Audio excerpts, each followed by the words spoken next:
clean and sober, or sober?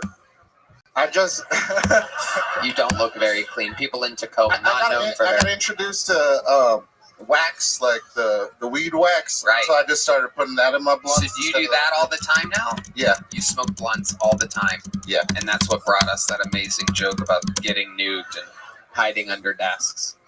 Yeah. Okay. I got better jokes, I promise. Why don't you do one? Why don't you do a better joke? Why don't we hear one? Let's hear a better joke. Mason is standing up doing the let's fucking go. He really thinks that this is a chance for his boy Macy. It's going to be a long Spirit flight back to Tacoma. Oh, I can just feel it. I can just feel it. So here we go. Doing one of his better jokes. 3 years of experience, barely a laugh on the 65-second long setup for punchline for put desks under the thing. Here we go. My guess is it's going to have I smoked weed in the joke. That seems to be part of your vibe. Here he is with his best joke. This is Macy Yo. So I'm from Tacoma, Washington, and they, yeah. Right. Yep. Fuck yeah. That's right. Throw that shit up. They steal weird shit out of your car there, because I got in my car one day and I noticed somebody had rummaged through all my shit, and I wasn't really that upset because, you know, I didn't really have anything in there. And then I realized something else was missing. Those motherfuckers stole my floor mats. I was sitting there like, what kind of fucking maniac steals floor mats? What a psychopath. Then I went to the Subaru dealership to get some new floor mats for my Outback. Fucking $80 to get new floor mats. I was like, fuck this shit. I just went outside and stole somebody else's floor mats.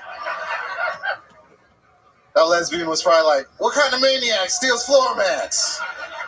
Got it. Lesbians indeed like Subarus. My favorite part of this set was when you used the word rummaged. You said he rummaged through your car. Is it Camp Patterson? That's a real word. That's a real word.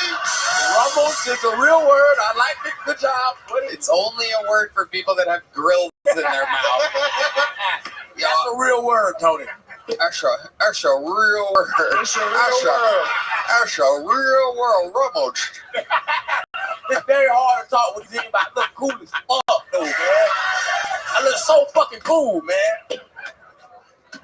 I love it. Indeed. So Macy Yo, congratulations. We don't have any joke books here tonight, huh? Where's Boneseye at? Any word from Boneseye? What the fuck? Do you know? Huh? Nothing? Did we tell him? Did we tell him there's 2 tapings? No, he doesn't need a coaster. He's leaving with some. You could use these on that long flight home. Some Zippix toothpicks.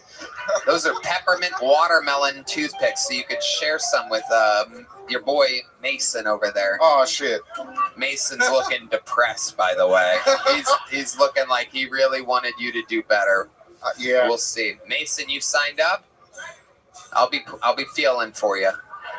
We'll see what happens. What ethnicity are you, by the way, Macy? I'm super mixed. I'm Japanese, white, native, Hawaiian, and black. How black are you? How black are you? Have you gotten a 23andMe? No. What makes you say that you're black? Who told you you're black? It's the rumor in the family. Oh. My grandpa's name is Jerome. Yeah, but what color is he? Very white. You'll see him. Like he's. No, I won't see him. Cam Patterson. Jerome? His name Jerome? Jerome. Okay, Yeah. you're wrong. Well, never mind. Continue. I said you're wrong. Well, that's an Asian nigga, man. That's not a real person, dog. No way, that's a real fucking person. Hell yeah. So you have a white grandpa named Jerome, so you tell people you're part black? That's what I was told. By who? By my cousin. Who's your cousin? What's his name? It's my girl cousin. Hold on. Musicians, stop for just a second. It's your what cousin? My girl cousin. Your girl cousin? What does that mean? You said it's a boy cousin. I said, no, it's a girl. So is it a first cousin? Yeah. You have her number? No. You don't have your first cousin's phone number? No, I'm shitty like that. So I don't even have my dad's phone number. You might be black after all. Ladies and gentlemen, there he goes, May CEO to start the show. There he goes. All right. You don't need to give high fives to everybody. May CEO has started the show. Oh, shit. The lovely Heidi has arrived, everybody. My goodness. How lovely. Back to the bucket we go. This looks like a fun name. Make some noise for Mr. G, everybody. Mr. G is next on Kill Tony. Hello, I feel like I am the crackhead version of Ari Matzi in this jacket. I've been practicing my jokes in front of my cats.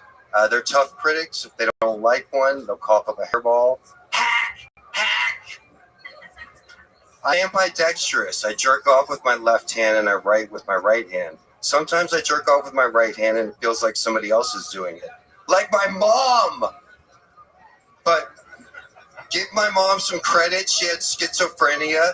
She probably thought I was her pimp.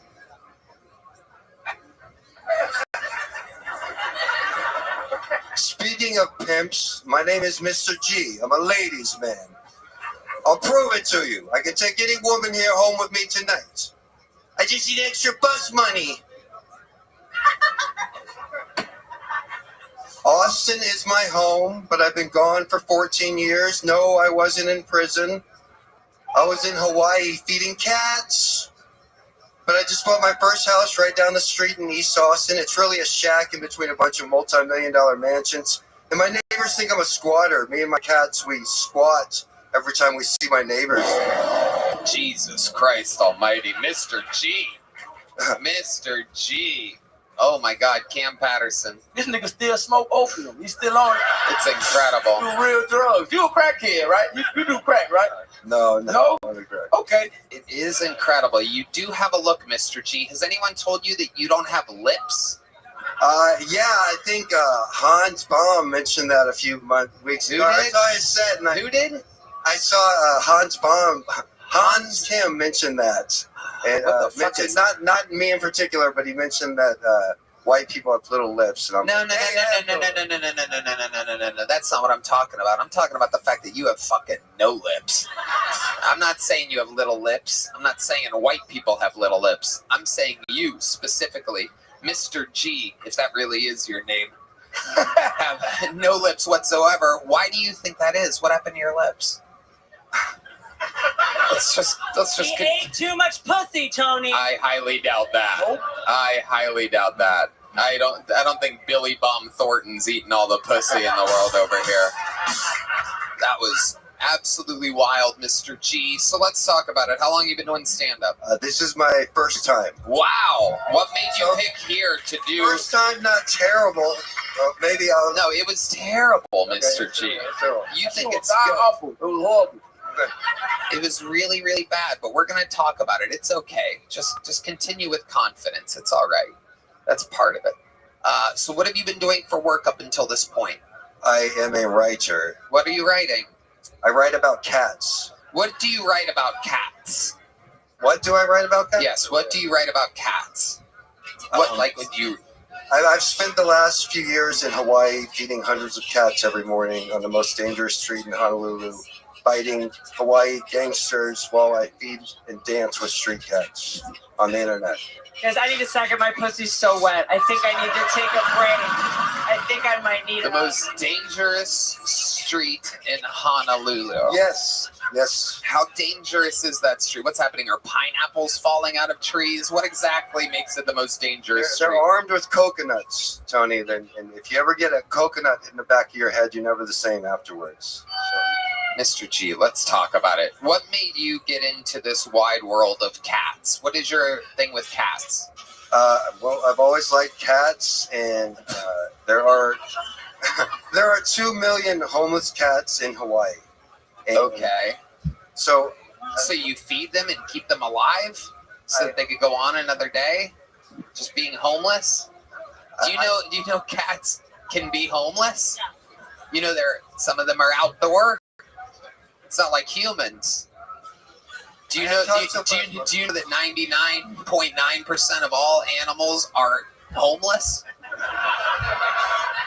Are you aware of this? You know, monkeys are homeless, orangutans. Well, I don't care about them. I don't care about the cats. Okay, so what is it about cats that you love so much? When I was a kid, I would talk like a robot, and all the other kids would call me Gregory 2000. And my only friend was an orange cat. And me and this orange cat, we would sit on a lawn, and I'd tell him my dreams and my hopes. And now that orange cat is the president of the United States of America. And here you are. No. Is this true? Were you bullied for your love of cats? Yes, Tony. I moved from Hawaii. I was basically banished from the island. Why? Why were you banished from the island? This is a good part where if you tell the truth, it'll be really interesting. I didn't realize they had Megan's Law in Hawaii, too. Because I was attacked every morning while feeding cats. You were attacked by who? By local Hawaiians. Why were they attacking you for feeding the cats? What was their reasoning? Let's hear their perspective. Why would they say they attacked you or wanted to attack you? Well, there are many people that feed cats in Hawaii. Me in particular, they did not like because of how I look. There's a holiday in Hawaii. What do you mean? As far as I know, you're part black, according to this show.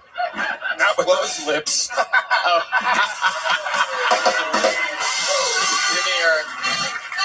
Give me that sound. Where is it? Where is it? Well, you gotta find it. Here it is. Red band. The line. Not with those lips. Okay. So in Hawaii, there's an unofficial state holiday called Kill Haole Day. Mm-hmm. And do you know what a haole is? No. A white person, me. It was still me day. It was like the purge, except all the victims were goofy-looking white guys in Hawaii. Okie dokie. Mr. G, do you have any kids or anything? Did you do any? No. Okay. What have you done your whole life other than feeding cats? You write about cats. What types of things do you write? You've written it, so you must know. I wrote a book about the University of Texas and Austin, and that was one of my reasons for coming back here. It's a special time. It's a special place here in Austin right now. The University of Texas are about to kill the Ohio State Buckeyes on Friday. I'm gonna remember your lipless fucking face when we win that game. I'm just gonna go, that fucking cat is crying right now. I'm gonna go, Mr. G2000 is out there thinking that the Longhorns were gonna win this game. Mr. G, so what's your living situation? You seem like the kind of guy that really likes to connect with cats so much that you might live outdoors. Am I correct? No. Oh, okay. Yeah, but I don't blame you for. You're an indoor man. Yes, I just bought my first house right down the street. It's really a shack in between a bunch of multi. Yeah, we heard that. You own it? Yes. How expensive the shack? It was very. It's a fixer-upper. Ah, okay. Does it have a heater? Just one that I got from Amazon. Just my cats. They keep me warm. How many cats do you own? I've brought 6 from Hawaii. I plan to bring many more. My goal is to rent a private jet and bring hundreds of them. Like I said, there's 2 million in Hawaii. They can afford to lose a few. And Austin has a history of people coming here escaping persecution. They aren't human, but they're escaping persecution, and I like them a lot. So I'm gonna let Cam Patterson speak. This nigga crazy. Hey, what are we talking about right now, man? My God, he's fucking crazy, man. He's retarded abuse. He's crazy, man. And I would just like to say it's been an honor to meet the Rainy Street Killer. Yeah. There he goes, Mr. G, ladies and gentlemen. There he goes. You can put the mic in the mic. Thank you, Mr. G.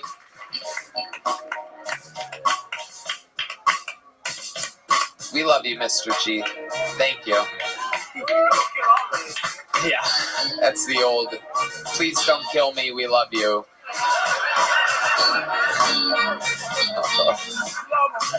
100%. Put them on the facial recognition list. This podcast is sponsored by Blue Chew. Have better sex with Blue Chew. Blue Chew is the original brand offering chewable tablets. These erection-enhancing tablets help men achieve stronger, harder, and longer-lasting erections for sexual activities. Blue Chew is putting their money where their mouth is and offering you a month free. The process is simple. Sign up at BlueChew.com, consult with one of their licensed medical providers, and once you're approved, you'll receive your prescription within days. Blue Chew tablets are made in the USA and prepared and shipped directly to your door. You can take them anytime, day or night, so you can plan ahead or be ready whenever an opportunity arises. It's all done online. That means no visit doctor's office, no awkward conversations, no waiting in line at the pharmacy. Red Dan? Tony, I love Blue Chew. I think they're giving out some of the best ED treatment out there. Blue Chew won't stop until every man is bricked up like a brick house. That is their mission. You could be missing out on some of the best sex of your life. I can see your erection from here, Red Band. Great job, buddy. Make life easier by getting harder and discover your options at BlueChew.com. And we've got a special deal for our listeners. Try your first month of Blue Chew free. Visit BlueChew.com for more details and important safety information. And we thank Blue Chew for sponsoring the podcast. Ladies and gentlemen, your next bucketful. I mean, this is what the show's all about. It's about chaos out of this bucket. Let's meet another one. Could be the next superstar. Could own millions of cats. Make some noise for Bobby T. Bobby T is next.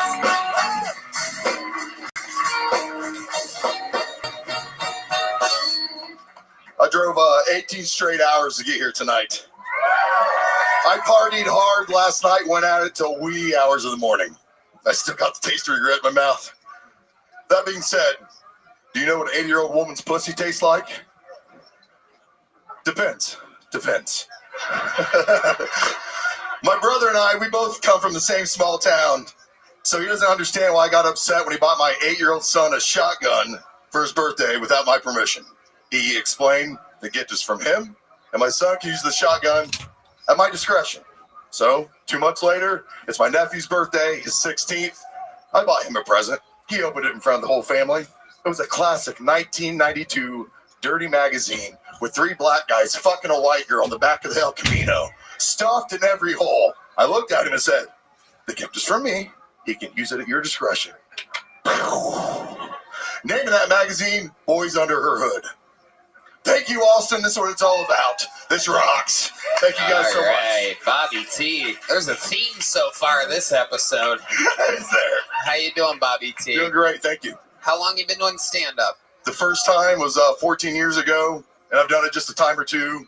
That's it. Okay, what made you want to come here and do it here? I saw Ron White give a very motivational speech. Said if you think you're funny, if your friends think you're funny, then this is the opportunity that you guys have given. So we have 18 hours from Indiana to be here tonight. Okay, we have to go edit that Ron White part out of that episode. To cut that out. It's time. We got dudes on jets with cats coming out here. Like, thank you, Ron White. Here we come. I saw you a couple weeks ago with Ron White and friends, and it rocked. It was my Matrix was cool. Thank you, Bobby T. Right. Thank you. Okay, so you started 14. How did that set go 14 years ago? It went pretty well, actually. My wife surprised me with a birthday gift. Had a lot of friends there. Wait, it went what? Well. Hold on. How does your wife surprise you with you doing your first comedy set? I was coming back from Indiana, visiting my best friend. He was sick at the time. He's doing well now. And my wife said, are you ready to take some things off that bucket list? I said, yeah. And when I got home 2.5 hours later, I had about 25 friends at the house. They went down to Bloomington to the, I think it was the Addict Factory. Sure. Doesn't matter. Sure. Doesn't matter. Continue. Any which way. Done it a couple times since then.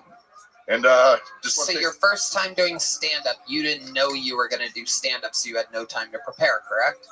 2.5 hours. Okay, so she told you you're Yes, sir. performing tonight at the con. What else did you knock off your bucket list that night? Nothing off the bucket list that night. Right. So I'm Besides, just going off of what you said that she said about, are you ready to knock some stuff? Or that would be different if it was a thing, but it's okay. It was a thing. copy that. Copy Okay, that. gotcha. What do you do for work, Bobby T? I'm now a server. Where are you serving at? You're gonna love this. It's a family restaurant called Triple X, and it's in West Lafayette on Purdue campus. It was Okay. Yep. What did you study? What are some trades that you know? I used to teach middle school and then bartend in an Irish pub. That's what I've done a majority of my life. So how did you end up not teaching at school? How do you end up a server if you at one point you were a middle school teacher? The look in your eyes is telling me this is going to be a fun answer. One, I made 3 times as much money bartending as I did as a teacher. And secondly, unfortunately, I used to own a restaurant. Stopped doing that at COVID. And You owned a restaurant? I did. What was the restaurant called? Bobby T's. It was your restaurant with your name, Bobby T's. Let's look up the Yelp reviews for Bobby T's restaurant. This is one of my favorite things to do. On a sad note, though, or a great note, because it got me here tonight, the restaurant is closed. We sold during COVID. We were done during COVID. So What? we were done during COVID, boss man. I'm sorry. But that's got me here. You closed during COVID. Closed during COVID. Yes, sir. Yeah, I got that part. You said that already. Sorry. It's in Indiana? Yes, sir. Bloomington? No, West Lafayette. West Lafayette, Lafayette, Indiana. Lafayette, Indiana, sir. Gotcha. Here we go. Bobby T's. We found it. West Lafayette. Now here we go. First of all, here, I'll just take over because you are absolutely wild. Let's just start by saying it's the one on Main Street, correct? Bobby, over here, you yes, sir. fucking idiot. Don't talk to... You're not making friends with the fucking drummer when you're on this show. So, how do you feel like these Yelp reviews are going to be? Good? Have you ever been to West Lafayette or Lafayette? Can I tell you that your average is a 3.9 with 19 reviews? Okay. So here we go. Jenny B says, typically a positive experience. We've enjoyed going since they've reopened. Disappointed in bartender Jennifer using the word retarded. That was one of our comedy nights. That's one of your comedy One of friends. our- we used to try to do comedy night, dog. We tried. Let's do another one here. That was a 1 star, if you're wondering. That was a 1 star by Jenny B. Olivia H, over 5 years ago, said, hello. So my friends called ahead and made sure that we didn't need to reserve the campus location for a big group gathering. And once they got there, they let us in.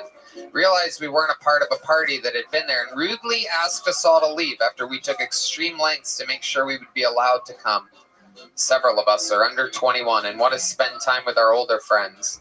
I'm really disappointed in the lack of communication and the overall rudeness of the employees working the door. Will not be attempting to go back. We asked to speak to a manager and some fat pig. No, I'm kidding. I'm joking. I made that part up. Your next review is from Kanako T over 7 years ago. How long were you open for? A little bit lighter on the drums there, Michael. You've been working out a little too much. Go ahead. There was 2 different locations. There was a Bobby T's campus and Bobby T's downtown, and we were open up for about 4 years. You had 2 locations. I was trying to run 2 locations. I did not have 2 locations. Wow. It's a long story. You don't want to hear it all. Kanako T said, I ordered fried pickles. And the plate I received had only 5 fried pickles, which are probably 1 pickle split into 5 pieces. It was $5.49, if I'm not wrong. So 1.1 per piece. Awesome. Is that what you did? Were you fucking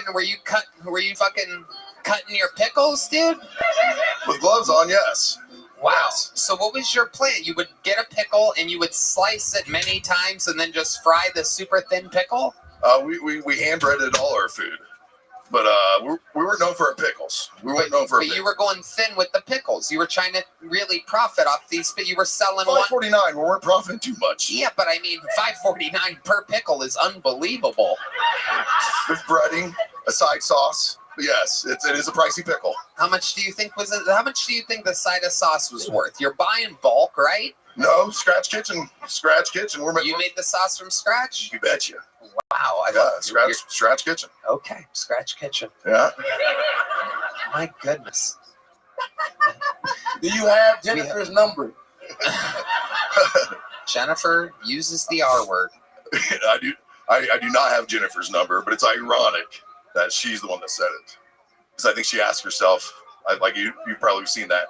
Am I retarded? And nobody's telling me. Speaking of retarded, just to keep you guys updated on what I'm seeing, Red Band is Googling pickles in bulk to find a price on pickles, but he spells it Pickels, everybody. So if Jennifer was here right now, he'd be retarded, everybody. Let's go back to the Yelp reviews. That's how you spell it, Tony. That's how you spell it. All the way back. Imaging through the internet. My review, 3 stars from Dale. My review is based on a short drinking and snack episode in a Thursday night at 2 a.m. Take it for what it's worth. We picked the place because they were open late and had food service. That's a plus. The facilities were clean. The barkeep was friendly and helpful. She recommended appetizers that the kitchen could make well at that hour. We ordered the fried pickles.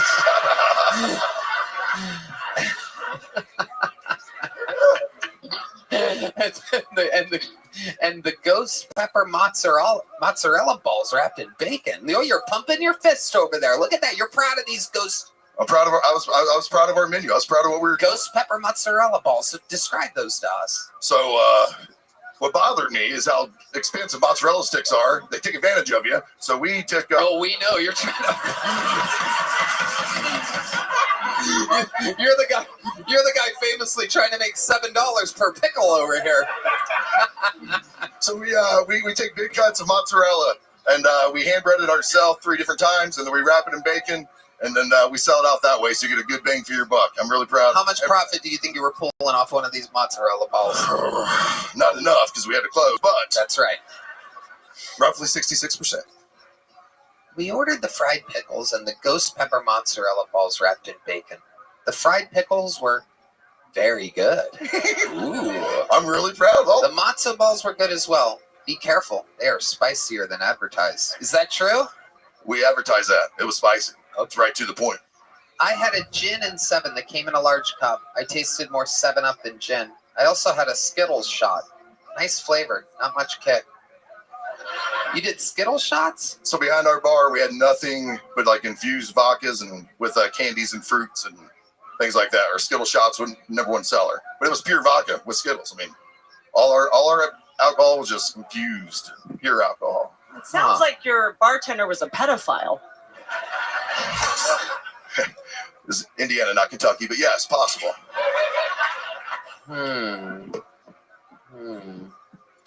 All right, yeah, pretty good reviews other than that. Thank you. Yeah. Why do you think it closed? Where do you think you went wrong? COVID.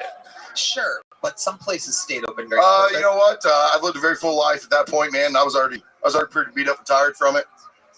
I mean, we built a stage, and we were doing comedy nights and burlesque shows, and that's a way to keep the people fucking happy. Well, you up there just bombing while they're eating slivers of pickles.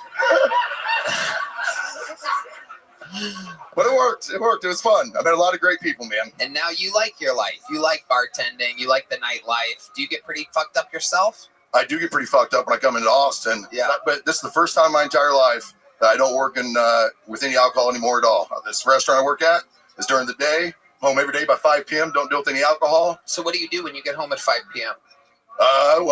Wednesday's my next day at work. I got to leave here, drive straight to Indiana. I work Wednesday, and then I got band practice at 5 p.m. What type of band are you in? We play everything from AC/DC to... What do you do in the band? I'm a drummer.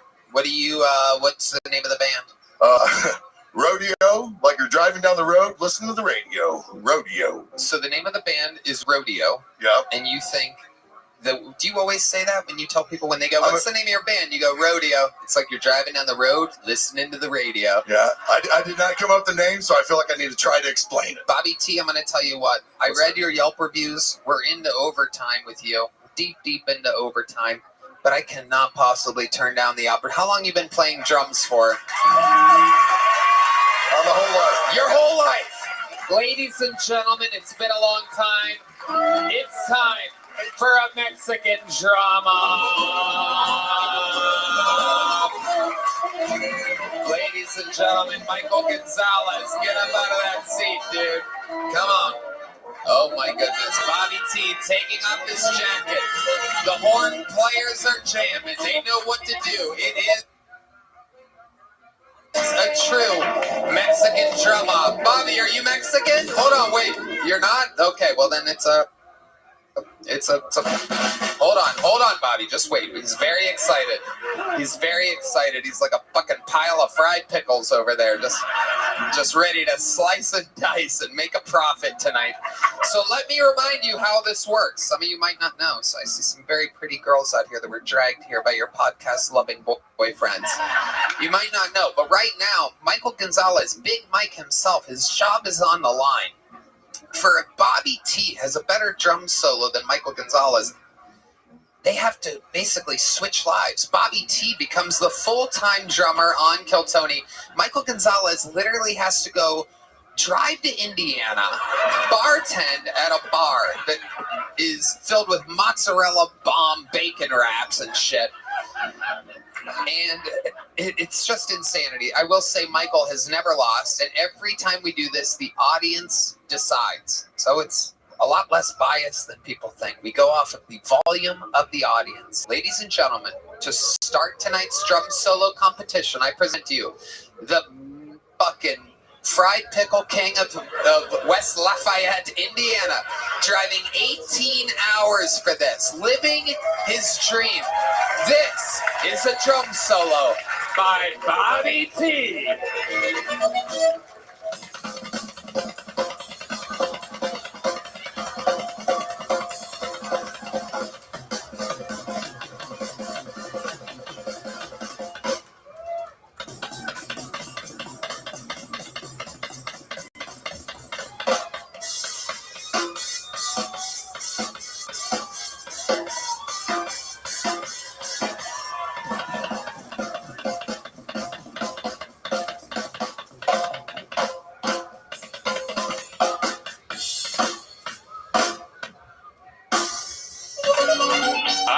Not the biggest ending there. A lot of heat.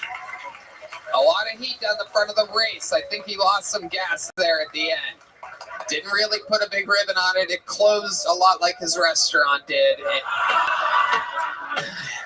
Ladies and gentlemen, here to defend his throne. Don't let the camera fool you. This man is bigger than anyone on the stage. This is Big Michael Gonzalez, everybody. Here he is. He's a good sport. The horn players playing what Michael hears in his head all the time, the sweet sounds of Mexican stuff. Ladies and gentlemen, this is Michael Gonzalez.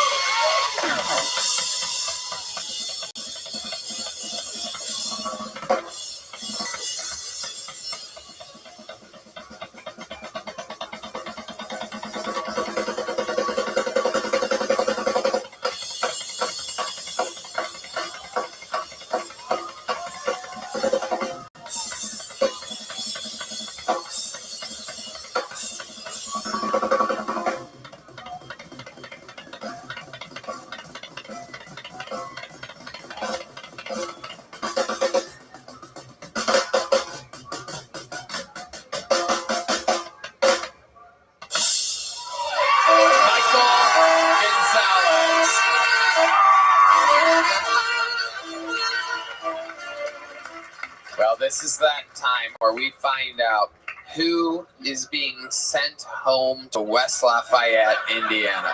This may be one of the most shocking upsets in the history of the show, if the crowd decides. So how many of you, I must ask, have Bobby T winning the Mexican drum off? Now is your chance. How many of you have Michael Gonzalez winning? Even Bobby T himself with a big vote. Bobby, congratulations. Here's a medium joke book for you. There he goes. Bobby T, everybody. Absolutely. All right, on to the next one. We're having fun here tonight. The long set. Yeah, that happens sometimes. The great Heidi saging the stage from the 3 bombs that we've had so far tonight. Anything could happen, though. Perhaps the bomb streak ends with the comedy stylings of your next bucket pool. Juan, Denmark, everybody. Juan, Denmark.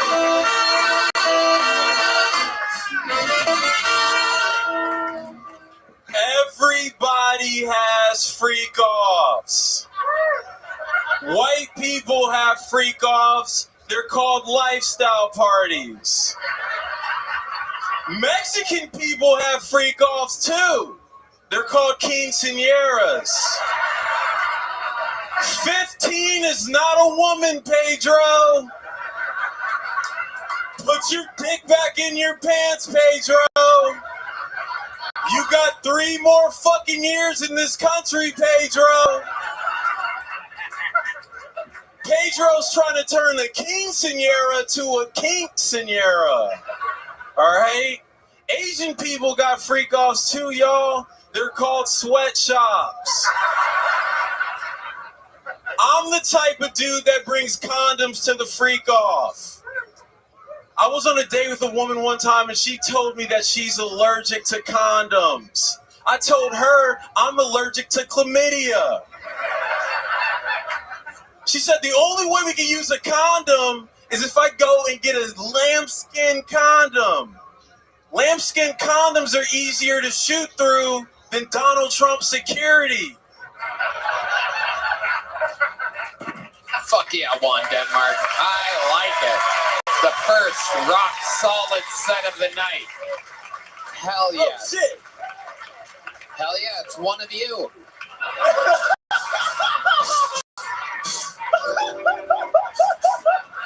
Fuck yeah. Very excited. Absolutely. Hell yeah! Absolutely. I dated a black guy. Oh, fuck. Hell yeah. Hell yeah! Yeah!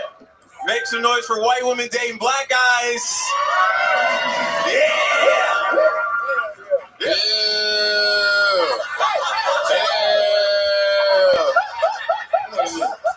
Welcome to the show, Juan. You are very, very funny. How long have you been doing stand-up? 3.5 years. Where at? Portland, Oregon. Boo! Amazing, amazing. Juan, stick with me over here. So you still live in Portland? I do. What do you like about Portland? White women who date black guys. Okay. But seriously, what has you in Portland? That's where you were born and raised? No, I was born in Berlin, Germany. Okay. Yeah. All I right. was born in, that's the death place of Adolf Hitler, if you guys didn't know that. No, we know. Oh, I know you know. We know, yeah. No, you know. Absolutely. You know me. No, you know. Old Nazi rally Tony over here. You know Fuck me. yeah, dude. Hell yeah. You've been watching that Portland local news, I can tell. Where my Puerto Ricans at? Okay. What do you think? It's free ticket night? They're not here. No. All right. Juan, Denmark. You look neither like a Juan or that you're from Denmark. This is incredible. What a name. It's like my name being I'm Cuban. I just found out I was Cuban. Okay. Yeah. All right. Okie dokie. I guess so. All right. So that's big news. So Juan, what do you do for work in Portland, Oregon? I go to school full time to become a clinical psychologist. So if anybody needs help, come see me in a few years. Oh. That's not. If you need help. Okay. I go to this. Imagine getting mental help from someone that was doing comedy on Kill Tony. Fuck Well, I'd rather it be Juan than any of the other bucket pulls here tonight. I'll tell you that. Yeah. Look at Maceo shaking his head. Oh, he's smiling now. Once I pointed at him, he started smiling, but I looked over there and just saw this. Me carnal. See. Oh, hell no. shit. The hell are they saying? This shit. Okay, hell yeah, he's smart. Hell yeah. Big Mike, what did he just say to him? Carnal. Oh, okay. It's my nigga in Spanish. Oh, okay. All right. Yeah, Carnal. Carnal, fuck nigga. Hell yeah. Carnal. Yeah. What's up, Carnal? Yeah. I have Duolingo, nigga. Hell yeah. Nigga lingo. Hell yeah. I like this shit. Why do I feel like it's the same exact word in Spanish? Is it? So how long you been going to school for that, Juan? This is my senior year now. 3 years. Yeah, I'll graduate this year technically. And you're really passionate about that, huh? Oh yeah, I served 12 years in the military, so yeah, I know people need that. Wow, amazing. Yeah. What branch of the military were you? Were you in the German military? No, I wasn't. I was in the Army. I was an Army Ranger. Okay, unbelievable. It's right there. Yeah. It's on me. Absolutely incredible. Shit, yeah, you know, we're my Army. Anybody in the Army in this bitch? Yeah, that's what's up. Hell yeah. Our other comedians tonight only served fried pickles. This is incredible. We have a real hero up here. I served raw pickle. Okay. All right. With a condom on it, goddammit. Okay. Forget about the condom. That condom looks like it's been through a lot. I gotta tell you. The fuck? Did you microwave that thing? Listen, Tony, I got you. That's why you keep 3 in the stash. Oh, Jesus. All 3 of them look heavily damaged. Listen. Those things look like they were fucking... Looks like you let Mr. G's cats play with those. Yo, you made fun of this nigga yet? It's the first thing I did when I came out. Holy shit! Oh yeah, that's fucking Scam Patterson right there. Hey, shit. That's my cousin, man. Yeah. Whoa. That's my cousin. Holy shit! That's my Gemini twin, nigga. Real shit. So how long are you in Austin, Texas for, Juan? Until next Tuesday. Next Tuesday. Yeah. Amazing stuff. How much time do you think you've how long of a set would you be comfortable doing that you think is good? Whatever anyone would pay me for. Well, that's not really comedy for how free it right works. now. That's a terrible answer. So shit, 30 minutes. I could do 30. Have you done 30 minutes I've done before? 50. I just did 50 2 weeks ago in Eugene, Oregon. Okay, and that went good the whole set through? It did. I was surprised. It was my first time pushing it that far. But usually between 20 to 30 is where I'm like, I make my money for sure. I can just fuck around with niggas like this. He's 10 minutes, Tony. This is 10 minutes. Oh, I know. It's amazing. This nigga's got a shirt with himself on it twice. Yeah. That's 5 minutes. My fan base is retarded. It's incredible. Juan, I think you're so funny. Since you're going to be here next Monday, I'm going to give you an automatic minute next Monday. How about that? You will have an automatic spot on the show. And I'm about to have you on the secret show Thursday. Boom! Juan, Denmark. Picking up gigs. Juan. Here's a big joke book. Juan, Denmark, everybody. Wow. It is possible that there are some good comedians in this bucket. Hey, y'all. This podcast is sponsored by Prize Picks. Prize Picks is the best place to get real money sports action. With over 10 million members and billions of dollars in awarded winnings, Prize Picks has made daily fantasy sports accessible to all. You just pick more or less on at least 2 players for a shot to win up to 1,000 times your cash. Run your game all season long on Prize Picks. Red Band? Tony, I love Prize Picks. It's the best sports betting site out there. This week on Prize Picks, I'm looking at the football board and selecting Travis Kelce.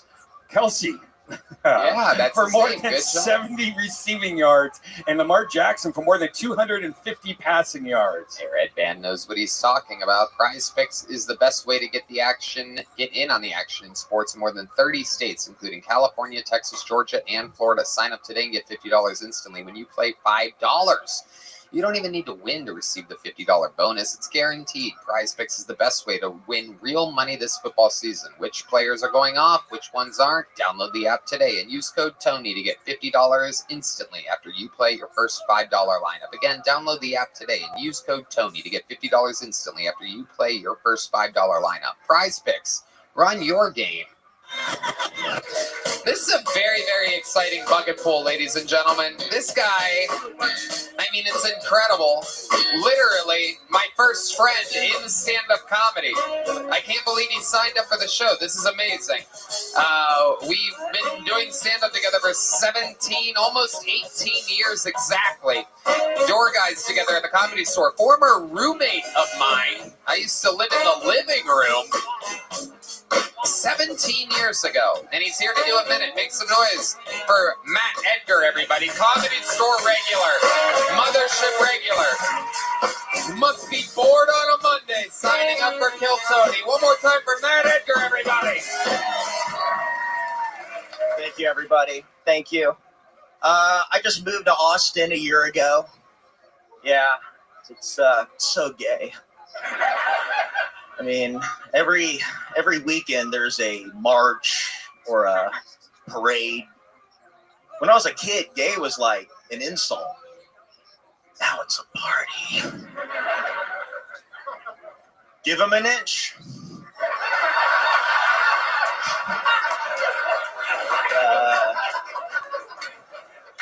And they're going to try to suck it.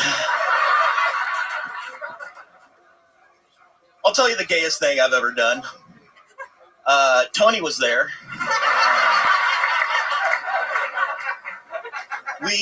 We performed in the La Jolla Comedy Store, and it was me, Tony, our friend Benji Aflalo, and they put us up in a hotel room that only had 2 beds. That's 3 dudes, 2 beds. Found out how to make it not gay. You just take the 2 beds, push them together.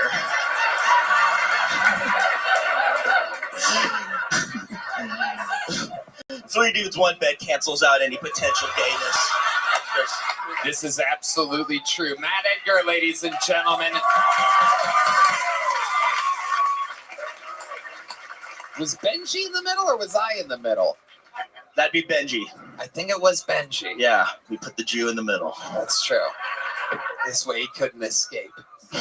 D Madness has heard enough gay references in a minute. There goes famous homophobe D Madness. The biggest homophobe on the stage. Wait, turn around, D. Wait, I guess you don't know which way around is. D Madness, I'm not gay. Unbelievable. Famous homophobe D Madness. He doesn't see color, but he smells gayness, and he has smelt it here tonight. Matt Edgar, we could go on and on with gay stories with me and you. It is incredible. I once caught him. We got into a 2-man bicycle accident, and I caught him in midair and cradled his head. Oh, my God. Yeah. We could give the internet trolls all the fuel they've ever asked for here, while being 2 straight men that everybody thinks is gay. So Matty boy, I love it. That was a fantastic set. All is true. You guys know Matt Edgar. So where do we even begin, Matty boy? I mean, God, yeah. Friends with Ari Matty, served up Ari Matty on a platter to me, telling me how absolutely hilarious he is before I even got to see him. You're welcome, everybody. Yeah.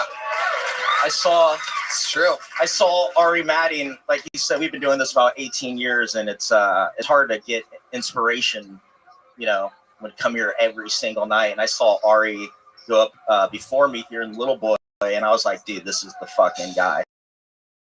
Yeah. And I had to tell him, and now look at it. No doubt. No-brainer. Rock star. Served it up on a silk platter. What else is going on in life? What else is shaking?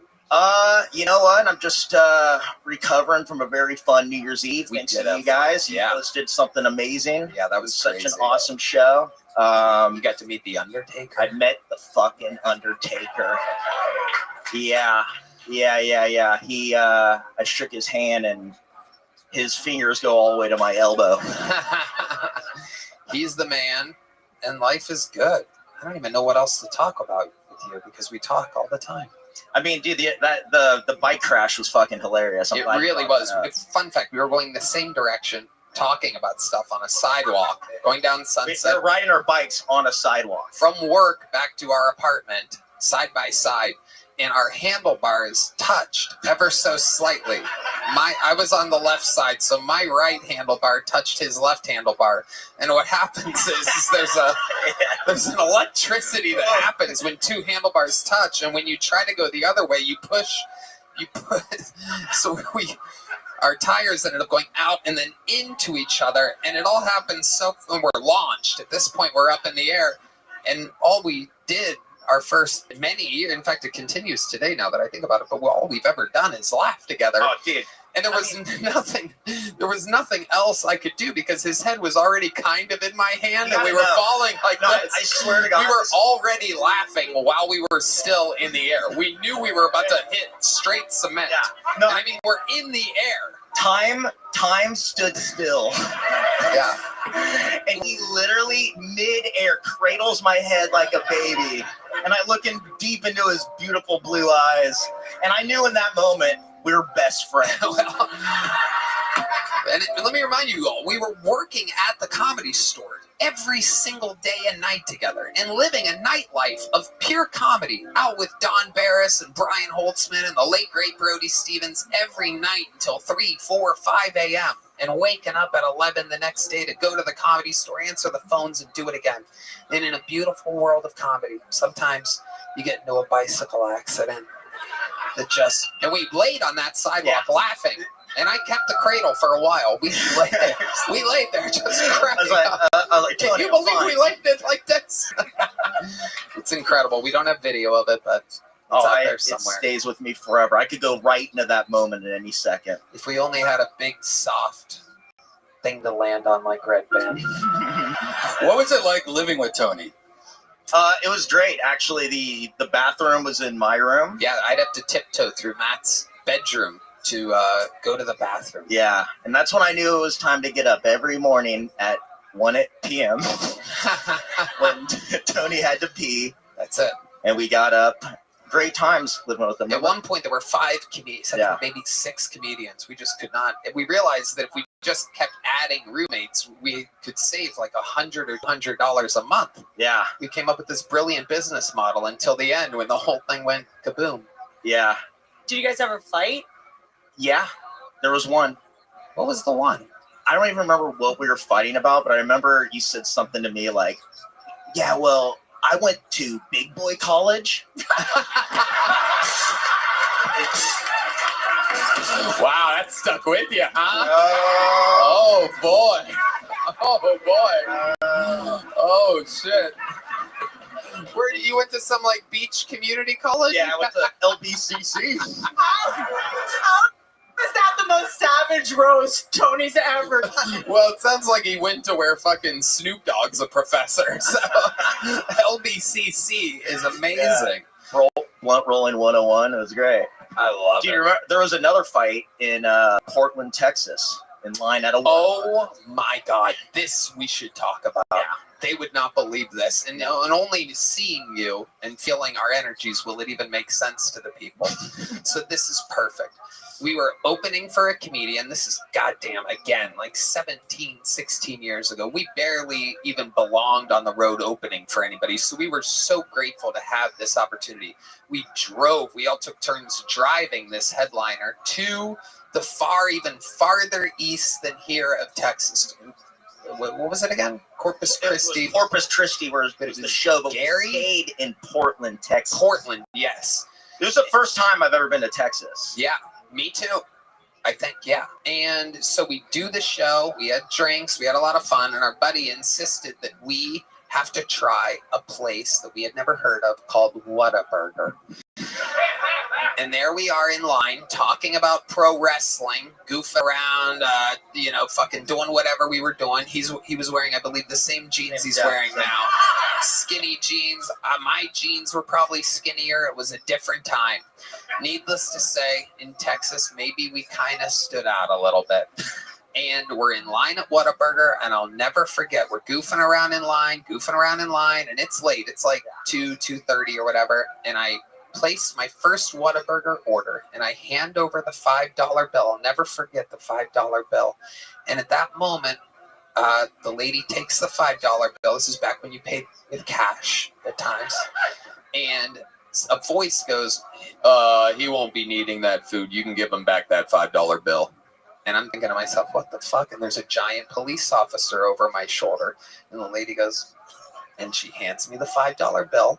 I take it, and we're like, what's the problem, basically? And the cop's like, don't even talk to me. If you guys say another word, you're going to be under arrest. And we're like, okay. So we walk outside. The headliner buddy of ours, who I think we were supposed to order food for, was coming in behind us, goes, where are you guys going? Where's your food? He's on his cell phone. And we go, we just got kicked out. And he is friends with the mayor of Portland, Texas. Who we were with. Yeah. The mayor was... We were with we were with him earlier in the night, right? And we were staying at his house, I believe. Correct. Oh, wait. Yes. We were supposed to stay at his house that night. And so my buddy goes to the cop, and he goes, what the fuck is the deal? These are my good friends. They're visiting from California. This is their first Whataburger experience. Why are you kicking them out? And this cop goes, if you say one more fucking word to me, I'm going to put you under arrest. And he goes, well, fuck, you don't know who you're fucking with. And the cop's like, you're under fucking arrest. You're under arrest. You get over here. He cuffs him, puts him in the car. He literally calls the mayor, who comes and picks us up. And again, we're like, man, this cop's going to be like in trouble. He doesn't know who he's fucking with. Anyway, long story short, he gets out of jail that night. He comes to the house. We have more drinks, which is crazy. The next day, we have to go to Houston or something like that. We're driving to another city, hungover as fuck. And the headliner gets a phone call, and he goes, you guys shut up. We've just been giggling for 18 years together. So he goes, you guys shut up. This is the chief of police calling. I'm going to find out what the fuck really happened last night. And he goes, what's up, chief? And it's on speakerphone. And so me and Matt are in the backseat, like, here we go. And he goes, man, what the hell happened last night? Why did I get arrested? And the voice, the chief of police, goes, well, yeah, I talked to the officer. He said there were a couple it's fighting at a Whataburger, rolling around at a Whataburger, and they were doing some kind of horseplay or something like that. He wasn't wrong. Yeah. Cut to me and Matt cracking up, and the headliner being like, shh, you're on speakerphone. We didn't even know what speakerphone was at the time because we were just children. D Madness is back. You say f it 3 times. He pops back. You're like homophobic Beetlejuice. So yeah, we could go on and on with our childhood stories. Maddie, so fun to have you. So good to be here. We'll do this more often. We'll get you on panel sometime soon. We'll jam. I'm so proud of you, Danny. Thank you. I love you, brother. Thank you. We love you. See you. Matt Edgar, ladies and gentlemen. Yeah. All right, here we go. Back to complete strangers. What a wild transition. Make some noise for your next comedian, Will Merrick, everybody. Will Merrick. What's up, guys? This is my impression of Italian Bill Cosby. The gabagool. All right. It's good to be here. Thank you, guys. Thank you so much. I stopped watching the news recently. I feel like they're not talking about the important stuff on the news. They're never talking about how Bill Cosby's out of prison, you know? Never talking about how he might be Italian. They're never talking about how Shel Silverstein would be like the perfect name for a Jewish turtle, you know? Don't worry, guys. I'm allowed to do that joke. My mom is actually a turtle, so it's fine. I've got the reptile pass. It's very good. It's very nice. I'm a confused man a lot of the time. I don't really know what's going on much. One of my friends the other day was trying to talk to me about Wyoming. I was like, pretty sure his name's pronounced Yao Ming. That's not even kind of close. Where's the W, sir? Explain where to P if Chang stops, sir. I'm not going to watch Yellowstone. That's ridiculous. I would never do that. All right, we'll call it there. Thank you so much. We'll call it there. Will Merrick, welcome, welcome, welcome. Some topical Shel Silverstein and Bill Cosby impressions. So, Will, how long have you been on stand-up? Almost 4 years. Where at? 3 1/4 here. I started in Virginia, but like barely. Okay. Have you been on this show before? 3 years ago. Okay. Yeah. What did we find out then? What did we talk about? What was the interview portion like? I think you called me vitamin deficient. I'm still probably true. I'm from Charlottesville, Virginia. We talked a bit about the fun rally we had. Yeah. Oh, how the tides have turned. Yeah. Pretty much that, I think. So how's life changed in the 3 years since you've been on? I'm slightly less bad now. I still live here, still the same job at a restaurant. I play saxophone too. We talked about that. I didn't bring it last time. I didn't bring it this time either, but you guys have much better player here. I do get to play saxophone for the Absolute show. It's a show that Lucas McCurry and Liz do at the Creek, so that's nice. fun. Yeah, that's fun. Okay. All right. What else do you do for fun when you're not playing sax or doing stand-up? I play basketball.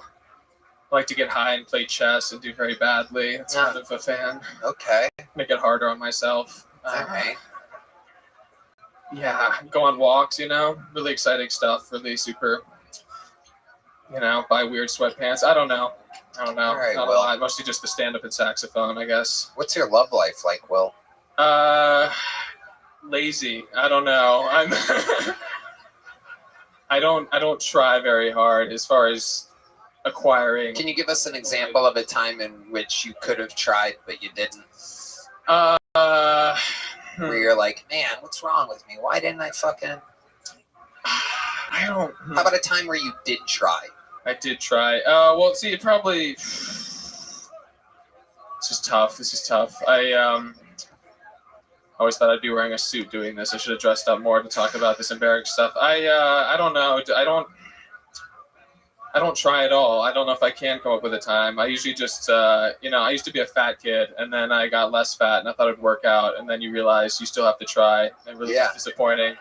Yeah. So now I just figure maybe I'll just do stand-up, and one day when I'm 50, I can get married then. That's how it, right, you just commit to this life, and then it works out eventually, hopefully, I think.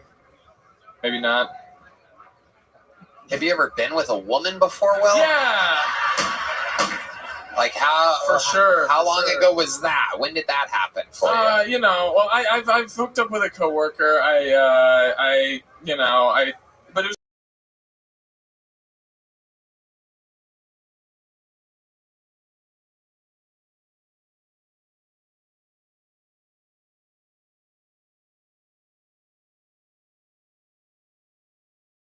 Place? There and try and risk it. You just wait until you're like, I should have sex with her. Okay, that's what you do, right? That's a smart decision. You do comedy. Was that only a one-time thing, the sex with a coworker? Nah, a lot, Oh, okay. Yeah. All right. Not in a cool way, just, Anything other than missionary position with you? You seem like a guy that just goes missionary, stares deep in the eyes, and comes immediately. Eye contact is difficult, yeah. No. I'm more of a... Yeah, no, I like that one. Like I said, I like lazy. If they're down to go on top, that's pretty cool too. They aren't. Yay! I'm just saying. I'm trying to mix it up. No, it's pretty boring. I don't like to ask for things again. I'm just grateful to be there. I'm grateful for the opportunity. Don't want to ruffle any feathers. Wow. You are appreciate it. A hero for all mute autistic people out there. Joke book a while ago? A very little one. It was so bad last time. It was that bad? I thought so. I don't know. I'd been here for like 6 months and it showed. How do you feel like it went this time? Better, which isn't saying much. Interview's still about as awkward as last time. Yeah, you're terrible at it. Yeah. It almost seems like you have no idea what show you're going on or that you might have to be... I don't watch this as much as I should. You don't need to watch it to be able to answer questions. Very simply, you give us nothing to work with as well. All right. Yeah, okay. Anything crazy about your life that you wish you would have mentioned last time you were on, where you're like, wow, that could have gone better if I would have mentioned that entertaining fun fact about the time that I did this or that, or my family this, or my upbringing that, or my hometown this, Or I was on top once. Oh yeah, one time I was on top. No, I don't think so. I think my life. I had a friend tell me, actually, you shouldn't prepare for this, which is the worst advice I've ever had. Your Just friend. go in the interview and they'll ask you questions and you respond, and it's not going well. So I think I should have prepared something. You didn't really have to prepare. You could also just be loose, say that you do things other than stand up and saxophone. Oh, okay. I thought you told me not to stand up anymore. Okay, there he goes, Will, everybody. Fuck. There he goes. There he goes. Oh, wow. It's amazing when Maceo, Mr. G, and Bobby T absolutely dominate you in interview skills. Maceo over there like, hey, I didn't do that bad. Holy shit, good job, Macy. Man, that guy was a fucking can of water. All right, we're having fun tonight. It's proof. Anything can happen. Make some noise for Ty Marion, everybody. Ty Marion is next.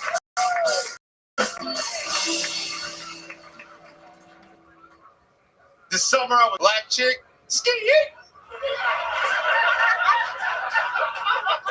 I know that's surprising for some because I've been told I look like I gotta pay for sex, but I don't understand why you would pay for something that you can just go take. Anyways, my Nubian princess and I, we wanted to spice up our sex life, so we got these little cards to tell you what to do to one another. But they were crazy. One night I got one that said, tie up your partner and whip them. And with that racial dynamic, I was hesitant.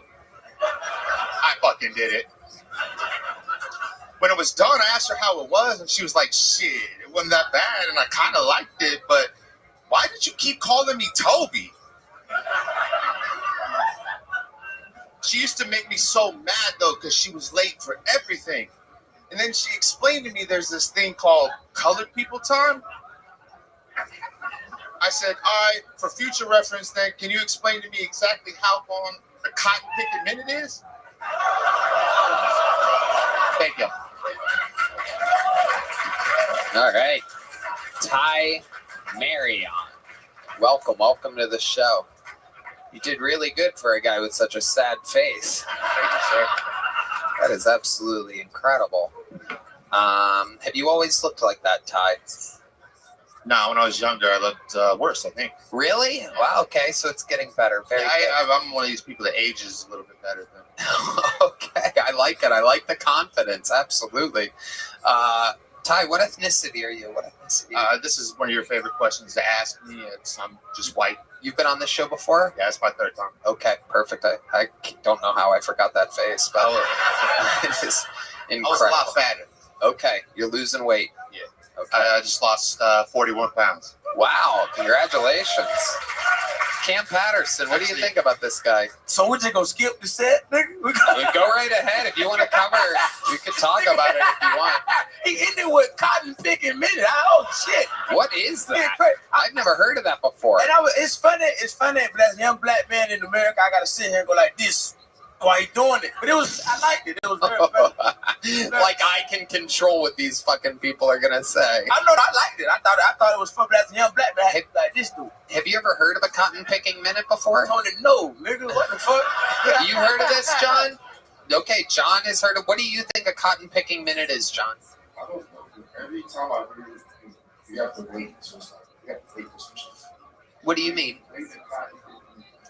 Oh, now wait just a cotton picking minute. Is it normally black people saying this? Well, in that case, wait just a cotton picking minute. Cam, where's your grill? You can't take out your grill halfway through the show. What grill? Oh, wait, yeah, where'd your grill go? What grill? You can't bail on your grill. What are you talking about? This is incredible. I'm an educated young black man in America. Where is it? I read books. I read books really well. I'm talking about I don't have a grill. Why did you bail on it? It's a magic trick. It's a magic trick. Ty Marion's about to smile, and there's going to be a gold grill there. How the hell do you that? Now wait just a cotton picking minute. So you heard this girl say that? Or did you say it? No. What was the part of the joke again? She was always late for everything. Okay. And there's a thing that's called colored people time or black people time. And it's a real thing, man. I've had roommates that are black, never on time. We were late for fucking everything. Cam Pattern. Wait, hey, put the girl back in. Okay, wait a minute now. Wait a minute. Hold up, wait a minute.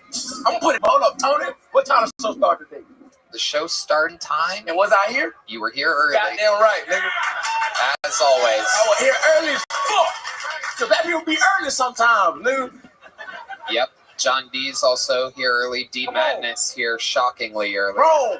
Hey, late, but you're wrong. Hey, it's New Year's resolution, I'm assuming, right? No.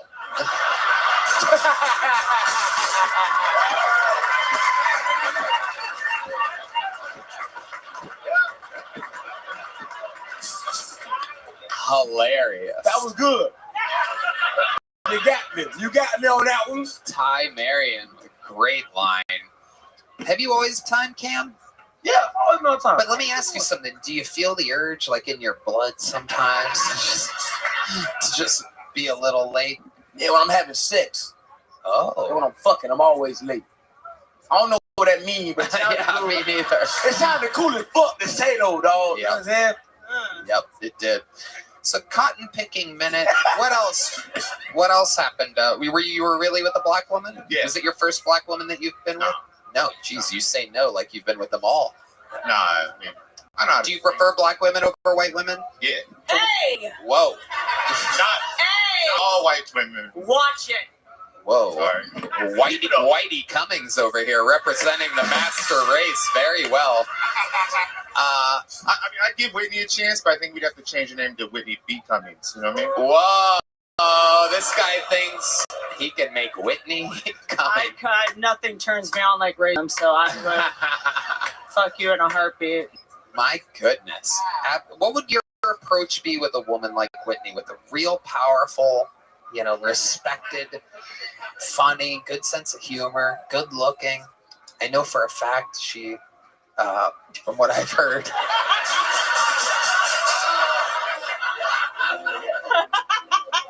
What? I'm just going to say, I know for a fact that, I know you, when you had the baby, you got a little, you mentioned in the green room, you got a little. Shut up. Okay. I might be crossing a line right now. I don't know what's fun for comedy and what's not, but I happen to know the thing is, it's ready to go. Mommy's doing her Kegels. Yeah. All right. It is in shape. Awesome. You're not the only person that was 44 pounds. I lost it in my pussy. So tell us, what would you do to please a woman like Whitney? First off, let's start. We put a bag over your head. Let's start there. And then what would you do?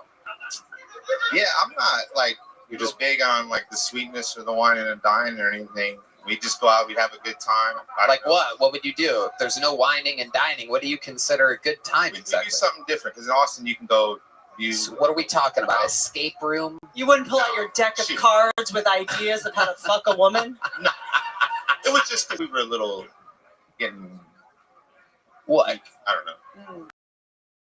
Okay. So no whining and dining. Did you say something about a mountain? Yeah, that's like, I don't know. The rocks you can go climb, watch sunsets and shit. So you'd want to go see a sunset with her? Picnic and make it somewhat sweet. Okay, what would you put in the picnic basket? I check with their dietary restrictions ahead of time. Okay, all right. I think we're warmer here. No fucking charcuterie board, give her some cheese. I ain't trying to hear no fucking farts or none of that shit. I'm trying to fucking get some. Okay. What is cheaper than a picnic? Like, we're not going to. Well, we're just going to sit on the ground. Could take you to Bobby T's Pickles. You get 5 pickles for $5.49. $1.1 per pickle slice. You ever have fried pickles with a girl? I don't like pickles. You don't like pickles? What else don't you like? Change the subject, but I'll tell you something I don't like. I don't like the dude that broke into where I worked a couple months ago. Okay, where do you work? I work at a dispensary down here on 6th Street across from the Vulcan. Okay, and what happened there exactly? What did he look like? Cam Patterson. Hey, that guy had gold teeth in him when he did it.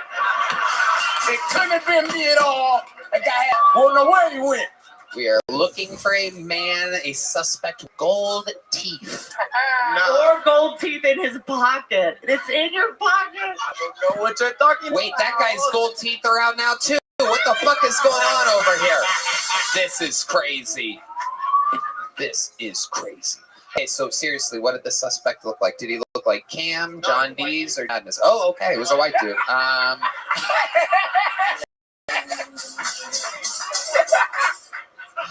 He was a white dude. Can you describe the white dude? He could be here. Let's find him. He ain't no longer with us. Oh, really? What happened to him? Welcome to Texas. Oh, wait, it's just a cotton-picking minute. Hold on a second. I think I'm going to pass on the picnic. So what, did you find the guy? What happened here? I'll explain it to you, and if you want, because it's magic of editing, I can send you a clip that you can show on YouTube too. You guys found the guy. I was there. We have security cameras. I happen to be looking at the camera because. Oh, he broke in while you were there. Yeah. Oh, hell yeah. I'm watching the camera, and he comes up with yanks our door. We have to buzz you in. And he had a crowbar in his hand. He started smashing the window out. So the first time he swung, I was like, fuck that, it's on. So I took off, and we're upstairs. I was at the top of the stairs. He was at the middle. He slapped the crowbar against his hand. And he said, I can't do this today, which I don't know what the fuck that means. I just looked at him, and I had some pepper spray at the time on my hand. I said, I can, motherfucker. And I sprayed him. We had some other stuff that happened for legal purposes. Yeah. He left, and about a block over here, he bled out.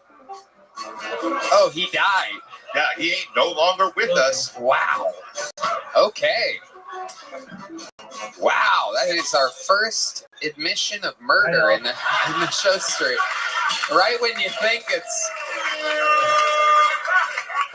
think it's just your normal old comedy episode, he ain't no longer with us. Was he homeless, or did he have a family and kids? Wow, Red Band trying to make it extra depressing over here. Fucking. Oh, whoops. There you go. Yeah, I think he was. I think he was homeless. But it was also the day that the Lions beat the Cowboys like 47-9 too. So that might have had something to do with it. Very good. All right. Yes. Sounds just like a football game. That's baseball. Amazing. Okay. So, he was homeless. You remember who played football that day? What could he have gotten out of there if he would have been wildly successful? Maybe like $200 and some weed. Right. Some Delta 8. It's not even real weed, right? You can't see it. Right. Yeah, we don't like that. John Dees being very vocal behind me. He's our senior marijuana correspondent. There's a reason why he wears. You can all do it, but obviously it's to die for. Whoa.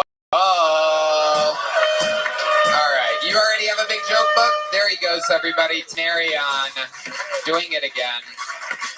I pulled names until we got our first female comedian of the night, everybody. So here is a minute from Amanda Mercedes, everyone.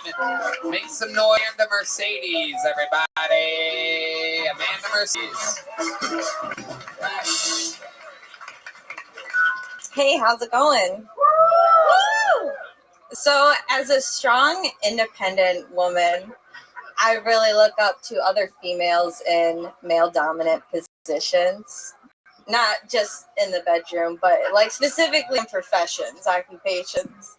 But recently, there was a young girl in Wisconsin who shot up her Christian school.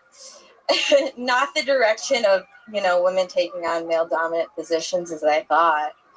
Because when I was 15, we were just kind of getting high in the bathroom. But maybe that's just the difference between Catholic schools and public schools.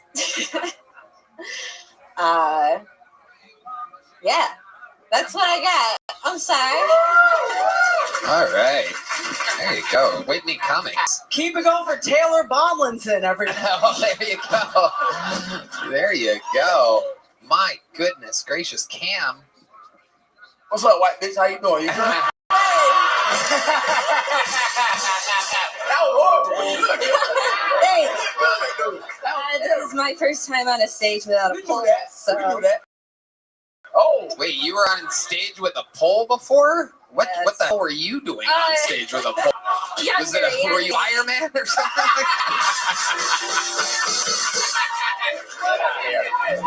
Sam, what were you doing on stage with a pole? What are we talking about? I was a young delinquent at the age of 18 and didn't really know what direction I wanted to go in. Did you ever make more money than you did that year?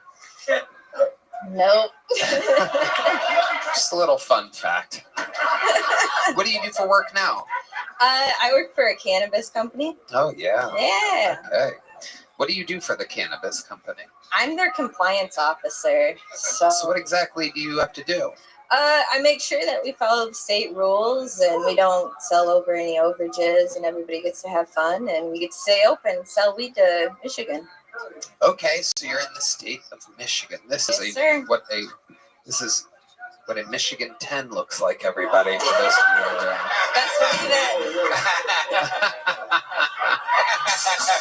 That's what That's you horrible. what are you owing back there? What? So you still live in Michigan right now? Yes, sir. What brings you to Austin, Texas? Came here to kill Tony. I love it. How long you been doing stand-up?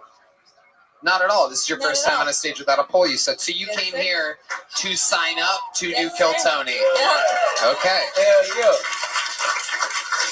All right. You didn't practice anywhere else? At work and at home and, you know. All right. Yeah. What do you do for fun up in Michigan? Where are you at, Ann Arbor? It's Michigan, North Michigan, Newaygo. Oof. All right. Yeah. 14 Okay. degrees before tears, Yeah. so. Okay. Vibes not- So what do you do for fun? What do you do? Ice fish or something?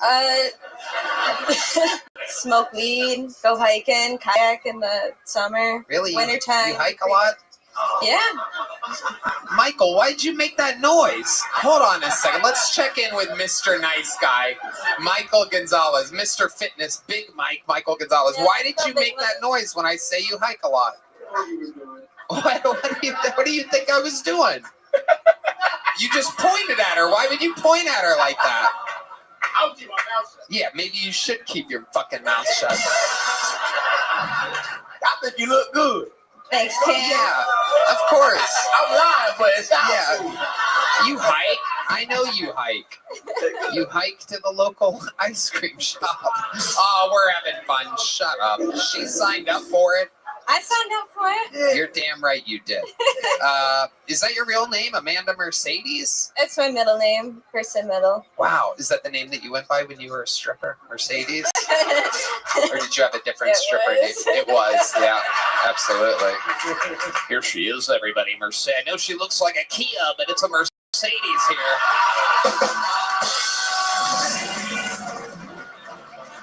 It's a Mercedes, everybody. Here comes Mercedes. I'm more built like a Buick, but Yeah, there you go. Absolutely.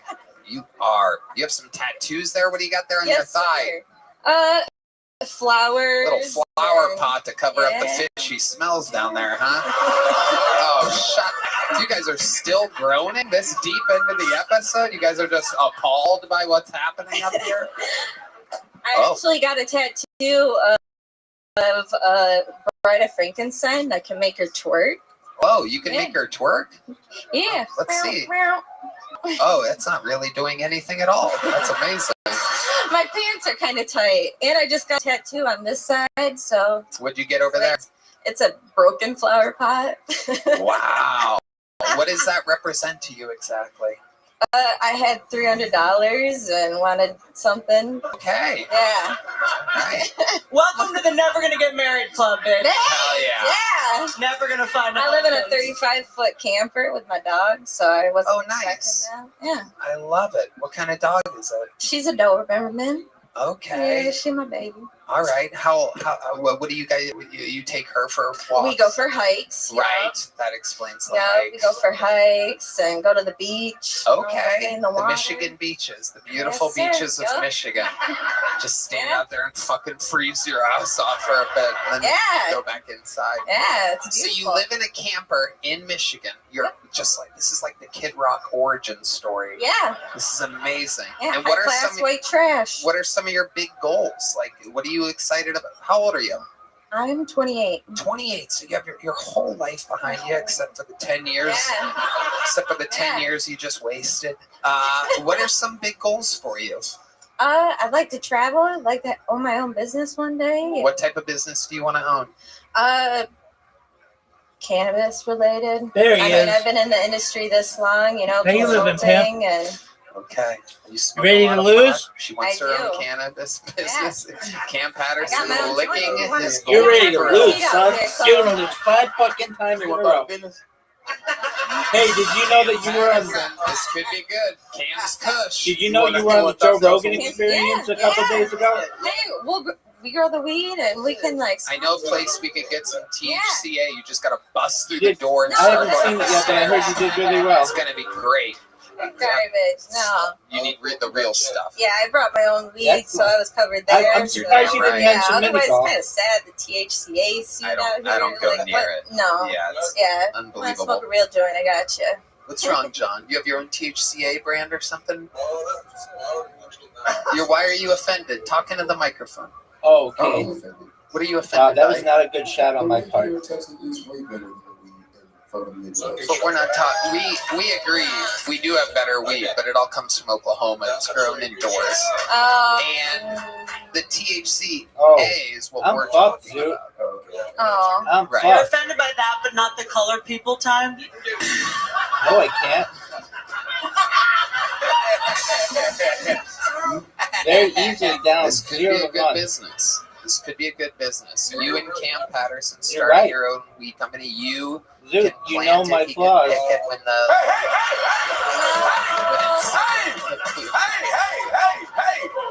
now wait a Joke, marijuana picking minute. No, it's not. All right, we're gonna keep it moving along. Amanda Mercedes, congratulations. Here's a little joke book for you. Here you go. Amanda Mercedes, everybody. And like that, we have Calm down, done big it. dog. You know, William Montgomery is in Disney World, everybody. However, we do have a special treat for you. One of the greatest regulars in the history of the show here to do a brand new minute. You might know the lyrics of his theme song. If you do, you can sing it along with gentlemen. This is Hans Kim. Not a bad shot. I know the water was a good attempt. I tied up 1-1. Hey! I'm glad we could have a woman up here. So we could call her fat and ugly.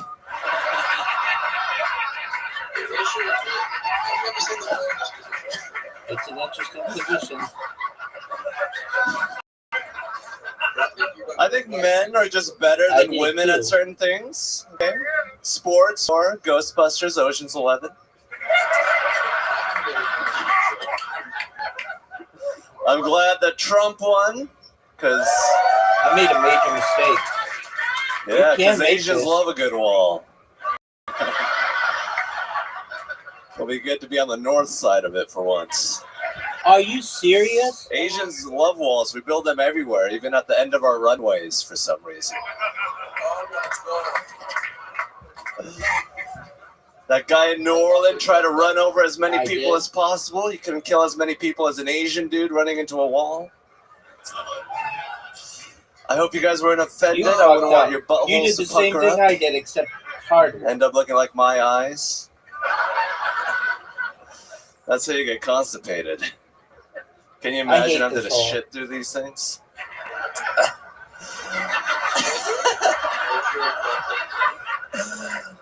And that's it. Okay, Hans Kim. Not directly where I live. That but would in be crazy, California. having the shit through those eyes. It's a tight squeeze. How you doing, Hans? I'm doing great. Fun set. Way to do it. Thank you for having me. Of course. It's an honor to be here. I don't know why I went the way that I went. Indeed. What's been going on with I don't life, know what Hans I'm Kim? doing. Let's talk. I recently went to Zilker. Enjoyed the last sunny day here yesterday. Flew my drone around. Dog bit my drone. A dog bit your drone? Yeah. What did you do to that dog? Did you eat it right there on the spot? You raw dogged it. I don't know what I'm doing. dog. Sushi dog. You do not bite on my drone. What exactly did you do? I was just like, did that happen? That was crazy.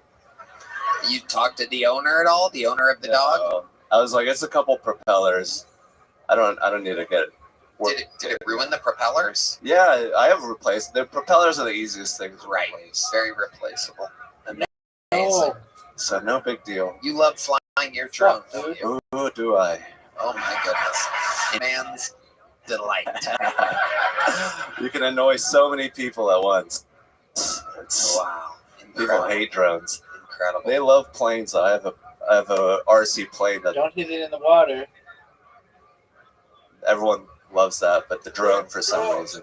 The Great drone. shot. Asian people love drones because there's no traffic to run into up there. It's very hard to hit something in the sky. Wonderful, wonderful. Amazing. Cam, You what do can you make think this, about all though. this? I told Han that my teeth were permanent in the green room, and he just said, "I'm sorry," and that was it. That's all I wanted to say.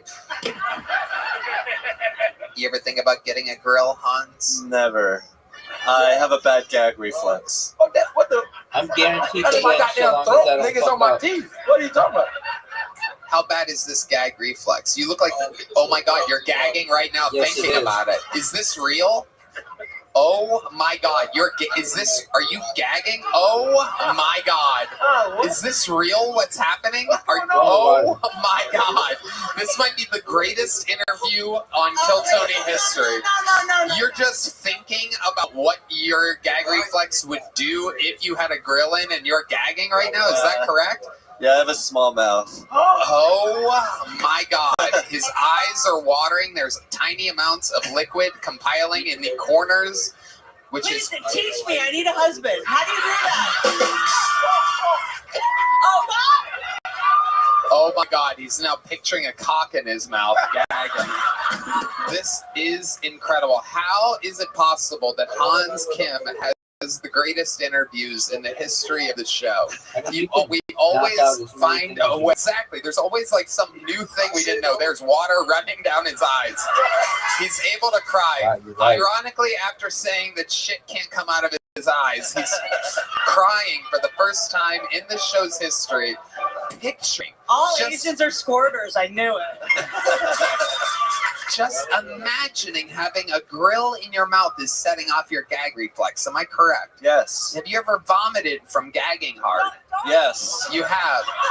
So are there other things? Only What's with your the tree. your worst nightmare? What makes you gag the hardest? Can you tell us? Is there something? Like coming up here kind of like Champion. triggers me. Going up at the HEB arena triggered me. You gagged? Yeah, I was wiping Is away correct. tears Oh. before I I'm went about out. to send you an God. But is invitation. there anything else? Is there like Another is there like a And nightmare 3, situation 2, for you where perhaps like maybe You one of got those it. ball gags like that you strap around your head? Have you ever thought about having one of those in your mouth? What do you think of that shot? Have you ever pictured being kidnapped and the perp puts an entire banana in your mouth at once? Fully skinned banana. Yeah, just like Dude, the you tongue just helped scraper. Oh my God. Terrible. So what would happen?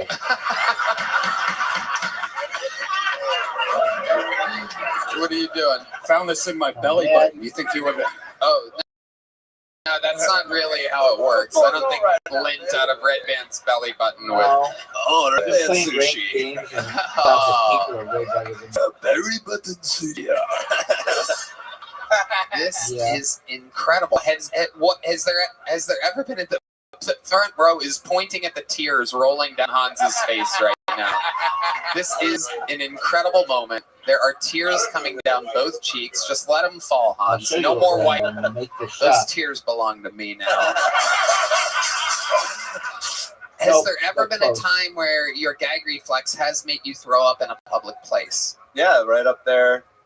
What happened exactly? I was just with my girlfriend vaping, and I think there was some cigarette smoke, and then I just. Are you ready to be down barfed 1 into to my water nothing? bottle? And I threw it away. When was that? 1-0. About 3 weeks ago. Wow. Amazing. Unbelievable. Has there ever been a time where it was like in front of a lot of people?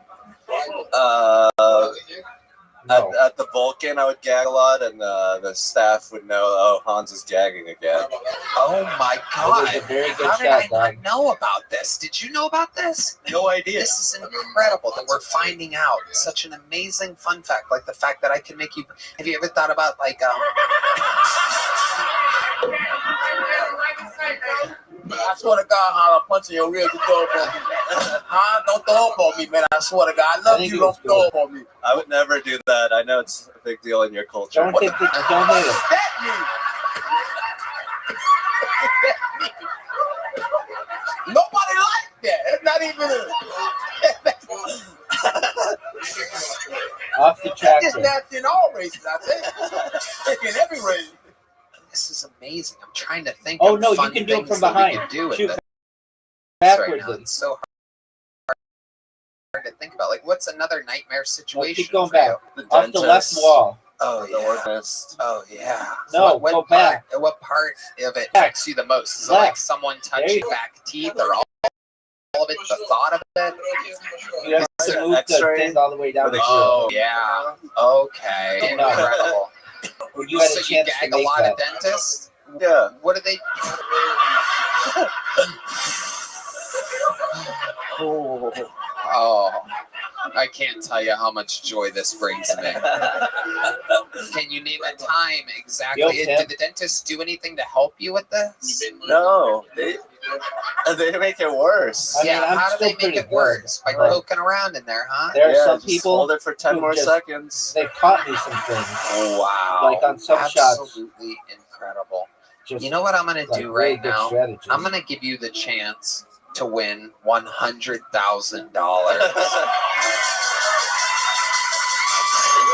Here's what we're going to No, do. We're not. going to take both of the grills Let's see what that you these got, guys big have guy. had in their Let's see mouths what you throughout got. the night. And if you can put them both in your mouth, Oh, what the fuck is that? Don't please don't do this. Oh, Got Zoot. Zoot oh with an yeah, amazing hold shot. that up to Hans's face real quick. Let's see. This is my hole. I'm better at this No, hole no. We're not gonna do than that. any There person goes Hans Kim, everybody. on We any did hole another except episode. for Riser on that one Whitney straightaway hole Cummings, that tell came out. these people where they can find you. Podcast is everything. WhitneyCummings.com. You know, Google it. She's on Love tour. you guys. Yep. What's the podcast called again? I've never been on it. I know, because I don't want to ruin our friendship by asking you That's to come on my true. fucking podcast. What is it called again? Good for you podcast. Good for You podcast. Whitney Cummings, Yeah. one of the best in the world. Make some noise for Told you I'm Whitney, better. everybody. Cam My Patterson's win on tour.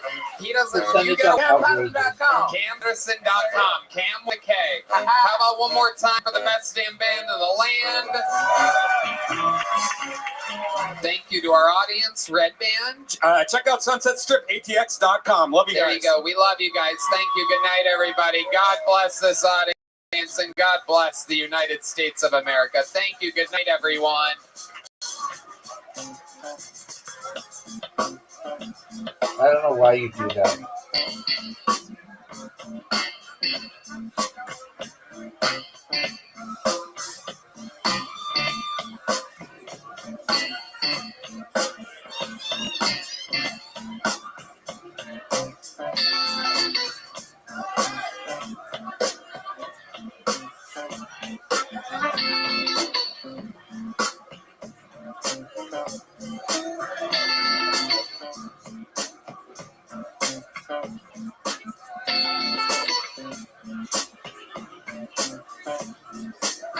What are you doing?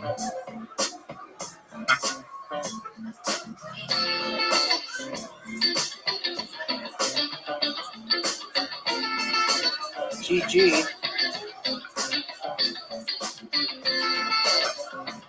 You weren't done.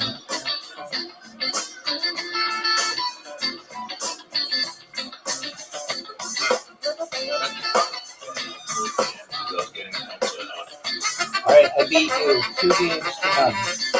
I'm going for 5. You're not winning shit. You're not winning shit.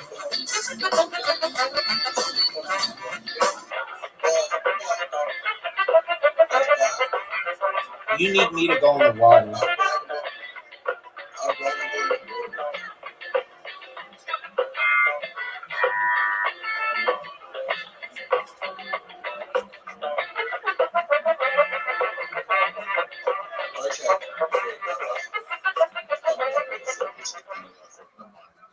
Worse.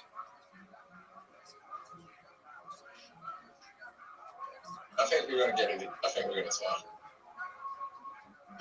Nashville, Tennessee, one of the finest cities in the beautiful United States of America. We are coming directly to you. The Kill Tony Show. Live from the Bridgestone Arena, April 4th and 5th. Tickets are on sale now. It's one of the largest arenas we've ever done. This is your chance to get tickets. Go to Ticketmaster.com, type in the word Kill Tony, and get tickets now. We will see you in April.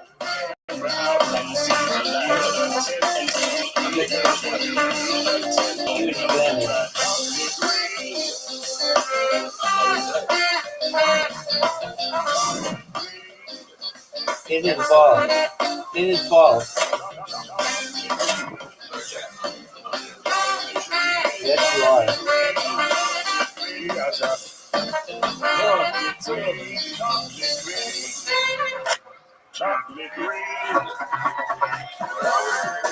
To get in your way, to make it difficult for you.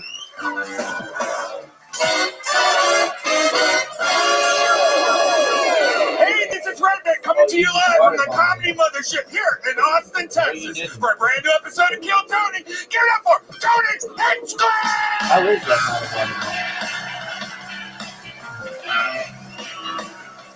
You're getting difficult again. Get the water. Who's ready for the best fucking night of their lives, huh? Oh, I have to make it. Okay.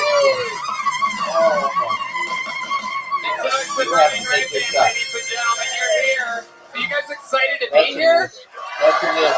That's the best damn band in the land, the Kill Tony Band. Make some noise for them. You've been listening to them. Amazing. That's Carlos Dude takes the Sosa, lead, Raul and he's on Vallejo, the and asshole. Fernando Castillo Dude's on the on the asshole. horns. Charles Reed joining us on the drums tonight, crushing it. The male model Matt Mueling on the electric guitar. The great John Dees on the keys, and D Madness on the bass guitar tonight. An unbelievable episode for y'all coming at you. Before we get started, here's a little bit more from the amazing sponsors that made it all possible. I think it's a 9 as well. The Sunset Strip Comedy Club in Austin is now open. Check out Red Band's secret show what a every major Thursday. miss. Go to sunsetstripatx.com for tickets. I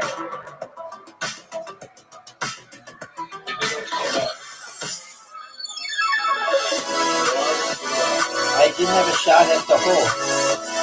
You were in my way. Are you guys ready to start tonight's show? Well.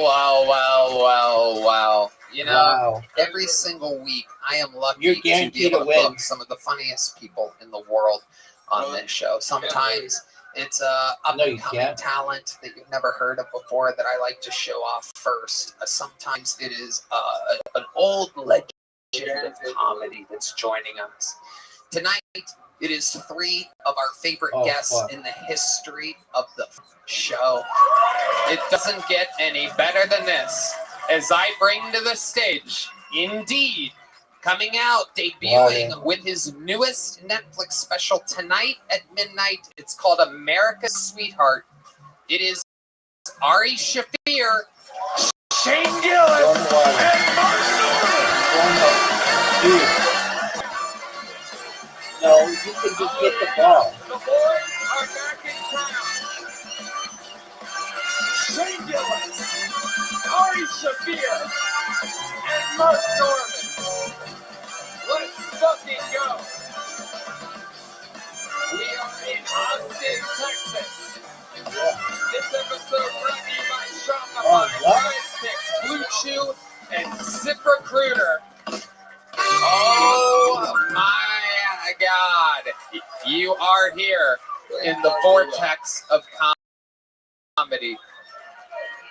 Fresh off episode of Protect Our Parks, this is indeed The Boys. Mark Norman, Shane Gillis, Ari Shaffir. American Sweetheart comes out tonight at midnight. America's or America's? America's Sweetheart. Belonging to America? Absolutely. That's me. That is you. The old red, white, and Jew. Mark Norman here, sunglasses up, long day, Protect Our Parks, 5-hour episode from what I'm understanding. All profits go to the Maui fires.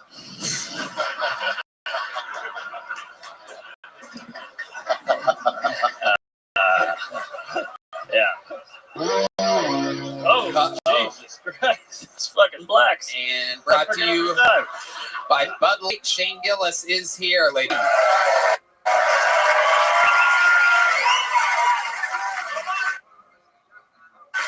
Three veterans of the show. You guys all know how it works. Who's on drums? That is Charles Reed.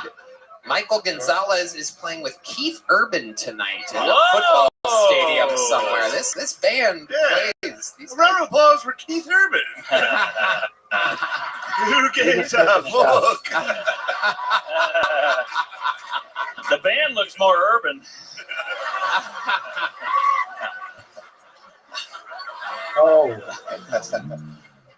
You got some new digs here, Tony. Like nice new equipment. Yeah, we're leveling up. We're upgrading.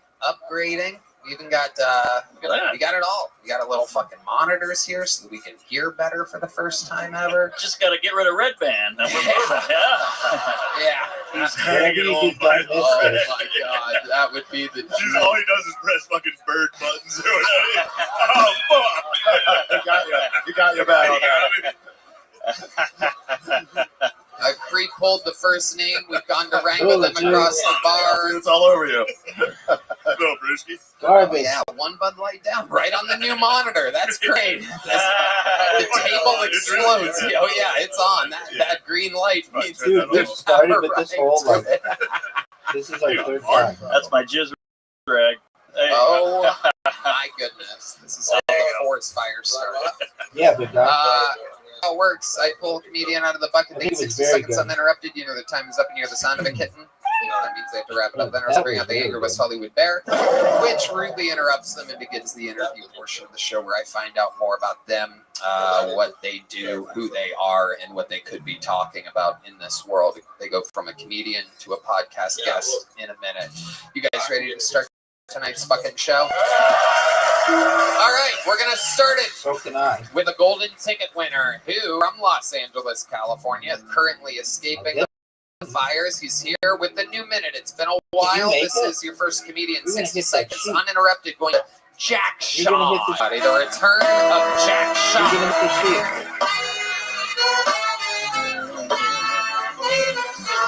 You just gave it up, son. All right, guys.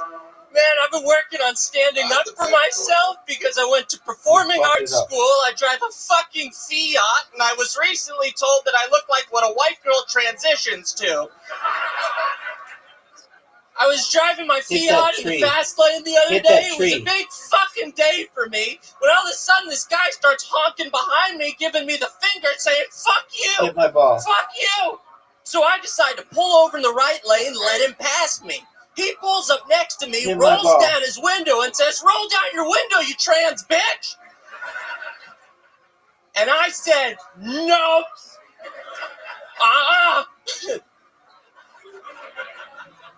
This made this man so mad. I swear to you, this I happened. He just took gave out you a pantomime free shot. finger guns I just gave you and a free shot shot. me. And I pantomime Oh, what a dropped the great bullet in my shot, dude. teeth. Ah! Don't pantomime with me, bitch. I went to performing arts school. You should be up Thank you guys so 2-0. much. Exactly You're bad at 1 minute from Jack Shaw. Not a second longer, not a second less. A man thrifty with his time. Ari Shafir, what's it like seeing your little brother? Baruch Hashem, my brother. It's so good to see you. Bro, you're gonna have a heart attack. You gotta chill. I know, dude. The blood is rushing to my cock and my heart at the same time. It's crazy, dude. Are you always this shaky, or is it just? Yes. Yeah. All right. This is a risky shot. Well, then you're calm. Oh, stop. Yeah, he's a wild boy, I just Jack Shaw. wanted to see How's what happened. escaping LA right now going? Oh my God, dude, I'm so happy to be here. The whole fucking city's burned to the ground. I shouldn't have thrown that joint out the window when I left, dude. I feel really bad about that, dude. That was really embarrassing, dude. Probably your fucking menorah. That was an amazing shot. A lot of candles. Water. You're 8th night Hanukkah special, dude. Burned down the whole fucking city, dude. Great. But you're not in the line of fire there, correct? No, I'm deep in the concrete, dude. I cannot afford to live in the palace. However, you are wearing clothes given to you by the volunteer fire department. Clearly, nothing fits you. You look like the little boy from the movie Big when he turns into a kid, is stuck with his grown-up clothes on. So. Oh, I got it free right off a body, dude. It was awesome. Hey, all right. Okay, you're really running with it there. Oh, dude, If you're here, who's taking care of your shrunken kids? You're not gonna make A it. random black guy. One of the band members is gonna knock him out. So, what's been going on? Tell us about your life, Oh, Jack, fuck. since we've seen you last. Anything crazy happening? Man, Aaron Belial's been taking me on the road with him, dude. No He's way. been fucking awesome to me. He's been really cool. All right, so That's you're a miss. opening for Aaron Belial. Yeah, opening Oh. for a guy who can't talk. You ever walk My fucking career's starting this is at your the bullet. bottom, dude. You should walk in the room first and go, I'm cured. Yeah. It's me, Aaron. I'm totally fine. No way. Oh, I love it. I love his audiences, man. I did a show with him in Sacramento, and this lady came up to me after the show, and she said, Jack, I love your comedy. You're such an inspiration to my son. He's also retarded. Yeah. Hopefully, Aaron's audiences make more noise than he does. Hey, what's that car ride like between the two of you? Oh, They're strapped in the back of a van. dude, he was driving, dude, and he's trying to talk to me while he's driving. He's got one hand, he's texting and driving and talking to me at the same time. Oh, my God. Wait, who is this guy? Aaron Belial, he's the one that we were talking about. He's I'm secretly not gay. playing in my We're normal supposed to talk about it. position. He loves cocks. Aaron Belial loves cocks. we're Loves sucking tied them, black, 2-2. white, All right, brown, last whatever. game. Aaron This is Belial, for the cocksucker. championship. Oh, all right. I thought that was Harry Matty. All right. It's easy to get them all confused. Jack, what else? How was Hanukkah? Hanukkah was great. That's the best shot you can have on this hole. How was Christmas, Tony? God, if you were any Jewier, you would just fucking Burn?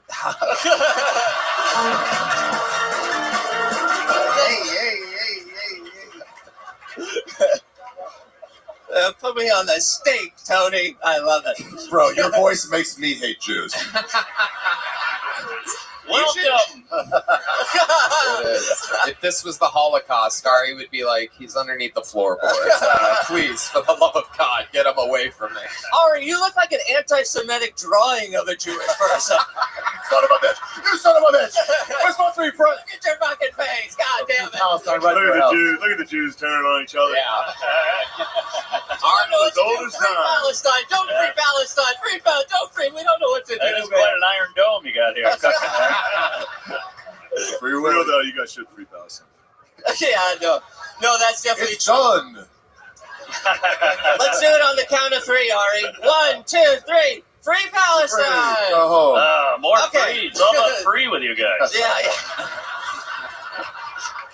Jack Shaw, way to get the fucking show started. Congratulations, and we have begun. It has begun. And to our first bucket pool, this is where we meet someone all together. Even though this name looks familiar, I do believe we've seen this person before. This is a new minute from your first bucket pool tonight. Andrew Tarr, everybody. Here is Andrew Tarr. All right. I saw the movie Oppenheimer. During the movie, they explained why Hitler never pursued nuclear weapons, and it's because he considered quantum physics to be Jew science.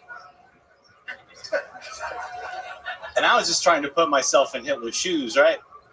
He's just watching a bunch of Jews working on atomic weapons, and he's thinking to himself, man, these people are so cheap, they're trying to split an atom. What the hell is wrong with these people? Smallest particle in the universe. They want to cut it in half. We have to do something about this.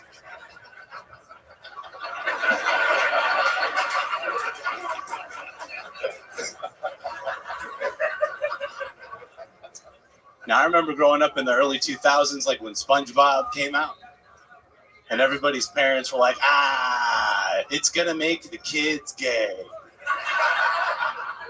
And now, everyone's gay. They were right. They knew exactly what they were talking about. What a shot. Okay. Great set. Thank you. Best you've ever had on the show. Yeah. Congratulations. Getting better out there. I'm guaranteed Absolutely to win. trying. Yeah, absolutely. Welcome back, Andrew Tarr. So, Tony, what the fuck you invite me down for here? It's a Jewish-heavy episode so far. It's like the roast of Ari celebrating. Unfortunate timing on that anti-Semitism. Yeah. We were just getting after it. Represented It's a great joke. It could have been better, but the whole room was kind of like, all right. Might be going a little too far here. I've been planning to tell that joke on here for such a long time, and way in the back I heard all of it. I was like, fuck, should I do something else? It's like, screw it, we're doing it. It's perfect. Typical Jew joke. You squeezed every penny out of it. So what's been going on, Andrew Tarr? How's comedy? I needed a You're major better. shot You look here. like you have some And I vitamin got D it. in your system. What's going on? Yeah, getting out there, barely getting by doing comedy, but getting by. Hit my ball. Going on dates and stuff. I actually was supposed to be on a date tonight, but she canceled.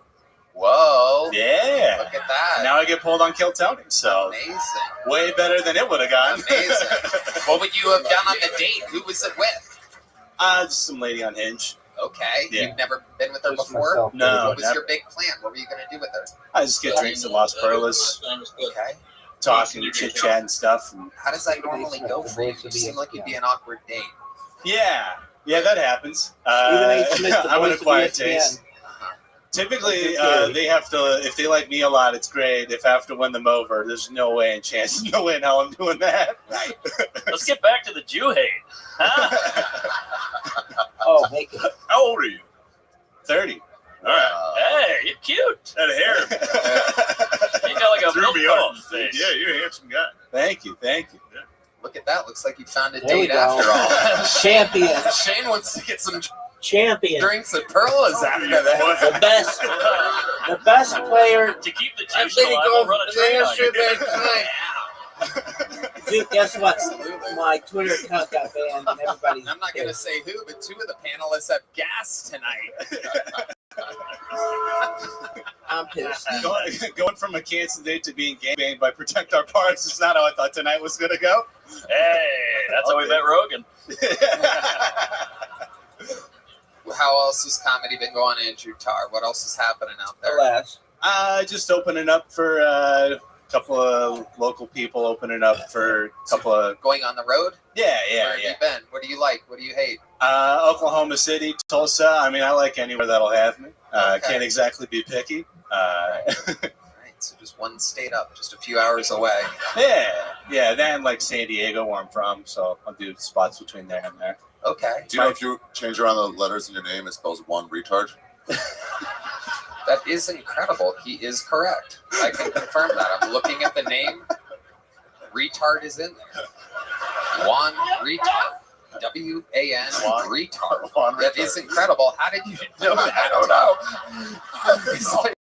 It's like insult Rain Man over here. Did you know that according to your zip code, the Morse code, it spells out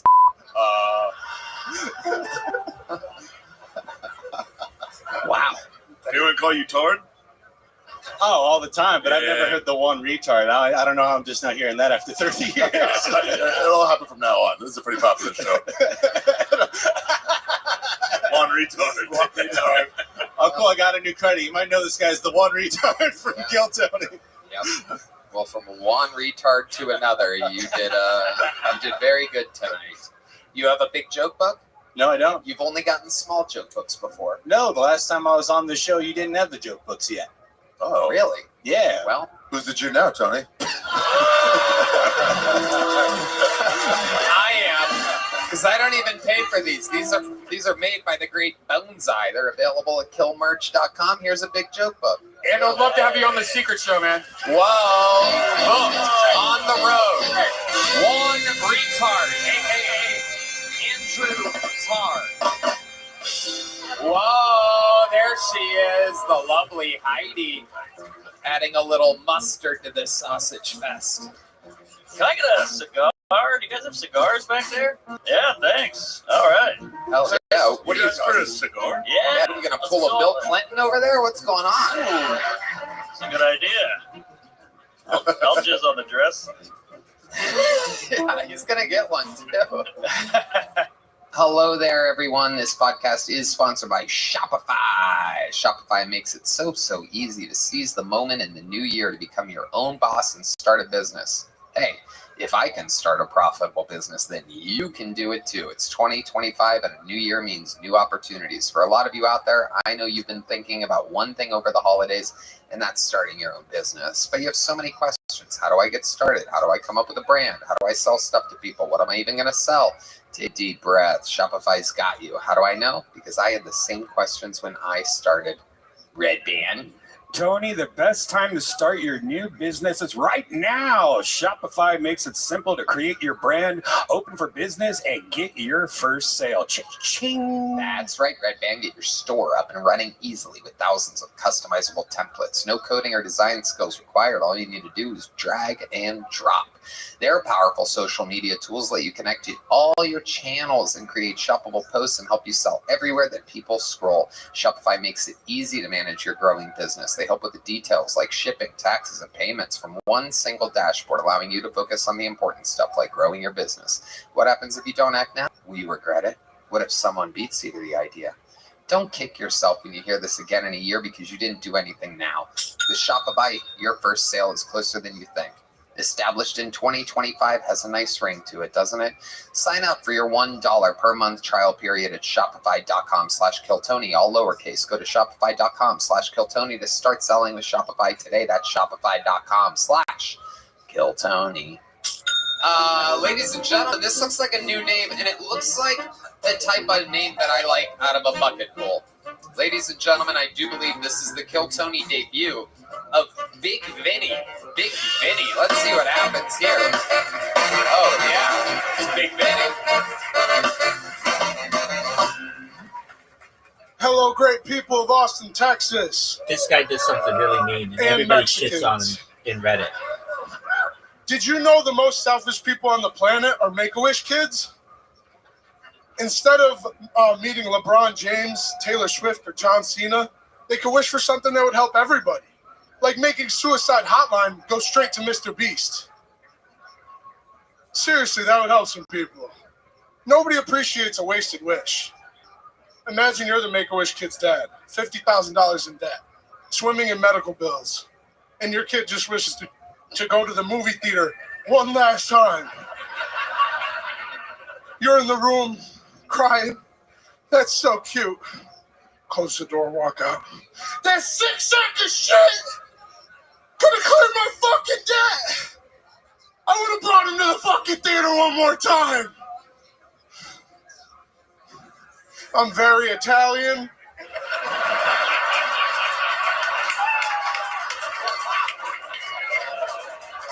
there's more to that joke. Do you want me to finish it? So yes, my father did beat my mother within an inch of her life. All right. So you went over the time there. Big Vinny. Fuck yeah. What's happening? You're really Italian? Yup, and I love you guys, all of you. Fuck yeah. Top Guy Parks is my fucking shit. Tony is the fucking man. Okay, You're the fucking goat. Okay, relax. And you're a fucking pig. All right. Welcome, Big Vinny. He's a guinea pig. He is.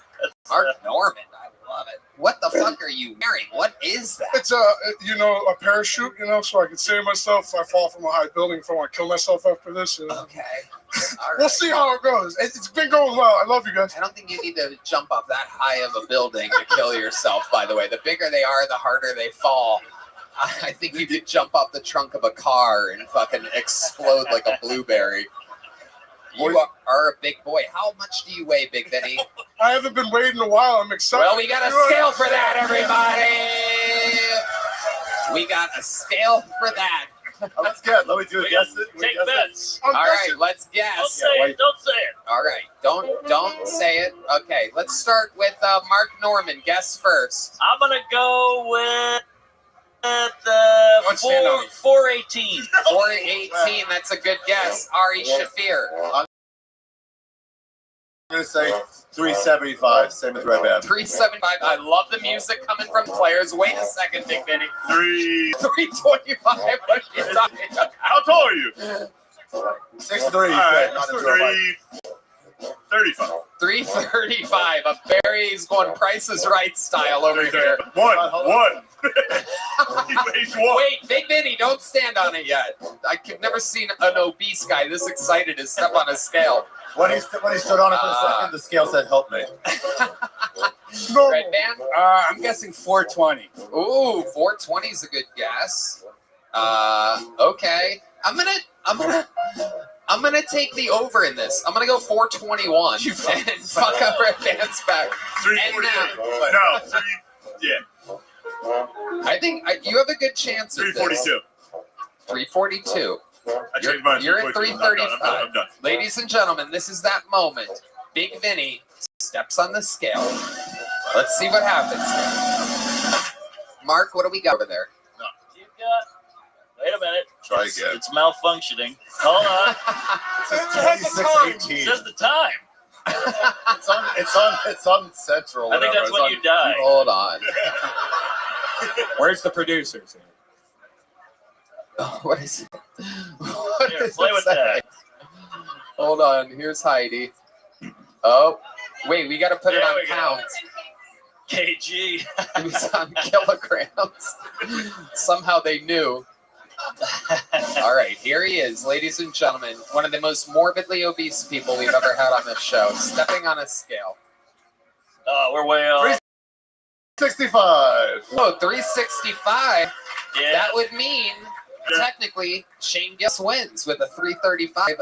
Ari overbid. Ari's closest, but this is the Price is Right rules. Yes. And the weight is great, one could say. You're incredibly not as fat as you look. Maybe you should stop wearing family tents. You're fumigating yourself. What do you do for a living, Big Vinny? Nothing right now. I need a job. I could be a door guy anywhere. I've had a lot of experience. I've done a lot of jobs. Like what? What do you mean? What are you really How could good you be a door guy if you would get winded showing someone to their seat? I'm very athletic. I'll beat you in a race, Ari. Wait a second. Guaranteed. Wait a second. Guarantee it. What? Fuck yeah. I'll fucking dust you. Oh. Yes. Let's do it. Oh, bro. My God.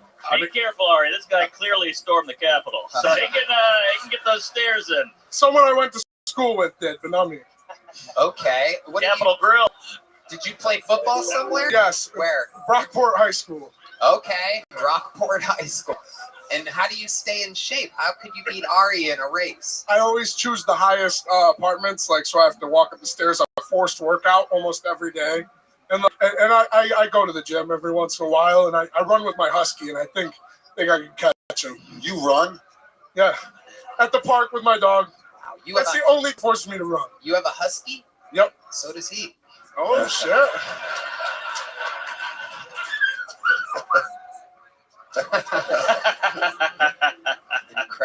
Incredible. So you don't have a job? Did you live in Austin? Yes, I've been living here the past 2.5 months. So how have you been surviving if you don't have a job? So I worked at an auction house before I moved He's here. been eating homeless people.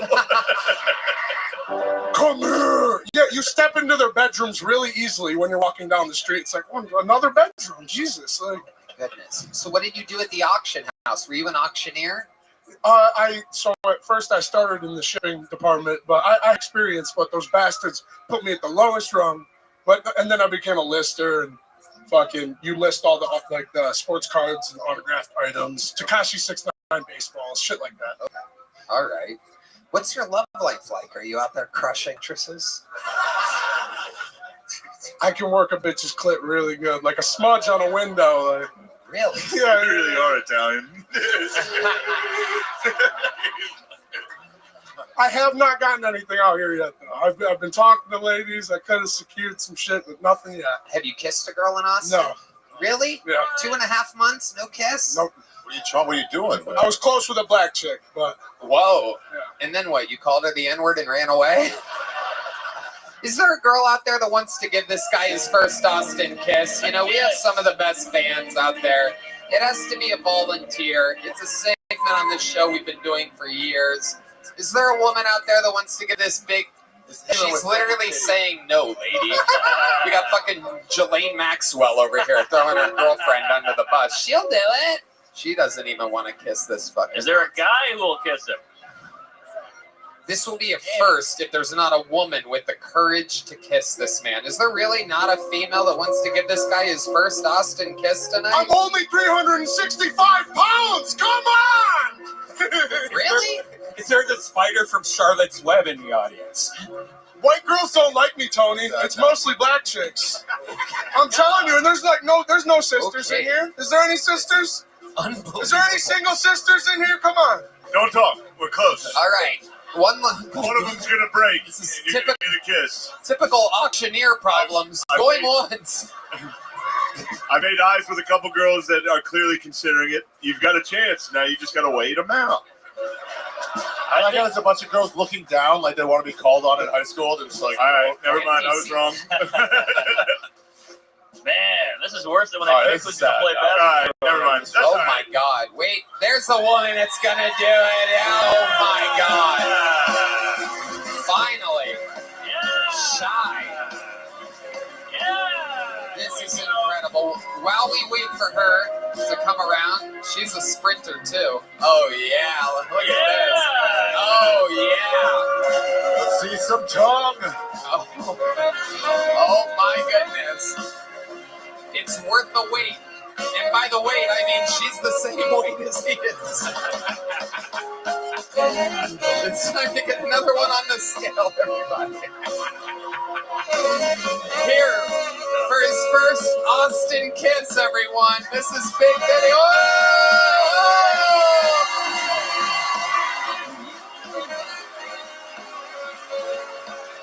Oh my God. Oh my God. What a hero. What's your name, lady? My name is Miss Shelby. Miss Shelby. Hell yeah. Oh my goodness. Absolutely incredible. Miss Shelby, how did that kiss feel? You didn't really kiss me. That's what fucking sucks. Yeah. Big Vinny says it. Big Vinny says it. Vinny, what's wrong with you? He keeps going to my side cheek. Vinny, kiss her. What are you doing? Why are you being a coward? Big Vinny, you said you could find the clip. Good fucking luck with this. Yeah, I'm not. Wait, Miss Shelby, where are you going? Get over here. Can we? Come on. Can we get you guys both on the scale? The scales of justice. Did I kiss a teacher? Are you a teacher? What the fuck? A violinist. Oh my goodness. Say hello. What happened? There was no kiss? I did it for the show. I did it. Yeah. I'm not into you. Oh, Big Vinny. Oh, come on. Vinny, you nasty fuck, dude. You think one of these girls was gonna be into you? They're gonna do it. Actual beautiful chicks. They're gonna do it for fun. She's beautiful too, bro. I'm not. Come on. Because you're asking why I didn't stick my tongue down your throat. What the fuck? I'm not gonna. Come on, give him a hand job real quick. Let's make him come. Let's make this pussy come. All right. I have standards. How about a hand for Miss Shelby, everybody? Miss Shelby, you're a superhero. Thank you. Hell yeah.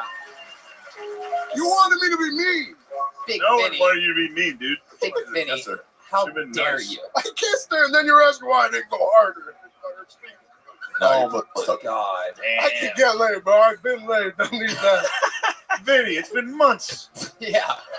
What are you talking about? I turn it down. Like, I'm not even fucking around. Oh, With Vinster, bitches like that, Vinster. yeah. Don't lie to me, Vinster. I'm not going to take the lowest rungest shit. Why are we talking about this woman like this? Yeah. She was nice enough to come up here. She was not. She saved you from Nobody it was sad when no one would kiss Yeah, you. literally, And then nobody wanted to kiss This you. woman came out of nowhere to save you. Yeah.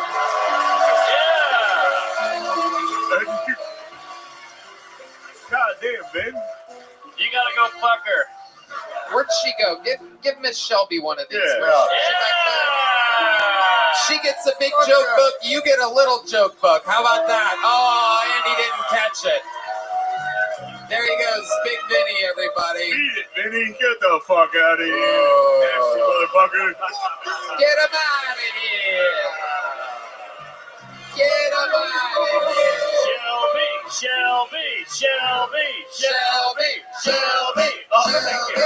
Shelby. All right. We're having fun in here tonight. Your next bucket pull, straight out of obscurity, goes by the name of Matt Bellick, everybody. Make some noise for Matt Bellick.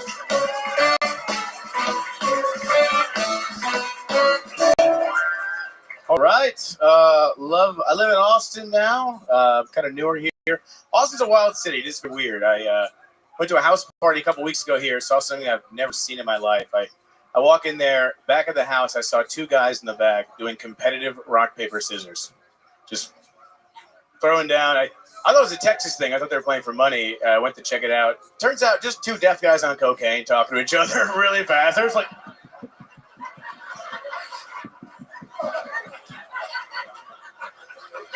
we partied all night. We had a they called it a silent disco. That's what we did. We fucking got down. Got fat. Diddy's in trouble. You seen this? You heard about this? Diddy? This guy's no, but one of the things he did, I didn't think was a big deal. He would hire these escorts to come to the house, and their job was to entice his guests to have sex with them, and then he would film them having sex without their knowledge. And apparently, you can't do that. So. But when I read that, I was like, "Who is like?" Because you were trying to like use that as blackmail on people, and I was like, "Who's that blackmail for?" You know, like if I get a phone call one day and someone's like, "We have a video of you and Dr. Dre double teaming a hooker at Diddy's house," I'd be like, "Can you tag me in that?" Dude, like, you have the video, none of my friends believe me. Like, all right. Matt Bellick. I'm going to be honest with you. I didn't hear a word of your set. Yeah. Mark Norman broke a glass cigar case, and a lot of it, the shrapnel went into people's drinks, and I'm making sure that the drinks didn't get drunk. It's literally on the can. Yeah. Drink it, soon. Drink it. Eat the glass. I'll buy one. I'll buy you another drink, whatever that was. I got it. Yeah, I'm protecting us. On a very Jew-heavy episode, I'm protecting us from losing it all here. I'm literally eat the glass. Our fan base, don't drink the glass. I'll represent you. Another round. Do not. Wait. Take this fucking thing for all it's worth. Eat the fucking glass. How much did that Holocaust? Just please stop picking it up. Don't even. No, I'm also cut. Oh no! Wait. Fuck. Unbelievable. So Matt, how's it going, buddy? Going good. Yeah, going good. I love it. How long you been doing stand-up? 11 years. Okay. Whoa! Big That's not a good reaction. Big deal. What do you do for work? Side gig. I sell T-shirts at concerts. Okay. Yeah. You sell T-shirts at concerts. Merch, yes. This guy knows the technical term. Yeah. How's that been going for you? How old are you, Matt? I'm 35. Okay. Yeah. All right. You look horrible. Thank you. All right. Yeah. No, you're all right. It's just your teeth. It's the teeth. I got bad teeth. The wrinkles. The wrinkles. And it looks like you change oil with your hair. Oh, Jesus. Incredible. Man. So you have pro wrestling, like wet, greasy hair. Where are you from? Chicago originally. Lived here for a couple of years. Yeah, Chi-town in the house. I thought it was going to be somewhere greasy. What? Chicago's pretty greasy, dude. I mean, it's not Philadelphia or anything, but it's Whoa! It's fine. It's fine. I was being nice to you. Yeah. You say something nasty like that. I'm a big Bears fan. Hate the Packers. I'm very happy your Eagles took care of that last night. Okay, we're not talking about this. Ain't fucking. Sorry. No, let's talk ball. Tony, shut the fuck up. We're talking ball. Barstool. Welcome to Barstool's Kill Tony. Notre Dame, this guy's well, the Packers It's are here. pretty good. Yeah. Oh yeah, bro. Actually, when's this come out? Monday. The When's this Monday come after. out? Yeah. So this will come out when Notre Dame's playing. Damn, think about it. Right now, Notre Dame's lifting a national title. There's a 0% chance of that. So sick, dude. Can't believe we did it, dude. He's back. There he is. There's the new Notre Dame mascot after Monday's game. It's D Madness, everybody. Holy shit. Is he all right? He takes. Oh, okay. He puts the two eyes in Irish. D, you gotta talk to whoever's dressing you. You gotta have a chat. Because they're not telling you what that looks like. That's nuts. That's crazy. Who's dressing him up like this? He's dressed like in living color. He is. You look like Kamala Harris trying to prove she's not Indian. I thought you were Nancy Pelosi kneeling. Oh my God. This guy looks like shit for 35, right? This guy's good. Hey, come on, man. All right. Yeah, Matt, take it easy, dude. Come on, dude. Take it easy. Fucked up, man. Yeah, that's just bullying. Yeah. Oh, Matt, what's something crazy about your life we'd be surprised to know about you? I'm getting married in March. Oh. Hey, what's his name? That's all right, man. Come on, man. That's what I do.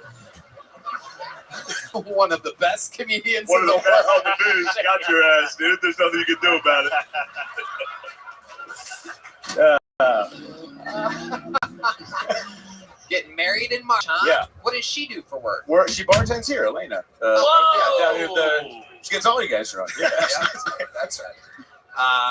Okay. And so, all right. What are your goals, Matt? Get married in March. Wow. Okay. Yeah. Just trying to lock that down, and then try to get less greasy, I guess, dude. What are you afraid of before I let you go? What scares you? Like, it's an honest fear. You don't have to make something. Yeah, no, honest fear. I mean, it's a cliche. I hate spiders. I know that's gay. I don't like them. Yeah. It's not gay. Big spider guy?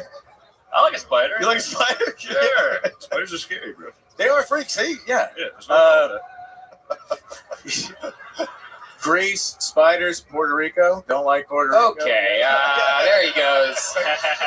You have a little joke book yet? No, I do not. You don't? I'll take one. There he goes. There we- Matt Bellick, everybody. There we go. Cheers, guys. Thank you. If they would have heard your set, they would have liked it. It was funny. It was? Was it really? Matt, here you go. You have a big joke book yet? Yeah, it was good. You already have one from another appearance? There he goes. Matt Bellick. Hey everybody, this podcast is sponsored by Nicked, the only nicotine pouch brand with a cleaner, more authentic nicotine experience. We've been using the new Nicked pouches, and we gotta tell you, they are exploding with unbelievable flavor. They can help you get the fix of tobacco without the smoke, and this is just where it's at, people. They're slim and basically invisible, so you can pop one in it anywhere, and no one will even know. So airplanes, secret adventures, it'll be our little secret. Plus, they come in 10 different incredible flavors, from crisp mint to exotic tropical fruits. Oh, they've got something for everyone. I'm loving these things. They're cleaner, so I'm not getting any artificial junk that some other pouches have. and they taste freaking great. I can get my nicotine without the smoke and the smell pretty much anywhere. Red Dan? Tony, I love Nicked. I've been super into the citrus ice flavor. Give me that. Lately, it's sweet, it's refreshing, enough said. And if you go out for a meal, if you're covered in garlic and your breath is all rank, with Nicked, their spearmint and wintergreen flavors don't just provide the nicotine in a slim, discreet pouch, they cover up your nasty breath and have you smelling fresh and clean all night. Hey, Tony, I hear they have a special offer and URL for all our listeners that they can actually use not once, but 3 times. This is one of the times where you're right, Red Band. Where's that sound effect? The victory sound effect. Dun, dun, dun, dun, dun, dun, dun. Make the switch to Nicked nicotine pouches today. You're going to love these. And right now, our listeners get 35% off when you order through our exclusive URL, nykdpouches.com/Tony. That's nykdpouches.com/Tony. This special offer isn't just for your first purchase. Use this up to 3 times. Don't wait. Get 35% off now at nykdpouches.com/Tony. That's nykdpouches.com/Tony. NYKD products are only for adults of legal age, and every order is age verified. Warning, this product contains nicotine, and nicotine, as we know, is an addictive chemical. Yum. Nick. All right, is Juan ready? Is Juan back there? All right, yeah, we have a Juan. Hey! This guy was on an episode a couple weeks ago. I said that I wanted to see him again. A very funny first appearance. This is his second time on the show. So good last time that I gave him this appearance. Let's see what happens in the second ever minute from Juan, Denmark, everybody. The return of Juan, Denmark. Yeah. Holy shit. You know how to get black people and Nazis together? The Trump fist, all right? I love that fucking fist. He appropriated the Nazi salute and the black power fist all in one arm motion. It was crazy, y'all. The only thing blacker than Donald Trump's fist are the list of all the people Kamala Harris locked up. I'm going to be honest, y'all. I think Kamala Harris is just Hillary Clinton in blackface. I also think that Mexicans should have been the first slaves. You know what I mean? Like, if it wasn't for sports, music, and the prison system, slavery would have been a terrible business decision. If Mexicans were the first slaves, there'd be skyscrapers in Nebraska, y'all. There'd be taco trucks on every fucking corner in America. And what if Asians were the first slaves, right? You'd be able to fit like 5 times as many motherfuckers under that boat. They got the perfect fingertips for cotton picking. And what's better after a long day of your Asian slave picking cotton? A nice rub and tug. My name's Juan Denmark. The return of Juan, Denmark. You know what I love about you? Is you can be as racist as you want to be. I know, I love it, Tony. I fucking love it. Unbelievable. I fucking love it. This is black power privilege. It really is. It's black privilege. Black power privilege. Okay, I don't really acknowledge the power. Fuck yeah. It's limited power. It's like a solar energy, if you will. That's true. We are powered by the sun, Tony. That's why I'm in Texas right now. Absolutely. Yeah. Shane asked me a great question while you were on stage. If you want to turn sideways so that the put the jacket back how it was. I swear to God, just I thought face you were the not other wearing way. pants. Yeah, it looked like you weren't wearing pants. To our angle. Dude, next time, if I ever get it next time, I'll come here naked, guys. Don't do that. Do it. I give you permission. You have to carry on the banner. Dude, are you from the future? You look like Book of Eli. Slippers on, the big jacket. You're like the Matrix James. Thank you. I appreciate that. For a podcast, this show has really become a lot of TV on the radio. What? What does that mean? That's it's a band. lead singer, TV on the radio. All right. Oh, yeah. Hell yeah. What's up, Tony? So you're wearing like Daisy Dukes and I a am. full-on jacket, giant jacket with a big hood. I like to keep people confused at all times, Tony. Absolutely. You don't know what you're gonna get. You're gonna get a school shooter. You're gonna get a homosexual. What are you? Yeah. What are you gonna get, Tony? You got I'm gonna shoot up a gay club. Yeah. Whoa! Orlando. Too soon. Got a little bit of everything. You just seem like a cold gay guy. Honestly. Hey, listen, I'm not gay. I'm queer. All right, there's a difference. What is that? What's Okay, that I'll explain it to you, Mr. Mark. Please. Okay, listen, I will fuck a man, but only if he has a vagina. Does that make sense? No, explain Like, you can it have more. a face full of beard, but you better have a torso full of vagina, goddammit. Ari, fuck him. It is incredible. What's the gayest thing you've ever done? Come to kill Tony and see you. Okay, what's the second gayest thing you've ever done? Sounds like fair. What's with the? Oh, I've watched two men have sex. Oh. Okay, explain, In real life. In explain real to life. us how that happened. Yeah, I was 15 years old. What? Whoa. This is a key way. Let's keep going, all right? P. Diddy party. Whoa. Close. I was walking downstairs to my basement, and I looked through the window of my basement, and my uncle was having sex with his partner, dude. You have a window in your basement? Back in the day, yeah, when I lived in Virginia, we had a house with a basement, and my uncle lived there with his boyfriend named Juan.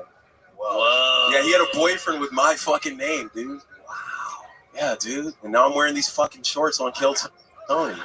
Fuck, dude. Damn. Fuck. You found those on the floor at your uncle's. Yeah, word. He couldn't put them back on after all that butt sex. I've never met many black wands before. I'm Cuban. I'm Afro-Cuban. Afro-Cuban. Yeah. Okay. Yeah. What is the most Cuban thing about you, if you had to guess? I move my hips when I fuck. Whoa. Really? I do. It's crazy. Can we see that? You got to pay for that, Mark. We got some Cuban music for you here. Well, we really can't see the hip movement with that giant check. You guys are awesome. I love these niggas, man. Juan, remind us, what do you do for work? I go to school full time to be a clinical psychologist. That's right. Yep. Absolutely. Yep. Absolutely. Did you get a What are you guys clapping for? Mental health. Clapping for? Yeah, what are you clapping for? It's a landmine. Somebody's going to be like, oh, I have a nice black, my doctor's black. Yeah. And then you're going to get in there and be, this guy's going to be crazy.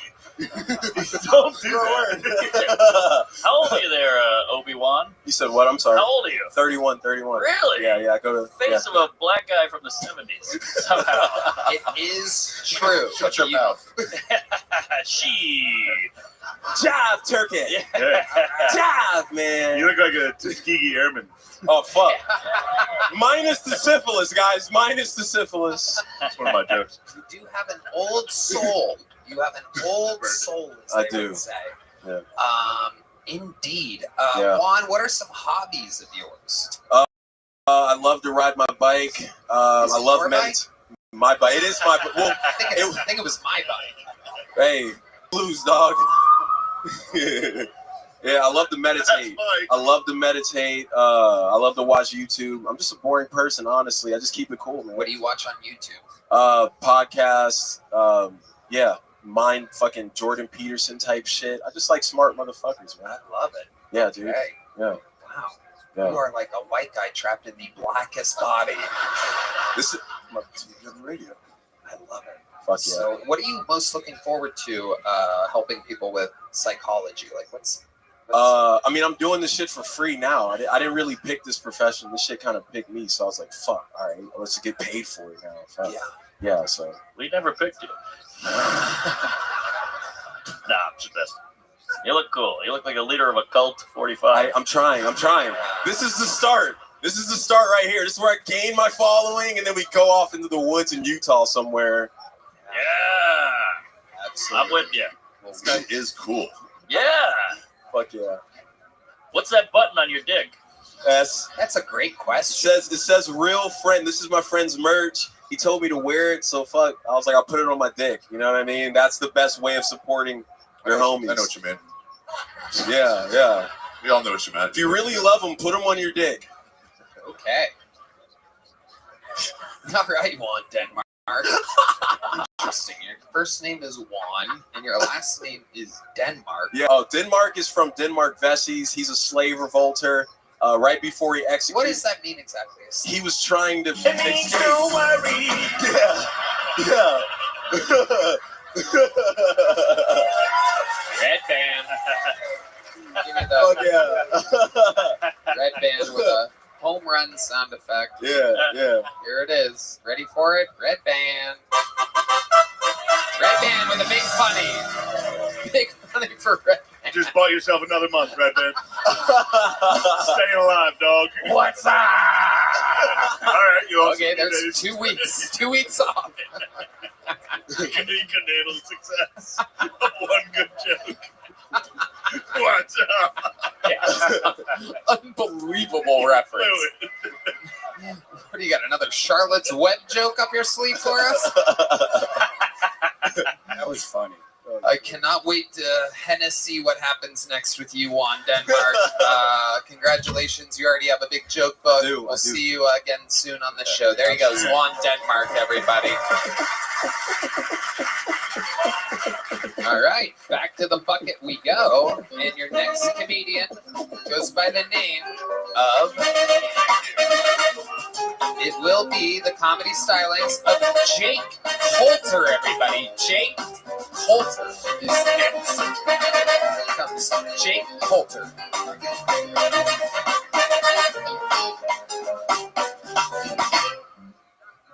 So, did anyone else see that horror movie Teeth? About the girl with teeth in her coochie? Yeah, that shit fucked me up so bad that now every time I sleep with the girl, I feel like I have to eat her out because that's my way of like checking for monsters under the bed.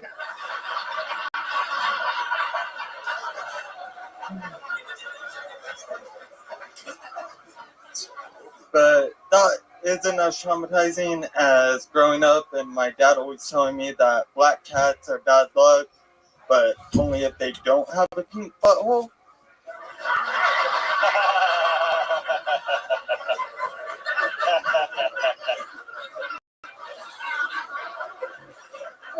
Yeah, so now every time I sleep with a black girl, I feel like I have to eat her ass first. So that way I can see what color her butthole is and know if looking at her black cat is going to give me bad luck.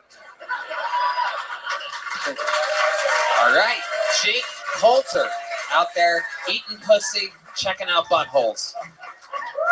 Who did you talk to for research about those jokes about eating pussy? My dad. Okay. Jake, you've been on this show before. Remind us, how long you've been doing stand-up? I just reached a year in September. You reached a year in September. And you have a little bit of what is it? What is your impediment exactly? Remind us. You have somewhat of a... I think I was on this episode and you said nothing, right? Yeah. Oh, it's nothing wrong with you. Yeah. Come on, you were molested. Probably, you're right. You got molested face. Yeah, you stayed young looking. Yeah. Trapped, forever young. Forever young. Forever young. Tell us about the molestation. Well, it all started when I was 7. Did something really happen to you? No. Did something traumatizing happen to you when you were younger, though? I mean, I dropped a bowling ball on my head. Oh my goodness. Whoa! Ladies and gentlemen. There you go. You dropped it on your own head? Oh, okay. See what? Trying to hold it above your head? No, see what happened was me and my friends were like doing stupid shit at the bowling alley, being the annoying kids, throwing it halfway down the. You're so gay. You're clearly gay. I No, love he's that not you gay. think. He's not gay. He's not. No, He's he's something else. He's nothing, dude. He would never. I swear to God, he's nothing. There might be a dude's ass out there with teeth in it. So. But you and your uncle were bowling. That. Oh shit. How old were you were bowling this time? Probably about 13. Okay, so you're And, 13. You're out there being a bowler. Yeah, and so I decided I was going to throw it over my head, and I talk with my hands, yes. You don't just talk with your hands. Yeah. You talk with an upside down, like fucking. Yeah. John Dees has pointed out that your neck is also gay. You do gay things with your neck. There is a little bobblehead fucking. I just was throwing a bowling ball and there's teeth in a pussy. Just claim autism. You think that's crazy? Claim autism. Avoid all this gay fucking bullshit. Yeah. Okay. Just go, yeah, I'm retarded. I'm not gay. Because you have to be one. You gotta have something, man. Come on. Yeah, you're totally not gay. Now tell us more about dropping balls on your head. Yeah, when your uncle used you as the bowling ball? The old 3-finger smash. Oh no, I just I tried to throw it over my head and went too far up and not enough back. And where? Boom. Okay, did you immediately get knocked out? No, it didn't hurt at all. Did you start talking like that immediately? Probably. Yeah, how were you talking before this incident? I don't remember. That's right. That's right. Damn, you got knocked into gay. Y'all keep saying I'm gay. I mean, Wonder what's about to happen now. Y'all keep saying I'm gay, but Tony over there. These two divas going back and forth. You two queens. He's gonna scratch you. Don't say I'm gay. Right. Attack me at your own wrist. What do you do for work? I'm unemployed now. How did you do your job? They didn't tell me. They just told me that Texas is an at-will state. It's an at-will state, and they didn't need my services no more. What was the job before? Domino's, Dollar General. What? Dollar General? Dollar General. Wow. Oh my goodness. Yeah. You're right. You got fired from Dollar General? Yes. What's the state have to do with? What's an at-will state? At-will state means they don't have to give a reason for firing you. Yeah, see, now you can tell them. You can say, I'm a gay. Oh, yeah, you should. Oh, yes. Good So luck gay. firing me now.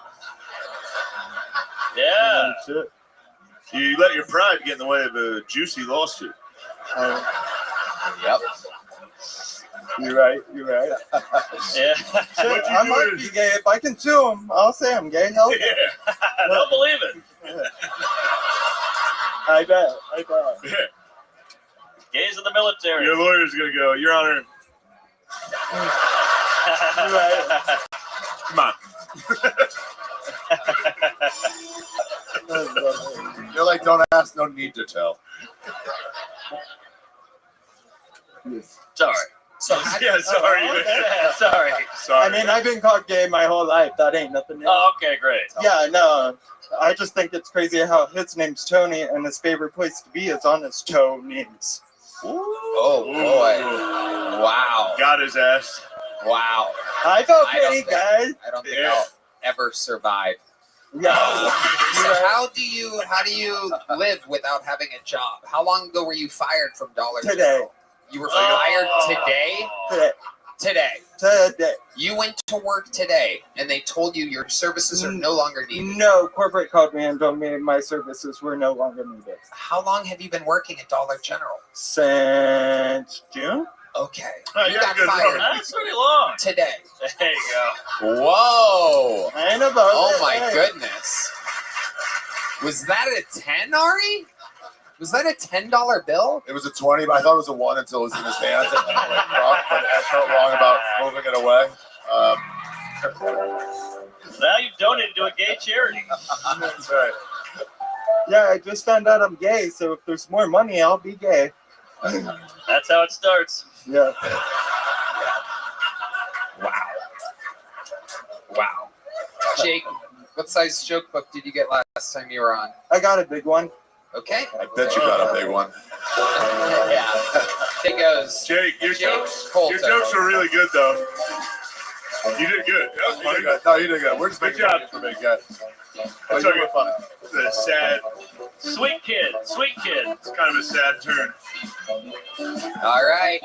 Let's do another special treat, ladies and gentlemen. One of the most prolific regulars in the show's history. I present to you a brand new minute from one of the hardest working men in all of the Austin, Texas comedy scene. This is the return of Cam Patterson,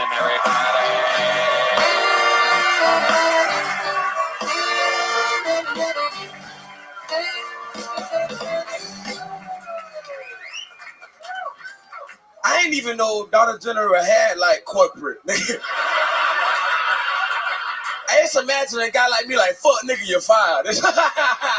It's over, boss. Get the fuck out of here, dog. It's over. Damn. I was in LA. I was around the fires. I was there. I blame the gays. That's who I blame for. It's funny because I was riding around and I seen like all the houses on fire and shit. And you know what was crazy? You know what was still standing? All the ash and the rubble and all the fire, what was still standing was brick chimneys. Why not make the houses out of that next time? That made the most sense ever, you fucking dumbass niggas. Hey, why would you make the house out of matchsticks, you fucking dumbass? That's crazy, dog. Also, it was funny. I was riding around and I saw a lot of people evacuating their houses and shit like that. And you know what I didn't see? A lot of dogs. No dogs. Yeah, you on, dumb white bitch. You know who happy? Asian niggas. They are happy as fuck. All right, I'm done. That's good. Get me out of here. Perfect. Why don't they make the plane out of the black box? I don't know. You ever think about that? I don't know. Too young. You would never have heard that. No, I know. I don't think he stole it. I know. It's just funny. He's like, yeah, good question. That is a good question. Yeah. I love it, Cam. Right out of the Dollar General thing. Yeah. Funny. Blame the gays. Black chimney, brick chimneys, and ended with Asian N-words. Yep. I was rushing this one. Beautiful. An absolute masterpiece. How's life going? You good? You were just in LA? Yeah. Tell us more about it. Shit, then run around for 5 to help people out. That was cool. Homeboys out there, so we dropping water off shit like that. You help with looting? Huh? Oh, sorry. Nah, but it was a chase that was on fire, and I was excited about that. I was like, oh my God, if I ain't had no money, nigga, I'd go get that. You know what I'm saying? I think your hair It seemed like a good idea. You still at Bart Simpson? What the fuck that even mean, man? Sideshow Bob, he's a character on the. You gotta get a TV. Nah, no, I've seen it. I've seen the show. Okay. I've seen the show. I've heard it before. You gotta lose the TV. Exactly. You really help people out there? Yeah. That's amazing. Yeah. I can tell you're still covered in ash. So is Ari's dad.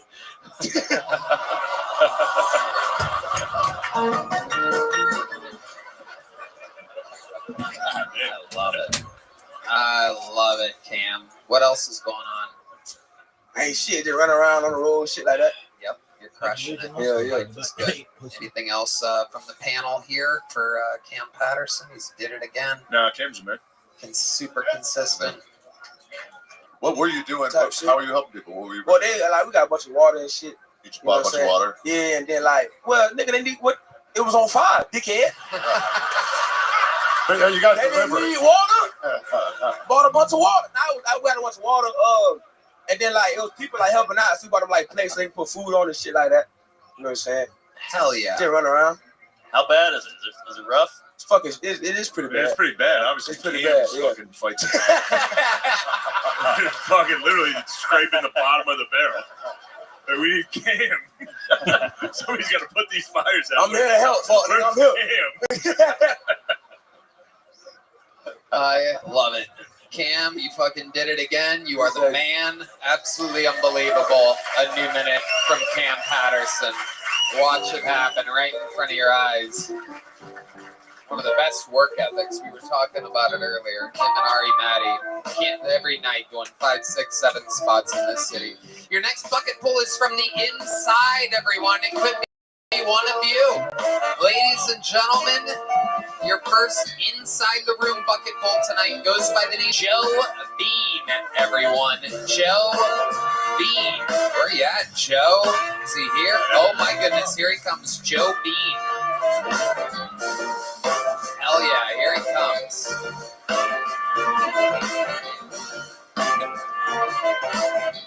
You guys still having fun out there, huh? Yeah. shame. No tickling shame. Oh, he loves tickling me. Come on, make some noise for the Inside Zone, Joe Bean. What's up, comedy mothership? My name is Joe Bean. I got a question for y'all. And if y'all ever grown up skinny in a fat-ass Mexican family? Hell no, bunch of white folks here tonight. Oh, there's a Mexican, right? Fat. Never mind. Let me tell y'all what it's like growing up skinny in a Mexican family. Man, we get shit on. My grandma used to call me skin and bones when I was a kid. I'm like, come on, grandma, you're skinny as fuck. The fuck? My grandma's dead now. I'm like, who's the skin and bones now, grandma? No, but I imagine growing up skinny in a Mexican family is a lot like growing up light skinned in a black family. They get shit on too. They definitely get shit on too, right? But I have a theory. I think it's mainly because I think they're jealous. Like my family, I think it's just that they're jealous, right? Because physically, scientifically, they can't get any lighter, right? They're just mad. They're fucking mad. The same as my fat ass cousins, right? There's nothing they can do to get any lighter. These motherfuckers eat them for dinner. They ain't lose a single fucking pound. All right, my name's Joe Bean, that guy. Joe Bean, shockingly good for an inside the room bucket hole. Great setups. A lot of good setups. Appreciate it. Yeah, Appreciate it. setup after setup. Great premises. Yeah. Stop with the Those setups. setups. The jokes, we'll find them. It did. You got a laugh off of just laughing about it being like light-skinned people in a black family. The point to the because I was in direct eye line of you pointing at the Mexican guy, you called him fat. He literally was like, "The fuck, dude! I'm the only one trying to help you." Yeah. He's fat though. You are thick. You could slip right through a border wall. Yeah. It is incredible. How long you been doing stand-up? About a year and a half. Okay. And how long have you been a championship horse rider? All my life, Tony. Is that really? Do you do that? No, actually, that is your calling. Do you know that? You do have full jockey head. Yeah. Yeah. Jockey body, jockey Everything. head. That's all you. I say 5'6" on my IG. Oh, come on. You're a hood ornament. Wait. Hold on a second. Get the tape measure. Yeah. Oh, Did you just say say that you're 5'6", but you're really 5'5"? I got a cousin fights in the UFC. I'm taller than him. Oh, That's well, the only well thing yes, I got there on are him. weight divisions in the UFC. Oh, get off your toes, Joe. Joe Bean. I'm on the. How much do you weigh? How much do I weigh? Yeah. About 120. Wow. Yeah. Tell me how much you weigh. Ask me how old I am. I'm about 150 something now. How old are you? Fucking 41. Wow. Look at that. 41 years old. I got a 22-year-old. He's sitting right there. Your That son fat is Mexican 22. 22 years old. Yeah. Oh, God damn it, Yoni. Come on, Yoni. You're not supposed to listen to him. No, this is me. Shoes on or off? Shoes off? Shoes off? Shoes off, Joe. What kind of shoes are you wearing over there? No Zapados. Got some weight. Oh, shit. No, Joe. Stand up. Take those Zapados off. And take off that hat. Go to the top of his head, Yoni. Get that hat Take out that of here. sombrero. Take off the hat. We don't know what's in there. Oh, there it is. Yoni getting a good measurement here. What do we got? My guess is 5'4". 5'3". 5'4" and a quarter. Quarter. And bad news, Ari just picked up that quarter. That qualifies.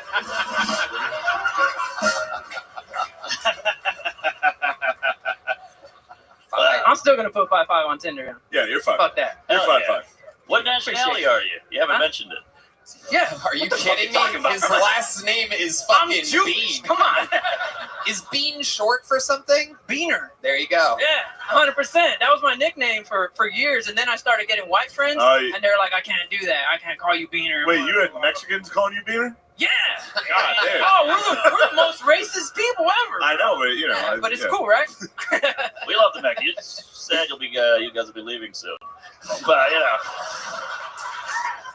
Hey, I don't make the rules.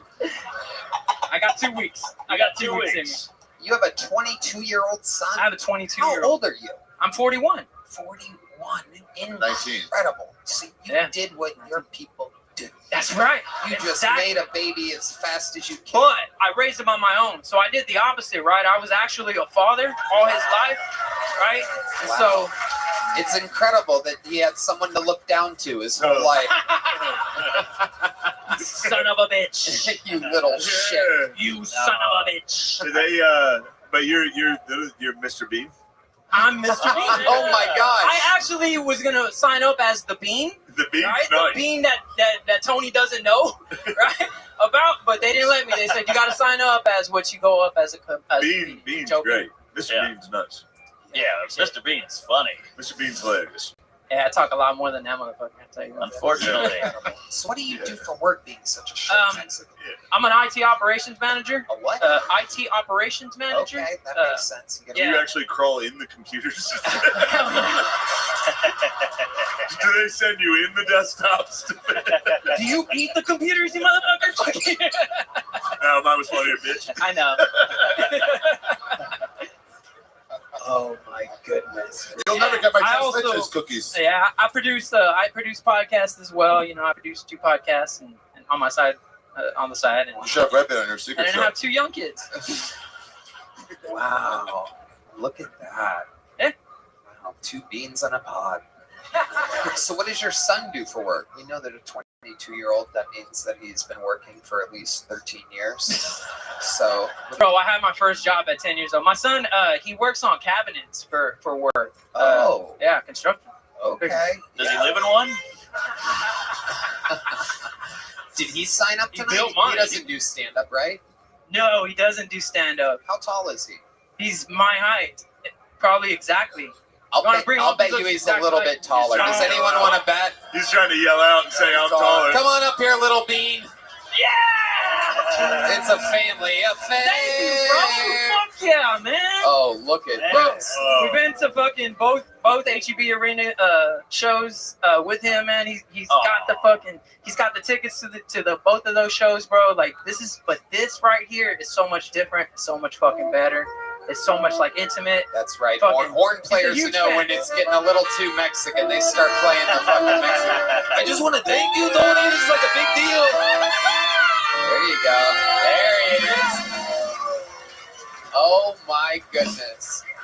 Oh Man. Well, I guess you guys are about the same height. Look at this. This All is- these beans, we need some rice.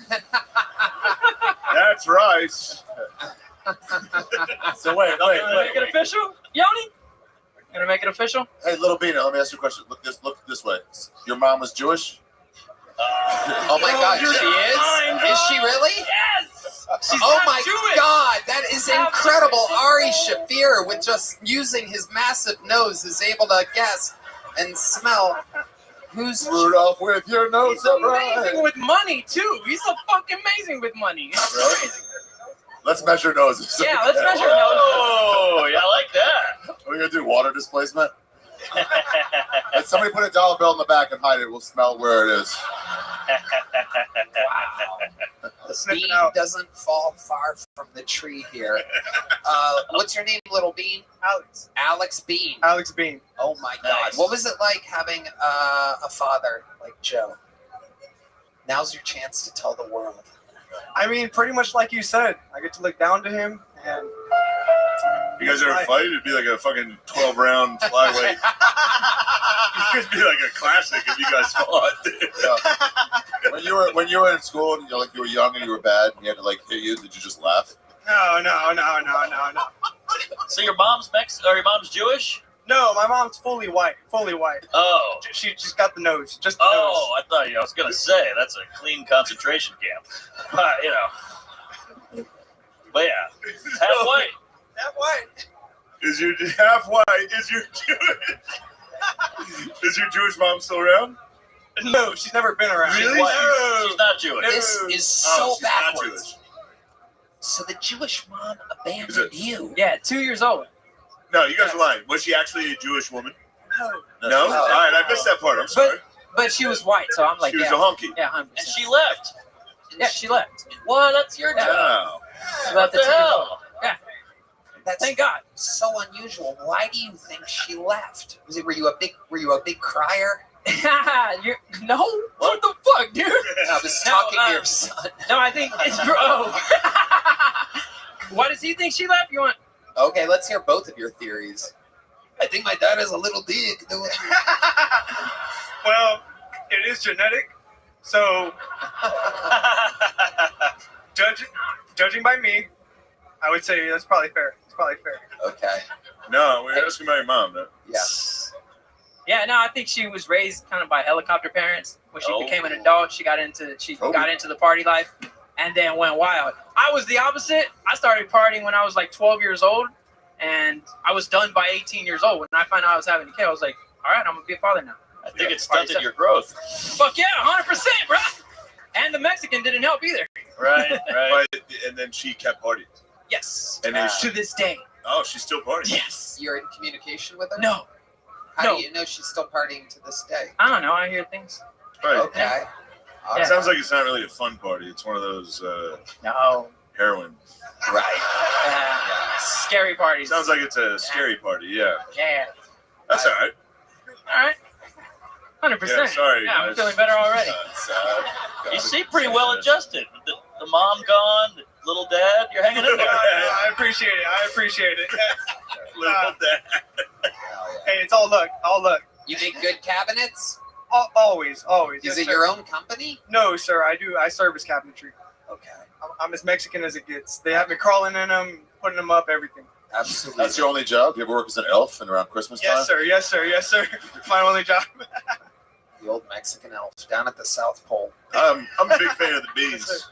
Absolutely, and I am as You eat well. beans. So much so that I am giving you both a big joke book from the Great Bones Eye. There you go, one for you, one for you.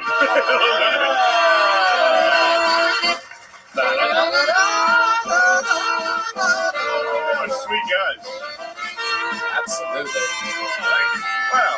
Yes, please. Hell yeah. From Bean Light to Bud Light Thank for you. Shane Gillis. From Brown Bud Light. Claw to White Claw for Ari. Thank you. Ladies and gentlemen, your next bucket poll goes by the name of David Lynham.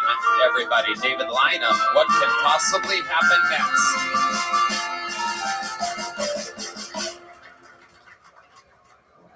A school teacher in Florida got arrested for sleeping with a student last week. It's like a thing now, right? The teacher of the year. Parents were outraged. They were like, how does something like this happen in our community? And I'm here to tell y'all, who do you think's voting for teacher of the year? It's the students that are fucking the teacher. It's a hell of a campaign to go. I'm not saying there's a correlation. Look, I'm not saying there's a correlation, but it does seem like ever since this broke out, the school shootings have gone down. Am I right? It does feel like the teachers got together and they were like, hey, we can solve this shit in-house, you know? We can stop it. We're going to start a detention. We're just going to run it a little bit different, you know? My son sees this shit on the news. I asked him the other day, I said, you ever fantasize about one of your teachers? He's like, Dad, you're disgusting. No, that's gross. And I don't know if he's socially awkward because we homeschool him or what his problem is, or roll tide, right? I mean, if he can make his mom come, at least somebody in this fucking house can get it done, you know? That's my time. Thank you. David Lynham with a funny set. Hello. Funnier than you looked like you were going to be when you came out. I swear to God, you see how slow it was at first? They didn't like it? Because of the earring in your ear and your hair. Yeah. I look like the singer of Creed. I get that all the time. But, you spit a lot. All right, that was that's all right. Guys, I'm sorry. I'm a little bit drunk. I've been hanging out with autistic people at Poor Choices for fucking 2 hours. Dude. This guy definitely rules.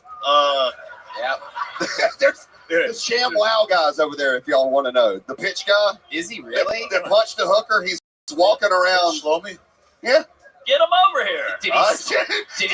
His handler's wearing a ShamWow hoodie. He signed up for the show. No, he's over there fucking talking to people, dude. It is bizarre, dude. I'm so glad to be here with y'all, dude. I can't believe I got called. And on top of that, this panel's great, but goddamn, I couldn't wait to get out of there, dude. He directed a movie I was in. Me and Adrian Brody were in a movie directed by the ShamWow. How insane is he? Should we get him over here? You gotta get him over here. All right, somebody go get the ShamWow guy. ShamWow. You gotta love it. A random Monday night in Austin, Texas. Go find that guy. Got the ShamWow guy. Got people in the front row drinking glass. Anything can happen. He could clean that up. It's about your life. How long you been doing stand-up? I'm a career drummer that quit a year and a half ago to do comedy. You're a career drummer? I paid for my house playing drums and quit to do this. Well, boy, oh boy, do I have dude, a white news man's for coming you. for your job. No, I don't. We have a tradition on this show. It's called a Mexican drum off.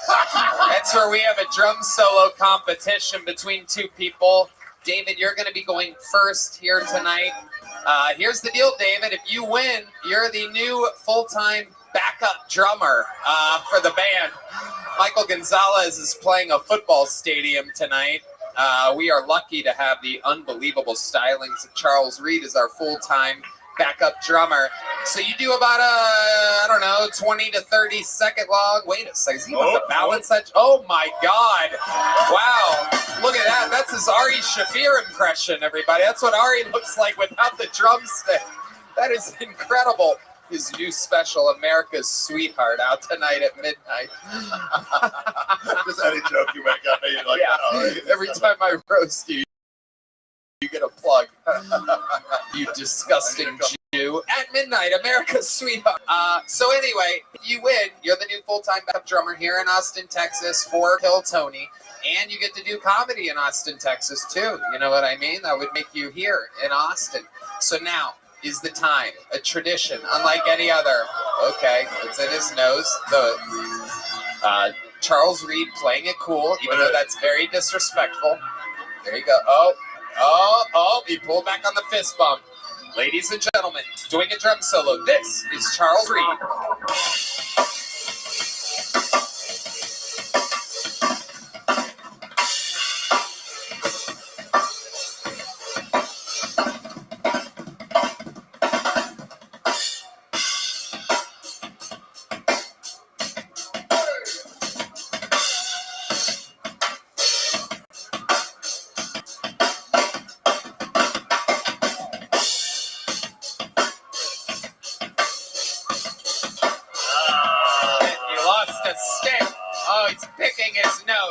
All right, there is David Lynham with a drum solo, ladies and gentlemen.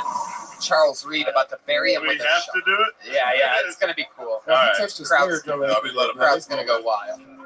Ladies and gentlemen, here to defend his throne as the backup drummer, one of the great freak talents of this, the live music capital of the world, Austin, Texas. This is Charles Reed.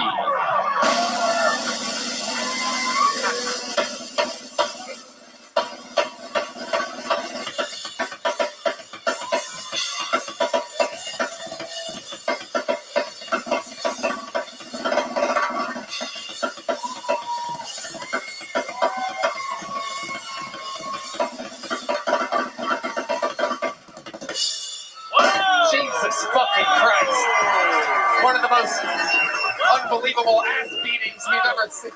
Wow. Whoa! Hey. Yeah. That was a close one. I think Charles is better at drumming and comedy. Unbelievable. This is the first time I've ever seen a black guy put his knee on a white guy's neck before. Oh my God.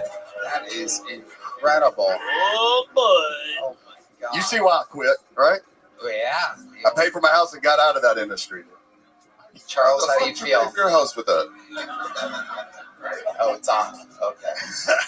How many of you have David Lynham winning that? Just a boo from the crowd. Just one boo. How many, nasty motherfucker. How many of you have Charles Reed winning?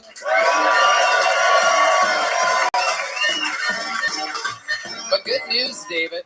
Your set was good. Anything else crazy we should know about your life before letting you go? I worked for the drummer for Guns N' Roses for a couple of years. And what was that like? Babysitting. Did you make him feel better about his talent?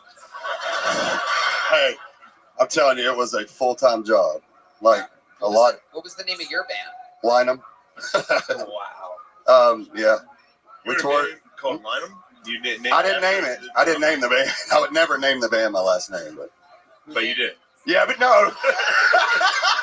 But then you did. No, I did not. The rest of the band called it that. We were last in line when they were giving out band names, obviously. It gets misspelled on every marquee across the country, so. Yeah, a lot of marquees. Yeah, we did. We flew below your radar, but we made enough money to pay for a house in Alabama. So. Well, you just got beat by One show. You just got your ass handed to you by Biz Marquis. Yeah. See, that's about as old of a reference as Charlotte's Web. We liked your set, though, David Lynham. Here's a big joke book. Congratulations. There you go. Thank you guys so much. On to the next one. We're flying through it here tonight. Your next bucket pull goes by the name of DK, everyone. DK. Thank you. Thank you. Here's DK. One more time for DK, everybody. These people wait all evening for this opportunity. Most people these days aren't too smart.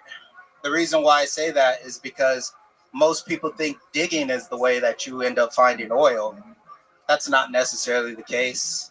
Another way is looking for terrorists and weapons of mass destruction. A little bit about myself. My birthday is 4/20. For most people, that's a day of celebration, right?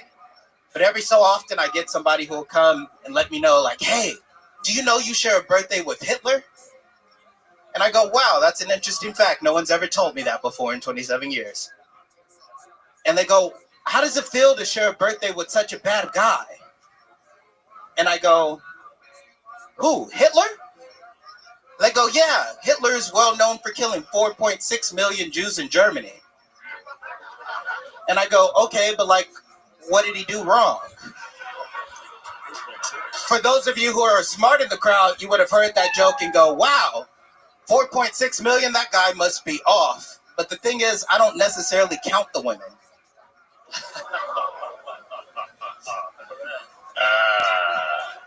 Thank you. I think I'm gonna leave it there. Okie dokie. Hell yeah. DK, fresh off of winning the drum solo competition. Dare I ask what DK is short for? Because I'm thinking of a video game right now. So I'm thinking doesn't That's kill. the first thought that usually comes out of people's mouths. I think it's for how people spell Dairy Queen. Yeah. Spam Patterson. Yeah. It's my son, Dairy King. One of the ones that are good at spelling. What does DK stand for? It stands for Drama King. What? It stands for Drama King. That is what it means. Oh, okay. Did your parents give you that, or did you do that one? I did that one, clearly. Well, I don't know how clear. Well, my friends did that one, but I rolled with it. Why they be calling you Drama King? Because I'm a bit dramatic, Tony. Can you give us an example of a time in which you were dramatic? Yeah. You got pulled over. I'm one of those. Oh, we're groaning now. 2 hours into the episode, we're going to start groaning. I just called him Donkey Kong a second ago. Everyone was fine with it. I say he gets pulled over. The black guy just gave me a thumbs up. Thank you, sir. I can tell because the inside of his thumb is white. Okay. All right. Oh, my God. I dug myself into a deeper hole, and now we're getting applause. Let's go. Okay. So give us a time in which you were dramatic. So the reason why I got this name is because I'm very emotional for a man. Like, I like to sit around with my friends and talk about God and consciousness. And I'm like, I think we should be loving each other. They're like, that's gay. You are very dramatic for a man. Okay, yeah. So, I mean, that's who I am. And I roll with that, you know? I love it. Yeah. I love it. What do you do for work, DK? So I work as a valet driver at this hotel up the Who street. the fuck would trust you with their keys? I definitely get a lot of side eyes, Ari. Mr. Drama King, please, take my car. No. My real name is Timothy. That's not a hidden fact. Yeah. Timothy's nice. Yeah, that's Drama cute. King, you should. Yeah, come No, but the people just call me DK. No, Drama King. I've gotten word that Drama King, that you once tried to fight one of the nicest humans in all of show business, Yoni, the producer of Sony. Would you like to tell us exactly why it would take a man named Drama King to ever want to hurt sweet, sweet Yoni. As I said, I'm very emotional. What happened? You know me. This was a while ago, so my memory might be a little bit scratchy. None of it was on Yoni. All of it was on me. Absolutely, I already knew that. Yoni, if you're wondering who that is cackling, that's Yoni. Yeah. So I didn't know who Yoni was. He came and he approached me and told me to step away from the sidewalk while smoking. Nobody tells Drama King to step off the sidewalk. No, that wasn't the issue. I felt the intention behind it was kind of malicious. Like I didn't know who he was. Clearly had the authority to be doing that, and it made sense at the time. And he's one of the nicest guys. He is. Yeah, I've had a conversation with him after. He's a great man. You thought it was some random guy telling you to get off the sidewalk? Yeah, I thought it was somebody who worked at Poor Choices. Oh, okay. So, all right. That also would have been a weird. I'm not even at the building. Like I'm off to the sidewalk. So right in front of the door, I'm guessing. A few feet away from the door. But yeah, it's confirmed by Yoni. Definitely right in front of the door. Yeah. What were you smoking? Black and mild. Crack. Oh, okay. All No, right. it was definitely weed. It was weed. Yeah. That makes perfect sense. Yeah, I mean, I smoked a blunt with you about 2.5 years ago. Really? Whoa. Yeah. You're freaks, Tony. Damn. How's it feel? Where the fuck were you and Drama King hanging out? You know? Where were you, Drama King? Were you at his apartment? Did he bring you? Did you guys kiss? Let me show you where I get up at the hot tub. Who's getting tickled? I would never get tickled. Where did we smoke this blunt? So it was at the back of the creek in the cave. That's where all the lovemaking happens, Drama King. Yeah. It was during a Legion of Skank show. You came out in a cowboy outfit. There was pretty much no. Story tracks. Sounds about right. We taped a little episode of Broke Black Mountain. Yeah. It was right after the paying day. So I was smoking a blunt and you walked up and hit it. No, I was smoking a blunt and I asked you if you wanted to hit it and you were like, sure, man. Yeah, that's right. Well, I don't know why you had to do that voice, Drama King. God damn it, Drama King. Sure. You want to hit this? Yeah. Sure, I'll fuck you. What else happened though after that? What did you guys talk about? What did you guys do? So it was right after Tony was going through a situation and he was the pang dang you said, right?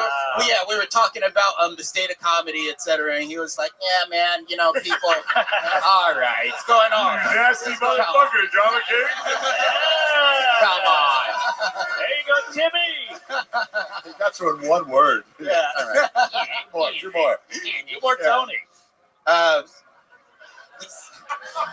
mean, this is wonderful. All right. Whatever, dude. Yeah, it was a terrible impression. Okay. Anything else crazy we should know about you before letting you go, DK? Drama King. No. I mean, if there is anything you should know about my character, it's that I've done a lot of psychedelics, and that's just about it. Hell yeah. Okay. The only thing that I consider very significant, over 100 heroic dose trips. So, Whoa. Yeah. Over 100. Yeah, like doing ounces of mushrooms. Wow. Yeah. Drama King. Yeah. That's too many trips. Yeah, that is a lot. But I'm here and I'm lucid and I'm cognizant, so No, you're not actually here right must now. be some lies. Together. Barely. Yeah. You be tripping, dude. Yeah, I definitely do. It's one thing that I'm very known for, tripping, both physically and mentally. What the fuck bro. was that, Red Band? He doesn't even know. Red Band, that is crazy. Red Man, what did you just do? Have fun bleeping that in the edit, you creepers. What was that? Holy shit. Was nothing. It was nothing. Things I've I ever ran out of big joke books. Here's a little joke book. Thank you. There he goes. Drama King, on behalf of Red Band, I apologize. I don't know what that was. Nobody knows. Disgusting. So we moved Nope, on. we're not editing that out. We're going to keep that one in. Red Band, disgusting. Drama King, we apologize. Sweet thing.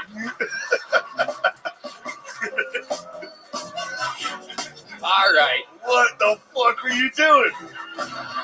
What'd you think that was? I didn't. That was actually a mistake. No way. When he was talking about Donkey Kong, I had it. Thank you. Very good. Yes, great. Let's talk about it for as long as fucking possible, please, everybody. Can we talk about it all night? I'm gonna bring it up every time you can't edit it out. I'm gonna bring it up 5 more times. So Red you Band, cannot edit it. only Red Band. It was Red Band pressed a fucking monkey sound effect. Oh! Red Band. Yeah, where we at time wise? Edit this out. Now I'm gonna bring it up. But Red Band literally pressed a fucking monkey sound effect. Wow. For 1 second, then caught himself. But it was just enough. You just heard that. It was a Donkey Kong sound effect. Donkey Kong. Red Band. Please. Come on, man. For the love of God, everyone, can we please stop fucking talking about it?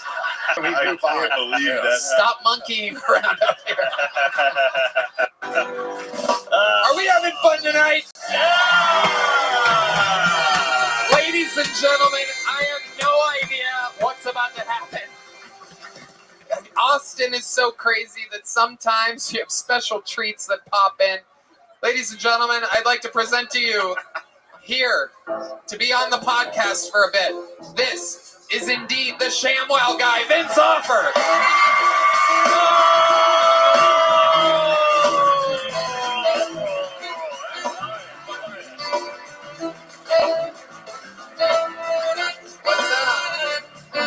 Hell yeah.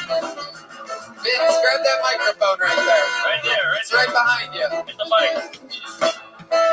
Wait, who's No, keep going. Keep going. Wait. The ShamWow guy. Who the fuck is this guy? Like you're a goat in insult comedy. I'm a goat in sales. It's not a big category, but I gotta have a bouncer, a bodyguard. Is that made out of ShamWow? Yeah, and you know. Oh shit!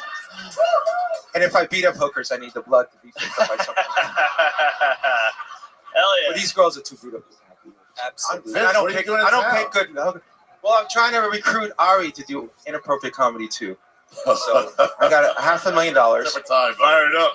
Oh, you're too big now? You're too good for Ari's funny. Ari's funny. No. He's funny, but he's funnier in my movie, Inappropriate Comedy. Oh. Where can people find this movie nowadays? Where's Inappropriate? 4chan?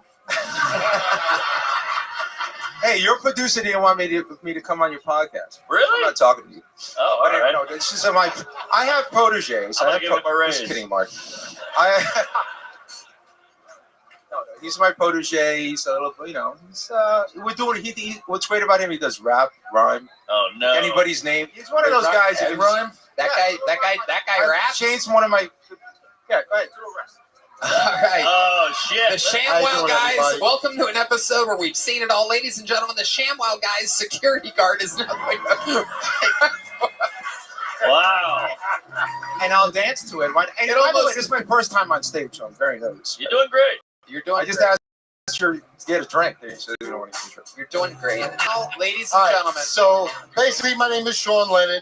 I'm from Brooklyn. Vinny called me up this ever going to kill Tony. I said no phony. I got some cowboy boots and a half-foot Ronaroni. I stepped on a plane like, yo, let's go kill this Tony. Where's he at, bro?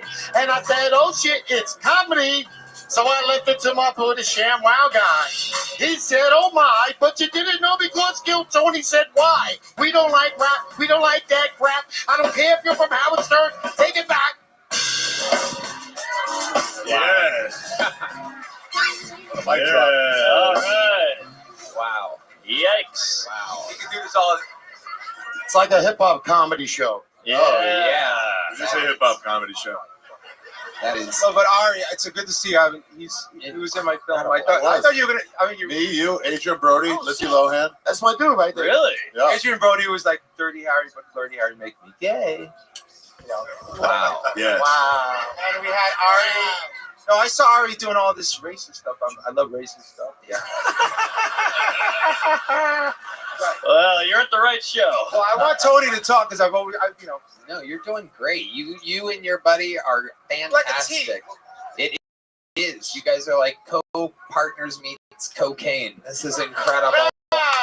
You know what? People think I do drugs. I don't do drugs. They always connect me. I'm getting a little heavy. This is not drugs? What is this? I'm looking pretty good at 60. Do I look good at 60? Yeah. You're 60? You're fucking 60? Yeah. Sham, wow. So wait, you still fucking hookers? You know what's funny? I have one in my home tonight. Wait, did you go to jail for that? Next question. Wow, the security guy also PR. I have to leave now. No, hang out. This is fucking weird. Tell us, Vince, what have you been up to? You're Mark, I love such Mark. an amazing mythical creature Well, of I am entertainment. coming out with a new product. This is the first time I'm saying this. I love this. I love it. Right now, sell it. Sell it, baby. Let's hear it. And I want you all to buy it because I see everybody's white here. So listen, it's called the Black Wow. It's black, big black. The girls can take it in the kitchen, in the living room, in the dining room, and it's big, black, strong, and it's diversity. DI. So wait a second. It's basically a sham wow, but it's black. black. Yeah. Oh my So it doesn't work? Damn, you can't. It makes a bigger mess. Can Mark be in the commercial?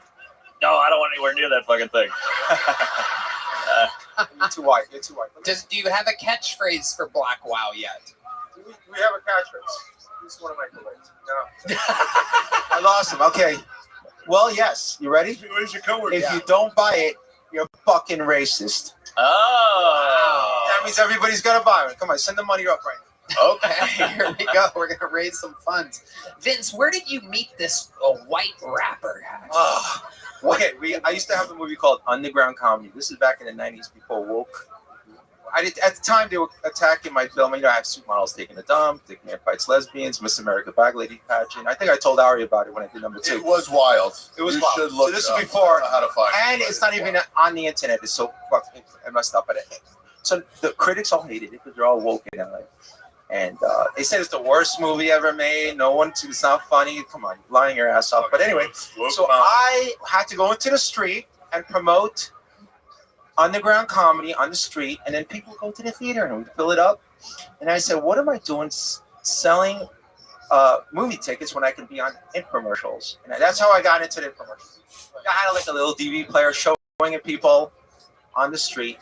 Got them into the theater, and then that's how I crossed into infomercial. Forget movies. Let's do something. Fuck movies. Let's Yeah. focus on towels. Exactly. I said, fuck it. And the towels were fucking. And I'm beating up hookers. Why not? Clean up the hookers. Yes. The blood. And then that's how I crossed over into infomercials from that, because the critics hated me. So I took that and, went from rags to riches. I'm curious to know, like, and I tend to ask people obnoxiously direct forward questions on this show, and this might be a little too forward. Like, how much oh my God. Okay. I've been informed that it has a 22% on popcorn meter, inappropriate. My question is this: can you give us a ballpark of about how much money you made from the ShamWow universe? Okay, so it grossed 100 million. I made about 20. Wow. Right. So fucking awesome. Honestly, it's my first time on stage, so I'm actually kind of shy. But you're doing great. And the blonde girl, is supposed to give me a drink, but whatever. She's busy getting hit on by guys. Yeah. I want a Bud Light too. Whatever. Yeah. That blonde girl's supposed to get me a drink too, bro. Yeah. Heidi knows the type of guys that will punch her in the face. And by the way, I got this. Whoops. All right. Let me get back to the question again. Sorry. No, you answered it. About 20 million. That's the ballpark. And then what happened? Did the hooker thing cost you? Honestly, okay, you want to know what happened? I was, this is like, I don't want to get into a documentary here, but I was in a cult for 20 years. I don't want to say what cult because I don't want to get killed after the show. Or maybe within the next week. Scientology, perfect. No, I didn't say that. You said that. I said Well, it's Kill Tony, so it's perfect. Yep. I don't want to be killing me, so. You're good. I didn't say that. So I was 20 years. Unfortunately, it wasn't a sex cult. It was a reading cult. And then when I was in Miami, it's the opposite of sex. I had $20 million in my pocket. I'm like, every model wants to. I couldn't even talk.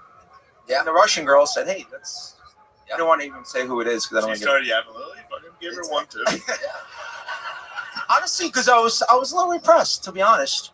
What do you mean? Well, 20 years in a cult that doesn't have sex. I mean, And if you have sex, you got to write it down. It's like a sin.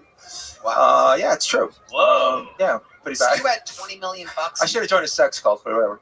What? So you had $20 million and you weren't really even fucking that much? Yeah. Wow. So then all But of a I sudden, kind of like. Okay, this is like a podcast now.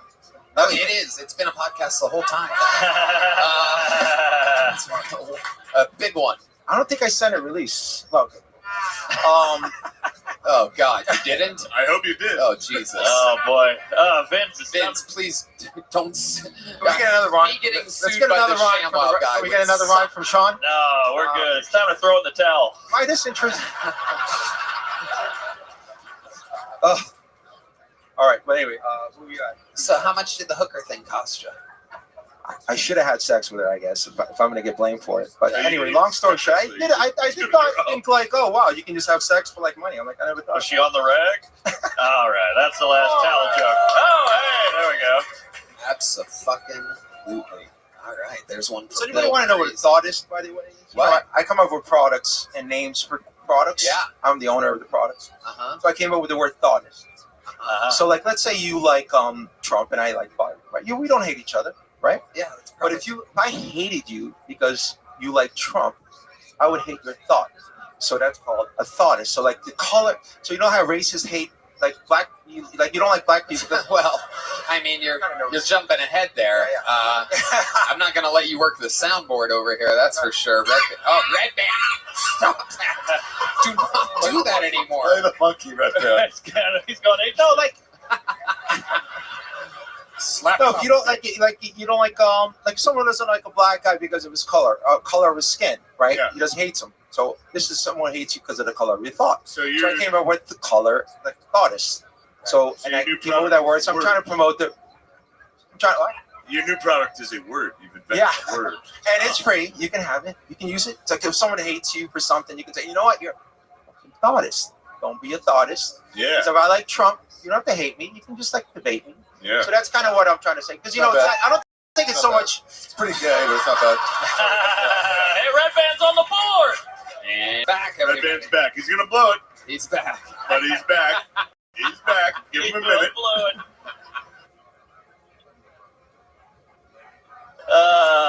What's funny is I'm just trying to get my protege here to come on, and I don't know, all of a sudden I'm out. No, you're doing good. Vince, no one wants your protege. It's a dime a dozen. They're a dime a dozen. Move 2 feet, and your body will follow. Come on. No, it's okay. It's okay. He did good. The rap was good. Yes. Good. The rap was terrible, Tony. Yep. Oh, yeah. That's what I'm just saying that. So he moves on. Let Bill Murray's brother just... Okay, yeah. Let me do the weave back with Trump. We met at, when underground comedy was so offensive. We went out. He used to be a caller on the Howard Stern show and call and say things, and that's how we met. Oh, cool. Oh, Yosemite Sham. Yosemite Sham, wow. That is great. So we met at the Howard. Well, Vince, we're going to keep it moving along. Any last words to the beautiful audience here, to the people? Your first time live on stage, huh? First time. Hell I yeah. appreciate it. You guys all made me feel good. I got the goats of comedy, and I'm hang out. Hang out. We'll all hang afterwards. Give Vince and his friends some Mitzi's passes. Wow, how about that, huh? All right, we're almost to the end here. We have our first female comedian of the night, which will be our last bucket full. Let's see how this goes, ladies and gentlemen. A minute from Bree Collette. Bree Collette, everyone. She is Bree Collette, everybody.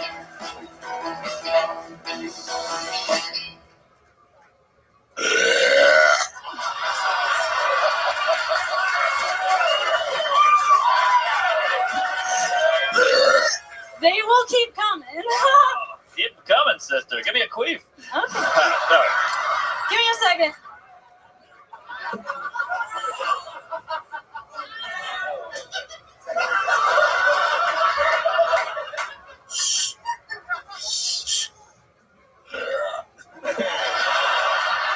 Sorry, I'm dyslexic. Yeah, I can burp on command. It's pretty cool. I actually have an OnlyFans for it. Only burps.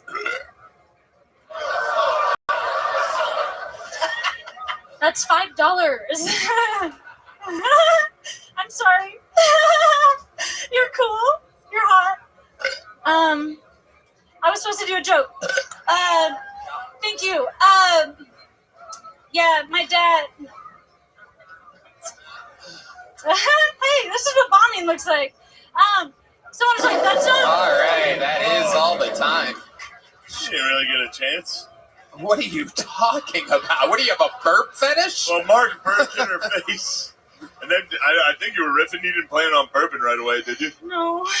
Really? No. Yeah, obviously she didn't. Did you want to do, like, material? You burped and just talked about burping the whole fucking time. You know, it is a job, but, I mean... Do you have any non-burp material you'd like to do? Oh, Okay, yeah. Thank you, Red Band. Very good. And it took him that long to blow it, everyone. A fart noise during a burp part of the show. That was Fucking hot. absolutely retarded. He's back, dude. Oh my God. The king is back. Oh my.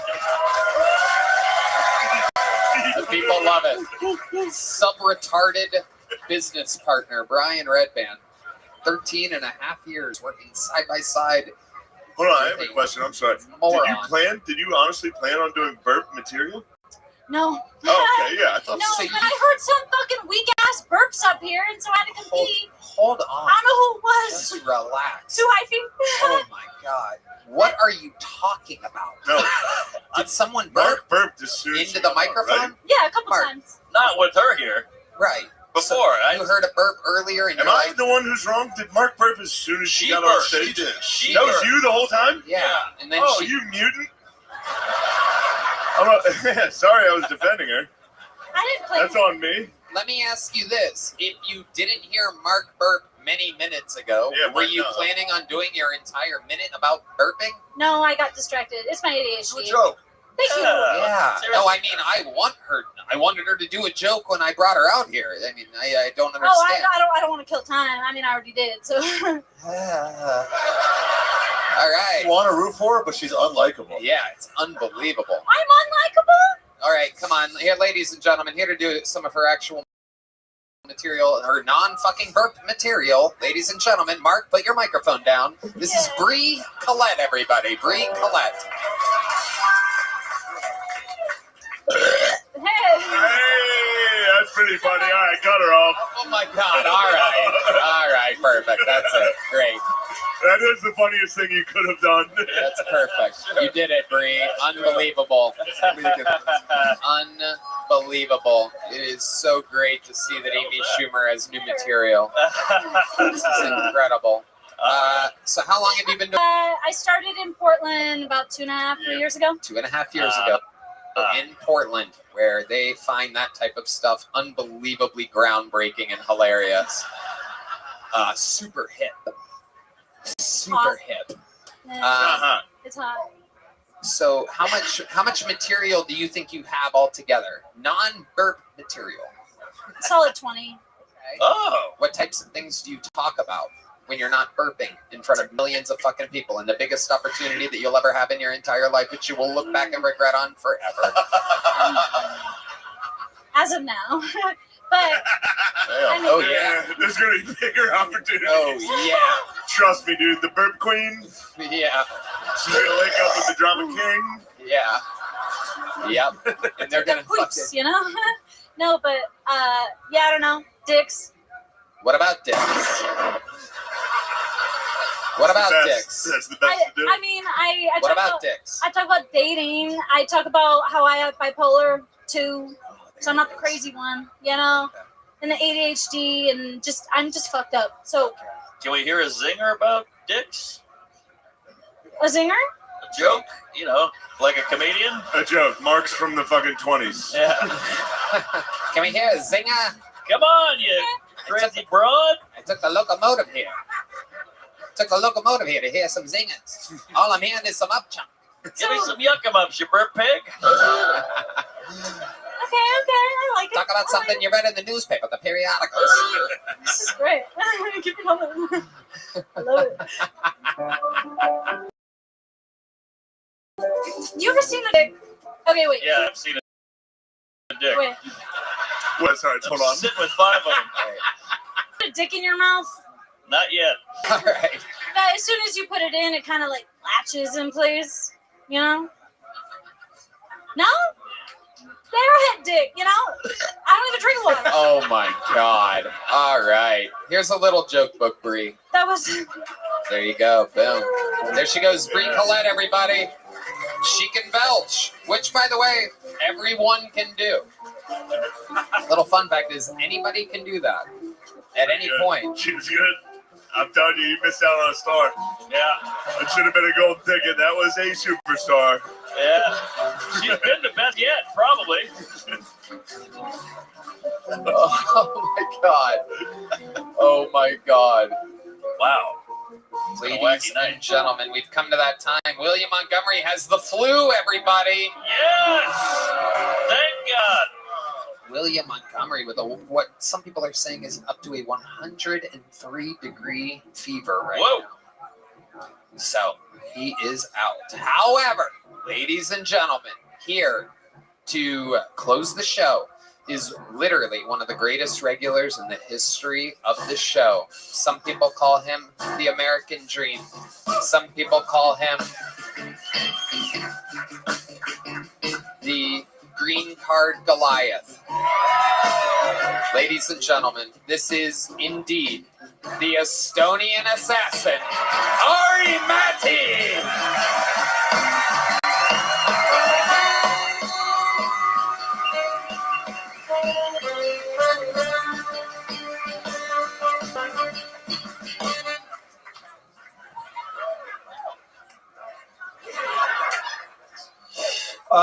I am so fucking tired of being poor. I'm about to snap. When is it my time? Even if you make $1 million now, remember when you were a kid, you thought $1 million, that's a fucking summer house in Italy, downtown apartment in Austin. Now $1 million, woo, 1 bedroom in Pflugerville. Woo. Now I feel bad for millionaires. I'm like, fuck, Chick-fil-A's hiring. I don't know. When you look at rich people, don't you sometimes feel like you missed a year in school? Like where they talk, where the bag is at, you know? Because my school was like alphabet, Hitler, and then they were like, okay, now go pay taxes. What the fuck was algebra? Teach me how to run a scam, you bitch. Like, remember when we spent 3 years on a triangle? I'm 32 years old, never even seen one. Teach me about offshore accounts. Fuck.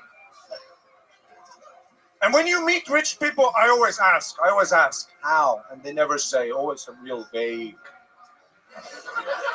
You know, rich people love to say like, oh, the right place at the right time. I've been everywhere always. Let me in, rich people. Come on, let me in the circle. Let's go. I get it. Let's fucking privatize water in Sierra Leone.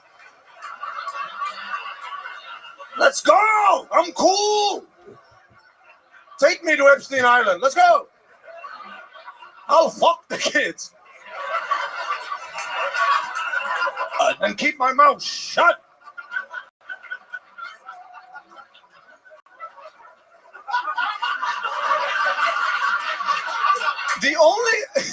The only people who do give you financial advice are dudes who are into crypto, huh?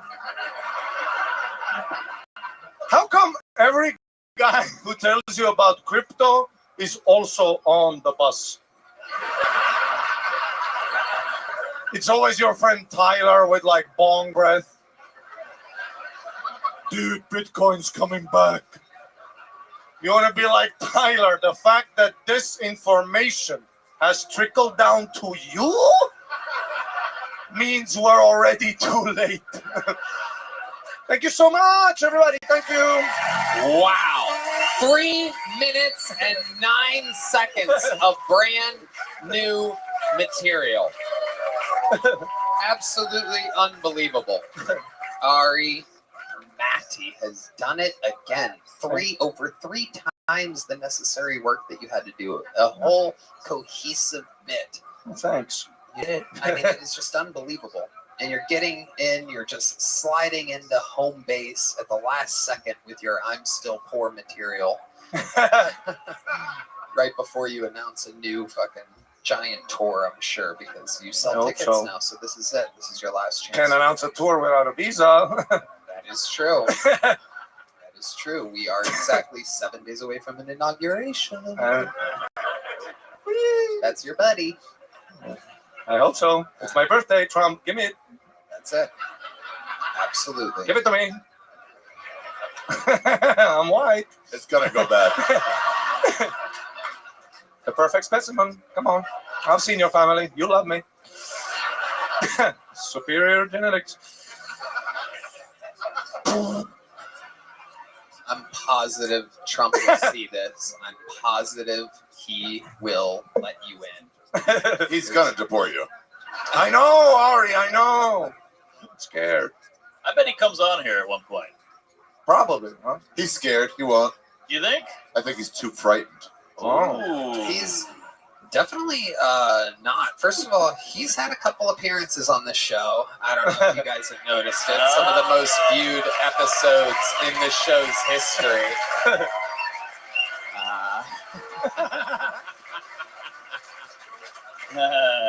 Well, you did his show at the Garden. Yeah, I did his show at the Garden. You did not get a booklet. I did not. You get a little book. I did. It is true.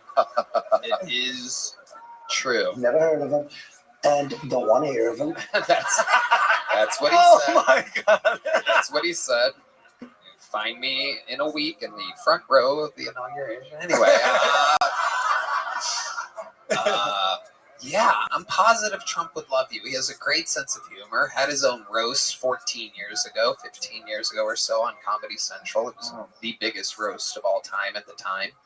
And yeah, he's got a great sense of humor. He's one of the funniest people in the world. I don't know what he would think about your accent, though. That's Yeah, Hush. Makes him worried, maybe. Probably horny. Yeah.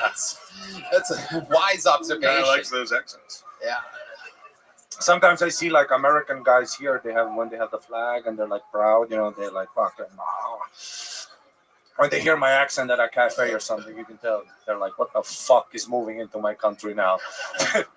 Just another fucking accent. Do they do that in Estonia? What? Like wear the flag and they're like, yeah. No, not really. There's no Estonian pride. We don't have that fucking genocide energy, What do you mean? Yeah, what you guys killed everybody. There was people here before you. You know that, right, Shane? Yeah, you guys participated in some wild moves. Yeah. You forgot I know history, you little nasty fuck. So sorry about that. How are the Jews? I have not heard of Both this. ways, Nazis and Soviets, you little snake fucks. We did. I know all about you nasty little people. Yeah, look at you. Yeah. Get in where you fit in, you nasty fuck. Hey, we gave ours casinos, motherfucker. Yeah, exactly. That's a little parting gift. You did nothing for the Jews. Yeah. Which reminds me, America's Sweetheart comes out tonight at midnight. What else is going on in the wild world of Ari Matty? I went to Tulum for 8 days. I just got back yesterday. Diarrhea I have now. Yeah. During the trip, no diarrhea. Street food, everything, nothing. And then I got here, I went to the airport. That's where I got the diarrhea. Welcome back. Perfect place to have it. Yeah. Yeah, that's actually God. That's what airports are for. Yeah. What do you think caused the diarrhea? What did you eat? I ate, my burrito. I know. I came from Mexico, but it just felt like one. Can't remember the spot, though. I think it was called guacamole or some shit. That could have been the problem, huh? Because I've eaten chipotle. You've eaten chipotle? Big Never fan. had diarrhea. Right. Wow, that's American. Yeah. We clean it up. Mm-hmm. Although it is a Mexican making it. But still. Do you get lucky over there in Mexico? They do love me, the brown women. Yeah. So how much you pay? A couple pesos? I've never had a hooker. I don't know. That's like an American thing, right? Get a hooker. What? That's not just sure America. that's a fucking Estonian thing. Yeah, they're pretty What are you big talking about? in Europe and Mexico. And Well, I went to a strip club here, the one that's supporting the show too. That was a wonderful experience. Were you at the red rose or the yellow rose? I was at the yellow one. Okay. And I've never been to a strip club where it's like... There's an Asian one? Oh, sorry. What were you saying about the Like, yellow rose? it was a very positive environment for the ladies, you know? Yeah. Because I've been to like Estonian strip club. It's not exactly like, it's all like... What do they do there? Well, it's all women who don't have passports and they don't want to be there, It's not exactly like a cool, They're slaves? Is that what you're saying? They're like prisoners? Something like that, yeah. Wow. If you look into their eyes, you get fucking... Hard? But then again, our women don't burp on a microphone, so there's ups and downs to everything. She performs at the Yellow Gross. Amazing, Ari Matti. Amazing. You did it. 3 minutes, 10 seconds so of new much, material. Ladies and gentlemen, the Estonian assassin, Ari Matti. The drawing from Ryan J. Ebelt is in. What did Chris Rogers do over there? Oh, Ari Matti. Fuck yeah. I think it's Ari Matti in blackface. Ari, yeah. Cam Matty. Ladies and gentlemen, did you guys have fun tonight? I don't know if I mentioned this, but Ari Shafir's brand new Netflix special, America's Sweetheart, out now on Netflix. Check it out. There you go. How about one more time for the great Mark Normand, everybody? Thank you. And come on, ladies and gentlemen, one of the best to ever do the damn thing, Shane Gillis, everyone, here live in the flesh. Thank you, Shopify, Prize Picks, Blue Chew, and ZipRecruiter. We did it again. Love you guys. Have a great night, everybody. Thank you.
Tickets are on sale for all my upcoming stand-up dates. Detroit, Atlantic City, Niagara Falls, Mount Pleasant, Michigan, West Valley City, aka Salt Lake City, Utah, Reno, Nevada, Anaheim, California, and Las Vegas, Nevada. Tickets for sale now for my stand-up comedy featuring some of the favorite characters from the show, especially me.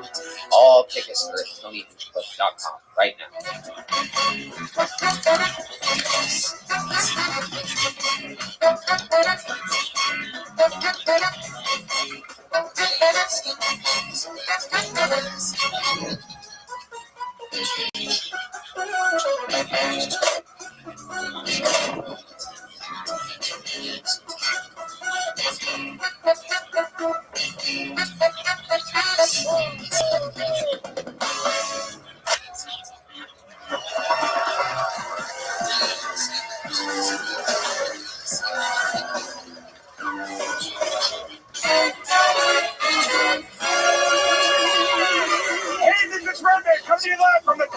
mothership here in Austin, Texas, for a brand new episode of Kill Tony. Get up on Tony. Let's go!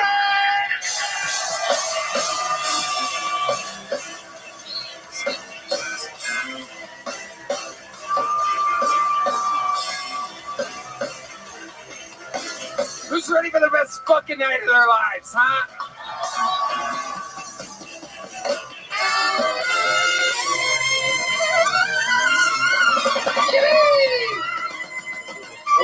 Austin, Texas, who's with us? Make some fucking noise, huh? Make some noise for Red Band, everybody, huh? Yes, very exciting. Very exciting stuff. How about another hand for the best damn band in the land, everybody? That is indeed the Huevos Rancheros side of the room, ladies and gentlemen. That is Grooveline horns, Carlos Sosa, Fernando Castillo, Raul Vallejo on the horns. Big Mike, Michael Gonzalez on the drums. The great Matt, the Mutilator, muling on the electric guitar. John Dees on the keys, the leader of the band. The great and powerful D Madness on bass guitar, everybody. The whole crew is here. Very, very exciting stuff in motion. A very fun episode ahead. Before we get started, here's a little bit more from the amazing sponsors that made it all possible.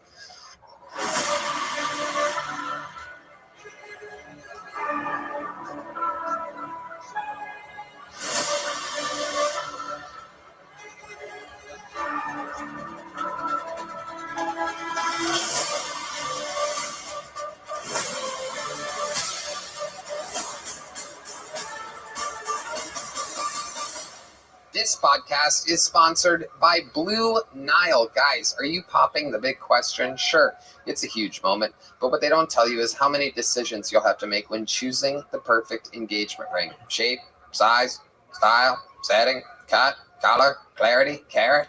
If you're like most people, you may have no idea, but trust me, she knows exactly what she wants. So it's time to learn fast. There's no better place to start than BlueNile.com. Red Band. Tony, I love Blue Nile. At BlueNile.com, you'll create a bigger, more brilliant engagement ring than you can imagine at a price you'll never find at a traditional jeweler. You're so right, Red Band. You know that? Blue Nile has a 100% satisfaction guarantee with free shipping and returns, so you can make sure the ring you pick is the one. And because love can last forever, you get free service and repair for life. Right now, get $50 off your first purchase of $500 or more with code TONY at BlueNile.com.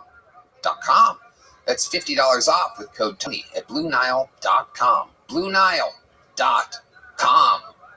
Who's ready to start tonight's episode, huh? Look, you guys know me. When I book this show, sometimes it's 3 guests deep. Sometimes it's 2 guests. Sometimes it's 1 guest. Sometimes it's a guest who has done the show a record-setting amount of times. And every once in a while, you get to be here for the very first guest appearance of a comedian. This is one of those moments you will never forget, for it is indeed this comedian's first time ever joining us, a guest that I have wanted since the show's inception 12 and a half years ago. I present to you one of the greatest comedians in the world. His first time in the Kill Tony universe. This is Fluffy Gabriel Iglesias. Oh yeah, baby. Let's fucking go. Hey, hey. Gabriel Iglesias. It is Gabriel Iglesias.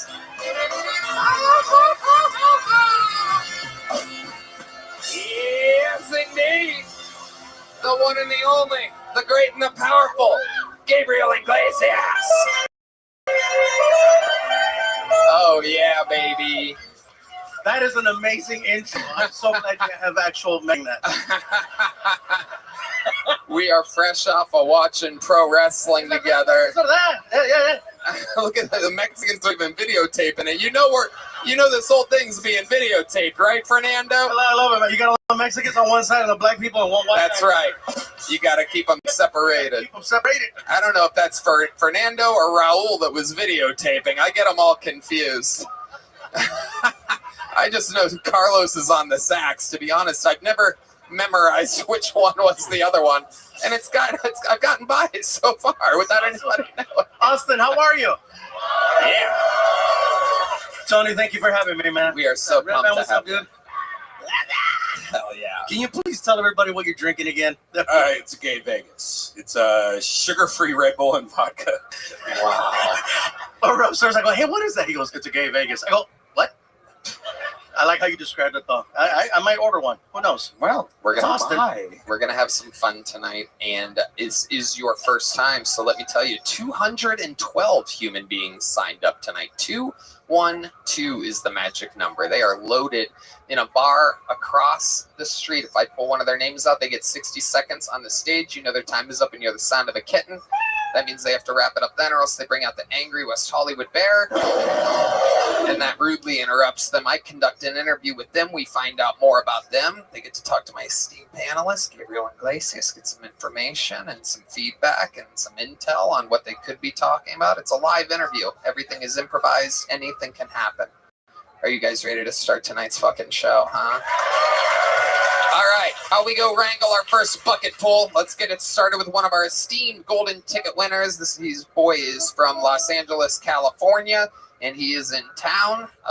One of the most recent golden ticket winners on the show. Ladies and gentlemen, to start the show, this is a brand new minute from golden ticket winner, Jack Shaw.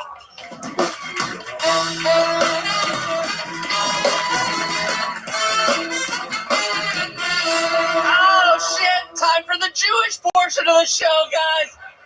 Lock the door, gas the room. Let's have a good time, okay? Oh, man, I love being Jewish in Texas, guys. I'm exotic here, dude. I am. I've been making shit up, dude. I've been telling people we still eat babies. I'm having a good time, man. Oh, you guys didn't like that. Okay, that's fine.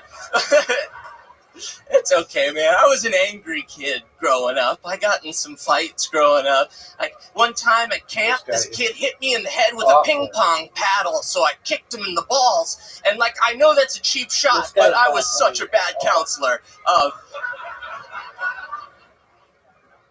Okay. I'm trying to learn how to fight. I started taking a Muay Thai class, which was pretty cool.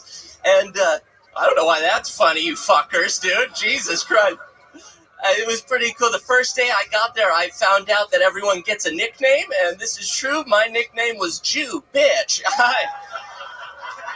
The Latino guys had a field day with that one, dude. No pun intended, man. But I found out... Because that's a field. I found out that the only way to get a new nickname was to fight for it, so I stuck with the nickname. All right.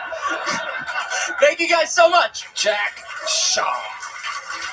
Fuck yeah. You've been doing Muay Thai? Is that what you call it? Muay Thai? Isn't that what it is? Maybe I'm in the wrong class, dude. You're with cows? Muay Thai? Oh.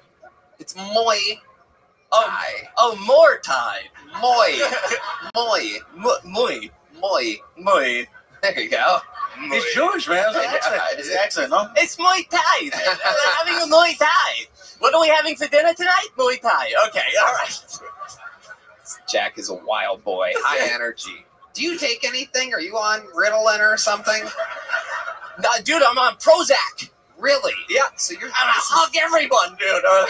This is you kind of calm down then. I guess no. Prozac didn't really like calm me down. It actually kind of gave me the confidence to do comedy. Really. Wow. Like I was super nervous and afraid of everything, and then I got on that. It was super helpful. So yeah, it's not funny, but it's a good thing. Yeah, no, it's fine. How long have you been on Prozac? About since I started 4 years. Okay. Yeah. So you started Prozac and immediately you started stand-up comedy. Yeah. Look at that. That's like a Pfizer ad right now. Yeah. What's happening? How much did they pay you for that? Anything I could get, dude. I'll take any money. Wow. Okay, all right. Anthony Fauciberg over here. Yeah. Incredible. What were you super afraid of? What were some of the things that you were most afraid of in the world? You seem like you're still afraid of a lot of stuff. The outside in general, dude. I didn't like going out there. I was depressed, man. I just didn't like myself, and it made me feel okay to look in the mirror. Jesus Christ, bro! Seriously? What the? So, how about, hey, how's your day, man? What made you want to become a comic? Hey, hug me, bro. Yeah, look at that. Oh yeah. Oh God, dude, I love that, dude. I take Prozac too, man. But hey. Don't ask me no questions about that. Yeah. You went from Muay Thai to Muay Mexican over here.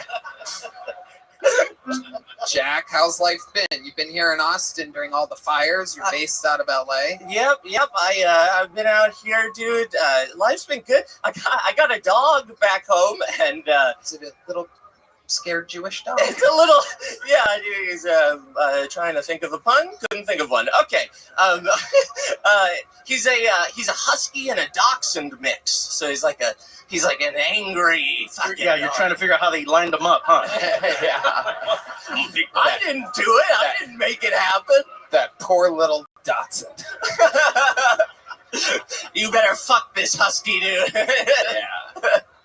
Get in there. No, I do. He's staying with my parents right now, and my dad keeps threatening. My dad hates him a lot, and he keeps threatening to put lighter fluid on him and send him to the Palisades. Wow. I'm not. It's just a. All right, go ahead. Ask him more questions. Yeah. Ask him more questions. You were doing good, bro. You should have quit while you were ahead. Incredible. Your dad is wild. What does your dad do for work? He was a comedy writer for his career. Oh my God! What did he work on? He worked on a lot of game shows. He worked on the Hollywood Squares for a while. He worked on some sitcoms. He worked on The Nanny. Remember that show? Of course. Fran Drescher fans out there. Absolutely incredible. Wow. So he's retired now? He's retired by force. He can't find any work. Wow. Yeah, it's super cool. I'm so jealous of you. Did he ever do stand-up comedy? He did, dude, and he's really proud. He's really proud, man. He's proud. Yeah. Would you recognize him if we saw him on anything? No. Hey, Frosty. Absolutely not. Wow. Why do you think his stand-up career never... There are rumors swirling around that the Pope is dead. Is that true? Oh, I don't know about that. We haven't gone official with it. I have no other rumors. I know they haven't gone official with it, but it's all over Twitter. Yes, he is. I thought he was just like gonna get okay because he had a respiratory kind of thing. Yeah, I don't know. You know what they should do? I mean, look, I'm not the person who chooses the Pope, but they should choose someone younger.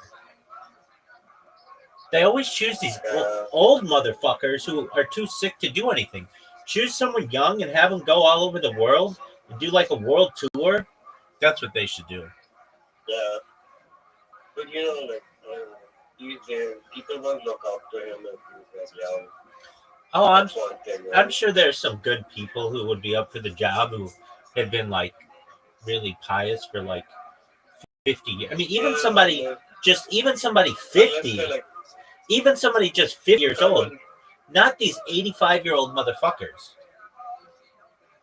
Yeah, but you can't really call them like holy fathers unless they're kind of, like in that state of mind, so to speak. Because in the Catholic Church, we don't. If there was like a firebrand, like young guy, it would be a total mess. Okay. In my opinion, because I don't know, it's just how it works. Because people in Rome and the Vatican are too used to having these popes who are like, like sort of like beloved almost. All right. I mean, you know a lot better than I do, but I just think that these old guys, it's like they don't do anything except get sick. I don't know. I hope I really like Pope Francis. I hope he's all right. Yeah. I mean, Pope Francis, he makes a lot of friends. it's always the popes get more progressive all the time. So like Pope Francis right now is probably the most progressive pope there has been. And you know how it is, right? Like Catholics are not. Some of them kind of have way too much superstition in them, so they tend to like say when they're calling from the Pope, they say no to the Pope. They're almost like LGBT, because they say no to the Pope as if it's some sort of identity thing. And it's kind of silly, but yeah, the whole gay thing was a big dismissal for Pope Francis. What's the whole gay thing? He supported the gay movement in the church and all the gay pastors and all the rainbow stuff that invaded the church. So can you be gay and be in the Catholic Church of Rome? Technically, you can't be gay and all and be Catholic. It's not possible. I mean, you can be, but the problem is these gay pastors, these gay priests are kind of they in over their head on how far they think they're not gonna go, when it comes to introducing more and more stuff that is not in agreement with the Catholic Church, because sexual identity is paramount in rainbow stuff. So it's never gonna be balanced out. Can you be a Catholic transsexual? Yeah, no, because the Bible does state that in those times men will dress like women, women will dress like men. That's inherently degenerate, I guess, and kind of against almost everything they believe in, because it's you'd much rather be like someone who's a thief or a murderer than someone who's gay in the Catholic Church. Okay. Very well. Let me see. I'm going to check out Twitter right now and see what people are saying. If I type in Pope is dead, the latest says CNN media, the Pope is dead. I don't know if that's legitimate though. Let's see here. Next person. Can you check out Pope Francis news? There were some priests that were saying it. Pope Francis. I'll just do his thing. I don't know. He tweeted 6 days ago or whatever. All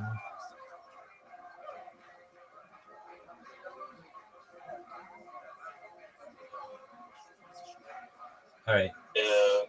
He's in critical condition. Well, that's not good.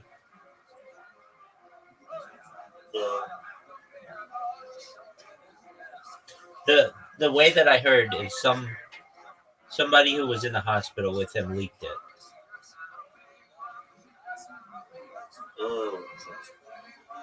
That could be fake. Definitely. But it doesn't seem like he's got too much time. Yeah. I don't know how these things work.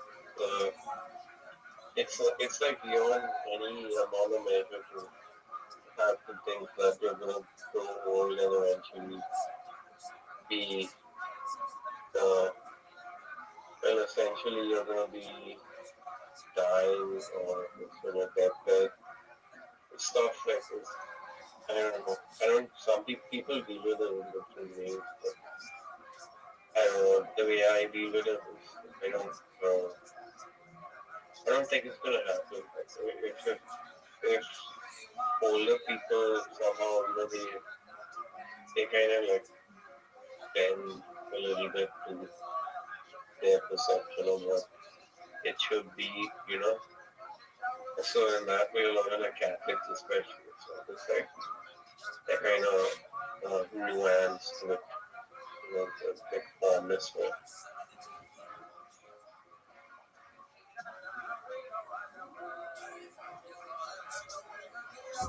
It's not a good thing. Who's the next guy who's gonna be? Who's the next guy that's gonna be Pope? Frosty. If I had it my way, I'd make it you. Yeah, You'd be a good Pope, man. You're nice. If any of both of us were ever in power, we'd be the most hated people right now in the world. We need an Indian Pope. India's the most populated country. Why not give it an Indian Pope? Trump and Cash Patel. What do you think of your boy Cash Patel? Dog, you almost had the first Indian president with Kamala. I don't know. I don't like. We have a foreign ambassador like Jai Shankar Garandi over there. Who's that? He's like the foreign ambassador we have in India for all foreign affairs and media correspondence, I guess. But he has this weird way of talking, like what the Indians do, because we use the same words. I'm guilty of it too, but I've gotten out of it. When we use the same words, we say the same sentences, we use the same phrases, and yeah, it's sort of like you just talk the same way all the time. It's a very Indian thing. Is it? Do you think you'll ever see an Indian Pope? I don't know. I think the new Pope is going to, if there is ever a new Pope, I don't know. He's going to probably be 8 into times Antichrist as Pope Francis, which there was ever like an Antichrist Pope. If they're calling Pope Francis Antichrist, then the new Pope is going to be 8 into. You know? Yeah. I don't know. It I think it kind of sucks, but you know, like it doesn't look good for. It doesn't look good for him. But the Trump era, right? The Trump era brings a lot of freedom to a lot of people, but it also brings a lot of downfall to people who can't into either. Yeah. It seems like I don't know. He's pretty close to death. He has pneumonia in both lungs. Yeah, so who's the front runner to be the next Pope aside from Frosty? I don't know. It'll probably be like a run, like a little, I don't know. I don't even know if it gets better than Pope Francis, to be honest. He's been one of the best popes we've had. So the next pope would either be like a letdown or, you know. Who's the worst? I mean, I'm not just saying that. Who's the worst Pope that the Catholics have had in the last 100 years? Or not even that. I don't know about the worst pope. In the last 50. I think, well, you know, like Pope Benedict XVI was not liked by a lot of people. That motherfucker looked creepy. He looks scary. Yeah. Yeah. So, yeah, I'm still in Goa, by the way. I'm leaving on Tuesday. Were you a fan of John Paul which one was he? The one from Poland? John Paul II, right? Were you a fan of that guy? I was not. in very religious back then. So my views on anything will not Okay, I didn't have time to so talk you've about my views on anything. you've really only been exposed to Benedict and Francis. No, I took John Paul II, right? He was more like an icon back then. He was he was like one of those, you have priests who are like Pope Francis, who are kind of like they have a more free-giving libertarian bent, right? And then you have the opposite of that, like completely orthodox popes. And every so often you get like these popes like John Paul II who are kind of like, they're just like all out genius level in the area of like benevolent charity and giving and stuff like that, like all out geniuses on that level, like Mother Teresa level. Why don't any of the I think he was like an icon back then. why don't any of the popes speak English?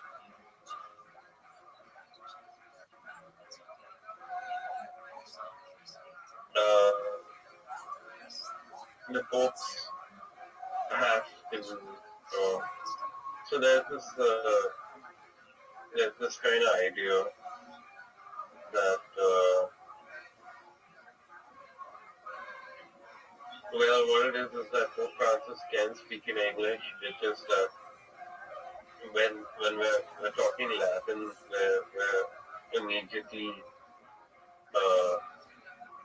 on cultural grounds with true Christianity, right? Yeah, but nobody speaks that Or anymore. true Catholicism. Nobody speaks Latin anymore, and they haven't for like 2,000 years. So why don't they speak like what? Why don't they just speak English?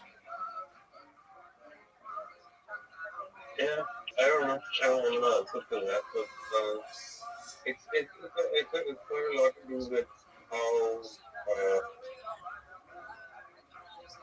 like whenever I talk to you about Christianity, right, I'm always talking about how it's part of the cosmos,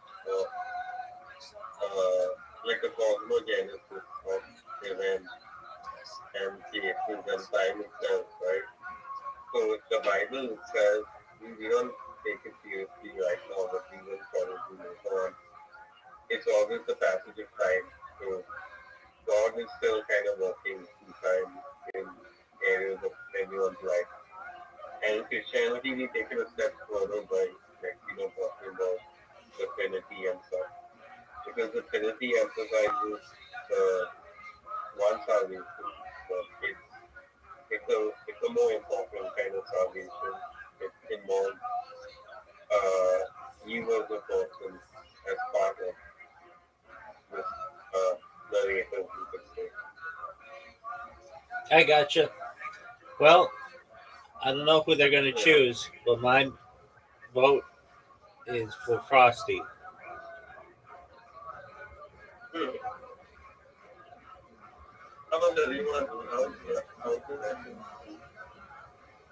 You cut out there. Can you repeat that, please?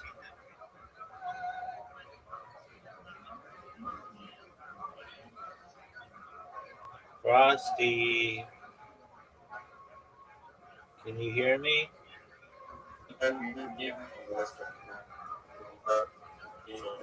Frosty, I can't hear what you're saying, big dog.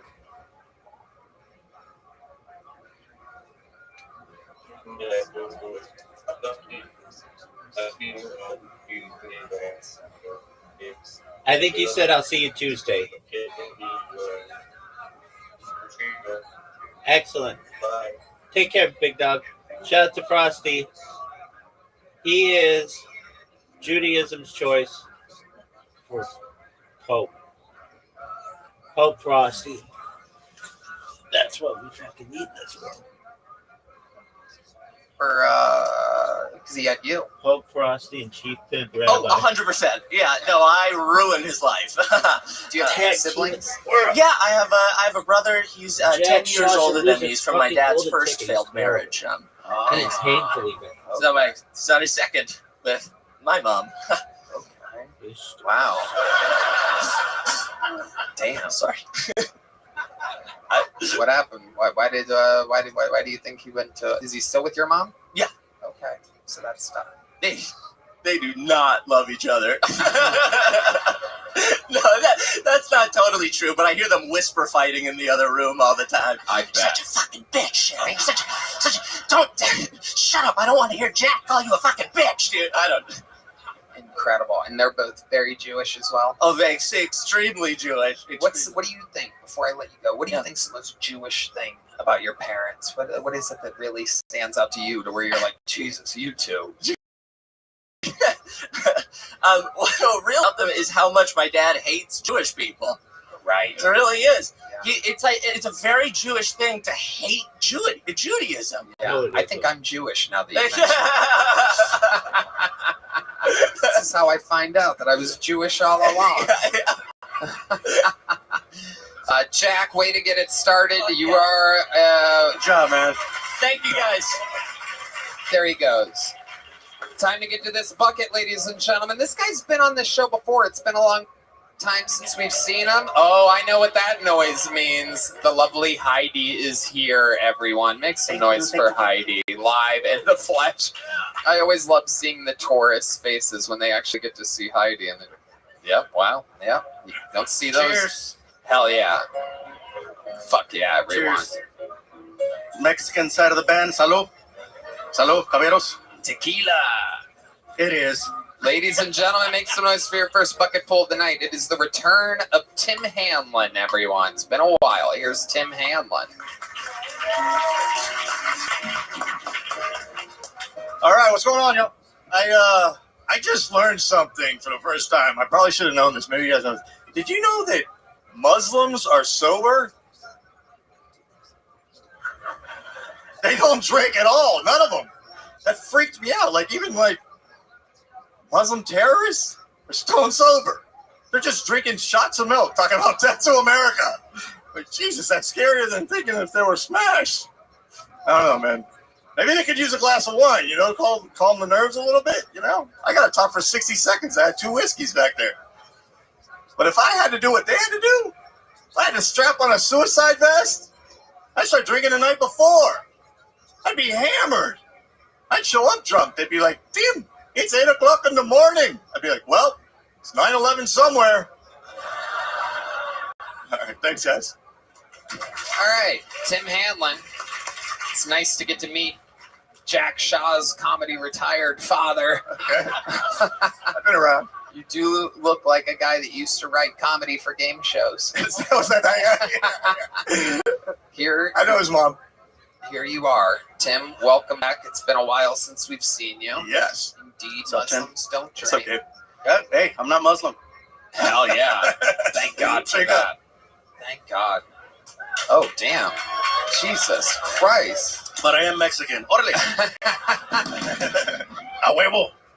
Fighting. Fuck yeah. Tim, how long you been doing stand-up? I started in 2010. 2010. 12 years, something like that. Yeah. I don't think you know what year it is. That would be I don't know what year it is in a minute, bro. 15 years. Yeah, I kind of own a clock. I don't. Yeah, I just float around. Yeah. You own a clock. Hey, I don't own a clock. No. Right. How about a calendar? That clock doesn't Probably really. since 2010. Okay. All right. What is your living situation like, Tim? It's better than most people would assume, man. I got a nice house. I do have 2 roommates. I got a comic and this girl. Okay. But I got a nice house down in South Austin. Yeah. Nice. Yeah. You love it. It's great. Yeah. It's awesome. You have a lot Don't lock my doors. You have a lot of clothes in your closet. You have a lot of choices, or is like that Here's it? the thing. I used to have more. Every time I move, I just give clothes away. So there's some fly-looking bums in LA right now. Like I left LA and gave all my clothes away. And this is what I kept. Yeah, this is my. You don't like Johnny Cash, bro? Okay, I see Johnny Cash. I look all right. All right. No. You look all right, bro. I'd say more, but I'm wearing Jordans. Yeah, you're wearing shorts, bro. I have Shut up, that man. Yeah. He's I don't have my Hawaiian shirt on tonight. I'm sorry, bro. Yeah. It works. Tell us what's been happening. Oh, yeah, up? they Yeah. do match. Oh, Yeah, wise yeah. observation from John Dees. It is indeed brown. Yeah. Oh, my God. You are wearing camo pants. What an embarrassing moment for you. Oh my God, right? We're just lighting up Tim Hamlin. John's like, fuck. Shit. But he has a keyboard to cover up his bad choice. Yeah. Yeah. Fucking It's guys, man. incredible. I can't believe you guys both went with this look tonight. So, Tim, tell us about your process or your career lately. What's been going on in comedy? You started 15 years ago. Yeah. Came out guns blazing. It's a good premise that Muslims don't drink. I feel like there was a little bit more there you could have fucking Yeah, well, did. I was waiting. Yeah, there's more. It's Russian. Typical Muslim jokes. I'm waiting for a big boom at the end. Never came, really. So, I don't even know Muslims. I don't know if that's true or not. Is that true?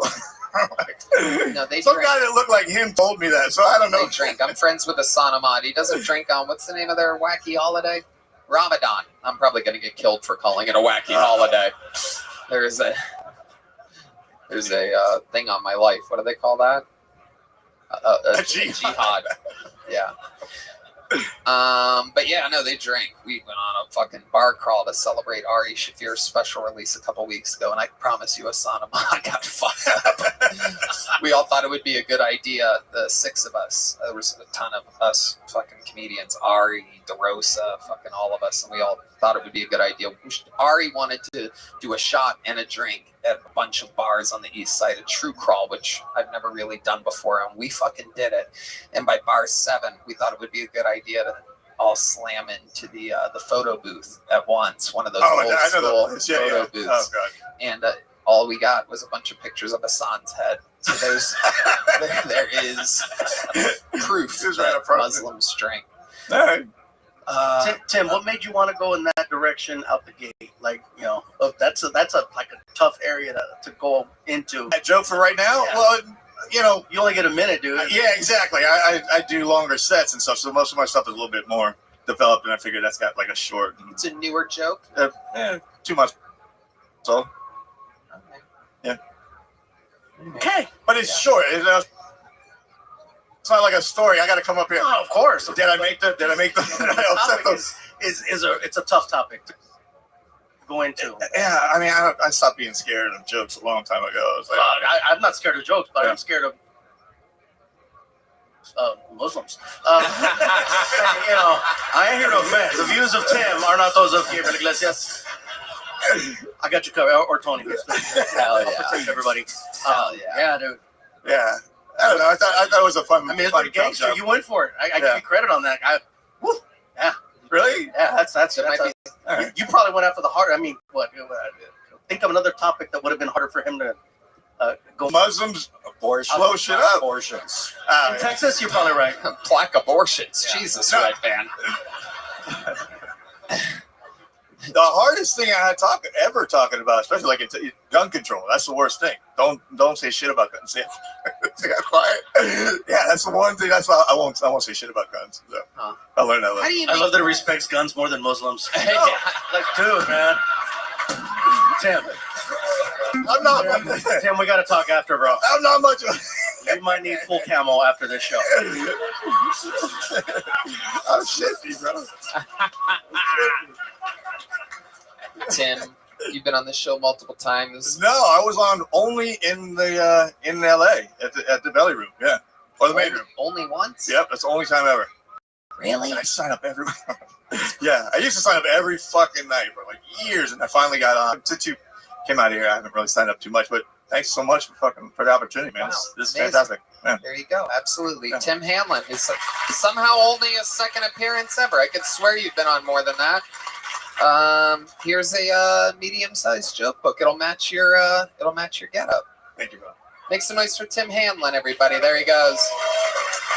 Little Elon Musk send-off there after a Jesus Christ. Holy shit. All right, there he goes. Hello there. This podcast is sponsored by Prize Picks. Prize Picks is the best place to get real money sports action. With over 10 million members and billions of dollars in awarded winnings, Prize Picks has made daily fantasy sports accessible to all.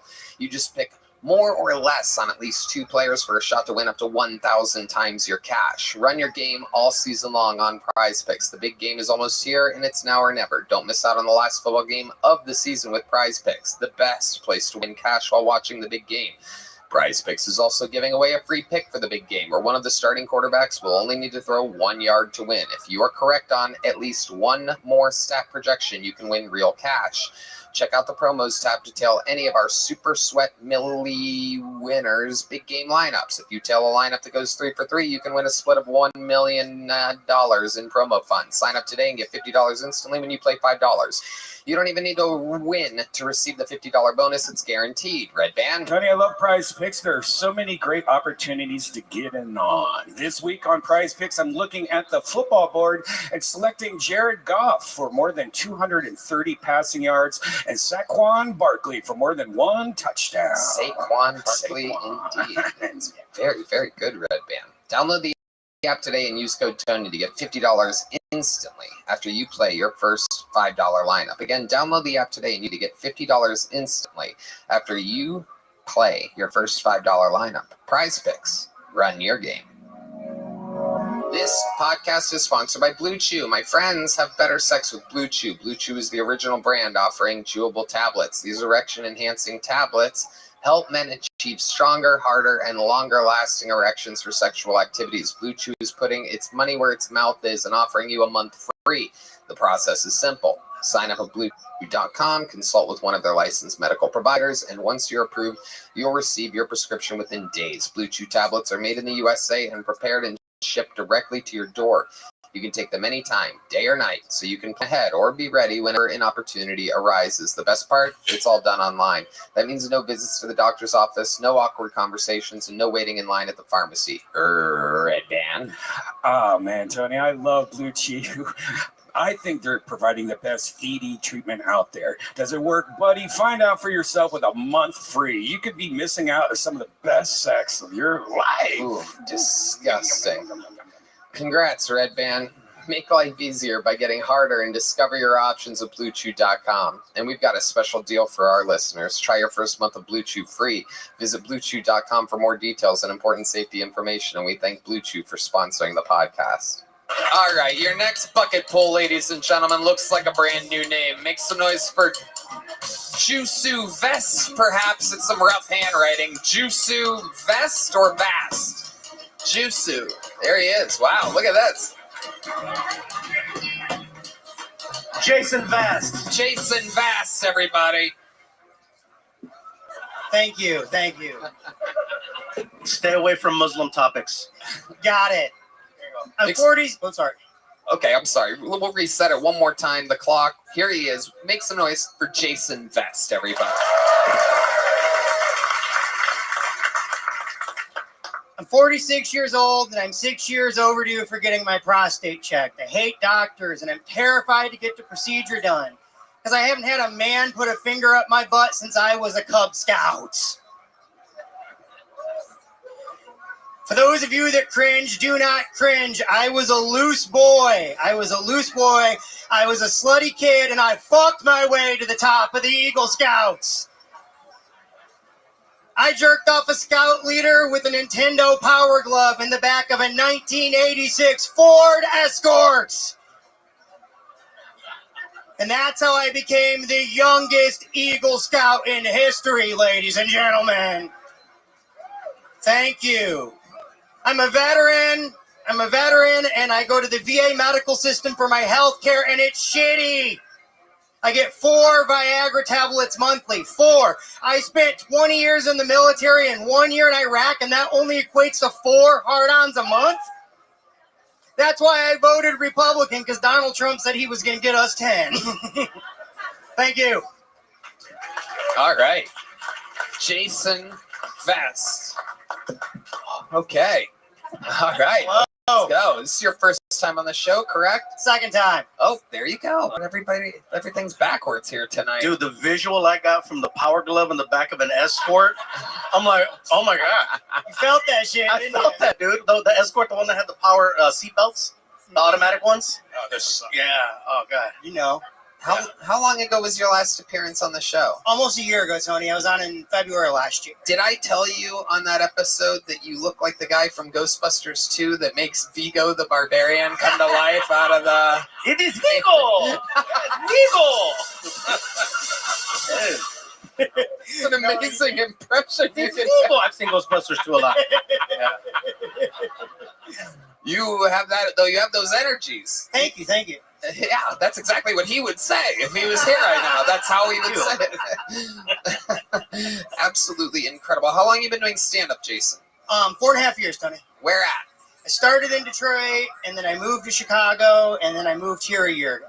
Wow. Detroit and Chicago. I cannot picture you fitting into either one of those cities at all. I haven't performed for so many white people in my life. I'm not used to it. I'm uncomfortable, Tony. I am. Incredible. Yeah. I mean, you're used to performing in the back of Ford Escorts. Did what had to be done. Incredible. What do you do for a living? How do you make money, Jason? I'm retired from the military, and I live on my VA disability and my pension, and I make content, and I'm on the Loveline radio show on K-Rock. Nice. What branch of the military were you in? Navy? No, I retired. I was a National Guard recruiter. Oh, okay. National Guard recruiter. Did you recruit anybody? Like, you seem like you would be the worst recruiter. With the power glove. Power glove. They got him in there.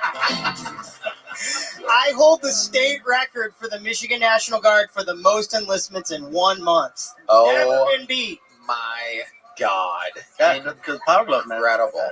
I lied to kids a lot. Yeah. I bet. All right. Your body count must be incredible. Insane. I've actually seen his content online. Really? Yeah, Jason, you're very funny. Thank you so much. Thank you. Your reviews of he does these insane reviews of massage parlors. Is that true? It's part of the culture, brother. Hey, man. Wow, I've never seen a standing ovation from Red. Okay, Jesus Christ. Hey, I'm the one that mentioned it. Why don't you give me fist bump, man? Oh, shit. Give me the power glove hand. Give me the power glove hand. Yeah, you guys have DNA all over you now. No, he actually puts out some really funny content that I've seen online every now and then. That's why as soon as you walked in, I'm like, I recognize you from somewhere, and then I heard your voice. I'm like, that's right. That's right. Okay. You can't call It's hysterical, man. I enjoy it. I've showed your videos to many people. Fuck yeah. Thank you so much. Fuck yeah. Thank you. Incredible. How long have you lived in Austin now? About a year, Tony. Do you love it? Yeah, fuck yeah. I love What do you do for fun in Austin, Texas? I write a lot of content, and that's pretty much it. Like, I write a lot of content, I hang out at home, and I review celebrity feet. Like, I got a foot fetish, and I review celebrity feet for K-Rock. That's what I do on the Loveline radio show. I suck the shit out some toes, man. Ugh. Oh, shit. Yeah. Has the chance of a lifetime, everybody. Oh, my God. Bro, you need to get a goddamn pedicure, brother. Bottoms of your feet are crusty as fuck, dude. They just look lovely to me. Let me tell you something. You're talking right now, but I promise you my feet are softer than most people's touch. God damn. That's what the fuck I'm talking about. Wow. Look at that. Now I need help putting on this sock. You know what's up, dude? While all of that was happening, this guy's so gay that he made another man faint in the front row, by the way. It was the sock. It came off, man. It may have been. I said they're soft. I didn't say what they smell like. My row couldn't handle it. It's our first casualty here today. Yeah. We're going to see how many audience members can die So here. you review feet. I do a review. You know who's got fucked up feet? Who? Oprah. Oh. She's got bunions. Oh. Her big toe looked like a turkey leg from a goddamn Renaissance fair. Nasty. Oh, my goodness. That is incredible. Can I ask for the honest review, though? Well, it was. I know the guy passed out, but that's besides the point. 7.5. Thank you. Wow. 7.5. That's right. I get a lot of petties. Hell yeah. I'm diabetic. I got to take care of my feet. I love that. I love that. Absolutely incredible. What else would we be surprised to know about you, Jason? You seem like a wild, eclectic character. Like there's so many things. I bet you like collect things. You have like a bunch of stuff on your walls at home. Well, Yeah. Tony, I'm glad you asked. I could just see the fucking. I got a sock collection. All right, it is what it is. Really? Yeah. Where do you get these socks from? OnlyFans. Yeah. Oh my God! Holy shit! Wow! Got you, bro. Oh my God! Yep. Absolutely incredible. I'm a freak. Wow. 4 more people just fainted in the audience, for those of you keeping track. Jason, I gotta ask you, because we're finding out so much so fast. Indeed, you are a freak. What do you think, if we had to go down perhaps the top 3 freakiest things you've ever done in your entire life? People love this interview portion of the show. One of them. When people hear this show, they love when people tell the truth in the interviews and find out real shit. I feel like you just put the sock in your mouth and shook your head. I feel like you're willing to fucking really go for it here. Now, I present to you the top 3 freakiest things Jason Vest has ever done in his life. Number 3. I got my butthole fingered in a Waffle House bang by a big woman I met on Plenty of Fish. Wow. So much to put together there. Waffle House, Plenty of Fish, butthole finger. Absolutely incredible. Inserted, double dirted, triple skirted, smothered, covered. A Waffle House bathroom. Wow. Picayune, Mississippi. Picayune, Mississippi. Oh my God. Remind me to never go to Picayune, Mississippi.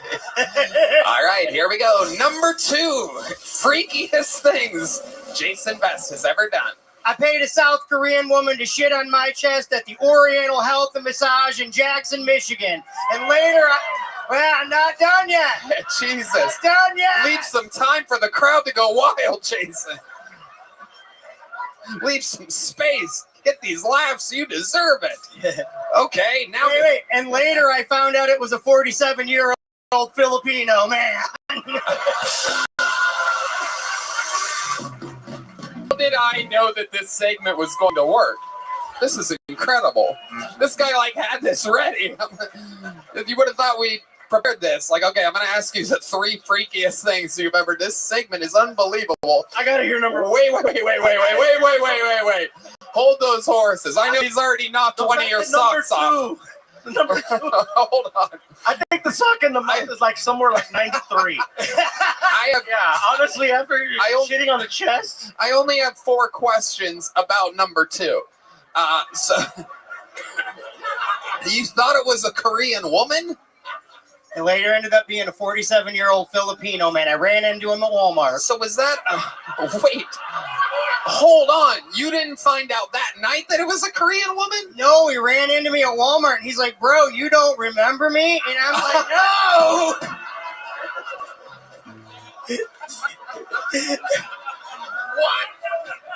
What? This is too How did you know the age? Were you guys buying the same medication or something at CVS or what? How did you know the age? What? You said 47. I could just tell by how he looked. He had the little wrinkles around the eyes. He was older than me. I was 25 at the time. Oh my God. Wow. And you were You look like an older Manny Pacquiao. My goodness. Okay. So, but what type of shit was it? And this is what you were into at the time. Had you had that done before? Once before. It was at 25. Oh, it's definitely not. Nothing is your first rodeo. I feel like there's nothing that you haven't done. There's no doubt about it. You probably have AIDS. And he probably paid for it. Yeah, it's a I gotta hear what number one is. Real quick. I know. I want to know number one too. You have a question? Oh, well, Matt Mueling only talks once every 6.5 episodes. This should be exciting. Matt Mueling. Did you not see the dude's junk when he was dumping on your chest? Fucking unbelievably great question. I have no idea how I missed that. Unbelievably great question. Yeah.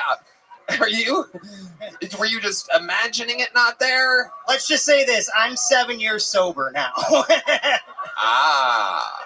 Okay. Do you remember how the shit came out? Was it solid, loggy, wet, runny? I thought it was South Korean soft serve at the time.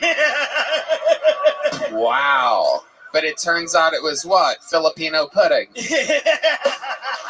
Okay, Red Band. There's your fart sound effect for the episode. And now, ladies and gentlemen, the number one freakiest thing that Jason Best has ever done. I unintentionally gave a Mexican gentleman a foot job to completion on a Greyhound bus en route to Biloxi, Mississippi.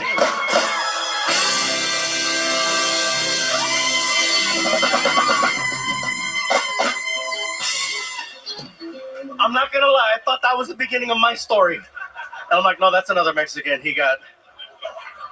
Wow. How? Hey, so your review of my feet was real. That's all I want to know. That's all I care about. It's like 7.5. Thank you, bro. Thank you. It's just. You gotta take your wins when you can get them, people. 1 second here.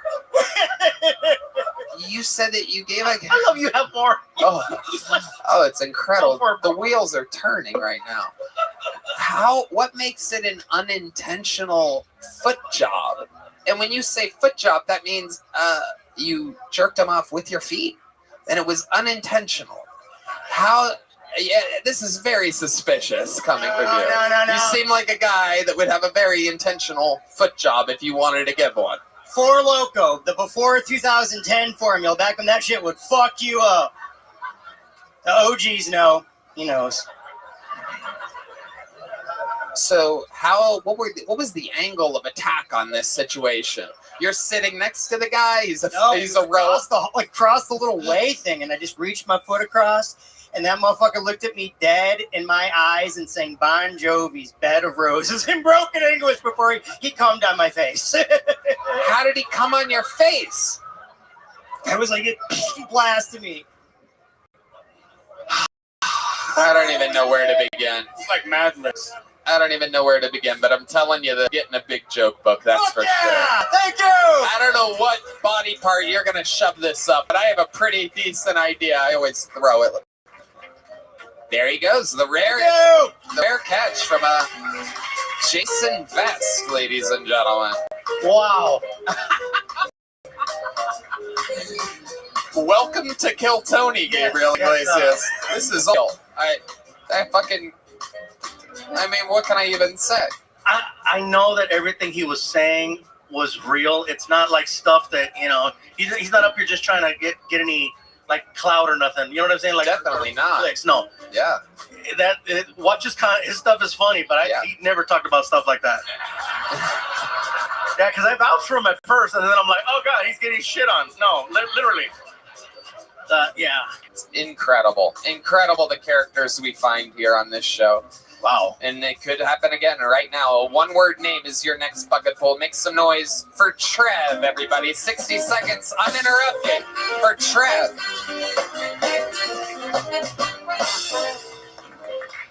Oh, what's up, Austin? Oh no! I'm already cut off. All right. Man, I lost my virginity to a deaf girl, and it caused this really weird fetish for me. I don't like deaf chicks, but I am a sucker for that accent.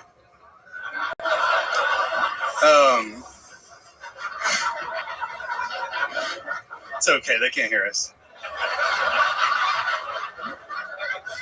I have this really scientific job. I run these experiments. Recently, I experimented with cocaine. I took a really small amount of it and turned it into a habit. I also had this gig as a porn star for a while. I did these courtroom themed porno adult films.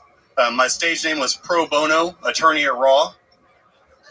I was just going around introducing bitches to the penal system, you know, pounding that gavel. All right, cool. Okay, Trev. Hell yeah, started strong. Kind of, you lost me there at the end. You said you were doing porn? Yeah. Just regular porno. Where were you doing that at? Well, I mean, that was a lie as a joke. Okay. Okay. Is the cocaine thing true? You probably are there any cops here? About. What's that? He said he probably has a job where he can't be honest about the cocaine thing. He doesn't look like he has a job he could lose. He looks like he would get hired if they find out. All right, he's willing to work overtime. This guy might get a raise if he does cocaine. What do you do for a living? I work in high-tech security. Oh, wow. Yeah, okay. Below while you're protecting something. Yeah, look at that. That's incredible. So, okay. How long have you been doing stand-up? I started in 2018, but I've only, I didn't get serious until like 2021. What made you get serious then? I had kids. I couldn't act anymore. I didn't have time for that. You had kids? They passed away? No. How many kids do you have? 2. Where are they at now? San Antonio. San Antonio with the baby mama? Yep. Okay. And you guys are separated? Yep. How long did that last? 11 years. You were with her for 11 years. How old are the kids? 11 and 15. 11 and 15. Okay. So you were there for a while. Oh, yeah. All right. Is she the deaf one? She wishes. Oh. Sorry, bro. Why did it end? What made the relationship? Oh, man, that's complicated. Okay, you're on a... Dude, we're guys. What's up? Yeah, come on. You make it complicated if you're talking to fuck her. Yeah, I don't know. We just, we got older. We got together, early 20s, and then got older and realized, fuck each other. Fuck each other. Okie dokie. Where are you originally from? I was born in Oklahoma, grew up in Colorado. Okay. All right. And what do you do for fun? For fun, comedy. What else other than comedy? Pretty much the only other thing I ever do is just, so I like to ride my one wheel. I go out, Okay, now we figured it out. All right. We just found who could be the gayest person that's been on the show so far here today. Somehow you just destroyed Jason Vest as the gay comedian. I go out on my one wheel. Is that a cool name for a fucking unicycle? Go out on my one wheeler. You have a unicycle? No, it's like an electric skateboard. You know one wheel, come on. No, I don't. It looks do like weird shit like that. It has a wheel and it has a bunch of lights around it. I get it now. So it's a fancy unicycle. Yeah. Instead of pedaling, you have a remote control or something? No, just lean forward. Control, yeah. Wow, that seems like it's the one that they show those pit bulls on, riding on the beach, right? Yeah, okay. I know which one's talking about. All right, how do you get into I do not get on those. You can get on a normal skateboard. It'll end up with one wheel. My friend. You make one wheelers on a normal skateboard. How do you end up getting into one wheeling, Trev?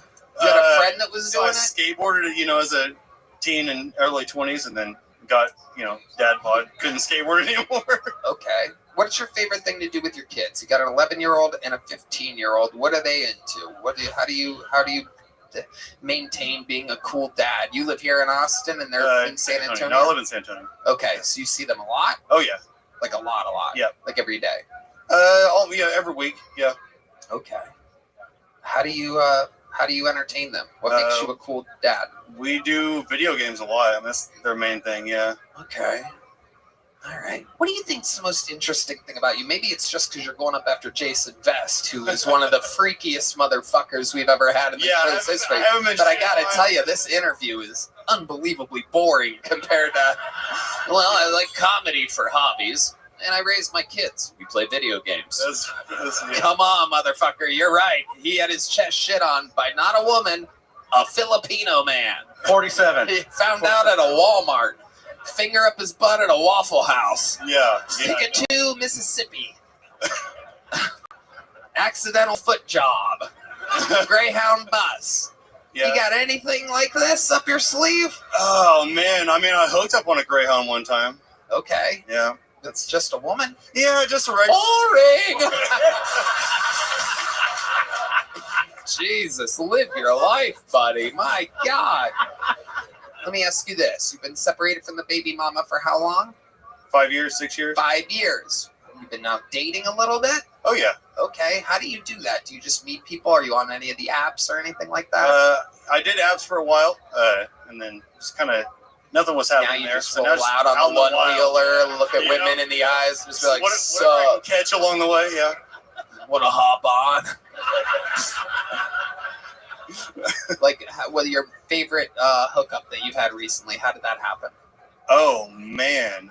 Take us through the evening. I'm gonna try to make you interesting here, The Trav. evening. It's a lot of heavy lifting. I have another sock. I mean, that's how that last thing started.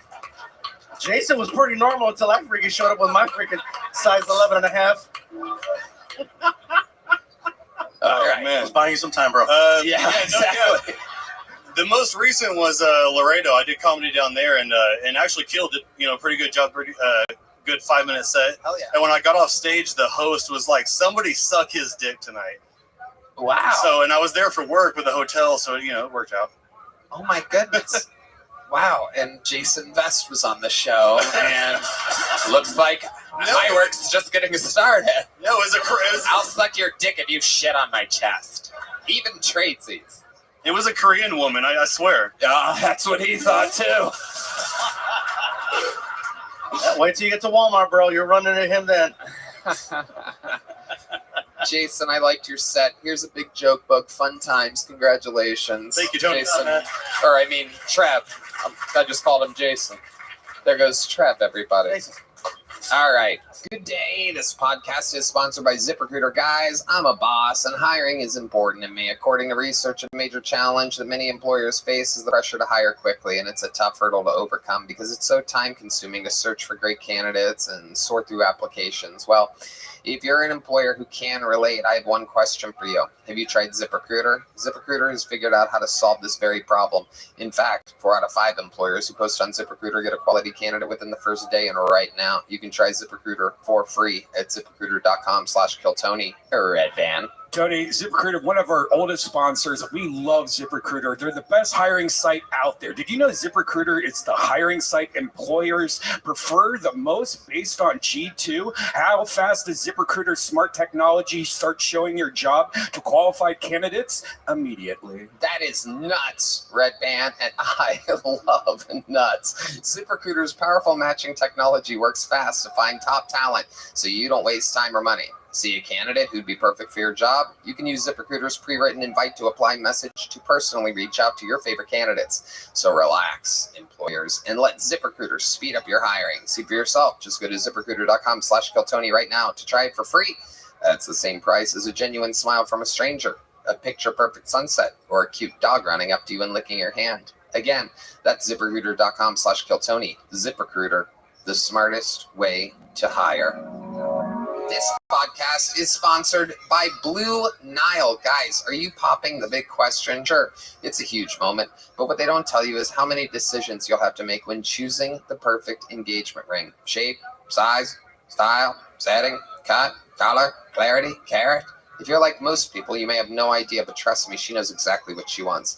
So it's time to learn fast. There's no better place to start than BlueNile.com. Red Band. Tony, I love Blue Nile. At BlueNile.com, you'll create a bigger, more brilliant engagement ring than you can imagine at a price you'll never find at a traditional jeweler. You're so right, Red Band. You know that?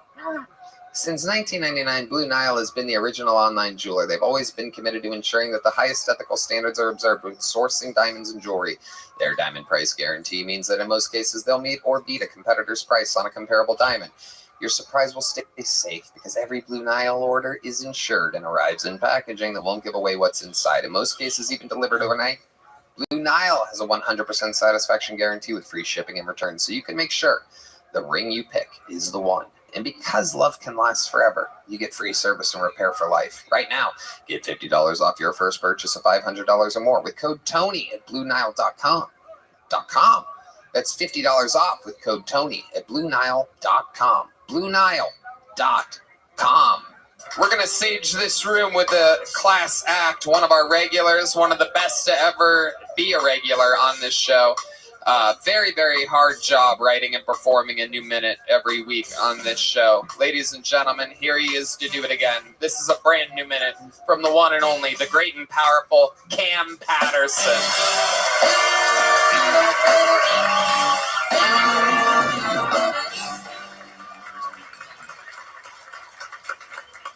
I don't even want to touch this microphone, nigga. We should just stop the show at Jason. It's not gonna get no better than that nigga, dog. It made me angry how he started with, what's number 3? I had a finger in my asshole. He has to die. I think people like that should be murdered and put on a list somewhere, dog. He scares me with my whole heart. There's no topping that nigga.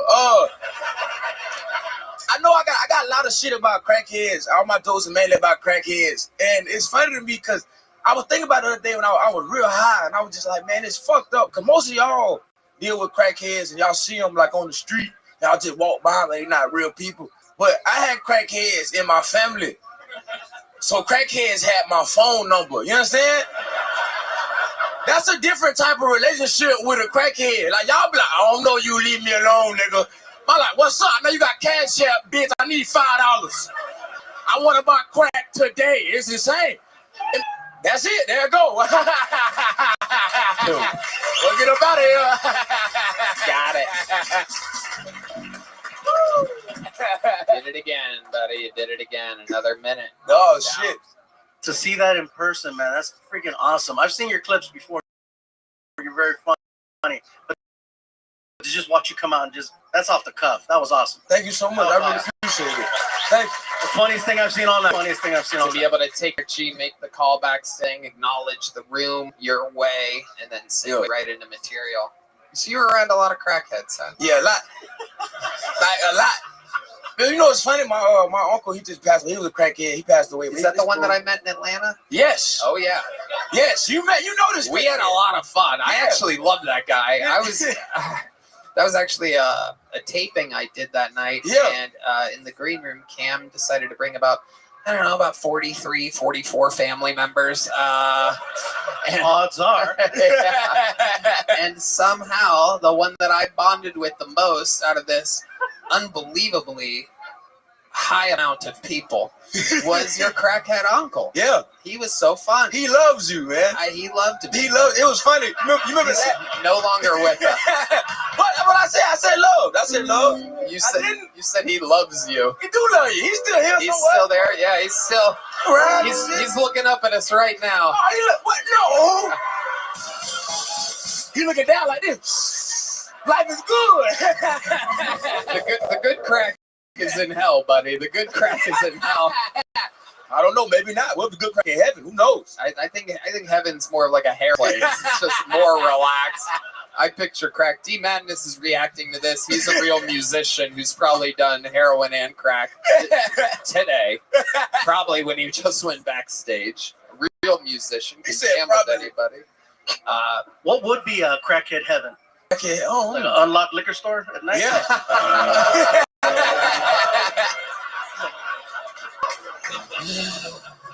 Yeah, just a bunch of unlocked cars and shit like that. Hell yeah. Hell yeah. Just a bunch of unlocked everything. Yeah, really. Just go in anywhere. It's like a video game, like Sim City or something like that. He was the funniest nigga like ever, dog. I remember I was when I first started on stand up, he came back and stand with my dad and shit. And I told him, I said, you want to come downtown with me and like, you know what I'm saying, like just watch some shows? He said, where your shows at again? I said, they downtown. He said, I can't do that, nigga. If I go with you downtown, you gonna be doing your little funny shit. You gonna look like, well, okay, I'm like, smoking crack somewhere. So I really can't go with you. But I loved him. He was great. That wasn't as funny as I thought it was gonna be, but that's fine. I get it. That's okay. Sometimes it don't hit that well. Yeah. Well, you did the crossed eyes to us. You faced us when you did the crossed eyes. Yeah. Okay. There you go. See, you got to do it to them. That's the trick. Yeah. Play it forward. You can't make the funny faces to us. I wanted y'all to see me be retarded for a second. That was fun. It was good, man. This guy look aggravated. What's wrong with you, dickhead? I'm tired of this nigga, man. This lumberjack Texas fella. I cannot relate to any of this crackhead material. I know no crackheads in my life. None. I can't do a white accent. I realize that. Wait, yeah, you really I can. did. I ain't not be knowing. What the hell was that? I don't know no crackheads, nigga. That's my. Fuck with that. Cam Patterson playing a white guy. Oh my God. Absolutely incredible. We've never learned this about you before, that you cannot do a white impression. Wow. I can only think? do one impression. Yeah, what is it? It's you know, you ever seen Chowder? Chowder? Yeah. Like What is that? Clam? Yeah, corn. Nah, it's an old cartoon show, and there was a dude down there. His name Schnitzel, but he don't talk. All he said, rada rada rada rada rada rada rada rada rada. That's all and he was black. That's all he said though. Wow. That's all. Look it up. That's all he said. Rada rada rada rada rada rada rada rada rada. I believe you. And he was black though. He was black. No, I believe that for sure. Wow. What was that on? Cartoon Network. Okay. Hell yeah. All right. She was fire. Fuck with it. I liked it a lot. It's just a black cartoon. No, it was a white. I mean, it was for everybody. They just had one black character? I mean, it was all like fictional niggas. They was like, you feel me? Like That's in the description, by the way. You hit the guide? That's exactly what it says on the guide. Even I knew that. Absolutely incredible. Wow. Well, Cam, so much fun. You fucking did it again. Another monster performance. Another new minute from Cam Patterson, ladies and gentlemen. Business is booming. We're flying through it here tonight. Your next bucket pull, ladies and gentlemen. Ooh. The great Heidi gracing us with her amazing presence yet again. Ladies and gentlemen, your next bucket pull goes by the name of Eddie Lursa. Make some noise for Eddie Lursa, everybody.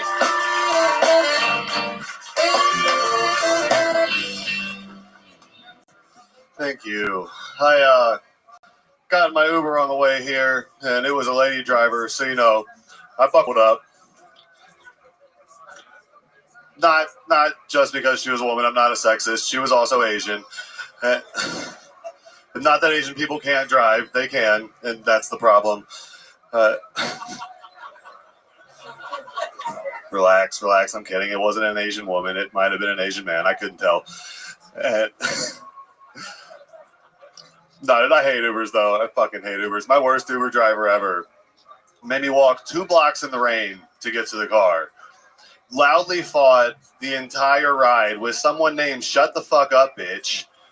Where I ran multiple red lights, almost hit a person. Then this dude had tattoos up to his neck and 3 teardrops under his eyeball. 5 stars, because that guy knows where I live. 25% tip. Thank you for the service. I actually found out when I want to leave 1 star, I started getting dropped off down the street at my bitchy neighbor's house. Because she's kind of got it coming. All right, that's my time. Thank you. I'm Eddie Lursa. Eddie Lursa. A lot of Uber material there. Here we go. Welcome. Is this your first time on the show? 3rd time. Okay. All right. Welcome back, Eddie. How long have you been doing stand-up? Almost 2 years now. 2 years. All of it here in Austin?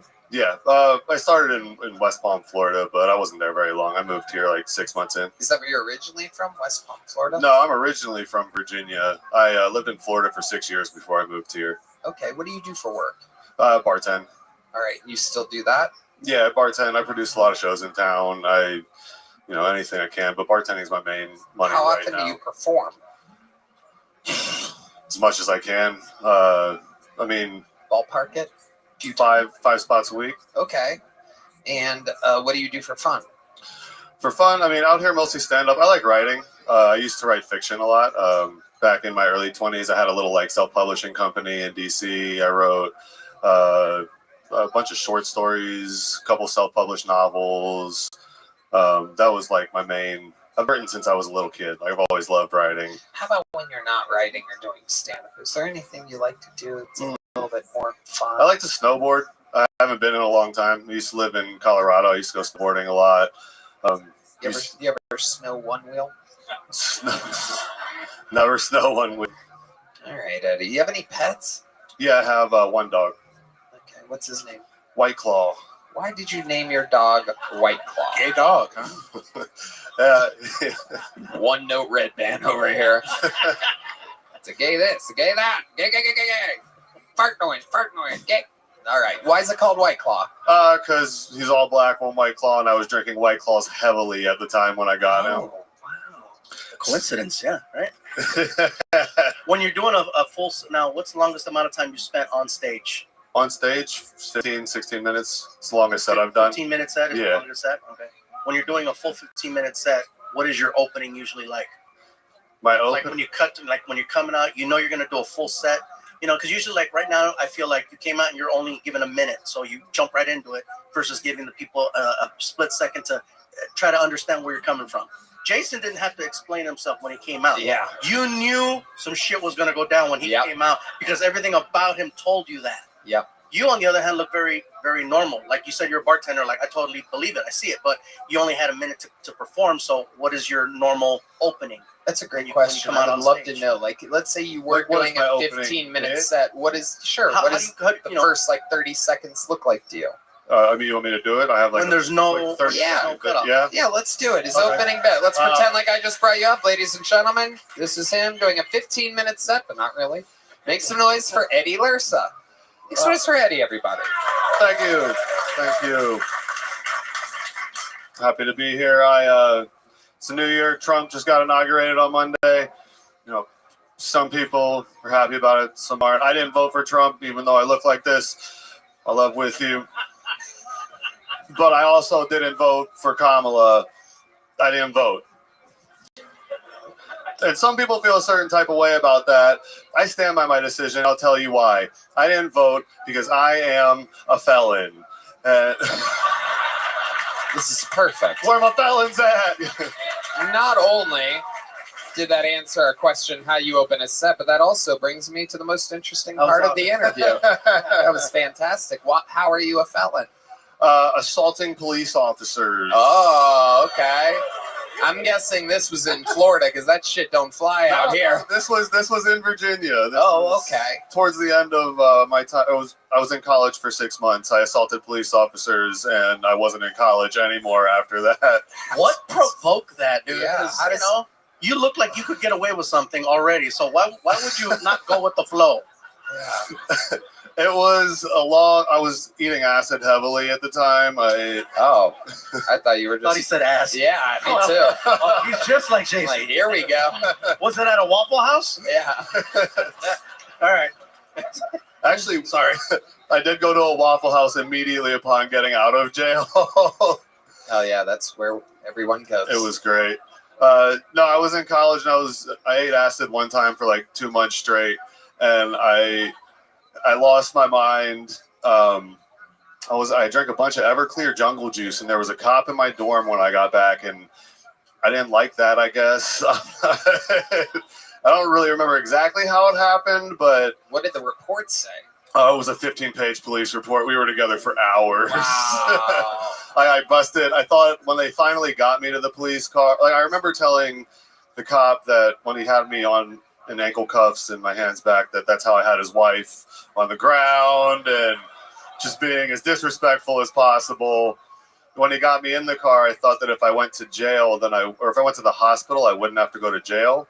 So I got this scar because I busted my head open on the plexiglass between the front and the back of the police car, and then went to the hospital, caught a felony at the hospital, and had to go to jail. Wow. Yeah, that was just pages 1 through 3. I don't know how many of these. Absolutely incredible. You need to talk more about stuff like this, dude. That's way funnier than whatever you did earlier. That whole "because I look like this," and you should follow it up with "and I didn't vote for Kamala either because I look like this." Because at first glance, bro, I wasn't sure. Yeah, it could have. I understand that. You could have gone either way without. You're really funny. You just needed an opportunity to get comfortable in front of the audience. That's what I noticed. Like, okay, something tells me there's more than just that minute.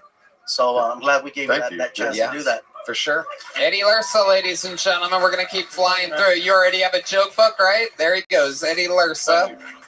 It's the third or fourth time on the show. This podcast is sponsored by Shopify. Guys, there's never been a better time to start your own business. There's so much power to starting a new company in the new year. Shopify is how you're going to make it happen. And let Red Band tell you how. Tony, the best time to start your new business is right now. Shopify makes it simple to create your brand, open for business, and get your first sale. Get your store up and running with thousands of customizable templates. No coding or design skills required. All you need to do is drag and drop. Yes, that's right. They're powerful social media tools let you connect all your channels and create shoppable posts and help you sell everywhere people scroll. Shopify makes it easy to manage your growing business. They help with the details like shipping, taxes, and payments from one single dashboard, allowing you to focus on the important stuff like growing your business. What happens if you don't act now? Will you regret it? What if someone beats you to the idea? Don't kick yourself when you hear this again in a year because you didn't do anything now. With Shopify, your first sale is closer than you think. Established in 2025 has a nice ring to it, doesn't it? Sign up for your $1 per month trial period at shopify.com/killtony, all lowercase. Go to shopify.com/killtony, all one word, lowercase, to start selling with Shopify today. Shopify.com/killtony. Your next comedian goes by the name of Michael Scott. 60 seconds uninterrupted for Michael Scott, everybody. Make some noise for Michael Scott.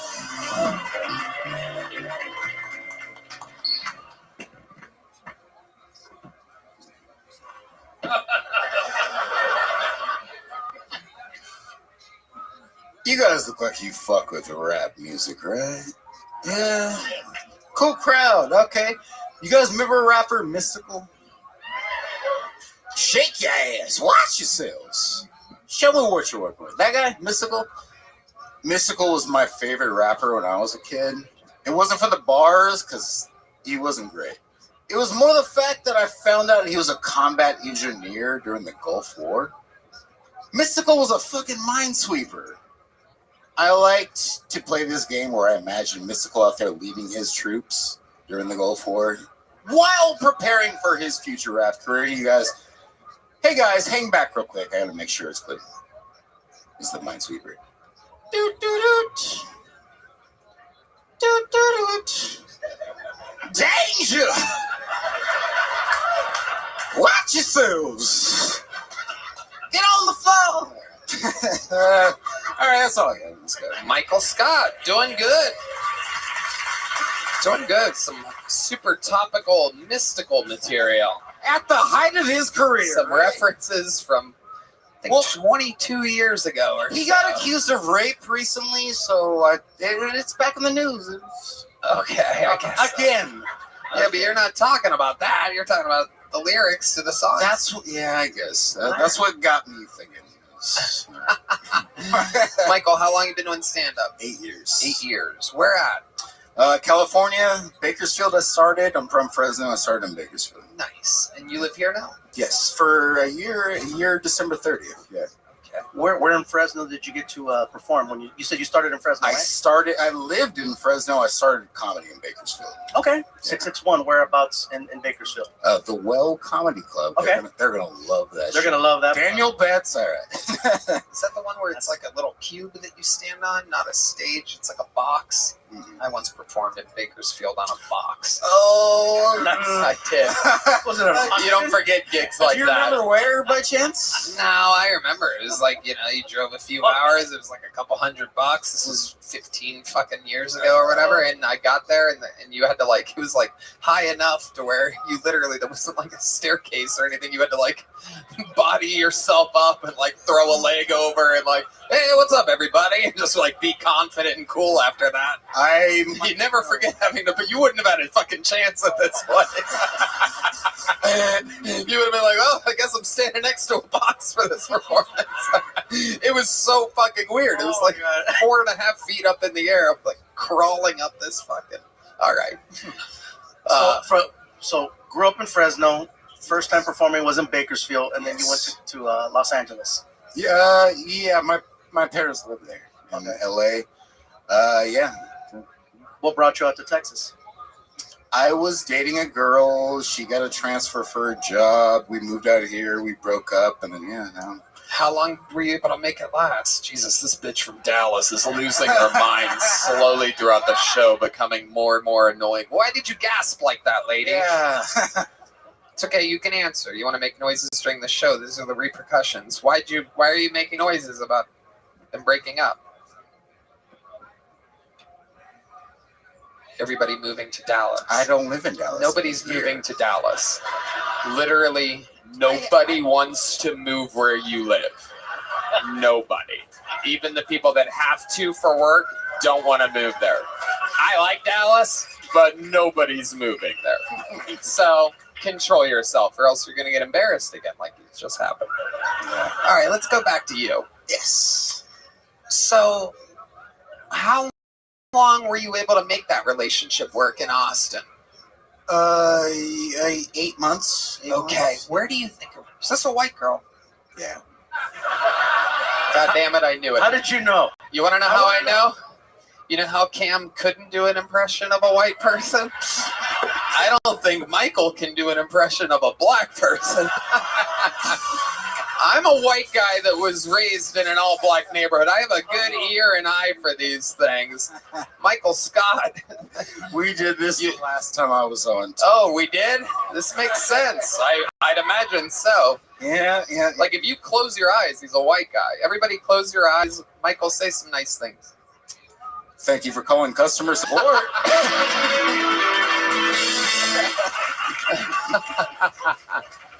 And he hasn't said the N-word once. And No. If you remember from my last set, I don't say the N-word. I say ne'er-do-well. Okay. No one remembers your last set. Pretend like that never happened. How long ago was that? Sam Talent, episode 668. I remember. Okay, so that's about July. a year July. ago. End of July. Okay, fine. Yeah, like a All couple right. months ago. Okay. Wow. Oh, I lost D Madness. Holy shit. All right.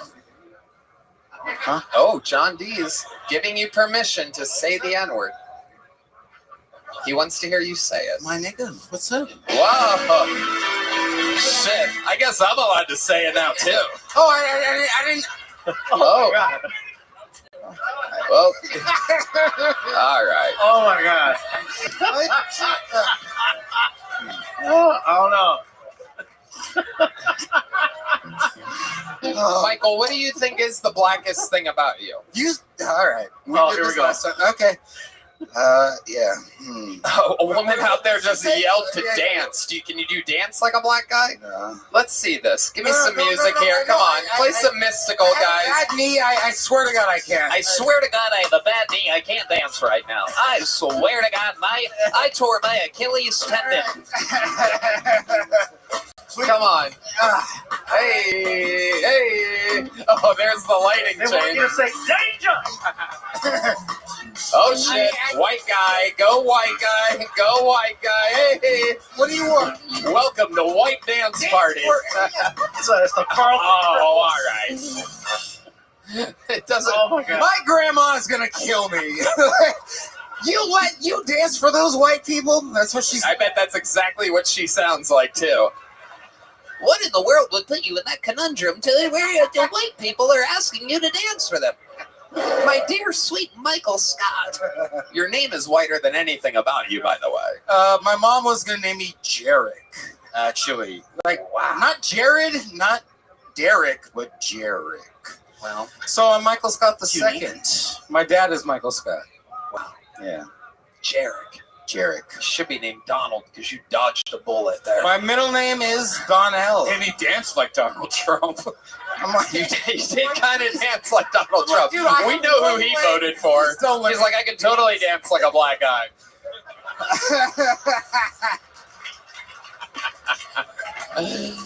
Oh, Michael, I love it. So, did this white girl break your heart here? Yeah. Yeah, she did. Explain to us kind of how it That's right. happened. That's what triggered this whole thing. Yeah. The white girl. Yeah. Oh man, you guys are really trying to kill me. No, man.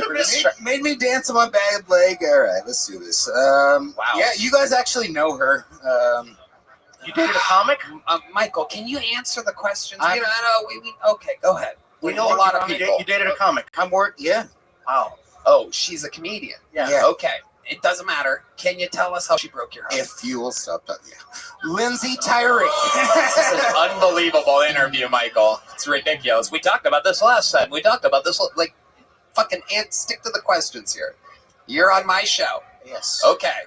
How did she break your heart? She started dating another comic. Started talking to another comic while we were dating. Told me they were friends, and then did they do a little writing together? No. Oh God, are we gonna start doing comic puns? She segued her vagina onto his microphone. She opened her mic. She opened her. Also, how recently was this? Sorry if we're shitting on you right now. How recently was this? 8 months, February, so almost a year. Valentine's Day? 8th. I remember. It was the 8th. And it was on the way to kill Tony. We broke up in the car, about to get out the car to go to Poor Choices for the wedding. Wow. And did you continue to stay in Poor Choices that evening? Did you leave? Honestly, yeah, I did sign up that night, and I still stayed, and I stuck around. And she signed up and stayed? So you guys are kind of like at the bar, just like looking at each other, like, yeah. And you still run into her, huh? Yeah. Ugh. No, we're actually really cool now. Like, it's funny. It's like we're cool as shit now. Is she still with that other comedian guy? Yeah. And they seem happy together? Yeah, dude. We hang out all the time. Was he a black guy? No. Wow. Could not be the opposite. It could not be more opposite. Isn't that amazing? Yeah. Once you go black, you never go back. But if you go Michael Scott, you can go anywhere. You'll try a lot.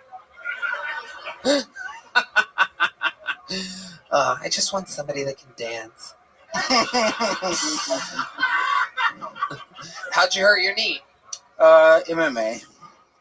Wow, look at that. He can fight, dude. Careful. Yeah, this is incredible. Yeah, before I did comedy, I was a fighter for a while, for a good while. Oh my goodness! Wow. He's good. I see him spinning quick. Yeah. What kind of fighting were you doing? Jiu-jitsu was my specialty. Purple belt. Yeah.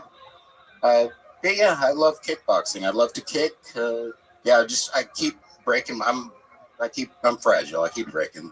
Wow. Yeah. What was your record? 2-2.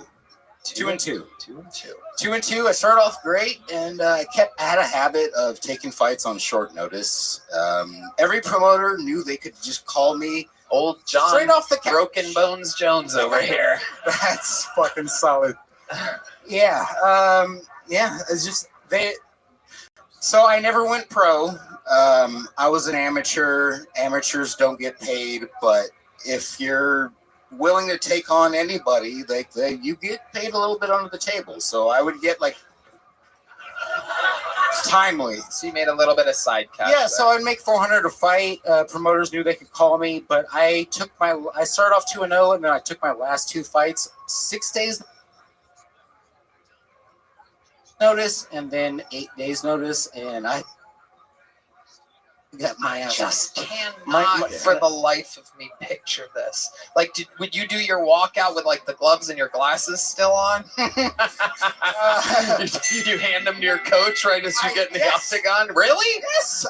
You walked out with you would be 4-0 right now if your opponent didn't see you walk out with glasses. If I could get hit in the eyes and my contacts wouldn't fall out, I would be You fought with contacts in.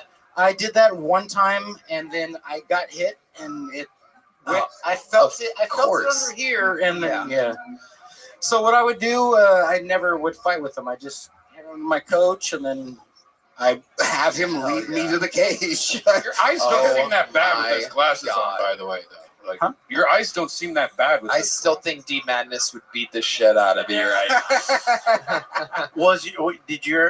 Were your medical bills ever more than what you got paid? Always. The thing is amateurs don't get paid. And on anything, anytime you're starting off, you're always like, Yep. Like when he had to get on that box. Yeah, exactly. Yeah. And I basically paid the same amount for gas to get me there and back. And we just wanted the time. You'd be paying for your medicals. Just to be licensed in California is like Back then it was like, I think it was like $400 or so, or yeah, it's like you're paying out of pocket to get your ass kicked, and then if you have broken bones, you're paying for that too. That's just how it was. So I never went pro. It was just yeah. Well, it sucks. What are your future goals, Michael? Other than I work at Hotel Ella. I don't know if you guys ever heard of it. It's a hotel here in Austin. It's a little boutique hotel. I'm a valet. 35? Yeah, right off of 35. Is that connected to that new sushi joint? No. Oh, okay. No. There's a new all-you-can-eat sushi joint. That's fucking Machi Sushi. unbelievable. Yeah, So that's not that hotel? Oh, okay. No. Oh, yeah. Dude, you're about to be in love. I've gone like 3 times in the past 2 weeks. It's brand new. Out of a food combo. This is funny. They have a full-size transformer out front, too, for you to like stare at when you're digesting afterwards. Which It's amazing. transformer? Bumblebee or something? It is. It's Bumblebee. Oh, you've been there. Oh. A man known for his heavy protein intake, Big Michael Gonzalez, has been there. Bumblebee's a Volkswagen. All right. Well, Michael, congratulations. You already have a joke book? Yes, a big one. There he goes. Michael Scott, everybody. We're flying through it. Damn, that was a long interview. Yeah.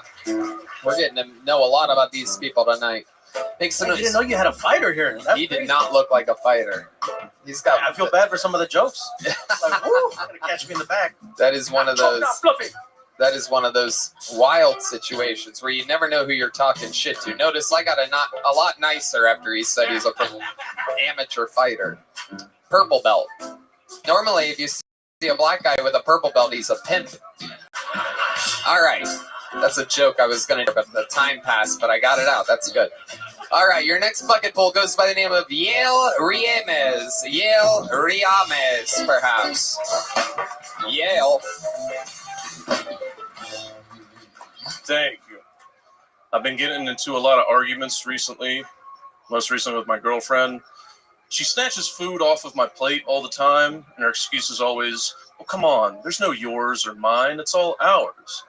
I'm like, well, if that's how you feel, why do you get so upset when I try to put a thumb in our butthole?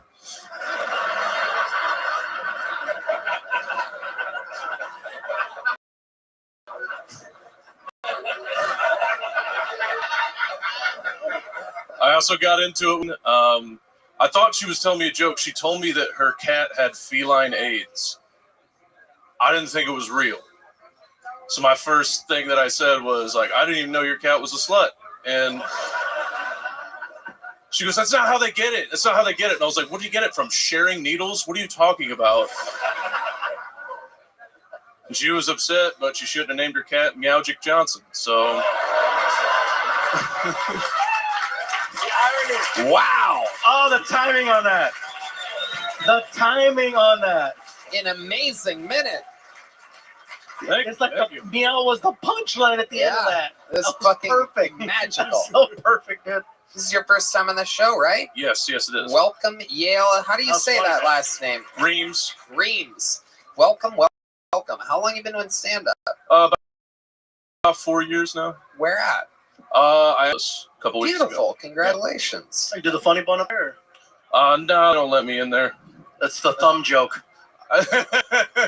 I know the owner. He don't like jokes like that. Anyway, yeah, I thought that was funny, man. That was hysterical. Thank you very much. Why didn't they let you into the Funny Bone? They let me in for like the competitions. They do like the new comics competitions. But they and stuff like he that. kind of books that. They pass you, he's a and then control they freak. book one person every 12 months to host. Right. So it's just you're waiting around. It's for too nothing. many people, not enough spots. Exactly. A lot of these big cities, a lot of cool big cities like Columbus just simply don't have a real scene. So how long have you been here? Moved down here in December. What the fuck was so funny about that? There's some cool big cities that don't have a real comedy scene. Columbus, admittedly, where we have lived. Like if you want to make money, open up a comedy club in Columbus because there's only one, really. Yeah. I mean, my hometown club there was, they had the new one called The Attic, and that one was like struggling for a while, but they're finally turning it around. Yeah. Okay. How long have you been here? December. I moved down in December. Nice. You love it already? Yeah, it's fun. I love the fact that I can do a shitload of sets, even if they're shitty open mics. I love that I can do a bunch of sets in a night. Well, I'm sure people are recognizing how funny you are very quickly. How much material do you think you have that's as good as that minute? I could probably do 15 to 20. Nice. Have you done that length of a set before? Yeah. Okay. Awesome. What do you do for work? Nothing right now. I'm on the job hunt. Okay. What did you do in Columbus? I used to work for an engineering firm. I used to do construction. That's some well-paying stuff. Yeah, that's there's a reason I don't work for them anymore. They realized their mistake after a year, and they were like, "Oh, this was a bad idea." You clearly have some stuff you need to get off your chest, bro. Yeah. Hey, were you able to save some money from those jobs? How are you surviving? I have a rich girlfriend. Oh, okay. Look at this. God bless America. What does she do for work? Engineer.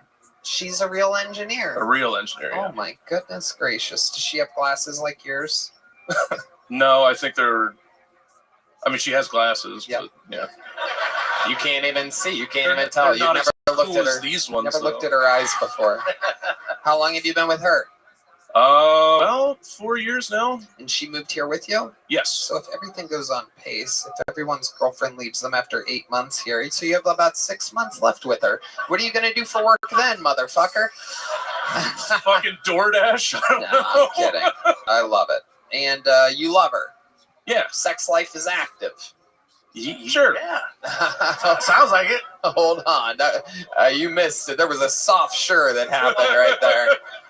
No, I got fat as shit. I gained about 50 pounds. So okay, is she into it? Is she like, oh, you're like a bear now? She's into it. I just end up saying I'm sorry a lot. And okay, because what happened when you got fat? You kind of like to be on bottom more. I don't want to fuck anymore. Really? Explain to us what that's like. We've never really had this conversation with a guy who's a gold digger that went from skinny to bigger. We've never really gotten to have this before. When women are gold diggers, they have to stay in shape. Yeah, I know. I went from Golden Digger to Golden Corral. There you go. I gained, we both got too lazy and happy, and we both got fat. Oh, she got fat too? Yeah. Oh, you're in great shape then. Yeah, we're fine. As long as the woman who you're using for money also gained weight, then you're even Stevens. The only person who loses here is your mattress. So what do you think contributed to you and your girl both getting big?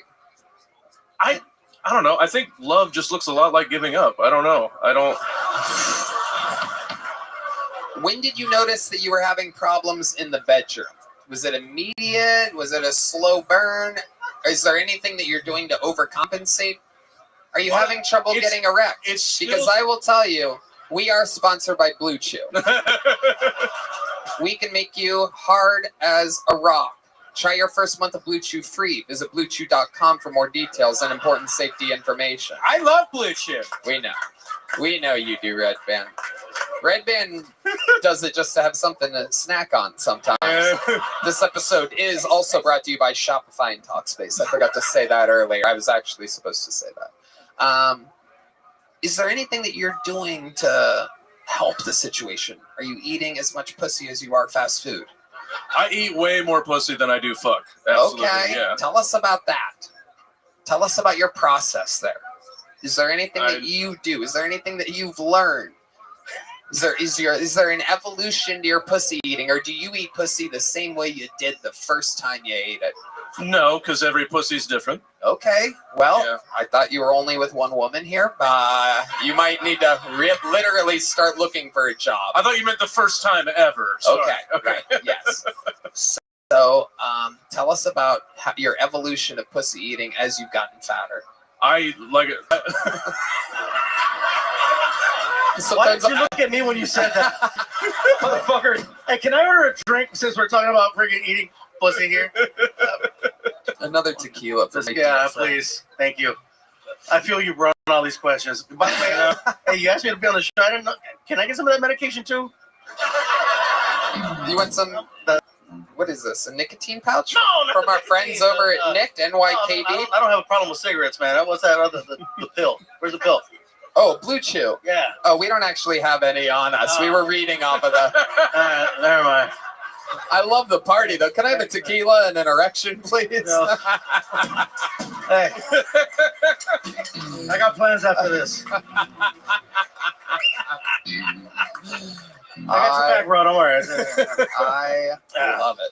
So again, tell us how you eat pussy. Let's hear about it. Let's get the spotlight on him and take us through it. The truth is, I just don't eat it laying down on the bed anymore. I sit down off the side of the bed because it's easier.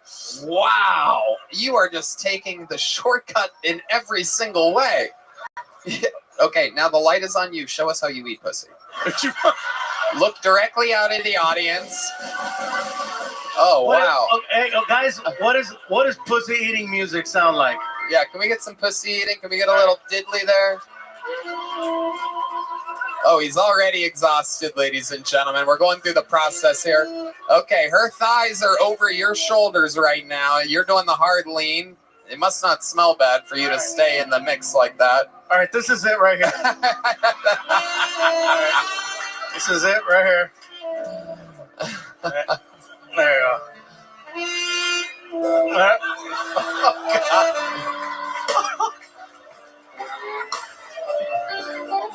Hell yeah. Oh my goodness. He's doing the dolphin move. Wow. He ate her pussy and her ash. He ate her ash up. Kill Tony ashtray. That was incredible. What's the longest you think you've ever eaten your girlfriend's pussy? It's just torture.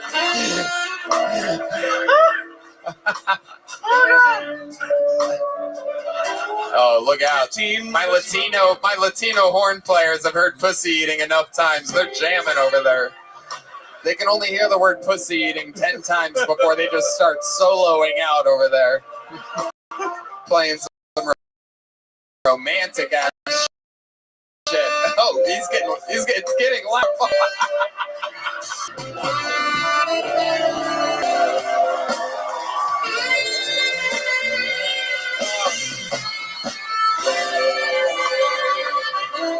Fuck yeah, Carlos Sosa, Fernando Castillo, and Raul Vallejo. All right. Yale, tell us something else crazy about your life or that we would be interested to know about you. Any fun facts about Yale Reams? You have a great name. Very original fucking name. We have Michael Scott before you. There's like a billion Michael Scotts. There's only got to be one. I mean, I was named after a guy that died, who was named after a Pro Football Hall of Famer, NFL Hall of Famer. Reams. Yale. Oh. That makes sense. It's no, I got that one from Dad. Right. Okay. Any other fun facts about you before we should let you go? I was in the Army for a few years. Oh, what'd you do in the Army? I was 35 Mike. It's an intelligence collector, interrogator. Okay. Mm. Awesome. He wasn't a recruiter. No. Yeah. I gotta tell you, when you came out, man, you feel very comfortable, very polished. There was no hesitation. As soon as you started performing, man, you were funny out the gate. Thank you. So Thank you. That means a lot. Yeah, Appreciate that. I noticed that immediately. Thank you very much. I had somebody start over earlier because I felt like there was something there, but right out the gate, you felt very comfortable. So 15, 20 minutes, man, I feel like you got more, but Thank you. That's just me. I love as long as your set is longer than your pussy eating, I think you're gonna be okay. Yeah. Focus on that, dude. Everything else will fall into place. I loved the minute. Congratulations, Red Band. You know, because you're from Columbus, Ohio, and you're a funny guy, I would love to have you on the Secret Show Thursday. Hell yeah! And you're getting a big Kill Tony joke book. Yale Reams, ladies and gentlemen, has arrived to Kill Tony. How exciting! A real gig he just got out of this. Oh my goodness! Thank you. How lovely. This is going well. Yes. Make some noise for your next bucket pull, ladies and gentlemen. 60 seconds uninterrupted for Sandy, everyone. It's Sandy. Let's see what happens here with Sandy.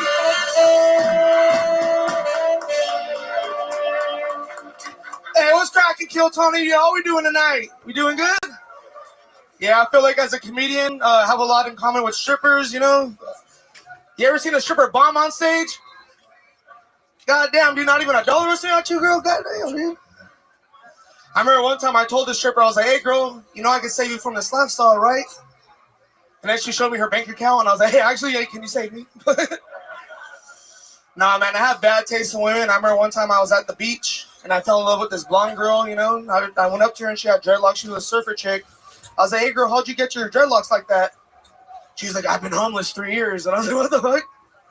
Scared me, man. I could tell she was on drugs, you know, because we were doing cute shit. I was hanging around her. We held hands. We took a long walk on the beach. We played I Spy. You guys ever played I Spy with the tweaker? Hey, they're fucking good, yo. They're good at that shit, man. I kept like saying I spy an orange umbrella, and she would find it all quick. And then she would be like, I spy someone's catalytic converter. I was like, what? Yeah, man. I like midgets, you know. They have a nice ass. The only thing bigger than a midget's ass are their foreheads, you feel me? Hell yeah. Sandy, welcome. Thank you. Minute from Sandy. Is this your first time on the show? Yes, sir. Hell yeah. What pot farm were you raised at? Look at you. Pink Floyd shirt, that fucking head. I love drugs. And I love how comfortable you are. You are Fluffy's here. What the fuck? How did I not see you? Hell yeah. I have never snuck up on anybody. Thank you, man. Hey, I should wear black more often. You look good, brother. Good to see you, man. Yeah, you're very comfortable. You came out here and just felt chill, you know? Yeah, no, I've seen you. I grew up. My family loves you. I've seen you at the Citizens Bank Arena, Toyota in Ontario. Thank you, man. I'm from the IE, so it's cool to see. I know you started at the Ontario Club, so it's cool. This is about you, bro. Yeah, no, You're funny, man. Thank you, man. I appreciate you, Fluffy. If you guys have ever wondered what people from the Inland Empire look like, it is these two. Yeah. that is your hair, right? What? That is your hair, right? I think so. The only reason I asked is because it's impressive and I haven't had it in a long time. Incredible. There's a lot there. Yeah, what do man. you do for work, Sandy? I gotta know. I'm a service technician at an apartment complex, so I fix air conditioners, I do plumbing, you know. It's cool. Hey. I love it. So you're just walking in there stoned, just fucking high as hell every fucking day. with electrical sockets. You know how many times I've been shocked, you know, because I was like, because I got Can't to even imagine. goddamn. Do you live at the apartment complex that you manage? 30% off rent. They only give you 30% off. Hey, California, it's fucked up out there. That's a lot. 30% is a lot in California. Oh, damn, it is, dude. It's good, man. Shit. But it's a full-time job? Full-time. Been there 6 years. So sometimes you get awakened in the middle of the night and this and that? Yep, and I got to go stop, you know, fix things. What are some of the crazier calls that you've ever gotten? Have you ever... One time I was at Buffalo Wild Wings, and they called me like, there's 2 apartments on fire. Can you come help? And I'm like, no. What? They're like, hey, let's just see if we can get the kid to put out the fire. There's a fire. Who do we call? Call fucking Sandy. Holy shit! Yeah, that's how they manage fires in Southern California. I don't know if you guys have been watching the news at all. But we got a fire in the Pacific Palisades.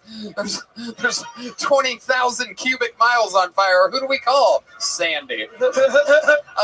Sorry, millions of people. He's at a Buffalo Wild Wings right now. Gavin Newsom's first call. Did we try Sandy?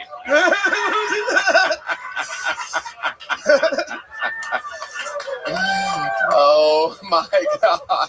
Can I see your Gavin Newsom impression again? That's wait, hold on. I don't think I have one. I don't think I. Because your lips changed. Look at your lips. We need to call Sandy. We have this under control. There's nothing that can go wrong with Sandy. I mean, look at him. Hey. I thought it looked good. Shit, it's my motherfucking birthday today, too. Oh, shit.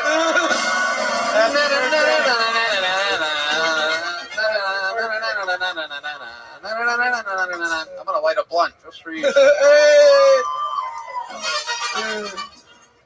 So, how long have you been doing this? 3 years, 3 years, January 20th. And where'd you start doing stand-up? the IE, so I do. I'm always at the improv. Yeah, right there. Yeah, I started in the IE. I'm always in Riverside, just everywhere. LA. Try to hit Hollywood as much as possible, and so I grew up, man. So, That's cool. And then, so you're living out here now? Or you just? No, I just came to visit. My friends live out here, so it's cool. They let me sleep on the couch for like 10 days. That's freaking awesome. Thank you, Fluffy. Damn, I never thought Fluffy would be passing me a goddamn blunt, dude. This is cool. What birthday is this for you? So do you want to take a wild guess? Because people will get it wrong all day. I'm gonna assume you are. I'm gonna say he's 23. 22. 29. Wow. Yeah. No, people have been saying I look 43. I was pissed off. What the fuck? Yeah. People are like, he's the Mexican Danny DeVito over there. Hey, I'm the Penguin. Hey, look, I'm the Penguin, dude. There you go, Red Bed. Hell yeah. So, tell us more about you, Sandy. You've been asked to put out fires. You're an apartment manager. How long have you been doing stand-up? Let's talk about that. 3 years. 3 years. Yeah, that's right. Yeah, my first job, I got my finger cut off at work. So, Wait. Oh, my God. Holy shit. Oh, no. Oh, we have a lot of fainters in the front row tonight. Won't do that again. Yeah, never finger a fat chick, That's the last time I do that job. I got paid $10 too, shit. Oh, my God. She ate you out. That is incredible. How did you lose that finger? Finger of fat girl. No, I'm just kidding. Fireworks. UPS. UPS? Dude, I was 18 years old, first job ever. Fucking 2 weeks into it, lost my finger. It was fucking... But pretty embarrassing. Yeah, exactly. And why is it missing? Yeah, just a cart squished it off, and I had to pull it. I pulled off the glove, and it just ripped it off even more. So I was like, oh my God. They tried to say they could save it. They couldn't. Oh they my God. What can Brown do for you? So did UPS pay you well for that? Fuck no. Guess how much?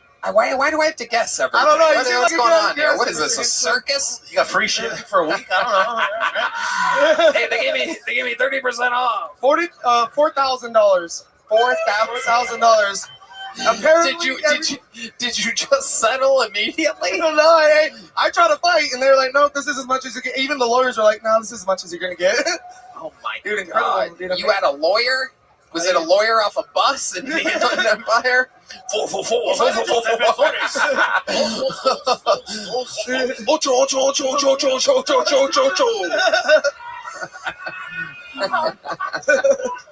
I like that you topped my joke using bigger numbers. I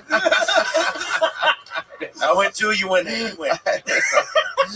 I didn't know what 2 was. I didn't even know you did the same. I didn't even. I speak no Espanol. Crazy because I'm the governor of California. All right. I don't speak Spanish either, brother, so I'm good. Really? Poquito, pero no mucho, right? That's all I know. Or saca la bolsita. I don't even know what that means. A little, but not a lot. Saca la bolsita means he's got narcotics on him. No, Are we really surprised? Chichi's gorda. Oh my God. Poquito indexo fingero.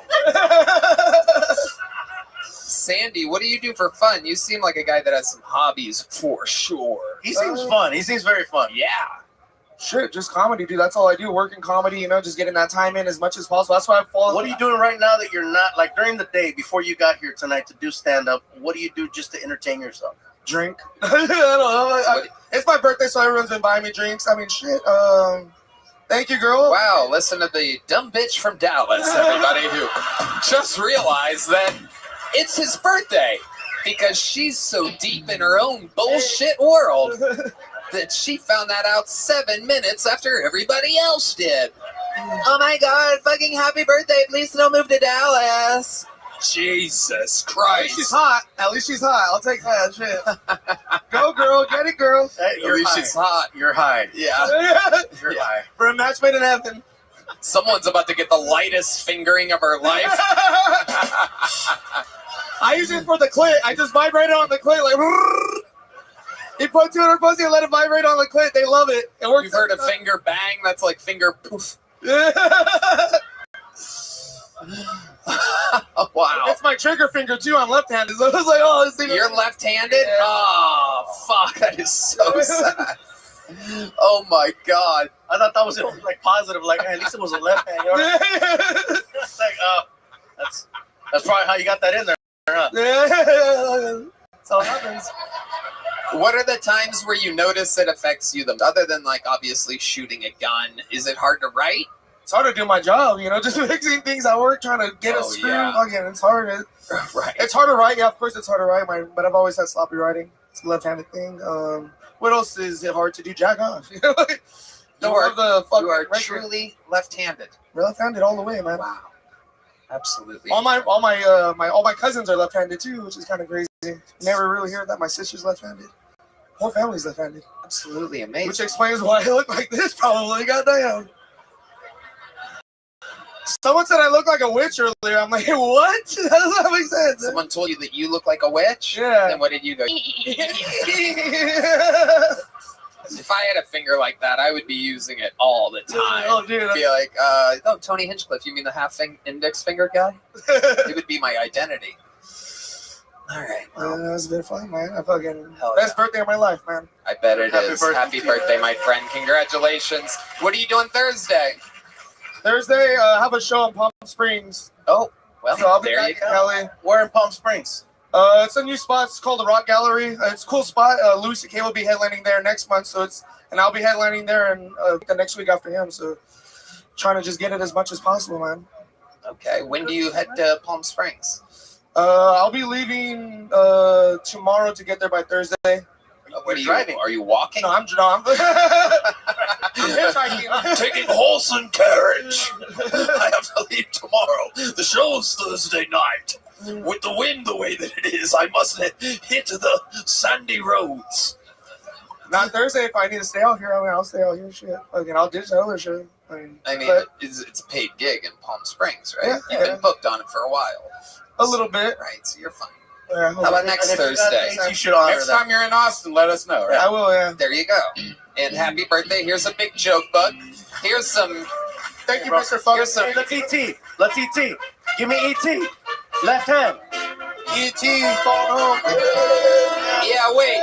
Give me that stuff back real quick. I want you to catch it with your left hand. Right hand's up on. Give me the book back, too. Let's see what happens here. All right, here, let's have some fun. Welcome to the Moron Olympics, everybody. Oh, okay. Use your chest on that one. I'm going to put it out there. Hey, very good. Here's some more. Hey, keep catching. Here we go. Oh, okay, there you go. All right, there you go. Sandy, everybody. All right, we're getting there. Let's get one or two more up here. Make some noise. 60 seconds uninterrupted for Rob Edwards, everybody. Rob Edwards. You guys having fucking fun tonight? Oh, shit. Make some noise for Rob Edwards, ladies and gentlemen.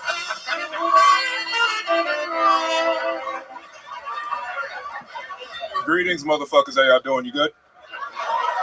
That's what's up. I hate going home for the holidays, mostly because every time I go back, they ask me the same shit. It's, Rob, when you gonna bring us some grandbabies? Which I never know what to say to that, because I don't know how to put a timetable on an accident. You feel me?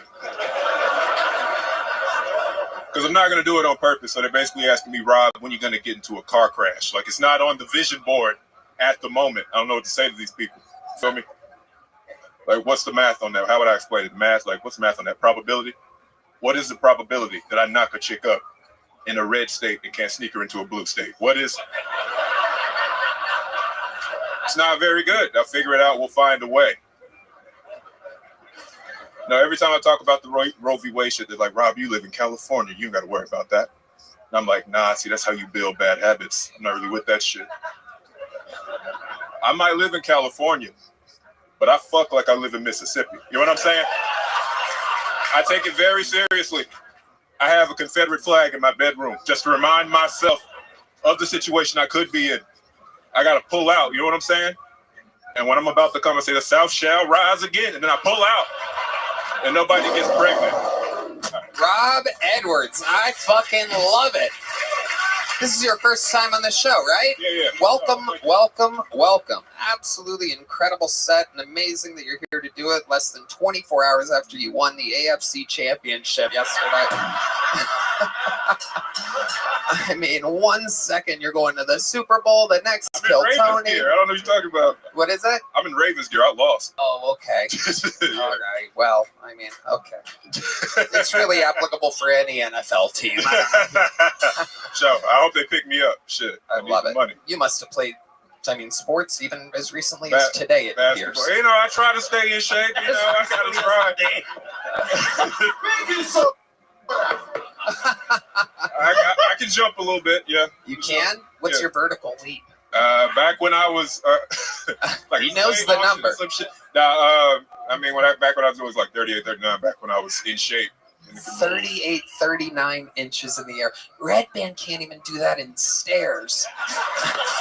He's got. I can roll down some stairs. Down, absolutely.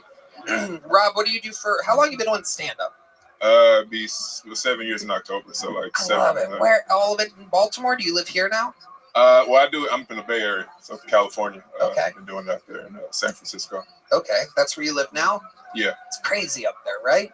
Yeah, a lot of. You think the homeless is a lot worse than it is down here.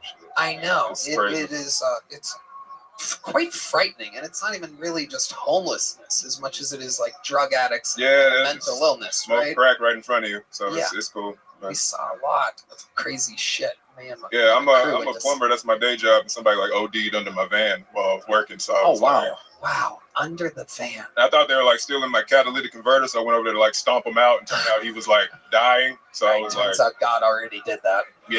He beat me to it. He beat me to it. You do not steal the catalytic converter of the Lord's will. Beat me to it, for sure. Amazing. So you're a plumber in San Francisco. Yeah. How long you been doing that for?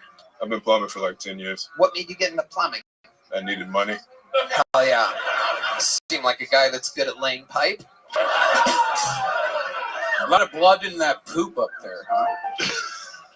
Red Band, our senior retard correspondent. I was like, what? I didn't even hear what he said. He said a lot of blood in the poop up there, implying that San Francisco has an overwhelming amount of gay men and sickly men. Yeah. He's not wrong. He's not wrong. He's not wrong at all. Yeah. Hell yeah. What is the worst plumbing situation you've ever had to go through? What is literally the shittiest situation? 10 years of plumbing. I gotta know. Big, tall guy like you. It's gotta be crazy out there. It's a lot of old Asian money in there, so I'm like going to a lot of these houses. I don't know. They try not to be racist, but like they accidentally be racist a lot of times. They don't know how to talk to black people, like the older Asian people. So it's like, you're so tall. Yeah, you can do it. I'm not gonna do it. Oh, you mean what I did when I introduced them to the stage tonight? I caught myself. I'm like, all right, make some of Rob Edwards. Holy fucking shit! Oh my God, he's so big and bracky. A bigger bracky man. More purple than you expected. Y'all ain't about to get me fired, boy. You are the tallest plumber on earth, Yes, the old typical Asian accent there from Mario. Most of your crazy calls happen after hours, because usually that's when plumbers make the most money, is because anytime I've had issues, like, it's all calling after hours, and usually it's for something where you have no control over it. So yeah, I mean, that we've been called into. Yeah, on call type shit. What's your question you're asking? As far as like what's not the situation as far as like somebody being told to you, but more so like the situation, like was a shower backed up, toilet backed up, the sinks, the plumbing. Was it something that was just pipes will break, bro? It's like that type shit. So you just gotta, you go in there, shit's flooded, or I mean, the worst is obviously like drain pipe. So shit and stuff gets everywhere, and then you gotta go in there and fix it. It's just incredible watching you and talk. A veteran plumber talking to a veteran toilet clogger. So we have a connection right here.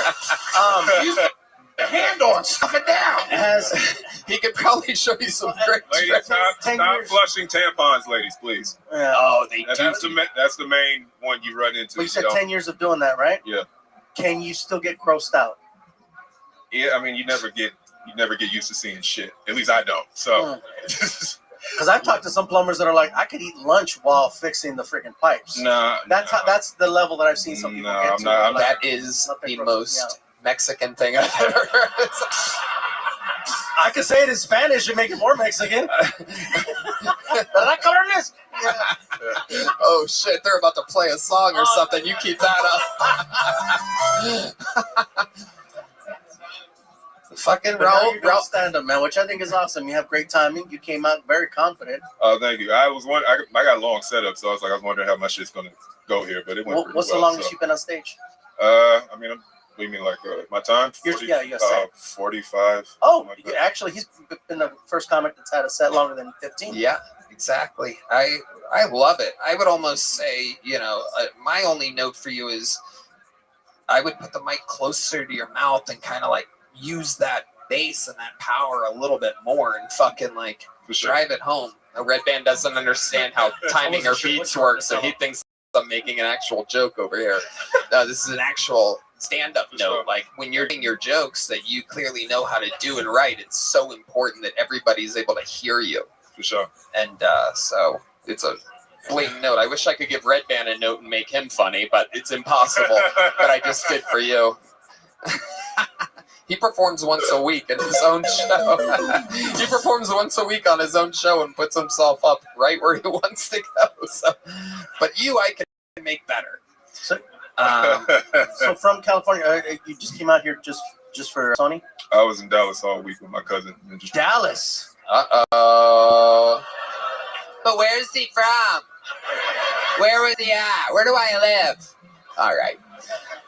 Rob, what kind of girls are you into? Big bootied what? Big. I'll take care of the first part. There's one part I'm positive of. Flat asses do not fly in the world of Rob Edmonds. You talking about like color, race? Yeah, sure. Exactly. That's what he meant. Honestly, only color I care about is pink. So. Absolutely unbelievable. So is there anything you wouldn't fuck? Let's talk about that. Race-wise, I don't think, as long as you're attractive and, Okay. How about mentally or shape-wise? There was someone that talked about loving midgets earlier. You would. I can't do crazy chicks anymore, but yeah. Yeah. What makes a girl crazy to you? What's a situation where you've had with a crazy woman? Tried to cut me. So a Latina. She was Puerto Rican. She was Puerto Rican. Can't make it up. We love the Puerto Ricans. We already know how you feel about Puerto Ricans. I mean, it is incredible. The one that tried to stab you, that's literally like their thing. Yeah. It is amazing. Don't argue in the kitchen. Don't argue in the kitchen. That's the was in the kitchen. Yeah. Was she cooking? Were you cooking? No, I was trying to leave and the kitchen's next to the door. So. Yep. Well, they'll find anything. If it's in the living room, a TV antenna, they will get you with whatever they possibly can find. Perhaps safe-proof the house, I guess. Yeah. Absolutely. So mentally is only like, okay, no crazy girls, but he didn't say no to like dwarfs or anything else. Yeah, no, it seems like everything else is on. Everything else mostly normal size, I guess, is what has been the main thing, I guess. Yeah. All right. There you go. Flying. Say he's lying. I'm blind. Rob's 7 years of stand-up comedy. Literally, I do believe my favorite set of the night out of the bucket. So thank you so much. Here's a big joke book. Nothing for Rob, huh? Down Thursday? I'm not. No. Whoa! Look at this. Red Band trying to give spots away. He was trying to offer you work, but hey. How about Wednesday? Wednesday, I could try to stay Wednesday. What's going on? What are you doing? What do you got this week? I got shows later, and then I got like court for some shit on. Nothing I did. Wait, you got to go to court? Yeah, thank you. That is all right. Hilarious. It's not racist because we already did this to a white person. Ask him. Hey, what? That weed is powerful. What did you do to where you have to go to court? I don't even know if I can talk. It's just mostly jobs. Just somebody suing the company for. Oh, okay. Oh, no. You're a witness. Yeah, Oh, I was yeah, there yeah, when the job was you're happening. good. So you're good. Perfect. I know Well, that's boring. I'm sorry. You're good. No, that was great. Great set, great interview. Thank you, Rob Edwards, ladies and gentlemen. Man. And with that, they're funny, Rob. We're going to put a ribbon on it right now, ladies and gentlemen. We have come to the time to where there's only one way to end an episode like this. We have a regular on this show, ladies and gentlemen. And we are very close to finding out whether he will get his citizenship to the United States of America. Ladies and gentlemen, I present to you the Estonian assassin, Ari Matti.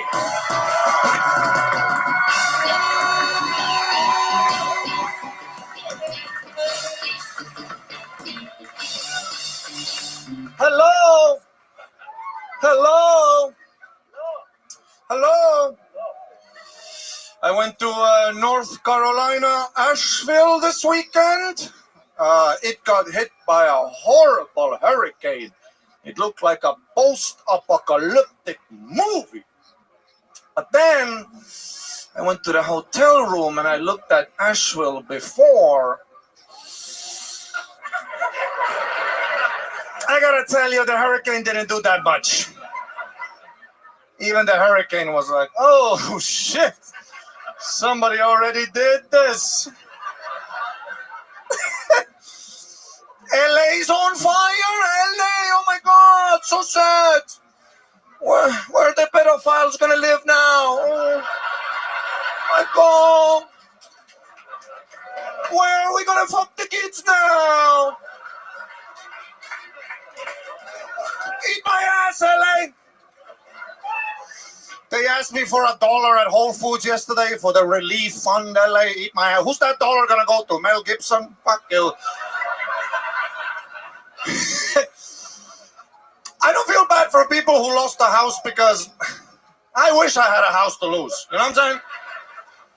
I wish I got a new start. I mean, I wish I had a start. That's probably the best part about being poor as shit, huh? And renting, I don't give a fuck. If I go home after this gig and my apartment's on fire, the only thing I do is I put my hands out for warmth. I look at the landlord like, I guess the lease is up now, motherfucker.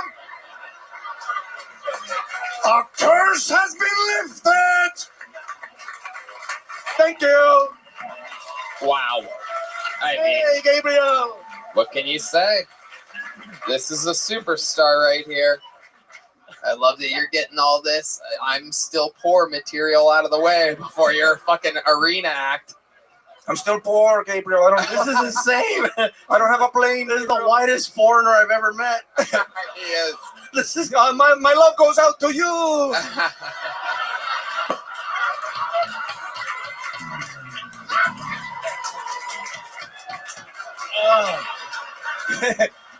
Yes. I'm sorry, I'm autistic. I'm autistic. I didn't know what this is.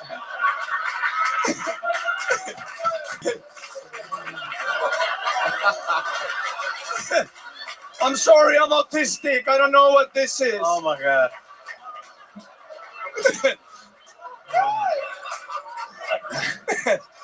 So much for my show at the kids' school. Yeah. Might get a call soon. That is wild. I'm pretty sure he can do it. You guys were on that side of World War II, I do Absolutely. believe. Okay. Absolutely. So it's like how black people can say the N-word. I think he can give the Nazi salute because your people do that. Okay. I'm trying to fix the situation. What would you do, Gabriel? Oh my God. Put this on your next post. We're just going to blur it or something, I guess. No one will ever know. No, it's hilarious. It is kind of wild, right? You can autistic people can get away with stuff that blatantly non-autistic people can. They can get away with it till they acknowledge it. As long as they don't acknowledge it, I think they can pull off anything. Yeah. Mm-hmm. Yeah. I've noticed Elon, as much as he jokes around online, Never says he's autistic. Yeah. So then you can always make the case where, well, he's a little Asperger's. Yeah. Well, whatever it is. I mean, Dr. Estonia, though. Dr. Red Band making his diagnosis. Sir, it's called the spectrum now. I can say. Anyway, Ari, how's life been going? Good? Yeah, good. Asheville was super. It was actually a beautiful spot. I loved it. Wait, what? That was all one word. Asheville. Okay, Asheville, North Carolina? It's North Carolina. It was actually beautiful. Lots of hills, lots of pretty women, Ooh. Those country girls, with calluses. Oh, wow. Wait, what was that? Oh, you could feel Got it. a rough hand job in Asheville. Oh, my goodness. A rough one. I love it.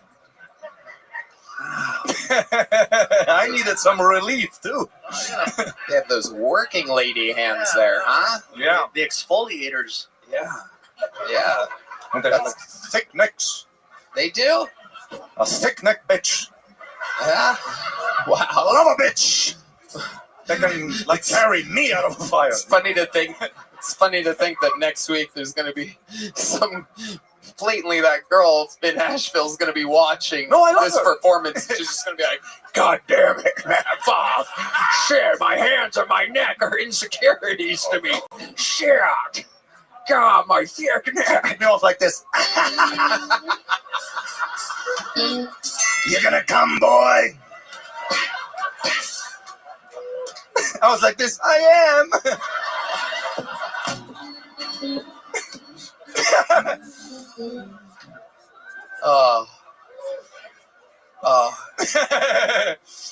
It's a shame nobody's gonna see this because they stopped watching after all the Nazi salutes. Now we only have the cool people. That's true. That is true. Actual comedy fans. I love it, Ari. My God, so funny. Asheville, North Carolina. Yeah, she was awesome. What else? You got a real Texas shirt, making sure you don't get Texas. I love it. Making sure you don't get deported this week. I gotta practice my accent, dude. ICE is out to get me. I am from Texas. Texas, Texas, Texas. That's what I say, just like everyone else from Texas. I don't know that he could get deported. Maybe to Dallas. Yeah. They're not really gonna kick him out. I'd rather you just send me to Estonia. Anything but Dallas. It's like Asheville without the calluses. Did you start off doing stand-up in Estonia? Because I know you went there. I was at the show. I was on the second balcony so far. You were there at my show in Estonia? Yeah, awesome. I remember. It was awesome. You did a lot of jokes. And then you left, by the way, boxes and boxes because my former manager, Louis, see ya. He's great. Shout out, Louis. I love you. He brought you out, and I remember you had a lot of merch that you just left. I've never seen a performer you left boxes. I left merch? Boxes? Dude, don't do that. Boxes and boxes. You actually do leave merch. I still have 2 bottles of fluffy Cholula. That's or Tapatio. Tapatio. And I fucking love it. And I swear to God, I even had the look on the thing because I swear it tastes better than actual Tapatio. No, but where do we need the merch? You left that here. You left it here at the mothership. You left some in Estonia. Right now, this is the look of a man that is finding out he has left $9.5 million worth of merch all over the world. Somebody screen grabbed that look he had on his face before. What person gets fired? I left it here. Dude, you left so many boxes of t-shirts. Dude, there's children in Estonia running around with fluffy t-shirts. Dude, we gave out hundreds of t-shirts. The whole country is fluffy, fluffy, fluffy. You know who else is running around? His merch guy up on that balcony right now. Like, oh, fuck. I've been living my fucking dreams, mijo. I didn't want to carry that shit back to the bank. You're so rich, dude. You don't even need it, dude. You don't even need it, bro. You could be performing on a box in Bakersfield. You have it so good, dude. What do you need that Tapatio for, dude? Look, dude, it's more expensive to fucking. I found out it's more expensive to ship it to the next kid. He's gonna learn that. You're about to hear. You're about to hear the most Mexican accounting of your life, dude. I would ship it to the next city, but I'd lose my finger, dude. UPS is fucked up. Fluffy, please. Fluffy, please. Fluffy, I'll make it up to you. It's only $11.8 million. Dude, it's all over the world. I can get it back, bro. I'll make some calls. Oh, God, it is so funny to think. Literally one of the top selling comedians in the world. Like, this is like a guy that, like, Forbes and shit, right? This is like it. And he's finding out he has merch all over the world. You understand I'm going to play this video in someone's review at the end of the year, right? There's somebody going to get called into an office. I don't want to be like, just hit play. Like, really, motherfucker? Estonia? Yeah, if you go to a Gabriel Iglesias show, don't buy the merch. Just wait the next day. Near the arena back entrance. We give that shit away like we're in Africa, dude. Absolutely unbelievable. Make some fucking noise for Ari Maddie, ladies and gentlemen. Thank you to Shopify and Talkspace. The drawing from Ryan J. Ebelt is in, and it is unbelievable. Let's see what Chris Rogers did. It was Cam Patterson. Ladies and gentlemen, I have to ask for a favor. How loud can this place get for his first time on panel? Gabriel Iglesias, ladies and gentlemen. Motherfucking Fluffy. Check out the legend of Fluffy now on Netflix. Shopify, Talkspace. Thank you all. Red Band. Check out the Sunset Strip, ATX.com. I love you guys. One more time for the best M band in the land. Matt Mueling, John Dees, D Madness, Carlos Sosa, Raul Vallejo, Fernando Castillo, and Big Mike Michael Gonzalez. Thank you. We love you. Watch The Legend of Fluffy if you haven't already, and all of his great specials. We love you. Good night, everybody.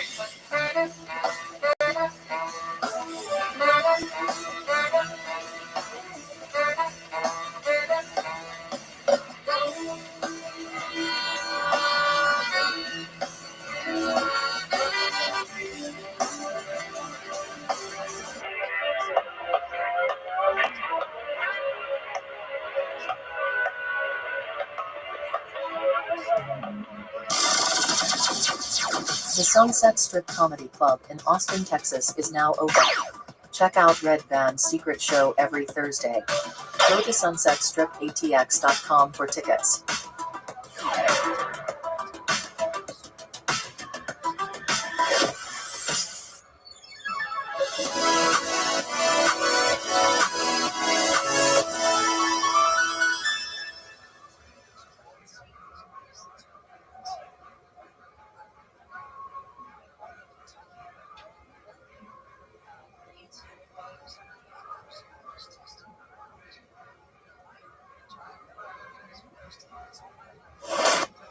Tickets are on sale for all my upcoming stand-up dates. Detroit, Atlantic City, Niagara Falls, Mount Pleasant, Michigan, West Valley City, aka Salt Lake City, Utah, Reno, Nevada, Anaheim, California, and Las Vegas, Nevada. Tickets are still now for my stand-up comedy featuring some of the favorite characters from the show, especially me. All tickets are at TonyHinchcliffe.com right now.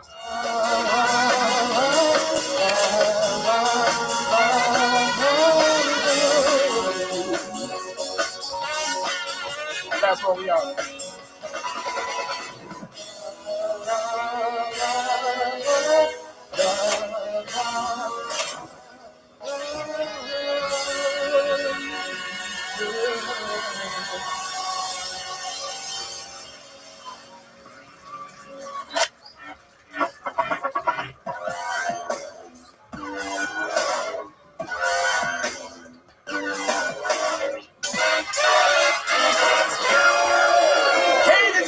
Coming live from the Comedy Mothership here in Austin, Texas, for a brand new episode of Kill Tony. Get up for Tony. Let's go!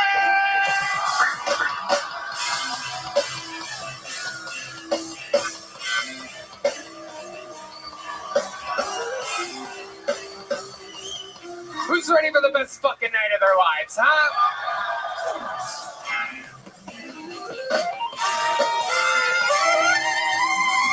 Yippee!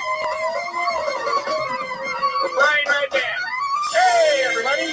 The best damn band in the land, everybody. Raul Vallejo, Fernando Castillo, Carlos Sosa on the horns, Big Mike, Michael Gonzalez on the drums.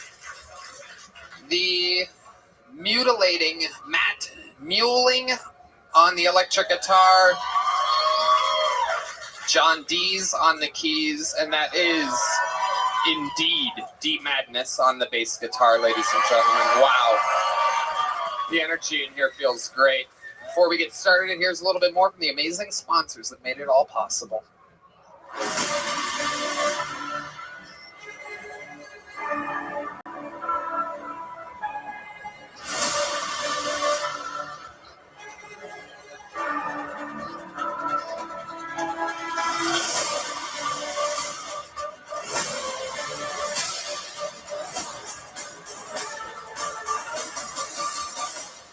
Hello there. This podcast is sponsored by Tecovas. Anywhere worth going is worth going in good boots. Find your perfect pair with Tecovas. Tecovas crafts quality Western boots for everyone, from generational ranchers and lifelong cowboys to first-time boot buyers. Born in Texas in 2015, Tecovas makes it easy for anyone to find their perfect boot.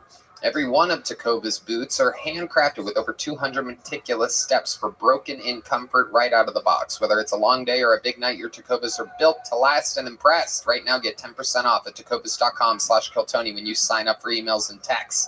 That's 10% off at tecovas.com/Kiltony, tecovas.com/Kiltony. See site for details. Tecovas, point your toes west. Are you guys ready to start tonight?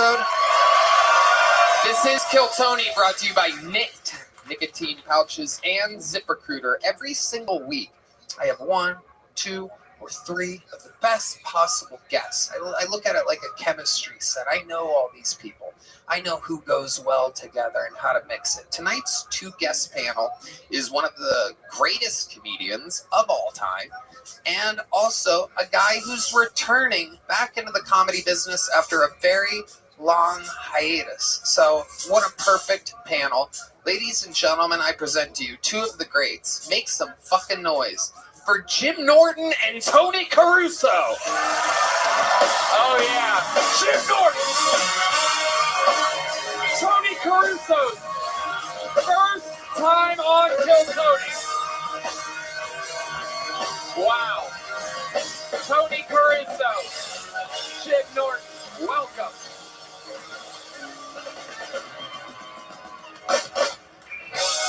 Jim Norton is back, the only comedian to be on both Madison Square Garden episodes, absolutely crushing, one of our favorite guests of all time. Thank you. He's been on the show in LA, multiple times in Austin, in Las Vegas. Jim Norton, one of the best comedians in the world.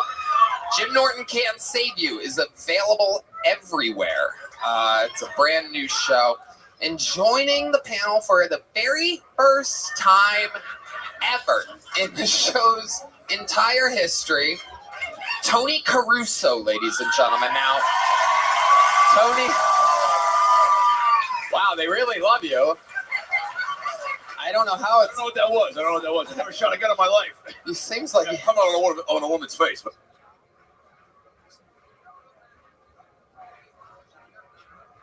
I never shot a gun, you know. You have a giant approval from the audience, and many of them don't know anything about you. You are making a return into stand-up comedy. You took a 20-year hiatus when your wife passed away. A 20-year hiatus. My wife died, R.I.P. I found out through text she had cancer, HPV or some shit. Whatever. The bitch is dead. So I'm trying to get my life back on track. Good to see you, Red Man. What do you brush your teeth with, nacho cheese? All right, I'm just warming up here, But no, I'm a big fan of the show, and Kiltony is a show to launch careers. They launched a lot of people. Is Hans Kim, who by the way is who's about to star in the all-Asian reboot of The Sandlot. Hans Kim is. He's going to play Squints. It's going to be called the Sand Rod. If you're an Asian guy, all right, I'm warming up here, but Tony, if you're here, who's haunting the abandoned carnival down the street, huh? I'm warming up here. We're having a good time. But I'm a big fan of Kill Tony. I've been watching the show on YouTube. I've been watching on Facebook. I got Twitter. I got X. I got something. I got something on my cock right now. Wow! Hit me one time. Oh, Not too hard. I got a pacemaker. Tony Caruso. I forgot what it was called, but He's been making his return into stand-up. Trying to get back into it. Trying to get back on the wagon. He's been opening up for the great Hall of Fame Kill Tony member Adam Ray all over the road. Doing some shows for him. So you can get tickets to see Tony Caruso at AdamRayComedy.com. It is incredible. You've been doing some work with Dr. Phil, I hear. You're friends with Dr. Phil. Friends with DP, yeah. DP. Friends with DP. Yeah, we call him DP. But you know, DP's got several meanings. So double penne, double penetration. I'm just warming up. Just warming up. But Tony, it's good to see you. You look good. Thank you so much. You look like a vampire that only bites people with AIDS. Okay. Come on, hit me, boy. Little late. I invite you to the show, and this is how you treat me. I'm just trying to warm up. Okay. You're doing the show, right? You're warming up. Hey, look at that fat fuck. He's Okay, gay, right? okay. Well, I mean, she's... I want your show. Okay. I love it. Big fan. Okay, all right. Good Lord Almighty. So Tony, okay. So Tony, you know how this show works. Over 200 people signed up for the opportunity to be here. I pull their name out of the bucket. They get 60 seconds. You know their time is up, and you're the sound of a kitten. That means they have to wrap it up. Then or else they bring out the angry West Hollywood Bear, which interrupts them. And then I ask them a bunch of questions. We find out more about them, and everything is improvised. Anything can happen. Are you guys ready to start tonight's episode? Ladies and gentlemen, your first comedian performing tonight while we go wrangle your first bucket pool is a guy who's been on the show only one other time in Las Vegas, Nevada at Skankfest. He was my favorite comedian on the episode, and I told him that when he arrives to Austin, Texas for his first time, that he gets an automatic spot on this show. This is that show. This is that moment. Ladies and gentlemen, your first comedian, 60 seconds uninterrupted for the second time ever appearance of Peter Angelo, everybody. Here we go. It's Peter Angelo. What's going on, guys? What's going on? Who here likes rough sex? Who here likes rough sex with men? Yeah, just me? All right, cool. Yeah, I fuck a lot of dudes. It's weird. I get it. I look like this, but like, I do. I enjoy rough sex, but the problem is, I date guys who are like way smaller than me, and people think I do that to throw them around like it's Cirque du Soleil. That's not the case. I want them to be the dominant one. Let them be in charge. But like, for rough sex to be hot, there's got to be that element of danger. I don't feel like I'm in danger. The average weight of the guys I sleep with is 150 pounds. I weigh 320. They can't even get their hands around my neck. For me to feel like they were in charge, I have to give them a weapon. And I'm not sucking dick at gunpoint. Again. It's a great family reunion. You think the natural solution is I be the dominant one, you know, I be in charge. But like, I'm afraid I'm so much bigger, I'm gonna kill them, and now I'm like Gay Lenny from Of Mice and Men. Like, I didn't mean to kill the twink boy George, I just wanted to pet his butt. Thanks, guys. I'm Peter Angelo. Peter Angelo, second ever time on the show. Famously, the least gay-looking gay man ever in the show's history. Jim, you ever see anything like this before? I have. I've seen you before. Yeah. And I enjoy you very much. Oh, thank you. But you do seem more like a top. I'm not not disappointed. I'm just saying you seem Yeah, everyone seems to be disappointed by it. I don't get it. Like, oh, it's fine. All right. Yeah, but like, I was for a long time, and then, you know, I got bored. I was like, all right, let them do the work. But that material is like, people are going to think you're gay. Yeah. Yeah. It has been a drawback. Like, not many ladies coming around now, no. When you were a straight guy, did you have sleeves on? Like, is it, you go, all right, like butt stuff. Yeah, you gotta rip them right off. Pants off, sleeves off, gone. All right, that's all I got. Absolutely. Peter, remind us all, where do you live again? I live in New York City right now. How long have you lived in New York? About 3 years. And what do you do for work? I was a truck driver. Now it's comedy. Yeah, I was. Thank you, lady. But now I teach people to throw axes. Oh, wow. I'm an axe So many throwing instructor. straight jobs. Even your jobs are straight. I drop jokes and I teach people to throw axes and I take dicks in my butt. Like, it doesn't make any sense. Yeah. Great impression of him. It's incredible. It is throws amazing. the axes at vaginas. Yeah. Not another one. God damn it. Get away from me. Absolutely incredible. Larry the Cable Gay. Yeah. Yep. Get him done. Yep. Have you always been gay? How old were you when you knew you were gay? I was a teenager, I would say. Okay. Teenager, just. Was there a moment? Is there something that happens? Are you like looking at a porno mag and you're like, me just like dick or something like that? I think so. Honestly, the internet was coming around. I just started typing in gay and just wanted to check it out. Yep. I was like, maybe this is for me. What was the first thing you saw that you were like, oh, how do I get to do that? You know? The butthole. Yeah. So it's what he saw and he wanted to do that. Yeah. A feminine man, and I was like, all right, yes, that. And then just moved on from there. How do you go to your parents and you go, hey, how do I get to more buttholes in my life? When did you? My dad was like, become a trucker, truck stops. There you go. When did your parents find out you were gay? How did they know? When do you think they caught on? I'm not sure because I would say not that I told them they weren't positive. My brother knew right away because he kept taking my computer before I could erase the search history. Oh shit! And your brother's like, let me send this email to Google real quick because my account got hacked. What the fuck is that black guy fucking that other black guy for? And your brother let you know that he knows. Yeah, he didn't. Did he get a secret? Yeah, he did. He didn't care at all. He didn't bother. I like how vague you were with your searches too. Like just gay. There's a cock. I'll look at it. I don't care. We'll figure it out. Yeah, it was. Yeah, what should we have? The internet just started. I don't know. Do you remember the first time you blew a guy? Yeah. Where was it? Yeah, tell us about it. Paint the picture for us. Stone cold, like. Oh. What a way to kick off the show. I was at my house. I invited someone over. I thought I had an inkling he was also gay, and I was. Hold on. Like, what was the inkling here? By the way, I don't know anyone who doesn't look like me. I don't like. Right. Most people I think are gay. He's over your house. Hoping. It was like, oh, do you want to watch porn? Yeah. But on porn. And then, are you saying what? Like a bunch of guys haven't watched porn with their friends and just tried to touch it once. Like, no, it's just a gay guy thing. That is indeed. What the fuck are you talking about? Yeah, you. Fuck that. I am not a gay guy. I won't even look at a cock. It's all good. Hey, agree to disagree. Agree to disagree. And then just like, oh, what does it do? Did you make a serious move on him, or did you try joking your way into it? Joking. I think it was. Yeah, that's hard. No, it was like hands or hand. How you can't tell the difference between a guy's hand and a girl's hand, like that kind of thing. You held his hand? No, stroking his cock. That's less gay than holding his hand. Yeah. I'm not that gay. That's fag shit. Yeah. Right, I'm starting to Oh lose my my god! erection. Both of those are T-shirts. I'm not that gay. If that's fag shit. A great. Now, when you touched it, are you still friends with the guy who you jerked? Is he gay too now?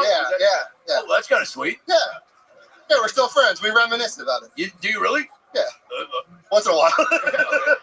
We are still friends. It's fine. Yeah, it's great. What's he do for work? That's a good question. Coding.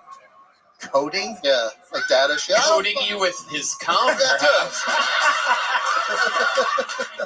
was funny. How's New York City treating you? Where did you live before? Vegas? No, Connecticut. Oh, Connecticut. Yeah. Okay.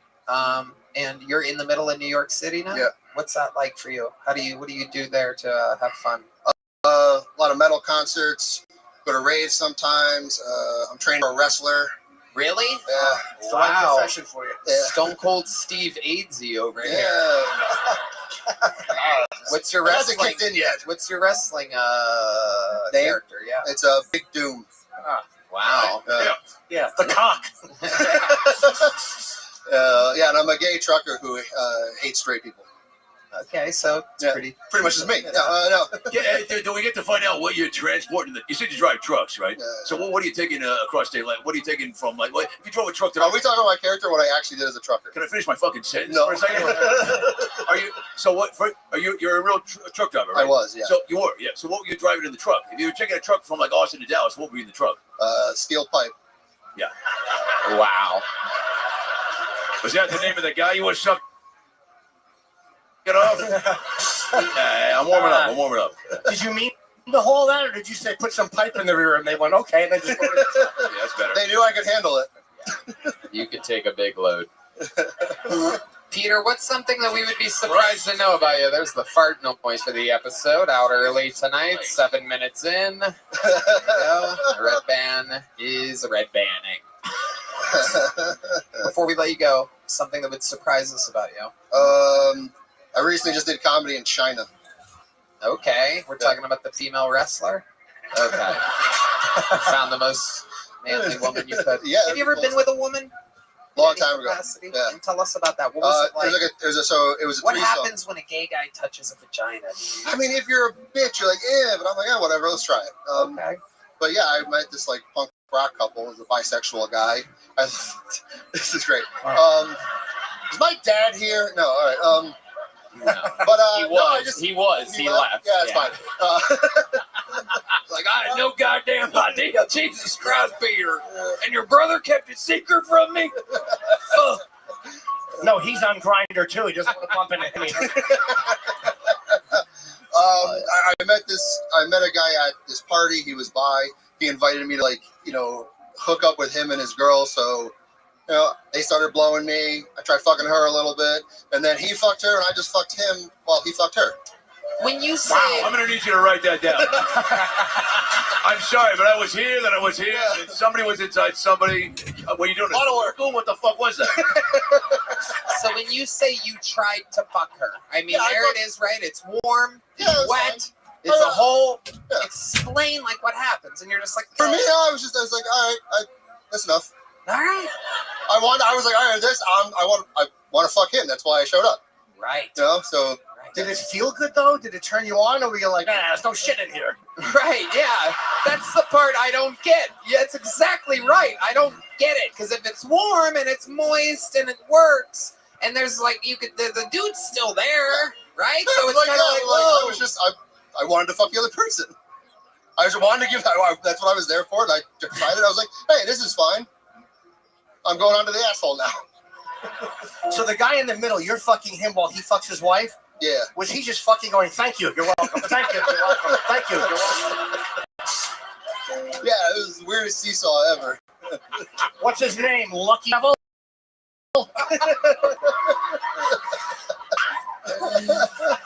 Taketh and giveth.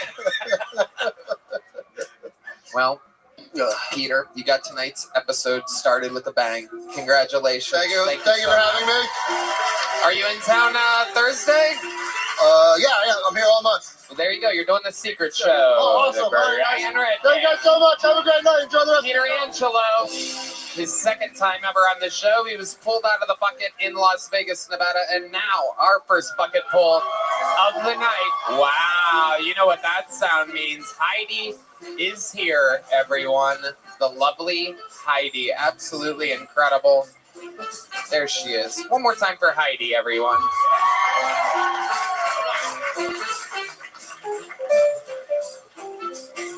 All right, to the bucket we go. Ladies and gentlemen, anything can happen. We're going to meet them all together. This is where we've met all of our regulars, all of our golden ticket winners. Ladies and gentlemen, make some noise for your first bucket pull of the night. Quinn Pastura, ladies and gentlemen. Quinn Pastura. That's way too tall for me. I know what a lot of you guys are thinking. You heard of Al at the end of my name. You're like, he's Italian. And you're right, unfortunately. I know a lot of people know stereotypes about Italians. Something like that. They always do something like that. And I was talking to a fellow the other day. He started doing Italian stereotypes. He started telling me. I was like, oh, what else do you know about Italians? Teach me about Italians, you wise man. He goes, well, the first thing I know about Italians is they get really upset about things. And I started yelling at him. I got fucking pissed. I was like, hey, dude, we don't get upset about things. We get very passionate about things, okay? So cool your jet suit. What else do you know about Italians? What the fuck else do you know about Italians? And he goes, oh, the other thing I know about Italians is that they're all really good cooks. And I felt like a jackass for inviting this guy to my dinner party. I swear to God, I was cooking for a racist. This was terrible. And this is the real kicker. He had to bend over about a foot, and I'm only 5'6", and he goes, the other thing I know about you little Italian bastards, these are all criminals. And I swear to God, I would have cooked this guy's ass if I wasn't a felon. Okay, Quentin Pastera, ladies and gentlemen. He's Italian. He's Italian. Hi, Quinn. How are you? I'm doing excellent. How old are you? 26. 26. Where are you from? Kentucky. Okay. And are you visiting here? You still live in Kentucky?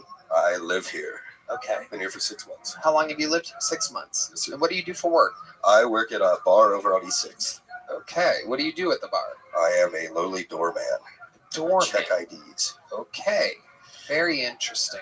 And how long have you been doing stand-up? About a year and a half. A year and a half.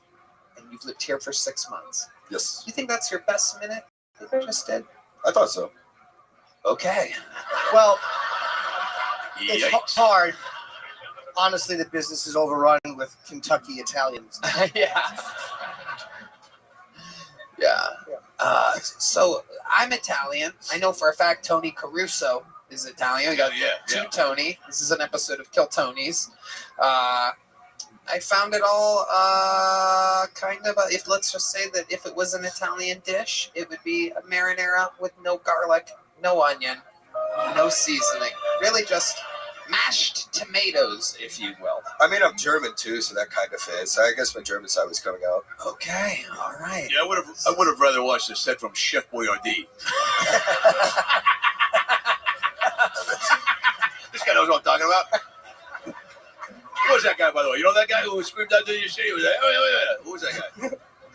I couldn't even hear. Was there a real Italian in here somewhere? There was somebody that immediately heckled you. There was a man in the audience that recognized. It is hard to believe. We always have to be the center of attention. That's our problem. So it's a little slow, I think. A little slow. You're a little tentative. This time you might want to come out just a little bit more, get to a punchline a little fast. That's all. A little quick if you can. Okay. You meandered just a bit, but I understand you were getting to it. Let's figure out more about you, Quinn. Stuff you could talk about, because you're just talking about the most broad of all broad things, which is being Italian, which is hard in Italian to talk about. Because it's broad, right? It's old. Yeah, we cook. Yeah, there's some crime, right? Try not to get too niche. Right. I've been doing Slaughterhouse 5 jokes for the last week, but those haven't been hitting. What's that mean? What does that mean? It's a book that most of us read junior year of high school, but that's why I kind of had to stop doing it, because a lot of people I figured out didn't do it. I didn't do it either. I just read it last week. What's the plot of the Slaughterhouse? So it's a crazy. Yeah, I was just joking. So Quinn, tell us something about your real life. Like, what are you into? What are some hobbies, some passions of yours? I mean, just like every other nerd, I like history. I'm very big into it. I was one of the first guys at my university to major in cannabis history. Surprise, as a pothead. It's pretty sick. I did my whole research project on the Emerald Triangle and like the boom and bust cycle in it. I got to do some really cool interviews and explore up there. And then there's some like wacko taco bullshit that, like, you guys know about like the Carthaginians and stuff. The what? The Carthaginians. Oh, this is like a deep dive. We can do a deep dive. You guys want to hear some shit? No, we're all right. But yeah, we did. But you smoke weed, yeah? Yeah. How much weed do you smoke a day? Like, what do you do? Do you work while you're high, or? Usually not. Yeah, it's just kind of a nighttime thing, or what? Yeah, typically. Have you had a really bad trip on pot? Like, any fun stories there? Oh yeah. There's one show around here. It's called. Can I tag another show? Am I allowed to do that? Well, I don't know. No, come on. No. So Quinn, say something funny before you start promoting things. I get too Jesus fucking high. Shout outs to all my projects. Well, no, I was just saying I got too high there all the time because you make it too high, and every time I do it, just like now I'm like, should I move to Austin? Am I freaking? That's my favorite thing about pot. I could smoke it. You know, I used to smoke it all the time. I could tell myself I'm not an addict. I was an addict. It was unfortunate. Talk to me about the Carthaginians. I want to know what the Carthaginians are, and if we have disagreeable theories on them. Okay, so I think they were all fat homosexual truckers. that actually that checks out. They did travel the world. They did do trade. They came to North America. I think so. What's the trashiest thing you ever saw in all your years in Kentucky? The trashiest thing I've ever seen in all my years in Kentucky. You were in Kentucky. You know what it is. Yeah. What was it? Anything? Tough. Yes. I don't know. There's a lot. I live next to a Greyhound station, so there's like a constant amount of cars going down and out of there. That was pretty tough. I saw my dad's car go in there once. You saw your dad's car go into where? The Greyhound station. Uh-huh. There's buses or dogs? Well, there was... That guy just broke a beer bottle over his own head. This interview is so rough. This guy just fucking... This is rough, Quinn. Did someone in Kentucky tell you that you're funny and that you should move to Austin? That's the scariest part. Oh, God. What's the answer? Yes? I don't think so. No one did. No. This was your own idea. idea. No, people did tell me I was funny, but again, it's Kentucky, so we don't have good education there. Right. Do you recognize that song? I do. Yes. Your parents white trash? They Kentucky trash? No, they're pretty cool. Yeah? What do they do for work? My dad, he does accounting for a pressure washing firm, so that actually is pretty trash. Yeah, pretty trash. Pressure washing. He's got his hands full of work. And then my mom, oh God, she does IT for a waste management company. Yeah. So that sounds pressure washing and waste management. Wow. This was a waste. And then you are a door guy on 6th Street. I am. Did you enjoy going there though? You were there like 2 weeks ago. Oh, you got a stalker, Tony. You got a stalker. Where was I? Here we go. This is what people do when their interviews suck. You walked by me. No. I wasn't there. I have no. Well, what? I don't know. Maybe you remembered spots that you go. I don't. Did you? Maybe I do. I don't know. What's the name of the place? The Liberty. I wasn't at the Liberty. You're saying I walked by the Liberty? No. I was doing sound and doing a show over at Narbar, but this is like a weird Craigslist misconnection. Yeah. You were walking by the Liberty. I was jerking off onto a truck. It's like the craziest tradition. When people really, really bomb as hard as they can, they go, I saw you once on the sidewalk. You remember? No. Fucking no. Dude, how would that stand out? Did somebody tell you I was inside of the bar that you work at?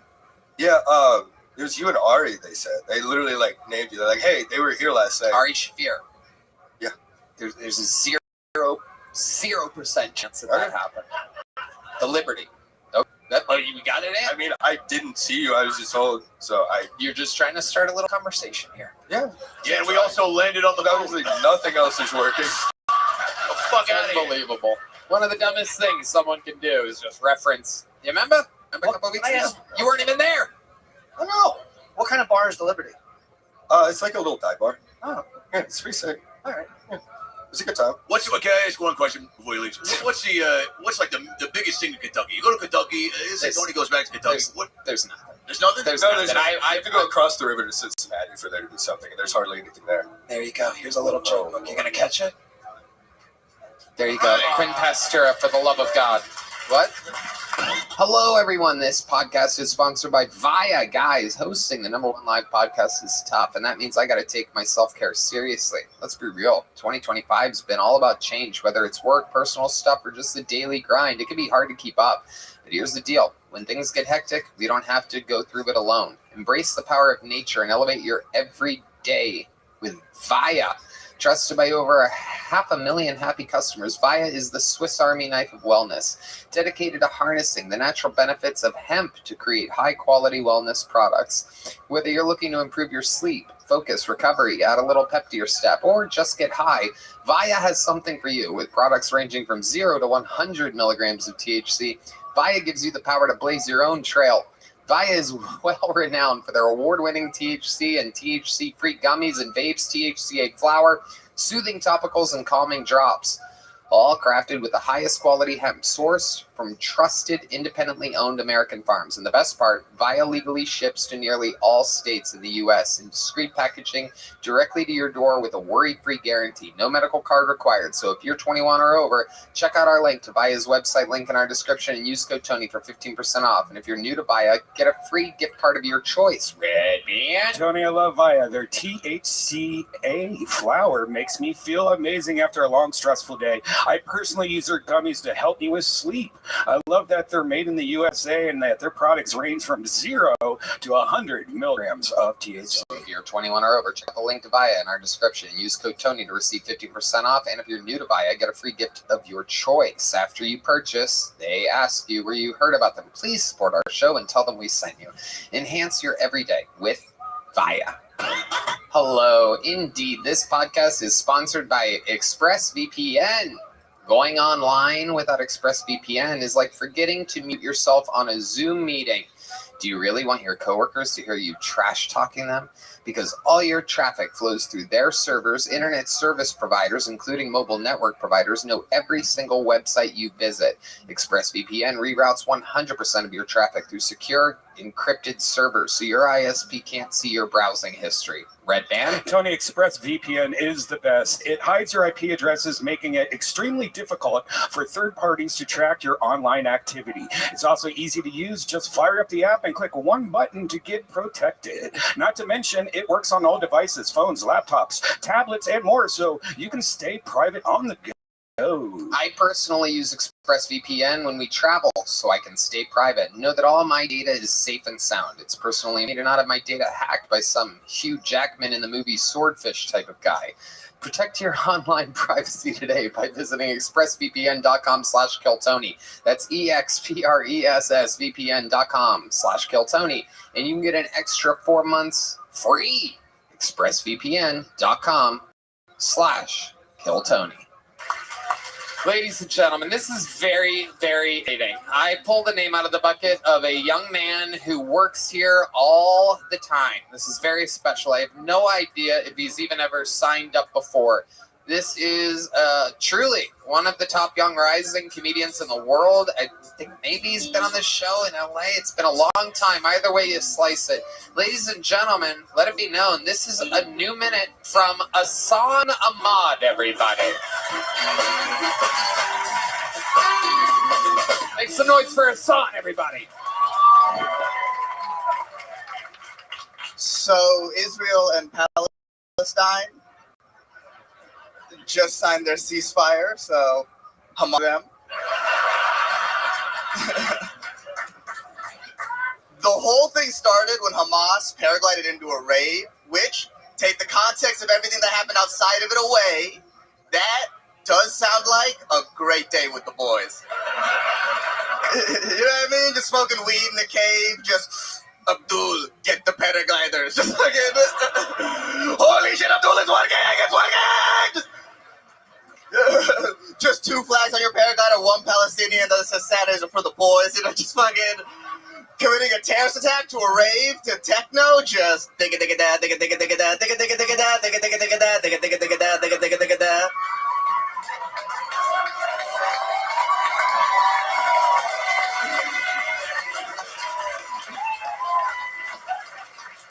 That was Sandstorm by Darude, in case you missed it. I don't know if you guys... I've been Hassan Ahmad. Hassan Ahmad. Oh my God. Wow. Coming up here, cleaning up after a fucking bore of Kentucky. Holy shit. You know what's funny? He was talking about the Liberty, and I was like, Tony, that was the bar that we were at with Ari Shafir the night of the picture. Wait. No, it wasn't. No, it wasn't. You're being funny. That was not it. That was one of them. That was the White Horse. No, the picture was that White Horse. No, Liberty's west. We went east. Okay. I thought Liberty's east? Oh, okay. Maybe we were. We were on a bar crawl. That's what Ari wanted to do. Which fucking one was the Liberty? I have no idea, but I know that's one of the Liberty real quick. There's no way. Isn't the Liberty fucking west? It's east. I was there? Fuck. The poor guy. I'm like, fuck you. You're not funny. Get the fuck out of here. Oh, it's definitely just blatantly east. Same street, but that way. It is literally just 5 minutes just due east on 6th Street. Side of the road. My location is still there. I'm still at the Liberty. There's a blue dot. Holy shit, the poor guy. The poor guy. Well, now he's going to be a hero. Quinn, just hear the internet. Quinn, your comedy sucked, but dude, you got Tony good. Geographically accurate about the whereabouts of Tony Hinchcliffe. Ari Shafir absolutely insisted that to celebrate his special release on Netflix, he wanted to go east and do a shot and a drink at every single. Did I talk about this last week? Yes, we literally talked about this last week. And fucking God, that was one of those nights. Yeah, so Hassan, you were along with us. We had a blast. Yeah, he was right. Yeah, he was right. It ended up working out. You're so funny, man. That fucking making that stuff funny. That is fucking great. Really, it's so odd. I love the angle you took to hear a Jew say that. Hamazel Tov is going to be my new catchphrase. We go halvesies on it, man. You can have it. It's yours. You're a legend. Okay, great. All right, you guys heard it. It was really funny. You're very sharp, very quick. I like the pace. Yeah, it's great. Thank you. Hassan always killing it, always part of the actual scene here. I mean, the equivalent to like a high-level comedy store paid regular. You are the equivalent to here. One of the first people from LA to move here with your homie and podcast co-host Derek Poston, we all love. You've actually been the one-man panel on an episode in 2022. I've been on the panel 3 times, but I had this Israel-Palestine joke, and I was like, it's the perfect time to drop it. I'll sign up for Kill Tony. I love it when my buddies sign up for the show and are lucky enough to get pulled out of the bucket. Happened with Matt Edgar a few weeks ago, and now you. What else is going on in life, Hassan? What have you been learning? You're kind of like, how long you been doing this? Ooh, 12 years. 12 years, and that's at a comedy store level. You are a former comedy store door guy. Mm-hmm. Oh yeah, I watched this. I started working when this show was in the belly room. Yep. The one thing I noticed is that the people who do poorly on this show always ask the audience how they're doing. So I was like, when I get up here, just start the joke. You only have a minute. Why waste the time? Exactly. You are absolutely correct. How does your hair go like that? Come on, we're all thinking it. Oh, you're funny. But like, what the fuck is going on up there? The grace of Allah. Ain't that the truth? That phrase too? You got a little fucking Gaza Strip right down the middle there. That shit is unbelievable. Holy shit. Reminds me of the bar, the Liberty. It's I love it. Hassan, what else is going on? Tell us something else crazy about your life before we get you out of here. I've taken you to your homeland, San Jose, right? Well, yeah, not his homeland. San Jose. Hey, I like that. And I've met your adorable parents, your tiny, absolutely adorable, little, super tiny Indian parents. I mean, they are just the cutest things you've ever seen. I do have the most adorable parents. They really are. You're like a giant compared to them. Yeah, I am 5'6" and I'm 6 inches taller than both of them. Yeah. I'm the tall guy in my family. It's crazy. They bring you home free chocolate after work every day? They are very, very short, yet somehow they are both 7'11" and 9'11". It is incredible. For those of you that don't know, Hassan is the new head of the FBI. I don't know if you guys have been paying attention to that. Watch out, Mexicans, I'm coming. That's right. That phrase too. It's going to sneak right up on you, people. He's brown, too. What can brown do for you? Okay, Hassan, so much fun. Great stuff, as always. I'll fucking see you tomorrow. We'll do it again. We do stand-up together all the time. One of the best comedians around. Killing it. Growing, thriving. Back to the bucket we go, ladies and gentlemen. And your next bucket pull goes by the name of Jake Kennedy. Time for Jake Kennedy. Make some noise for Jake, everybody.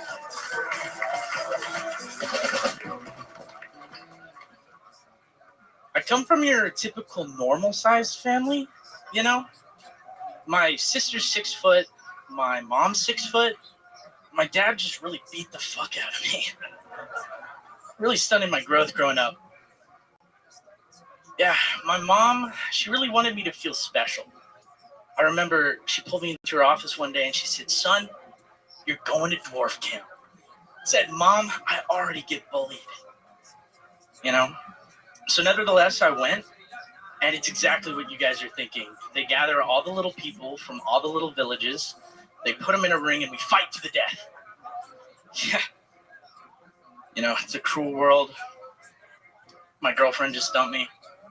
I was talking to a buddy about it, and just telling him how, you know, I was coming in between her career goals, you know, and he just said, "Dude, that bitch works at Applebee's." Nevertheless, don't call her a bitch. She doesn't like that. That's my time. Okay. Hell yeah. Jake Kennedy, welcome to the show. This is your first time on, right? Yes, sir. Okay, welcome. Jim Norton, what do you I just, your son was just out here. You were really You are adorable. I can't tell whether you're a little person or a huge midget. What is the actual deal? I know you like to guess. What do you think I have? That sucksism? Down syndrome. What is it? I have dwarfism or herpes. You can have both. Who you been talking to?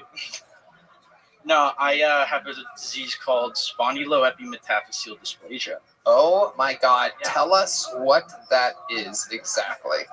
In a bunch of words, it's like I have spiked bones, and it stunts the growth. Whoa! So I actually. What the fuck, Red Man? What the fuck? Literally the worst sound effect you could have played right there. It's party time!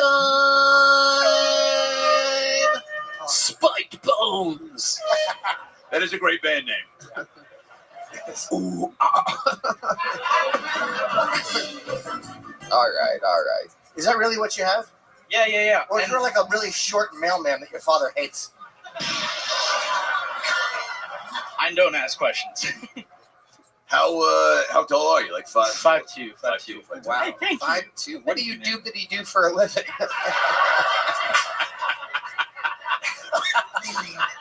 We've had a guy that loves hanging out in chocolate factories. Peter Angelo was on earlier. It's an asshole joke, by the way, because he's a fat gay guy. All right, back to you. You're dressed like a baby swim coach. It is adorable. That's a tough gig to get. Yeah. 50 bucks Very an hour. very tiny soprano. Yeah, tiny soprano. Forever 21 inches. I love this getup. You're absolutely a cutie pie. This is how people like dress teddy bears and shit. This is Up to your chest, king. This is the most compliments I've ever gotten, so I want to thank you guys. You're taking it in stride. That's a compliment. Yeah. Now, what do you ask? I asked the question. This fucking guy. Ever since you started working with that Dr. Phil character, you have this new hosty thing that you try. So, what do you? We're watching you think about the question. All right, I'll pick him up. Oh, he's got spiked bones. Be careful. Wait a second. Oh my God. I bet you he's heavy. I can tell by the look. On Tony Caruso's face. This motherfucker's heavier than he thought he'd be. That's a fucking dead weight. I think I got spike bones. Fuck. I fucked that up. Edit it out, Yoni. 2 Tonys and a spike boney. This is a party in here tonight. Jake Kennedy, how long you been doing stand-up? This is my first time ever, Tony. Wow, look at that. That's a good first time. The goat of the first time. How old are you? 25. 25 years old, absolutely adorable. The 25 years old, I guess the math works. He has the body of a 12-year-old and the face of a 40-year-old. This is incredible. You just got to do the math, divide it by 2, figure it out. What do you do for work, Jake Kennedy? I'm a violinist. You're a professional violinist? Do you play No like a fucking stand-up way. bass? Yeah. No. No, he can't reach the notes up there. That left hand. He needs a tiny little cello. Tiniest. What's the tiniest? Even a harmonica is a two-handed adventure for you. I cannot picture you professionally play the violin for a living. Yes, Where sir. can people see you? I work on a pirate ship. Hold on. hold on. I was going to say that. You do it. You do it. We'll be right back.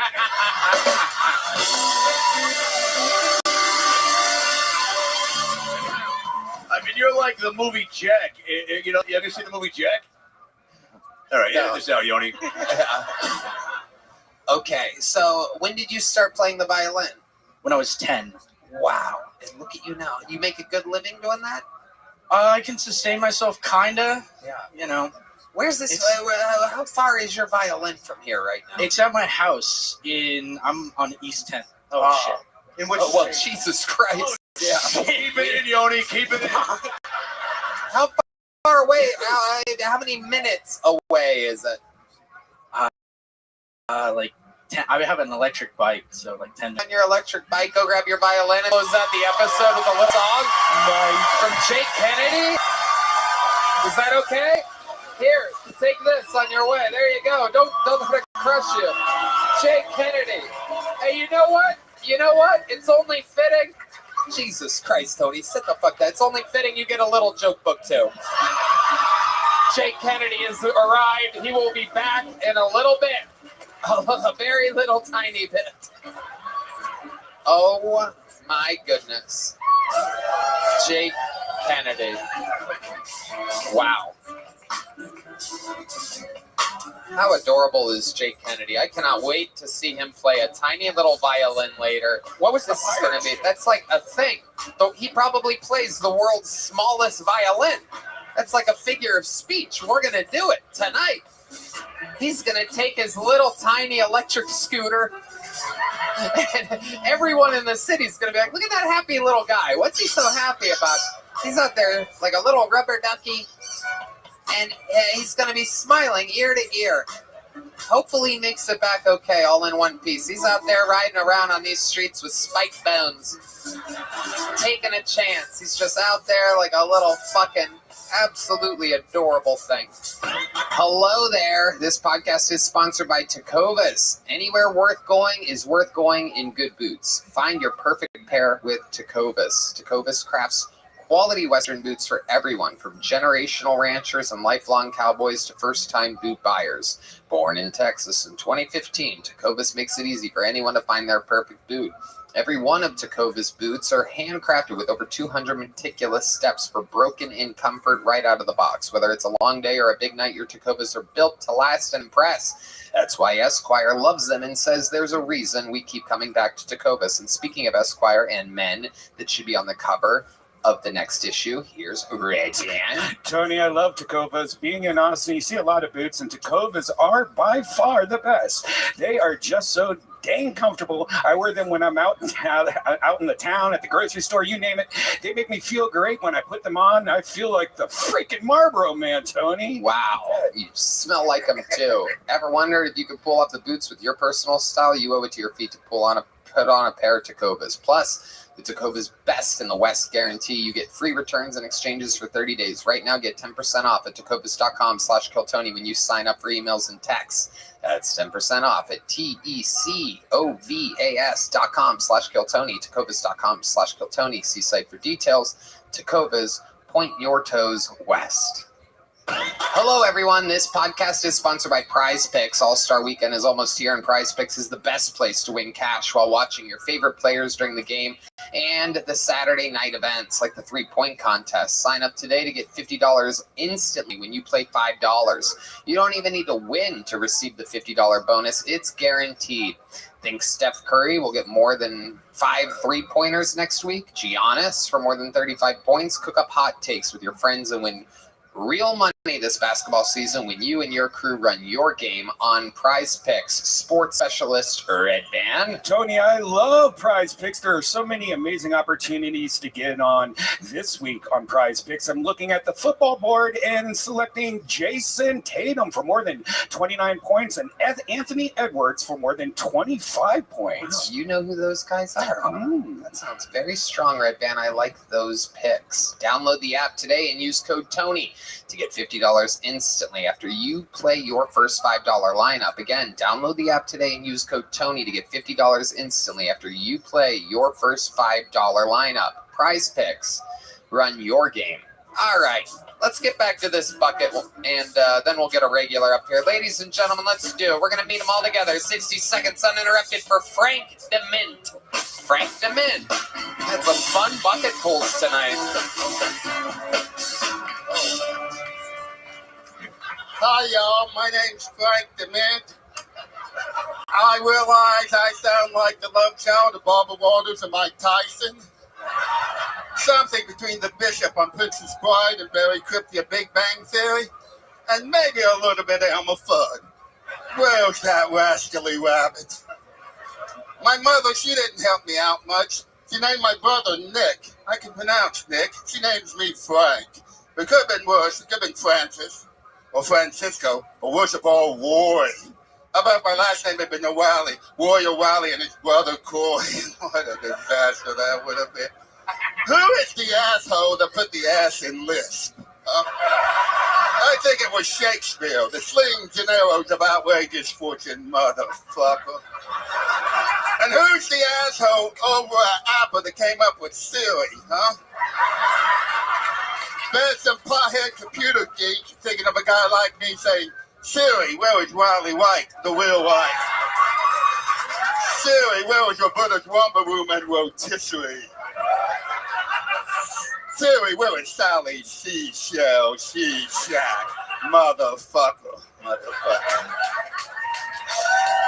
Ladies and gentlemen, I'm going to cut you off before that bear interrupts you. Frank DeMint has arrived to the Keltoni universe. Holy shit. Oh my God, where do I even begin? That is absolutely incredible. You keep the last comedian in that little pocket on the front of your shirt there as our comedy duo. Absolutely incredible. Frank, I have about 2 million questions for you right now. Let's just get it going. First, I want to check and see Jim Norton. What do you think? I've loved you ever since you threw Mama from the train. Thank you. That's a reference. The bitch deserved it. This is incredible. Yeah, speaking of Mama, you look like the mom from the Goonies. Yeah. That's a compliment. That's a great part. Is incredible. You look like such a character. You're built for comedy. How long have you been doing it? Going on 6 years. Okay. Where at? Where exactly? What fucking New Columbus, Ohio. Columbus, Ohio. Holy shit. Did you ever walk by a bar and see Tony Hinchcliffe? Very good. So, Columbus, Ohio, you still live there? I actually live in Kingston, Ohio. Oh, okay. Which is about an hour south of Columbus. Kingston? Yeah. Neil Chillicothe. I know you're from Youngstown. Yeah. Oh, gee, I loved your delivery system. This is absolutely incredible. You're such a likable guy. How do you make a living? I'm retired currently. Oh, what are you retired I from? practiced medicine for 27 years. You were a doctor? Yes, I was. Oh my God. Can you fucking imagine? Wait, can you fucking imagine?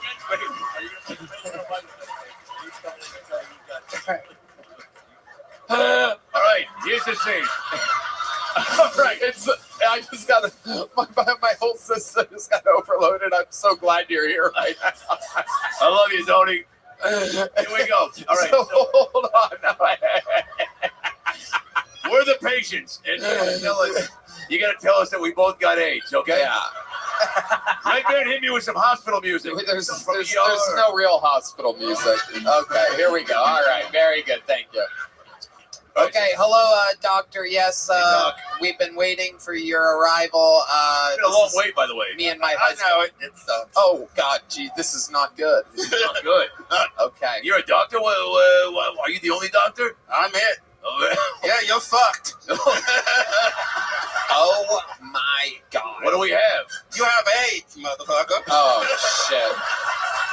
Oh, my God. This is willy bad news. Oh, my good. Can you say that, old folks, for me? Oh, folks, for you. Huh? What? Can you? Never mind. Yeah. Okay. Looney Tunes reference. So, Frank, you were like a general doctor? Yeah, family So practice. you were Dr. Frank DeMint. That's correct. Holy shit, that is incredible. Did you always have your hair like that and facial hair? No, This is more of a retired look. Yeah. Were you ever married? Do you ever have kids? Married twice. Married twice. Okay. No kids. No kids. Why do you think that is? How do you think you ended up being so lucky to not have kids? I don't know. Hopefully I'm infertile. That's the hope. A guy like you, I would totally have expected you to spread your seed. Spread my seed. Yeah. I love how you roll with everything. You have a great sense of humor. So 6 years you've been doing it, based out of Columbus, Ohio. So you've been on the Funny Bone? Yeah. Right. And other places. Yeah. What do you do for fun? What does a retired doctor do for fun? Actually, just the comedy is most. Let me ask you this: you had 2 wives. How did the first one end? You cheat on her? No. Okay, what happened? Well, it was one of those things. She was a high school dropout, and I was a college dropout. And I grew, and she didn't. How are you a doctor and a college dropout? Well, at the time, I'm not. You went at the time. Then I went to college. I went to the army, and then I went to college. Okay. What the fuck did you do in the army? I was a medical lab tech. Oh, wow. Yeah. Absolutely. They asked me to go into linguistics, but I said, well, I'm not fucking this language up bad enough. You need to fuck So up you- another one? Always kind of had a speech impediment? All my life. Where do you think that comes from? How does that happen? If you were a former doctor, where do you think, how does that even happen? I have no idea. I don't know of any trauma, but I understand my father sounded like this, but he grew out of it, and I didn't. Wow. Probably because his father hit him. And your dad didn't want to do that to you. How old are you, Frank? 66. What a terrible age for a guy with your speech impediment. Literally the worst year. 666, and in 6 days I turned 77. Jesus Christ almighty, that thing is aggressive. Yeah, you just lie about your age next time. Yeah, lie about my age. You're 42. We're way over 50. What is there one word that if people bring up in a sentence or like they ask you a question, do you ever get in your head, you go, fuck, I don't want to say that? You seem like a pretty confident, fearless guy, which I dig. But Yeah, well, there's sort of 3 words that people don't understand. Full, willed, and well. I have no idea what's going on right now. I think you just put a curse on me. What the fuck did you just say? You say whale, forward, and whale? Well. Whale. And the problem is I like my steak medium well. Oh my God. Oh my God. So, if I were the waiter, I think you would say, I heard you say you like your steak medium whale. But Yeah, that's what they usually say. You want that well done? I said, no, I don't want too leather. I want it wet in the middle, but that didn't help much either, did it? Do you have like a long tongue or something like that? I'm trying to figure this out. I don't know. I started eating pussy at the age of 13, though. Oh, hell yeah. Absolutely. And I think my tongue became a little muscle bound. Okay. And did people tell you were good at it? Did the ladies? Oh, yeah. Okay. You can lick it, just don't say it. Wow. Wow. Great. I'm taking that catchphrase. Incredible. So the second marriage, how did that end? I cheated on her. Oh my God. Can you look at there's women's faces just like, how the fuck is that possible? Wait, please tell me you sat her down and you go, so look, you're about to experience a little bit of trauma. I've been eating another pussy. The grass is always greener. I've been fucking my speech therapist. Do you have like extra teeth, or like is it like what's the it's the tongue thing? It's the tongue, yeah. So your dad grew out of it. How did he grow out of it? I don't know. Most people grow out of this. Yeah. So do you think a lot of your patients back in the day always got a second opinion? Like, it seems very risky putting their lives in your hands. You just being like, your blood was also not good. I think we need to start treatment. I mean, it's like incredible. It's amazing the life that you had. So you saved enough money from being a doctor. For how long were you a doctor? 27 years. 27 years. Thank you for your service. And you saved enough money to be able to just live your dreams and do whatever you want in comedy, basically. more or less. Yeah. Yeah. You own a house? Yes. And you have a car? Yes. What kind of car do you have? I have a Hyundai Ioniq. Yeah, I'm a cheap bastard. Okay. All right. What's the nicest thing you've ever bought for yourself since you? I had a Mercedes once. Ooh. What ended up happening with that? I had some economical situations and I had to sell it. Right. And Would that be the divorce? And I'm glad. I'm glad. It was a pain in the butt. It's always expensive to do upkeep on it. Yeah. Yes. Yes. Parts on Mercedes are expensive. Did you get killed in the divorce? Did you get killed in the divorces? No. Financially? Oh, well, the first one. Second one, I have a prenup. Nothing better. Yeah, you learn, man. You learn. That prenup is critical. Yeah. You know, I'm actually looking for a new doctor, and I'm serious.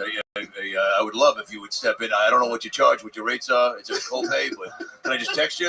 A lot of things I'm like, is this bad? Like, there'll be a spot on my cock, and I'll be like, hey, is this? Anytime. You know what I think we should do? I think you guys should go behind that curtain. I think you should check your prostate right now. How does that sound, Toad? Look at that. Look at that finger. Do that again. Look at that. Right. All right. Oh my God. All right. Well, I don't know. Yeah, get back there. And then, Tony, if you want to stick your face out of the curtain while he does it, you can feel free to do that. Tony? Oh, yeah. They might be making love by this point. I don't know what's happening. This may have been a crazy idea. Yeah. Oh, there it is. Okay. Here we go. Tony says, whenever you're ready. Let's see. I think we're probably... Oh, okay. What? Okay, come back out, Frank.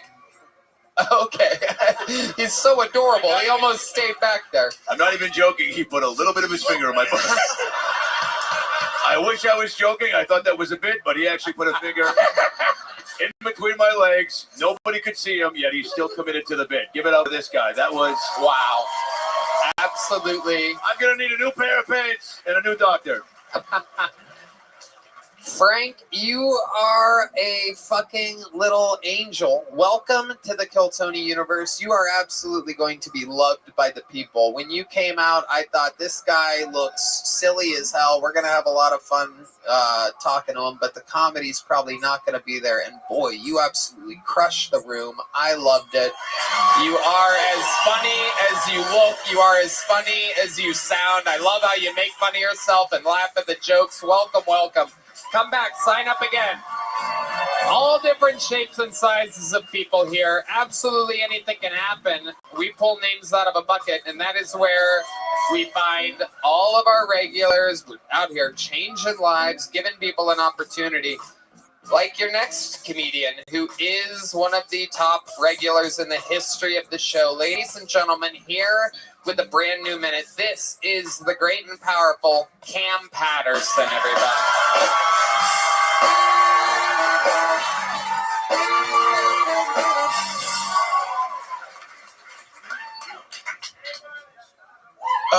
That's the only guy on earth that sound worse than me. That nigga talked it terrible. That was horrible, dog. And I just said talked it. So that's how I feel about it. I got a new girlfriend now. That was the dumbest shit I ever did in my life. Don't woo for that. Pretty stupid. I got my girlfriend. She pretty. That's a problem. I hate that. I only dated ugly girls by design before. Cause I like ugly women. Cause you can mold an ugly bitch. So wherever you want them to be, where they gonna leave you? Where you gonna go to, dude? You stuck me forever. We locked in for life, you ugly whore. I love you though, you feel me? Cause a bad bitch, she know her worth. Ugly bitch not gonna go nowhere. I had an ugly bitch one time. I miss her so much. I miss her a lot, dog. I mean, we was all eating food with my homeboy and shit, with all their girlfriends and shit like that. And they had me a little real dude, little ugly. But the best thing about it is all my homeboys and girlfriends got their food before we did, right? And they started eating. But my ugly bitch ain't eat. She waited till I got my food. And then my homeboy was like, nigga, she well trained. And I was like, yeah. And then I found out her boyfriend used to beat her. Thank that man. That's her. That's a good guy. I appreciate him for that. Now listen, some of y'all didn't clap or laugh at that. You look very sad about that, man. I'm understand something. I'm not saying I would have hit her, but I'm thankful that somebody did, right? And that's my time. Fuck yeah. Bing, bang, boom. Cam Patterson. Another new minute and a half. Oh, shit. Okay, hell yeah. I love it. The full fucking thing. You've done it again. Not easy to do a new minute every single week. This shit tough. It really is. Shit tough as hell, dude. I hear all the time about, we're doing stand-up all the other nights of the week, and you hear, like, oh, it was just a da-da-da-da. Cam had a great set. Cam was here. Cam was there. Ari's here. Ari's there. Everybody's working hard. Yeah, yeah. Always writing. It's incredible what we're doing here. And to see you do it, it's insane, right? Hell yeah. Yeah, I'm up. Hell yeah. How's things been going? It's been good, man. I've been pretty cool, man. Shit been dope. I just did Deion Sanders' show on Tubi. My dad really excited about that. Hell yeah. Hell yeah. Prime time? Yeah, hell yeah. How was it? It was dope. He was cool as shit, man. Deion Sanders hell is yeah. the man. He a good dude, man. That What's shit was the funny as show? fuck. Stand up or? Nah, it's like a talk show. It was cool if I ain't never been on like real TV and shit. They had gave me like makeup. That felt gay. I ain't like that at all. Whoa. That It's was not gay. nothing. I mean, look. I'm cool with the gays. Look at what I'm saying. Wearing makeup is just fine. Nah, makeup pretty gay, man. All right. Makeup work on you? Like, Huh? What kind What the fuck that mean, Red man? Yeah, what exactly? What does that mean at all, What man? exactly did they do? Huh? What exactly did they do? What kind of makeup did they have? They had regular. A lady came in and did shit to my face. What was it? What color was the shit? What? I don't know. I didn't ask no question. I was You like, didn't look. You didn't want to know. I didn't want to know. Close your eyes. Yeah. She probably put powder on you because you look like you were baptized in Hennessy. You know what I'm saying? You gotta just dab it up and clean you up a little bit. You're an attractive guy, so you don't What the need much. fuck that even mean, man? I don't know. This is what he looked like before the makeup. So. He going to a funeral? Where he going? Who died, man? He is. Who the fuck is dressing D Madness, man? I love it. You got on a turtle suit, nigga. You know that? He's got a bolo The on penguin. tonight. It's fun. It's fun seeing what D Madness wears. It's fun getting to tell D Madness what he's wearing tonight. It's the only person you get to break the news to. You won't believe this shit, nigga. You dressed for Prince's funeral, nigga. This is crazy. A style king. We bust his balls a lot, but meanwhile, he is weekly the best dressed band member on the show. You would think they're all blind, but no, they just don't fucking. Michael Gonzalez has been wearing a fucking upside down nacho bowl for the last year. No one's talking about it. The old family tortilla over there, the fucking guy. Absolutely incredible. So Cam, you hung out with Deion Sanders. So you're gonna be at some like Colorado game sometime? I went to one a couple months ago. Yeah, when I was playing this shit, that shit was dope. Yeah, I would have noticed you, but everybody on the sideline looks exactly like you. But I had a Colorado shirt on, and everybody thought I was a recruit. Yeah. And I would line my ass on too. I'm going, hell yeah, I'm on the way. Who know I might come for sure, hell yeah. Yeah. Oh, lying like shit. Yeah, I don't want this to sound racist, but Okay, wait a minute. That's a terrible start. I know. That's one of the worst starts in America. Well aware of that. But is there like a Deion Sanders is known for being a flashy, flair-filled guy, right? Yeah. So is there like a cool, like did he do a really cool black handshake that even threw you off? Do you know what I'm saying? That's a good question. Was the handshake complex? We both from Florida, so we got the same shit. We both from Florida, so it's like, you know what I'm saying? Can you show us what a handshake with You can- Deion can he do it? Sanders? Do it his That way, right? fucking guy can't do it. Probably do it. A white guy in sunglasses. Why Get do the he fuck have outta sunglasses here. on right now? He could do it. Fuck wrong with you, nigga? Yeah. And you're looking at your wife like you better not have. Oh no, look. Go to the Puerto Rican with the gold grill over here. Here he is. This is his. Oh, that's it. Simple. Oh, come on. It's real simple. Tony Caruso has Come on, a better you handshake Let than me that. show you. I can show you a blacker handshake than Yeah, let's go. Come on, Tony. Ladies and gentlemen, follow my lead. All right, follow my lead. Now play some cool rap music for me. Come on, like. give him a good So let's say I walk into like a black nightclub, right? Which I love, by the way. I love. because you're usually there to make some arrests of some kind. What are you doing? I'm usually looking for some big fat black pussy, Tony, but Tight shit. which is my website, big fat black pussy / Tony Caruso. So let's say I walk into the club and I go, Cam, good to see you. Yo.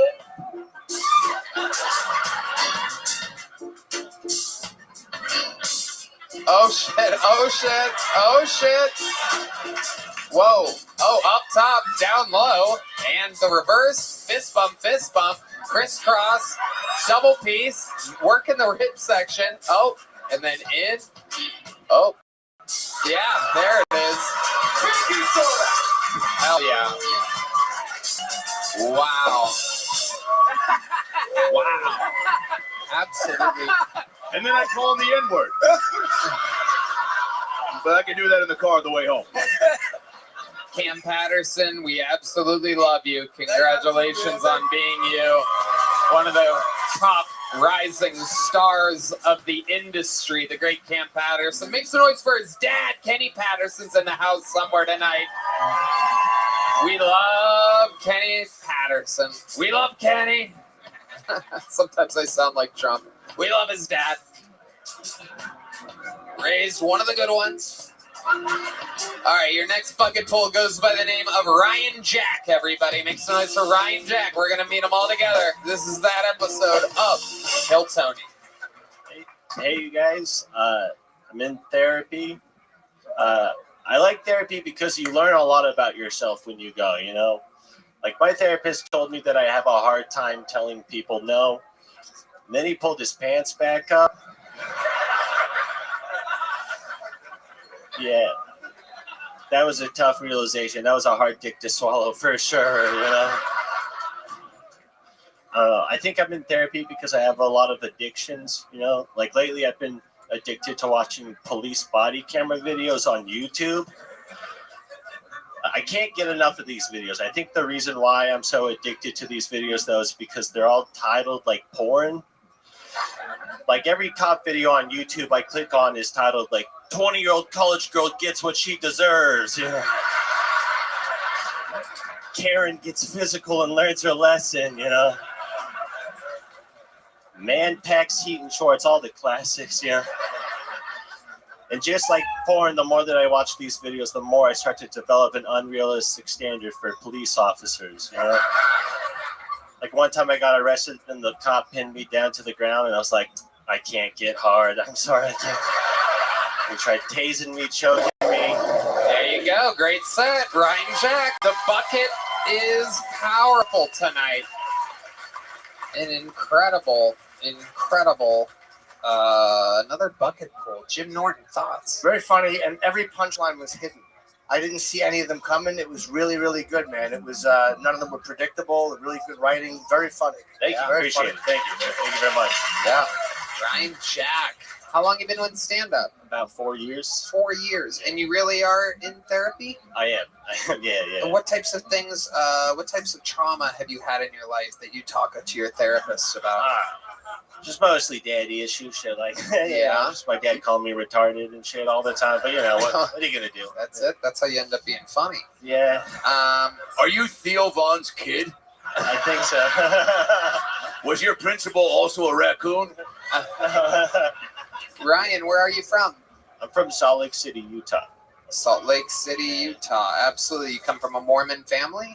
No, actually. Both of my parents were raised Mormon, but I am not. They kept us in Utah for some reason. I don't know why, but absolutely. Yeah. What, how long have you been on stand-up? 4 years? 4 years, And yeah. what do you do for work? I work at the Dead Rabbit down the street. Oh, that's one of the best bars and restaurants in the Shout out city. to Dead Rabbit. Yes, that is yeah. a place that I have been to, unlike the Liberty. Too soon. An incredible fucking place. Absolutely mind-blowing food and drinks. It's an award-winning bar. The only other location is in New York City. Won all the awards. The second ever location, just a block away here on 6th Street, west of here. Can I ask why your parents didn't raise you Mormon? Are you supposed to? I don't know. I think they just wanted to drink alcohol. I don't know. I don't know what their deal was. Did they drink a lot? Yeah, a decent amount. Not too much. I mean, my dad binges every now and then. But Yeah. you know, Other than calling you retarded, did he beat you up a little bit? yeah, almost. You know, I think my mom stopped it. My mom was like the saving grace and all So that. this but he trauma, I'm pretty sure everybody here. I mean, you're the one that brought up the trauma. I mean, it's you're the one that was like really drilling on trauma. I don't know. It's mostly a happy childhood, but it seems like this therapist is pretty easy work cut out for him. Yeah. He collects his check and goes. It's pretty fun. Is this a weekly thing? Yeah, I try to keep it like once every couple of weeks, but because I'm running out of things to talk about. It's just kind of annoying at this point.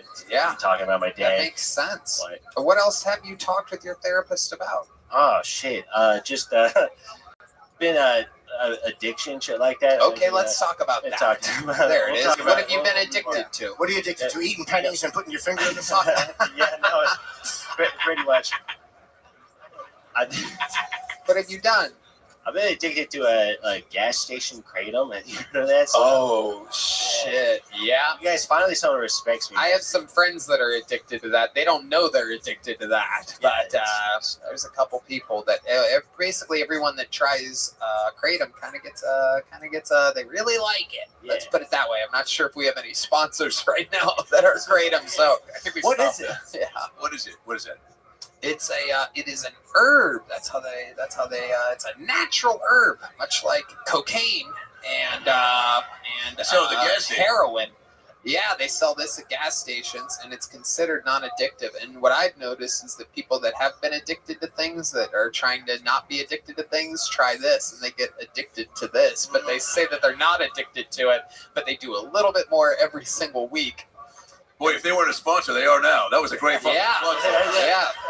If you like it, get it from our people, whoever they may be. Did you ever try it? No. It's the sentence, all of this. Yeah, I don't do anything. I'm a very, very simple man. I know. I don't go to the Liberty. Yeah.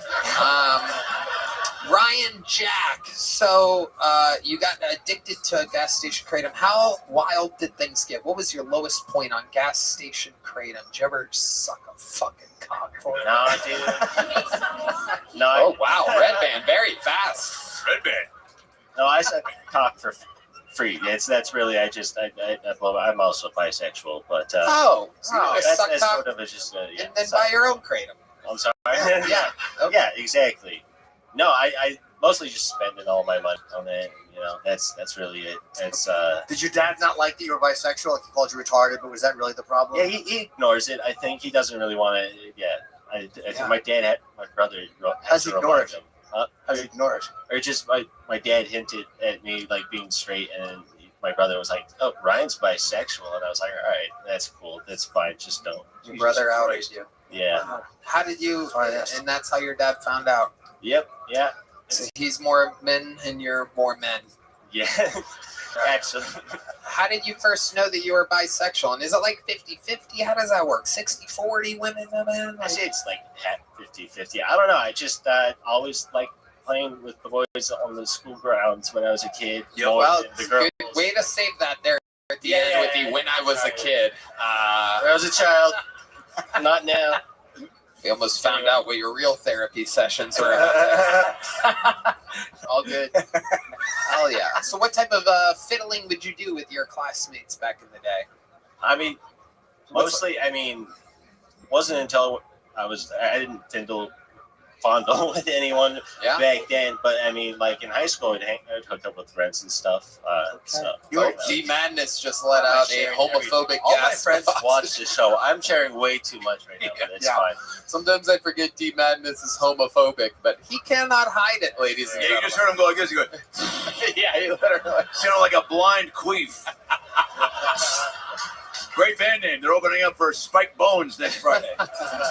Now, you have great delivery. You came out. You have a cool look, right? I think there's a comedy checklist for me. It's cool look, easy delivery, and confidence. And you have all three. 4 years, do you feel like you're gonna stand the test of time, or is this like a hobby for you?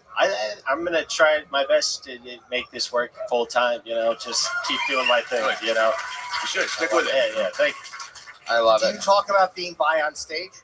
Yeah, I do. I do have some bits about that. Yeah. Good. Yeah. Everyone's got to know. Sound like your dad, but all right. What's the longest set you've ever done, Ryan? 10 minutes. Have to have you do a short set on Secret Show. Wow. There you go. You did it. Here's the big joke, bug. Here it is, and Jack. Ladies and gentlemen.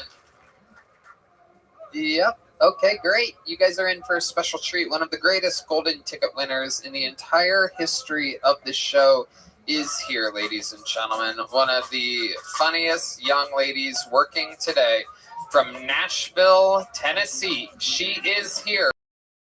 Ladies and gentlemen, this is a brand new minute from Fiona Cawley, everybody. You love her. Nashville's finest. Many-time performer on the show. Golden ticket winner. This is a brand new minute from...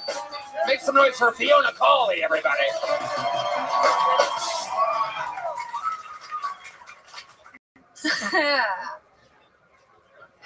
So, something I have noticed since being in a chair, I don't think that women see me as like a threat.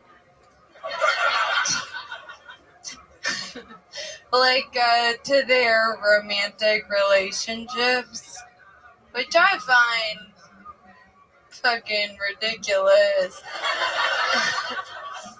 Because I am perfect height.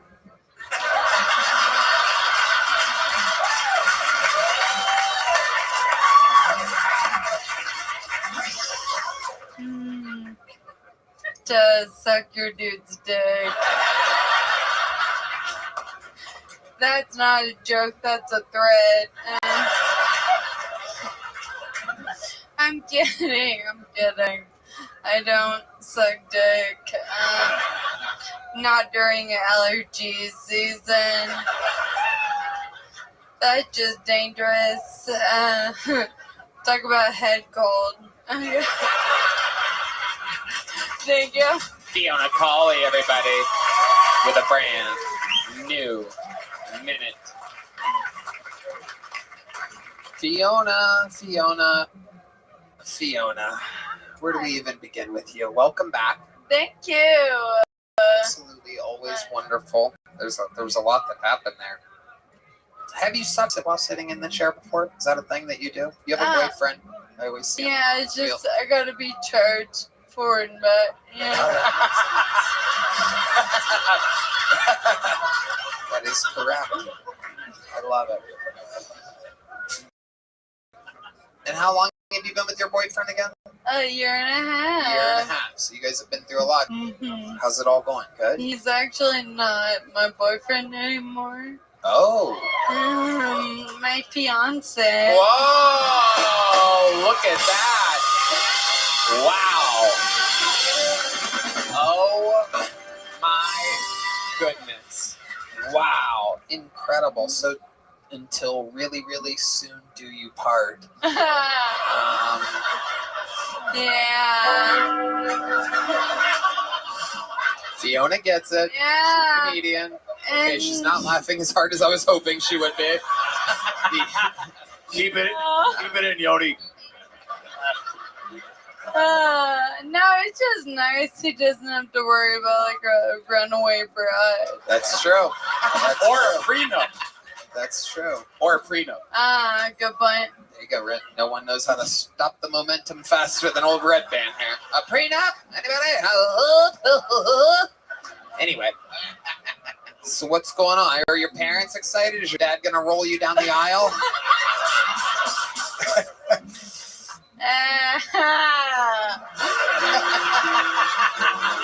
Isolate that audio. I want that for my new email alert. Oh my god. Oh my fucking god. That was my favorite moment of the whole fucking show. There are so many. The wedding, I mean, I can't even imagine. We're going to tie a bunch of like cans and stuff to the back of your chair, just married on the back.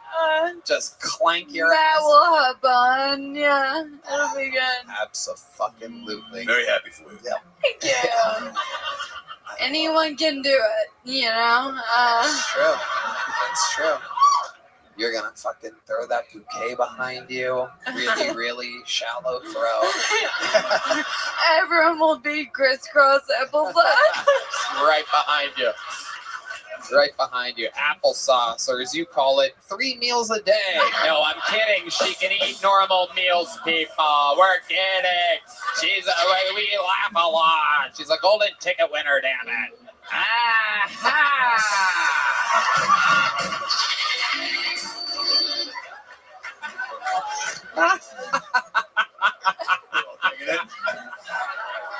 Oh, I love it. Where you getting honeymoon? Where you getting a honeymoon? Cabo. Whoa. Ooh la la. Wow. What are you most excited about this wedding? When is it?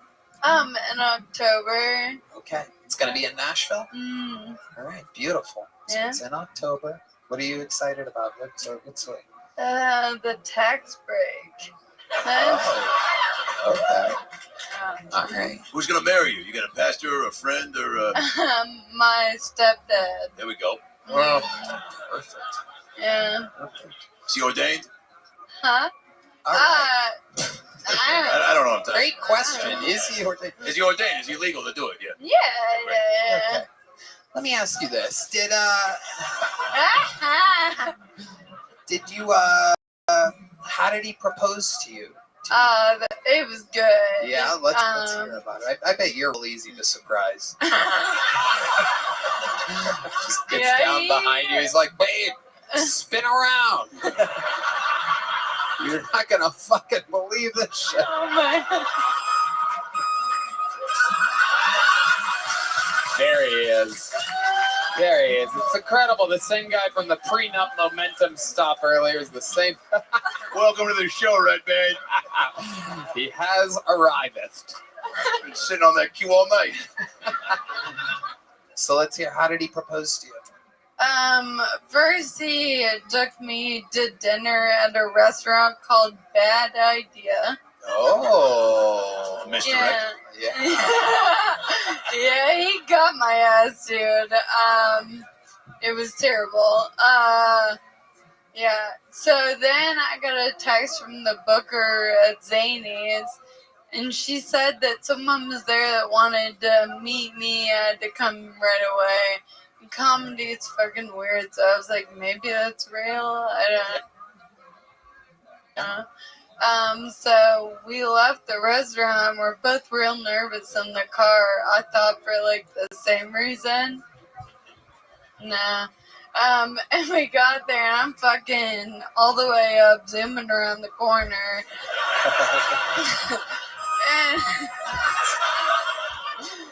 And then I see the Zany's photographer, and I was like, what the fuck? And He's always a photographer. They're always there, ready to ruin a great surprise. And then Matt goes, come back here for a second. I looked up at the marquee, and it said, will you marry me? Oh my God. Wow. Now, did you say? That's so sweet. Did you immediately say yes, or did you go? Let me think about it.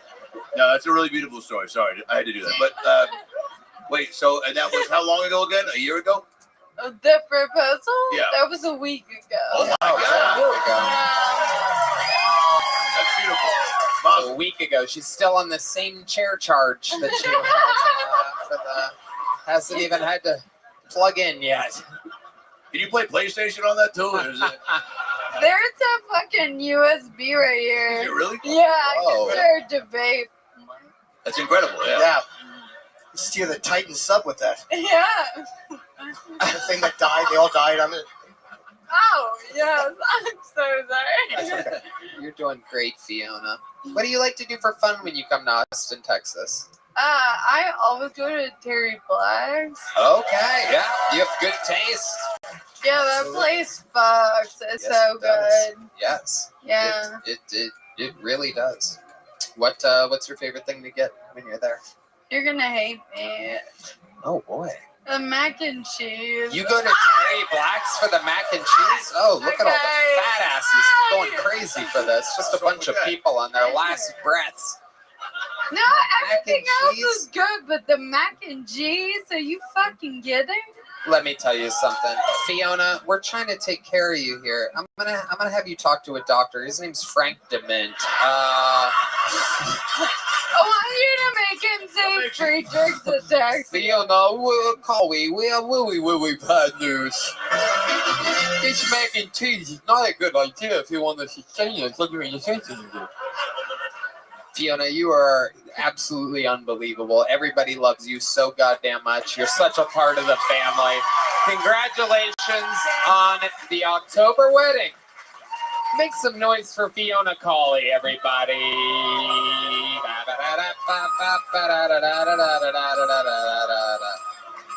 All right, Red Band. Jesus Christ. How about a hand for the lovely Heidi as well? Oh shit, Fiona just ran into Deep Madness. We're having a real battle of the Titans over here. Nobody knows what the fuck's going on. Deep Madness is like, who put a fucking motorcycle on my foot?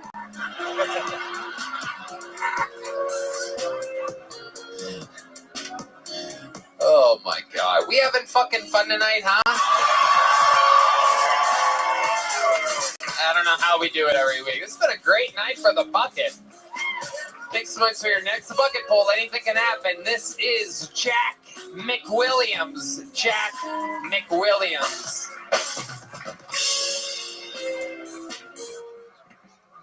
I hooked up with a girl the other day, and when I asked for consent, she said, before we go any further, I need to tell you my safe phrase so that you know when I feel uncomfortable and I want you to stop. It's like, of course, not that kind of guy. I'm not going to pressure you. Did you say a safe phrase? Don't you mean a safe word? She said, no. A safe word isn't specific enough. I could yell out any word in the heat of the moment, not actually want you to stop. I was like, totally. I'm on the same page. It just feels more complicated that way. Like, I'm not trying to hack your email here. Is there going to be numbers, symbols, and upper and lowercase letter involved? What if we made it a random word that you'd never yell out in the heat of the moment, like Gandhi? You're not yelling out Gandhi in the heat of the moment. Even if you do, I feel like I could tell if it's a bad Gandhi or like a give me more kind of Gandhi, you know what I mean? It's all in the tongue. No, she said her safe phrase is, hey, stop doing that. Thank you. Jack McWilliams. I've never heard Matt Muehlling laugh so hard in my entire life. He absolutely loved that punchline. Incredible. Jack, welcome to the show. That is amazing that you had a set all about a safe word or safe phrase, because you are one of the rapiest looking guys, without a doubt, that's ever been on this show. Every rapist ever looks up to you. Yeah. That is what they look like. You look like that. And I look down on all the non-rapists. There you go. Absolutely. How long you been on stand-up, Jack? 8 years. 8 years. Where at? Chicago. The whole time in Chicago? 2 years in Bloomington, Indiana, where I went to college, and then in Chicago, yeah. Okay. How tall are you? You're a big man. 6'5". Wow. Do people does everyone think that you look kind of crazy? Because you look like everyone that's ever accidentally smothered a hooker. Yeah. Like you didn't mean to do it. You apologized after, but it just happened. Yeah. No, I'm away. very apologetic afterwards, and it's hard to know my own strength and size, but yeah, we're figuring. Well, you're holding that mic. What a fucking giant meat hook you are. It's like me with a dog dick in my hands. Yeah.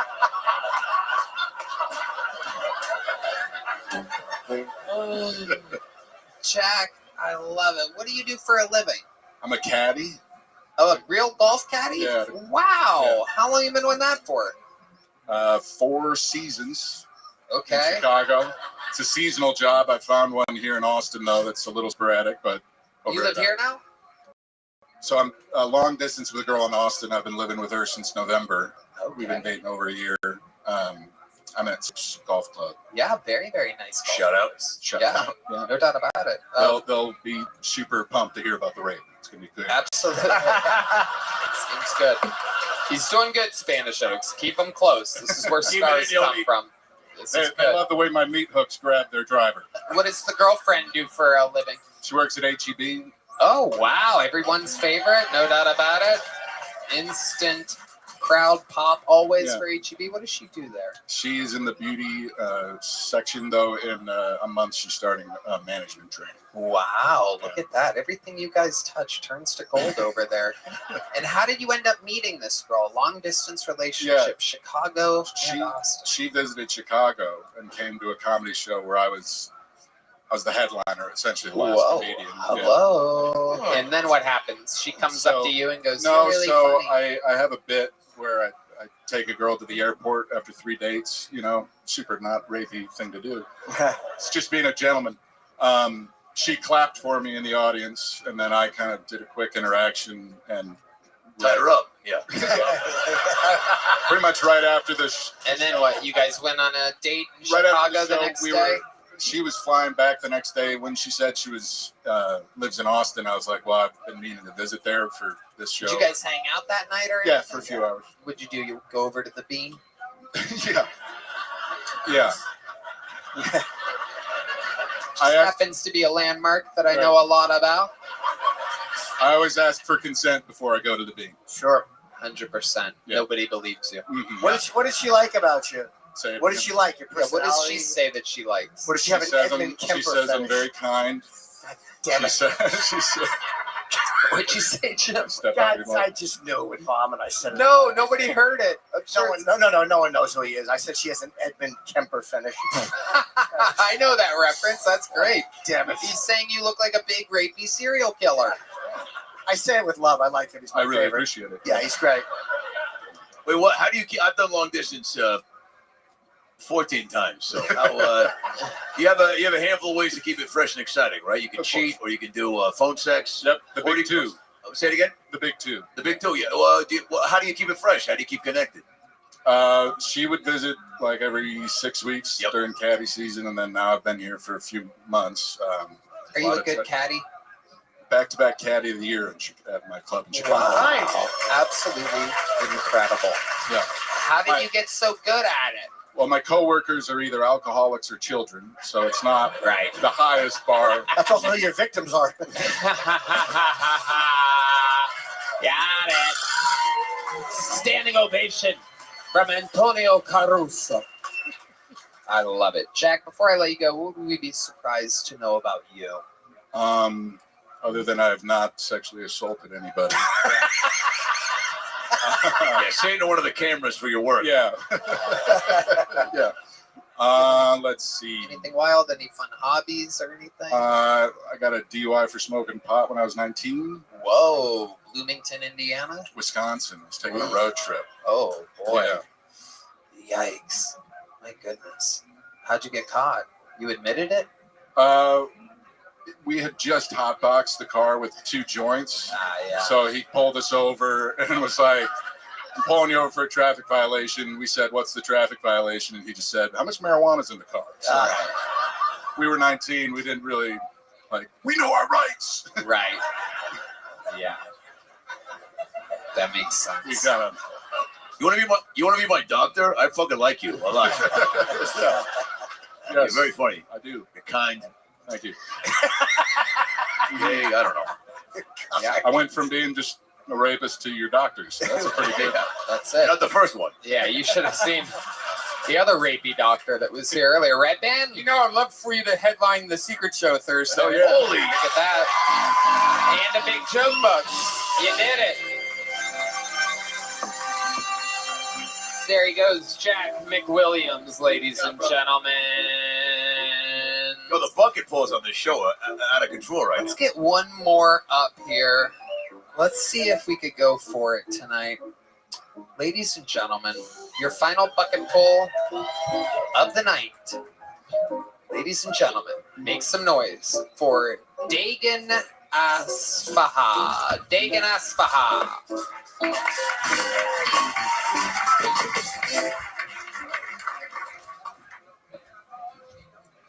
So, I live in a gentrified white neighborhood.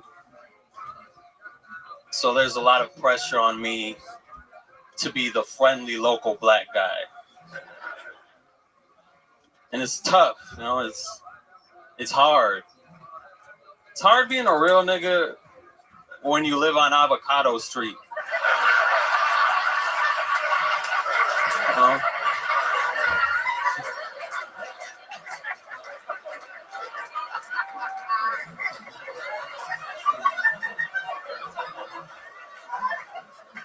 It's hard because people don't understand race, you know? Like one time I was at a comedy show and I was watching a black comedian perform. He was saying the N-word a lot. And this white woman next to me turned to me and she was like, am I allowed to laugh? I was like, absolutely not. As a matter of fact, every time you hear the N-word, hold your breath. All right, that's my time. Dagan Aspaha. Am I saying that right? Dagan? Dejan. Dejan. Yeah. Dejan, welcome. Another amazing set. Congratulations to you. How long have you been on stand-up? 3 years. 3 years. Where at? I started in LA, and then I moved back to Seattle like a year ago. What made you move to Seattle from LA? There was no reason to be there in LA. Right. I love it. Do you keep in touch with Captain Phillips? I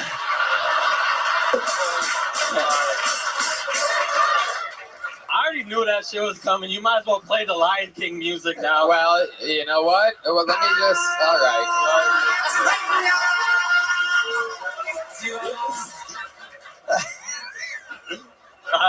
What does Dejan mean? Is that a Dejan? Oh, we got you. We got you there. You didn't see that one coming. I knew. We got you there. We got you. You took the bait. Oh, that's tonight's Fruit by the Foot cue of the night. What do you do for work, Dejan? I'm about to work as a tutor. I'm about to work with kids, but I was just working security right now. Okay. What are you going to be tutoring them in? You really are in a gentrified neighborhood. I'm taking you for the tutor type. I was like at an elementary school. Oh, wow. Yeah, I did that too when I was in LA for a bit. Okay. Yeah. All right. Tutoring kids. Is it fun working with kids? Kids like me, generally. You might be the only bucket pool tonight that's allowed near kids. Had some retired doctors, some scary individuals up here. Yeah. I love it. What's your love life like? Oh, I be dating casually. Yeah? You know what I'm saying? What are you into? What type of woman are you? What type of big booty bitch are you?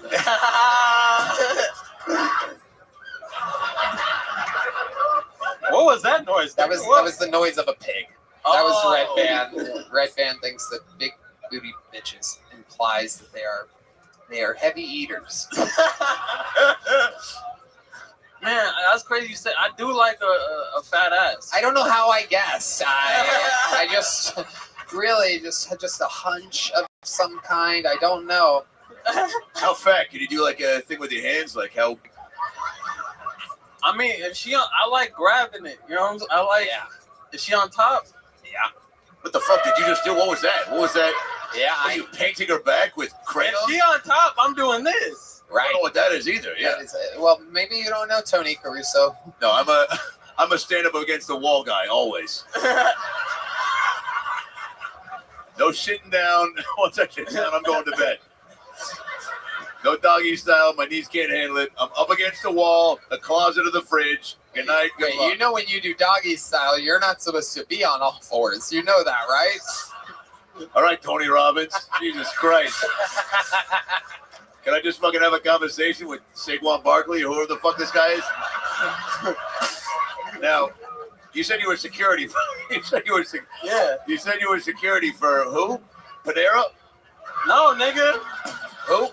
Who are you security for? You said security. I've done security work for just like office buildings around type shit. Oh, great. So yeah, any office building says somebody just watching. Yeah, I used to do that just because it was like cushy and I could like write jokes during the daytime type shit. Yep. But I had the other security job I had. They were just trying to make me do like actual security, and I was like, "Fuck no, nigga!" Like, yeah, they would be like, "Confront that crackhead." No, I'd be like, "What?" They'd be like, "You're good. You don't have a gun, but it's okay." Like, because it was unarmed security. I was like, "Nigga, that's a paradox." Right. Exactly. You're skateboarders and shit. Damn right. Yeah. That's the name of my next special. N-word, that's a paradox. Can't say it. All right. Hell yeah. Hell yeah. What else do you do for fun, Dejan?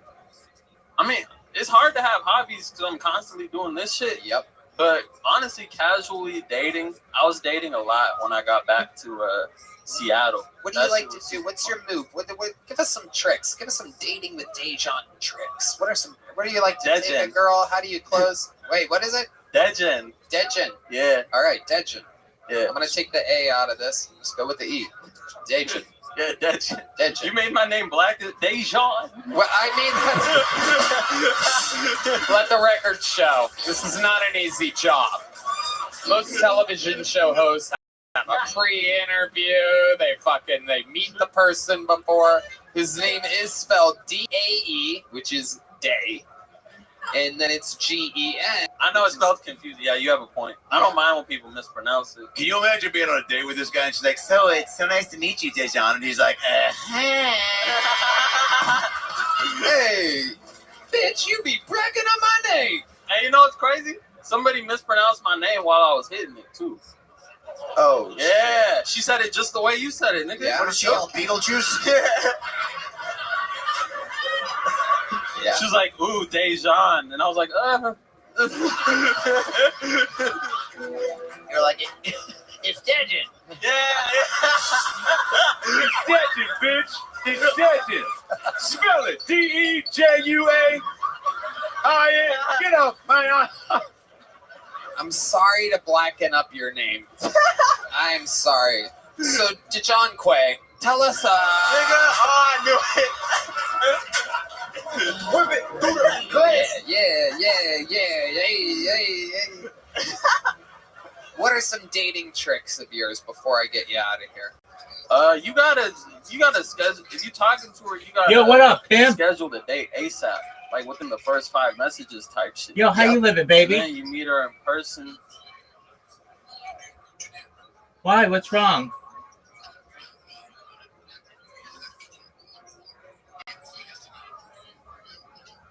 Dude, you found me.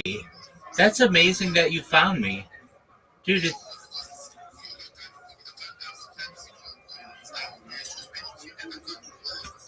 Dude, I love you. Yeah, you're exactly right. They suspended me because they suck. But I'm back, baby. I'm back. You did, and I love you. You're amazing.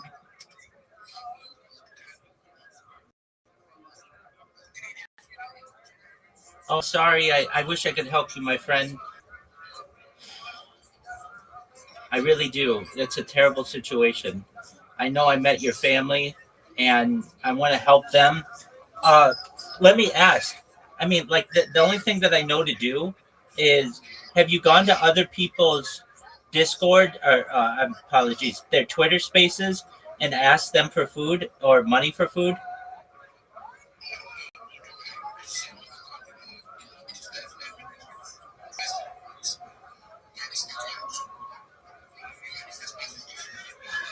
Well,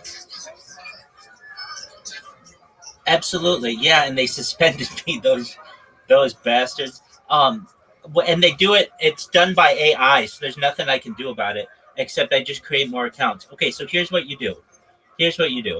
You go to other people's spaces, and you say, "My name is Awa.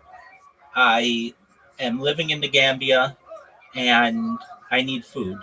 I'm willing to work on your project. I'm willing to do graphic design. I'm willing to shill your project for you all day, but I just need a little bit of food. Is there any way that you could send me some money or send me some cryptocurrency? And that will allow me to be able to feed my family."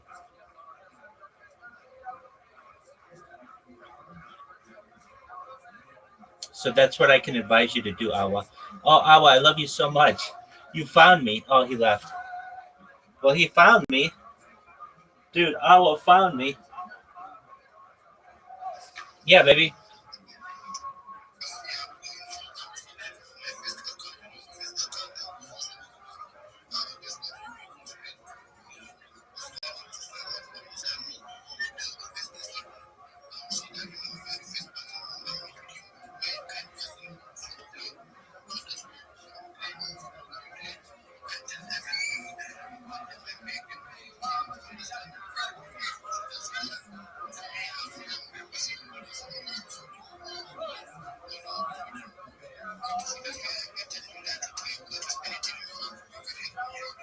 I have nothing with which I can help you. If I did, I would.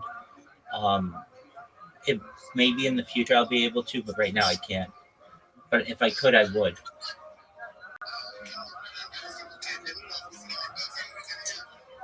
Okay, I would follow you back, but I don't want to get my account banned. So just know if you need to find me, I'll be in here, okay?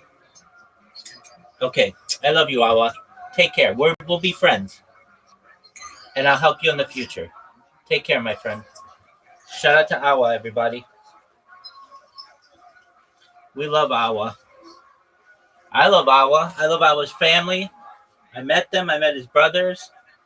They're wonderful people. They're very kind. If you're watching this right now or in the future, help people in Gambia. Help people like Awa.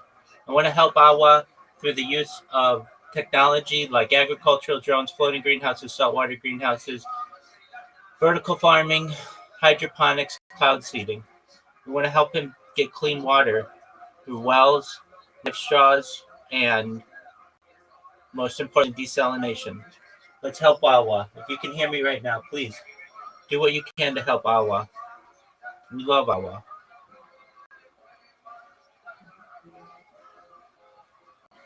Stay strong, man.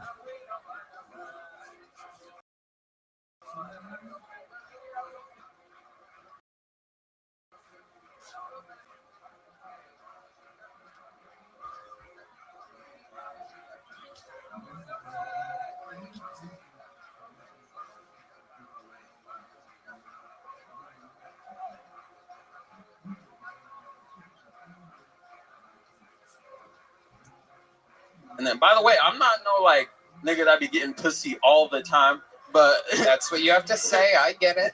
But you gotta schedule the day ASAP. Do some simple shit. Just talk to her, get drinks type shit. You don't gotta take her to an aquarium. You're goddamn right. You're goddamn right. You don't gotta. Hell yeah. And introduce the idea of sex ASAP. That's what I. Absolutely. My early 20s, I fucked that up. I never like. Yeah, you would go to the aquarium. Yes. Aquarium is your brother's name, right? Oh my god. You are fantastic. What's the longest say you've ever done, Dejin? 20. 20 minutes? Have you on the secret book it, lock it. Big joke book. Unbelievable performance. Dejin Asfaha has arrived. What an unbelievable night of bucket pulls we've had. And before we put a ribbon on this thing, I think it's time we bring to the stage someone to give us a little violin performance, everybody. Ladies and gentlemen, make some noise for Jake Kennedy, everyone. I think it's Jake Kennedy, right? Where the fuck is he? Oh my god. How adorable is this? Oh my god. The world's smallest violin, literally. Give me some right lighting for this situation. This is an all-time Kill Tony first. We've never, out of all the musical excitement that we've ever had, we've never had a violinist. I'm very excited about this. Play something that's not copyrighted music, please. YouTube has an unbelievable computer system, stronger than ever to be able to copyright strike us. Even me saying the word copyright strike might be a copyright strike. They are so strict nowadays. Ladies and gentlemen, this, a first in the Kill Tony universe, the first violin performance from one of the most absolutely adorable little fucking Oompa Loompas we've ever seen in our entire lives. Here, with his tiny little fingers. Hold the mic next to it. Tony, we got it. Relax. Tony, sit the fuck down. Don't ask any questions. Relax. You play the cool run. There you go. Song. Yes, there you go. Okay, shut the fuck up. Ladies and gentlemen, as we all settle in and relax for this performance, this is... Oh, there's a lot going on. They'll figure it out. They're professionals, Jake. Just play. Jake is used to playing with a bunch of little mice. He normally plays in a band of mice. Meese, they're called when there's a group of tiny little meese. Ladies and gentlemen, this, with the tiniest fingers we've ever seen. is Jack Kennedy.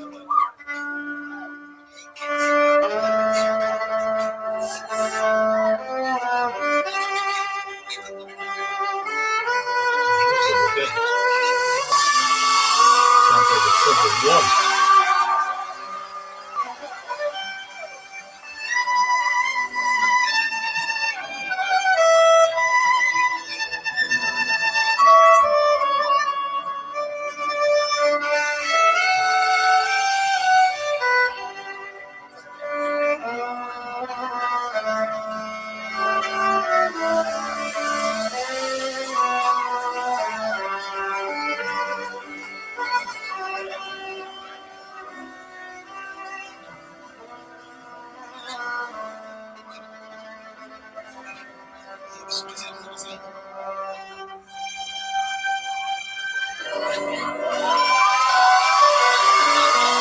Ladies and gentlemen, perhaps one of the greatest musical moments in the history of the show.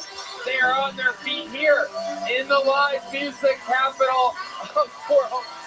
Tony Carissa's gonna throw his jacket out there. He's got a big joke book. He's got a little joke book. He's got the musical performance of a lifetime. One more time for Jake Kennedy, ladies and gentlemen. Jake, you know what? I want you to join the band one of these nights coming up. Talk to John Dees. You're going to be a band member. Not full time, but he's going to make a couple appearances. We'll see what happens. You'll see him over there with the horn players or something. Luckily, we can fit him anywhere on the stage. You would think we've run out of room. He's literally the only musician that we can add. Sound. Check. Hello? Check. Fucking something. Check that. There you go. It's Keno, everybody. The famous Keno. Tony, that was who said earlier during sound check that he'll never make another mistake again.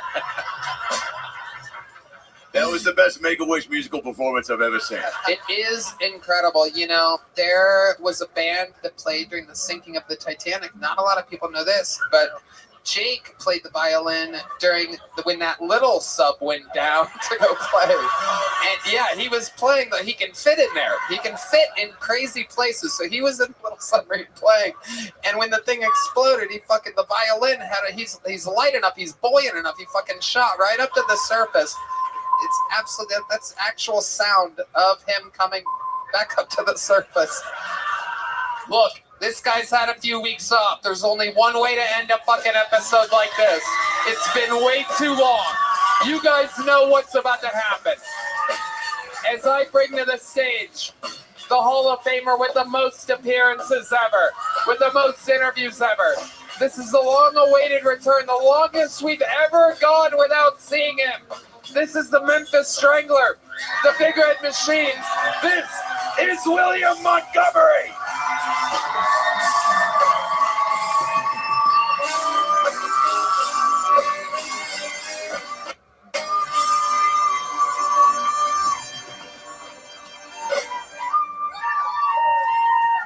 When Trump's people took over, they discovered Biden had budgeted $50 million for condoms in Gaza. I'd heard they do a lot of tunneling over there, but damn!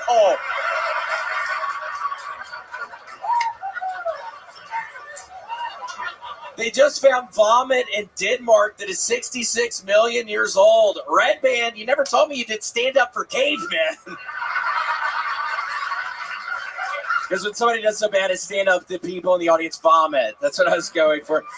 So I've got a rebranding opportunity. Instead of Goldman Sachs, Goldman Sex. It's not about your asset size, it's your circumcise. A woman recently went blind when she accidentally put nail glue in her eyes instead of eye drops. I'm not a doctor, but here's some advice. Don't do that again, you stupid bitch. Okay, that's my time. Exactly. 59.99 seconds. almost like a man with the all-time record, the man who's done it more than anybody else. William, we have missed you. Welcome back. I know. home. Thank you so much. It really is so nice to be back. This is kind of honestly, this is a very cautionary tale. I was playing too much Call of Duty, and it made me depressed, Tony. So I stopped playing it, I think, 3 weeks ago. Now I'm back working out and reading books, trying to get out of my funk that I have in my brain. Because seriously, if you're out there grinding for these camouflages on your weapons, it turns into this really sad, depressing nightmare. So if you're one of these people doing this, stop immediately, start working out, start reading books, do something different for your brain. Because it really, Tony, turned very dark for me. It is true. It is true. You had a video game addiction. The closest you would get to doing anything else would be to look out of your blinds and complain about whatever your neighbors in the parking lot were doing. It became a cautionary tale. You went down a rabbit hole. Well, I'm reading next to my window, so I'm still able to look out. And Tony, somebody recently moved into one of the apartments, and they weren't supposed to. This is now the second time I've caught a homeless person moving into the apartments next to me. So I'm still got my eyes out on them. Wow. Look at that. Something's never changed. I know, I have to have a purpose. How do you break a Call of Duty addiction? How do you break it? Just start shooting real people. Yeah. How did you wean yourself off of it? You were in very deep. Yeah, I really, Tony, was feeling horrible in my brain. I was so horribly down, and I would like to think I'm going to blame it on the Call of Duty, and things are better now that I'm not playing the Call of Duty. But seriously, I was playing, I don't know, 15 hours a day. It's a real thing. I don't allow myself to have a legit video game system. Yeah, don't ever do it, Tony, because it's so fun. I know. Like, it's really fun, but it's very, very easy to just sit there and live a life of fantasy. Yes. And there's perhaps a lot of people out there listening right now, I'd imagine, that look up to you. And, which is absolutely insane to me. Well, there was one sweet guy on an Instagram post I did. He's like, "Oh my gosh, I was going through bad times. Your comedy's really helped me. I was going to kill myself or something." And then some piece of shit said, "Well, you should have killed yourself then, dumbass." Because I don't know. Well, in my defense, I was drunk when I wrote that, so I didn't think you were going to read it. So tomato, tomato. But by the way, seeing a guy play Call of Duty with a Sesame Street Live shirt has got to be the most terrifying thing. Imagine being a Postmates driver, dropping off soup to you. You walk out being like, I just lost 6 more of my friends. And he's like, all right, man, you look like a guy going to Nam to look for ladyboys. But, here's the truth. Well, I got this at Disney World. And Tony, I went to Disney World at the beginning of the year. Nobody ever go to Disney World or Universal Studios in January because everybody was sick, and I ended up with the flu for 2 weeks, Tony. I got a fever one of the nights, and I was almost getting in the ice bath in my bathtub, almost getting my girlfriend to put rubbing alcohol on my body. I didn't know what to do. Wow. What ended up solving your problem? It just went down the next day, so I didn't have to go to the doctor. What's your favorite ride at the D-World? It's a Small World. Yeah. I love that one. It's real nice. Just all the cultures coming together. It's chill. Yeah, love that. I love it. Absolutely. Absolutely incredible. What are your big plans for 2025? This is our, I believe, first time seeing you this year. Is that correct? Yeah, it's been January off. We miss you, William. You're a staple of the comedy world, and you're one of the funniest guys on planet Earth. I mean, you just took 20 years off. What the fuck do you know? I've got YouTube. Yeah, I don't know. This is my first time meeting you, but I get a good sense of you that you're needed. You're needed. Fuck you, Tony. Yeah, you're talking to him like a fellow. You're talking to a fellow Kill Tony Hall of Famer. Or Yeah, something well, like I feel like he brings a lot to the to not only the show but to the world. So that's what I'm trying to say. I could not absolutely agree more, William. You are a ridiculous superstar. You are our Conor McGregor, our Hulk Hogan. You are the man. Make some goddamn noise for the one and only William Montgomery. Is that violinist still back there? Is he still back there? Does he have his little fucking tiny instrument? Does he? Is he? Violinist? Yes? He left? Oh, that's a shame. Well, then our normal band will play us out. Taz was tonight's episode, everybody. Make some noise for Jim Norton. Jim Norton can't Save You. Available everywhere. It's a new, unbelievably awesome fucking show. Tony Caruso is on tour with Adam Ray, believe it or not. Incredible. Adam has such an open mind, one of the great creative forces of the world. He has Dr. Phil on tour. He has his own stand-up tour. He kills it everywhere he fucking goes. Everything he touches turns to gold. Dr. Phil with Dr. Phil on Netflix. A lot of other unbelievable things happening. So for you to get to work with Adam Ray is incredible. How about one more time for the Kill Tony debut of Tony Caruso? How loud can this place get for the great Jim Norton? The drawing from Ryan Shaibel is in. It's incredible. Let's see what Chris Rogers did tonight. Oh, it's me. Ooh la la. Look at that. A dehydrated me filled with testosterone and a lack of water. This episode's brought to you by ZipRecruiter and Nicked Nicotine Pouches. That's NYKD. How about one more time for the best damn band in the land, everybody? I'm on tour. By the time this episode comes out, tickets will be on sale. I'm doing the Honda Center in Anaheim, California. A very big arena. I'm doing stand-up there. Who knows? Maybe some friends from LA will be able to make a little drive, pop in. Who knows? I don't know. We'll see. Talk to your buddy Adam for me. Put in a good word. It's going to be fucking amazing. I'm also doing the Maverick Center in Salt Lake City, Utah, and a bunch of other great places. Detroit, some casinos, big fancy joints. All of it's at TonyHinchcliffe.com or Ticketmaster. There's still, I think, a couple tickets available for the Kill Tonys in Nashville at the Bridgestone Arena, April 4th and 5th. And a lot of other fun stuff, Red Band. You know, William has a podcast called The William Montgomery Show with our friend Casey Rocket. Check it out, guys. Yes. Support everyone in the Kill Tony family. We love you. We love you guys. You guys are the heart and soul of it all. Good night. Thank you. We love you. Goodbye, everybody.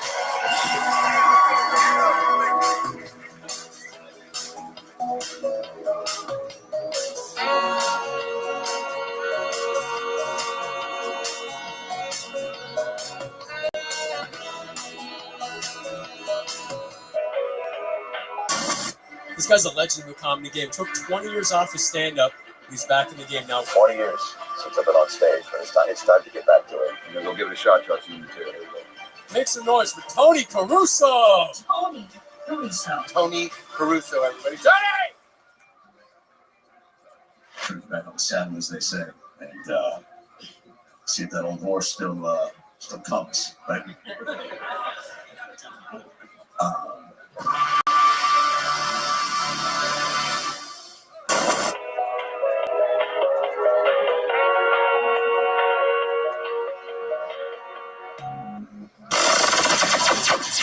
The Sunset Strip Comedy Club in Austin, Texas is now open. Check out Red Band's secret show every Thursday. Go to sunsetstripatx.com for tickets.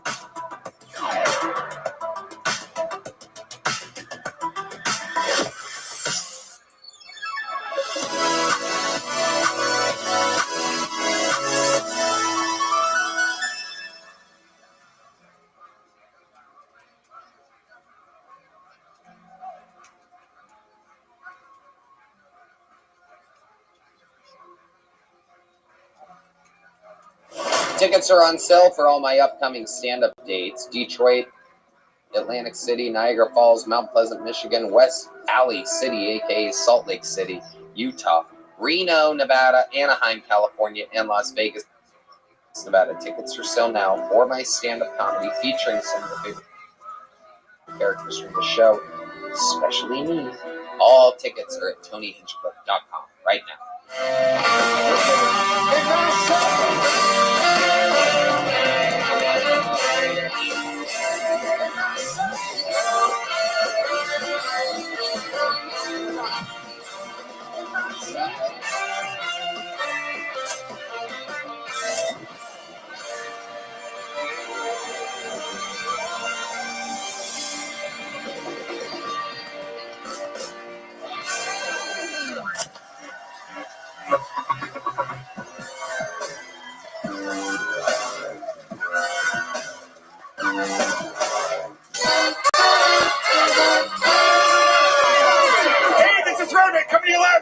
comedy mothership here in Austin, Texas, for a brand new episode of Kill Tony. Give it up for Tony.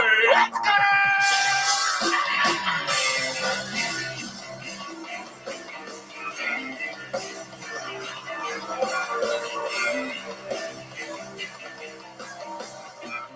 Who's ready for the best fucking night of their lives?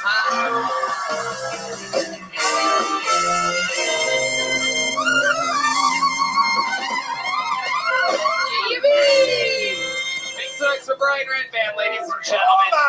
And indeed, one more time for the best damn band in the land. That's the Kill Tony Band, everybody. Brought to you by Vaya and Blue Chew. That is indeed Grooveline Horns, Fernando Castillo, Raul Vallejo, and Carlos Sosa. Nachos Belgrande. That is Big Mike, Michael Gonzalez on the drums. They came here all the way from the Gulf of America to be here, that fucking side of the stage. How exciting. Officially changed on Google just an hour ago, everyone. I'm here to proudly announce that that bay is now the Gulf of America. That's Bat Muling on the electric guitar, John D's on the keys, and D Madness on the bass guitar. How about one more time for the real Marcus King that was just up here, huh? One of the best musicians in the world here in the live music capital of the world, the live comedy capital of the world. And we will be right back. Here's a little bit more from the amazing sponsors that made it all possible.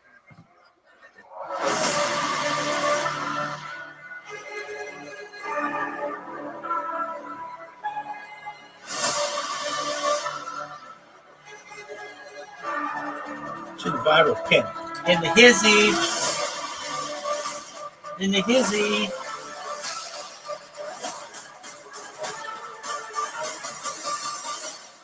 You guys ready to start tonight's show? All right. Sometimes there's three, sometimes there's two. A night like this, it's a one guest show. And the reason why is because this guy is truly one of the front runners already for 2025 Guest of the Year. He is one of the funniest human beings on planet Earth. His brand new debut 1 hour special is out right now. It's called Hey America, and you can find it on Matt and Shane's Secret Podcast YouTube. Ladies and gentlemen, make some noise for one of the funniest human beings in the world, James McCann, everyone. Here he is.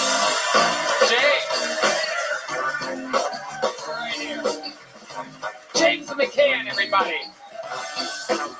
Fresh off of being the guest in an arena on New Year's Eve here at the HEB Center.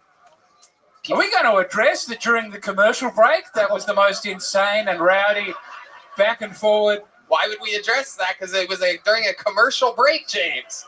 You could have said anything just now and it would have been better than... We ignored it. It's worth coming to the show and not watching it online because it was a full... That is true. Weird situation in the commercial break. It's a sold-out show every week, but yes, that's a good lesson. Found out you loved antiquing. Yeah, wow, that's true. You think you can just bury that you love antiquing and we're not all going to want to talk about it? We all love antiquing. When you're a millionaire, you're going to be into antiquing too, James. It's fun to buy old baller-ass shit in the middle of Texas. Let me tell you. You wouldn't know yet. Tony, with all the gay rumors floating around, was quick to kibosh his love of antiquing. I'm out. It's no longer a rumor. I'm out. You would be such a good Antiques Roadshow host as well. To. It's worth nothing. Get him out.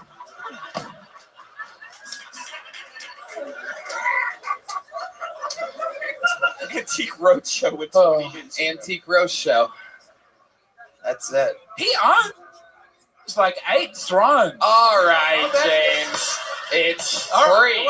It's 3 thrones. Hey America, out now on YouTube. Yeah. New comedy special. Yeah. So that he can buy a fucking throne. You futon and a coffee table having son of a bitch. I picked up a futon today. TV on a fucking MacBook.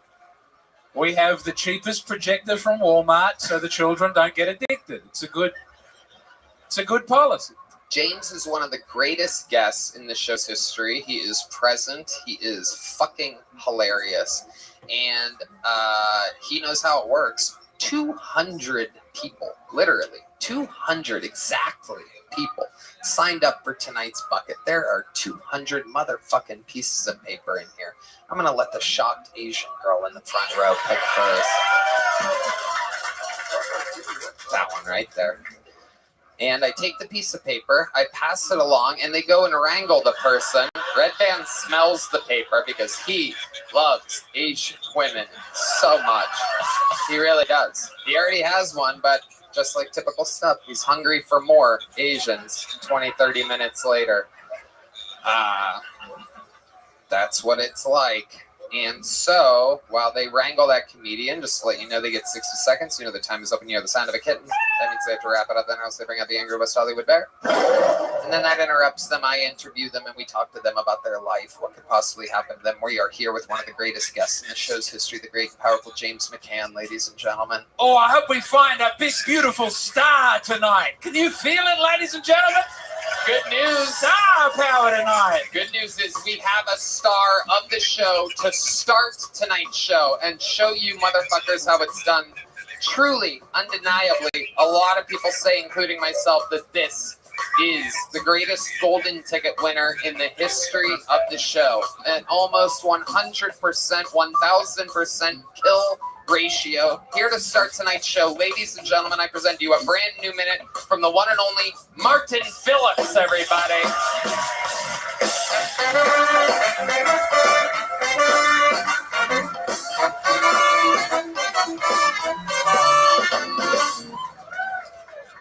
What's up? What's going on? I have big hands.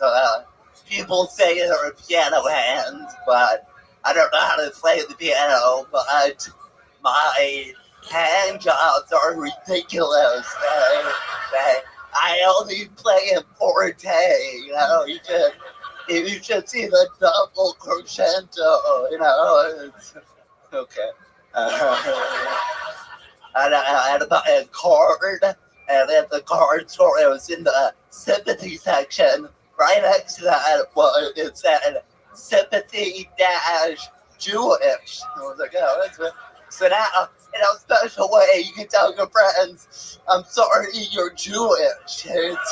It's a lot, you know. So it's I grew up with cats, and I like that cats use the litter box. It's cool. It's like, hey, not only do you have to clean up my shit, but you gotta find it first. So, good luck, asshole. Exactly 1 minute, like the pro that he is. This is Martin Phillips. How's it going, Martin? It's good. Fuck yeah. It's going good. You did it again. Thanks. Do you have cats? No, I have stray cats hang out on my patio, but I do not own them. They hang out there. Why do you think the stray cats like your patio so much? I don't know. They don't have that they can't hang out there. I bought them a bed, so now they got cool. They got a hookup. I'm the plug for the cat. I need a water. I need a treats. Got a fucking bed. Well, that's not them hanging out there. You're luring these cats. I know. Yeah. No, dude. It's like they hang out there. I never see them. They run away. It's like I actually own a cat in a way. You got a special cage for them, just in case they want to relax. Yeah, you put a bed out there. What else have you done? You put a little can of tuna out there? No, I don't want them to become dependent on me, so I just need water. You know, cats eat people after they died. Or you think that they see you walking in and sense a meal coming soon? They gotta find a way in the fucking apartment. So good luck, Mr. Tag, getting inside. Now, your opening joke was about your strength. Is that correct? The strength of your hand? It's how big my hand is. Oh. What do you think?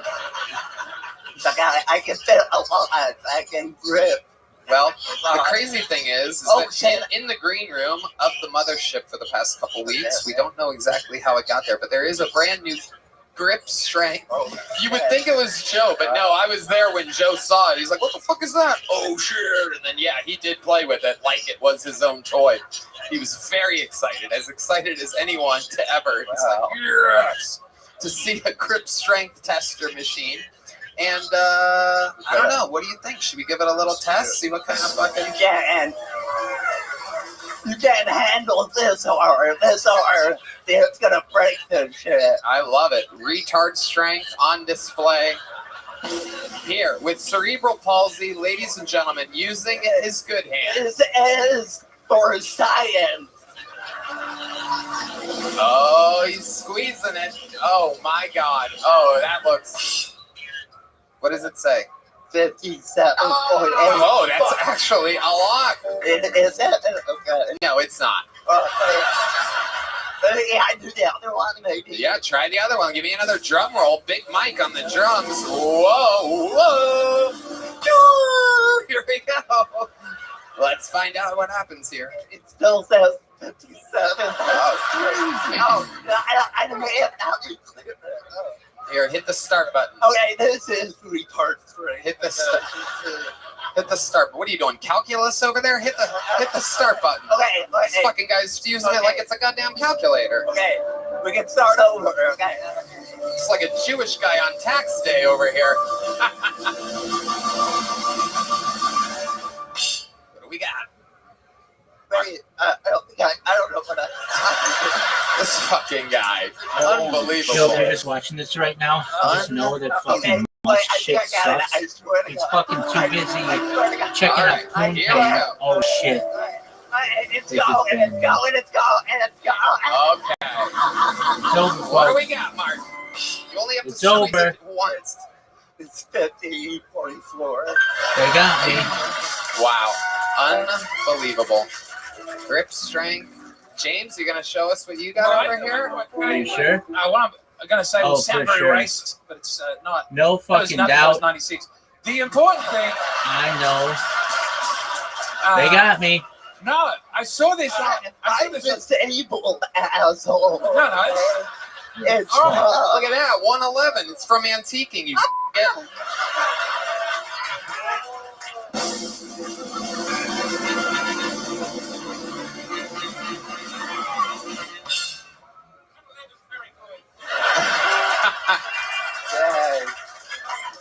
I read this on Twitter. This was a white nationalist talking point that I didn't like, but I saw it. And apparently white guys have the strongest grip strength. And black guys, on average, have very low grip strength. I read this. And apparently one of the theories was this is why people don't do handshakes. It's all slapping and fist bumping to not expose. But every black guy... I'm telling you, every black guy in the green room is crushing this. That's not true at all. What do you mean you're black, Martin? I'm just saying, I have to sell their grip to a black person. And you both do crip walk sometimes. Hey, what is this, the halftime show? Look at this fucking guy. This is crazy. Yeah. Cool, okay. Martin, how has life been going for you? What else is going on? Oh, it's good. I've been traveling around a lot, doing shows and whatnot, and pretty busy, always going somewhere. So, yep. As you can tell by the sound of his voice, he's also now in charge of the health of the United States of America. It's working out. Guys who sound like this are doing well. That's true. That is true. That is the voice of a winner. Martin, you got tonight's show started. You are a fucking legend. Everybody loves you. He's absolutely killing it. The one and only Martin Phillips. And now it begins. To the bucket we go. We're going to meet someone all together at once. And that's the show. You know, we found Martin out of the bucket. We found William out of the bucket. Oh my goodness. It's the lovely Heidi, ladies and gentlemen. Unbelievable. Such beauty that James just missed his mouth with his... It had nothing to do with Heidi. Yes, it did. You just poured on chest, you Shut up, trapezoid. Shut up. It didn't happen. What a pervert you are. My God. I treat all women with dignity and respect. Let's move on, please. Jesus Christ almighty. What's name? With your... spilling beer because his grip is so weak. Ladies and gentlemen, your first bucket full of the night. A brand new minute. We're going to meet them all together. Make some noise for Kojak Kareems, everybody. Kojak Kareems. Here comes Kojak. Yeah, go Birds! We got him, baby!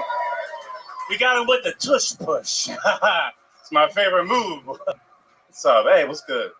I'm black and I'm gay. I know what you're thinking, man. Pick a struggle already, bro. Black or gay. Come on, you're hogging up all the oppression for everybody. But imagine being me, right? Half the country's racist, half the country's homophobic.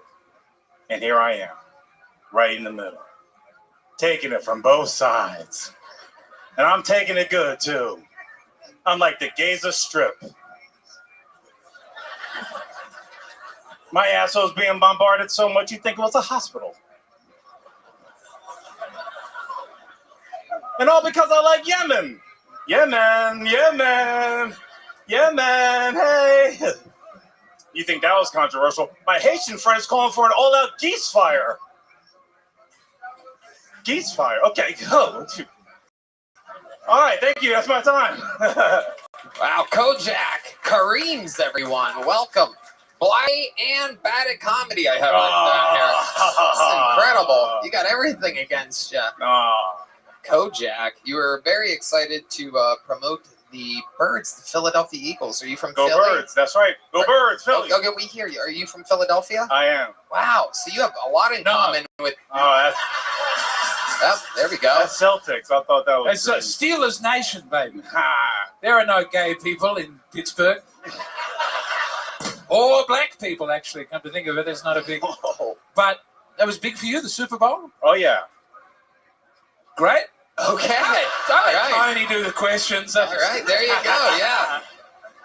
So, what's it like being from Philly and basically being Meek Mill without the rap skills?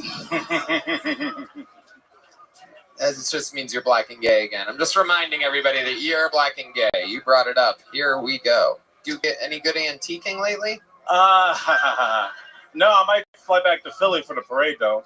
You're going to go back for the parade? Yeah, maybe post up in the Target. Do you go? I'd imagine you fly around. You go ahead. Go ahead. Must have something up your sleeve. One big punchline. Go ahead. Do you fly a lot to different parades? See, it's fun when the comedy stuff. Anyway, what do you do for work, Kojak? I'm a waiter. Oh yeah, what are you? Where are you waiting at? A fancy steakhouse here in the city. Okay, very good. Absolutely. How long you been doing that? 3 years. Okay. Must be a big steak. Tomahawk. What do you mean? She's been cooking that steak up for 3 years. Must be huge. Wait, it wasn't worse than geese fire. It wasn't worse than geese fire. You are correct. You are correct. You live here in Austin? I do. And what else are you into, Kojak? What do you do for fun? I play Street Fighter 6 with my boyfriend all day. Okay. So Street Fighter. You have a boyfriend. Damn right, 3 years. You know what's interesting? He's Puerto Rican. We have a lot of gay guys that get pulled out of this bucket, but very rarely do we have gay guys that are in a relationship. Most of you guys just stay single and butt fuck everything that moves. It's so interesting. How long have you been with your boyfriend? 5 years. 5 years. What do you think the secret is to your wild success of having a long-term gay relationship? We play video games together. Oh, wow, yeah, you guys put the gay in games. Wow, so you guys just play video games and fuck. That's right. Sounds awesome, actually. Yeah, it's amazing. It's amazing. It's Red Band. Red Band is figuring out his new lifestyle. Get a discount at the steak place also? I mean, this is the life. Come check me out. I'll take care of you. Hell yeah. He exclusively eats. At the restaurant. Come to the restaurant. I'll take care of you. Okay. All right, James. It's business and pleasure at that restaurant by the sounds of things. Goodness me. You suck one dick on accident and they call you gay. Tell me about it. You did seem over eager to hear about how a gay relationship could work. Well, it is exciting. Like I said, there's never a gay The relationship. lesbians manage to do it every single time. Exactly. But the gay men, yeah. Lesbians are straight into a relationship. Gay guys, very, very rarely. Wait, where would you meet him at? Back home in Philly. We're both from Philly. Yeah. Where in Philly? Like, what were you guys doing? Let's see here. Is it off a website or something? yeah. Instagram. You saw me on Instagram and hit me up. Okay. And then what happened? You're like, hey, come to my place. I said, hey, come on over. I paid $50 to Uber him. Wow, you remember that? I remember that part. Yeah, I only had $100 to my name. Wow, you're willing to spend half of your total net worth in order to have your ass filled with a dick. That is just unbelievable. I gotta tell you, as much as we joke about me being gay, I simply cannot relate to that type of mentality. Half of your entire money just to fucking, it seems painful. Get the Hallmark Channel on the phone, because I think that is a love story that they're ready to immortalize. Incredible. Half of your money. How did he get home? I spent the other half to get him home. Oh my God. Oh my 5 years we've been together. That's love, baby. Oh. That's love. That's real love. Okay. Okay. And he doesn't drive. I drive him to work back and forth every day. Oh, so you're the bottom? He's younger. He's Puerto Rican. Okay, yeah. Okay. Since you made the joke, he takes out the trash every night. I bet he does. Every night. So you have a younger partner who doesn't drive, who you financially take care of. I'm just some very small changes. Muslim world is going to embrace you. What is your ethnicity? Kojak Kareem's? Ancestry says that I am 70% black and 30% Scottish. Oh, wow! Look at that. Those are the numbers. What do you think? Our senior Scottish correspondent James McCann is here. No, it's just to get those numbers, you have to have that happening repeatedly. It just seems like a weird combination to happen through the generation. Am I wrong? No. 50-50, you'd go, I understand that. 75-25, even then, it kind of checks out. 70-30 is, it's got to have happened like 4 times in different ways, back and forward, black and Scottish. It's mostly black. He's like Travis Scottish. All right, well, Kojak, anything else crazy we should know about you before letting you go? Let's see here. I got kicked out of Bible college. Why? How does that happen every week? No, I can guess. I'm guessing. Yeah, no, we know why you got kicked out of Bible college. But how exactly did they catch you? You drag your teeth? All right. There's Red Band, everybody. All right. How did they catch you?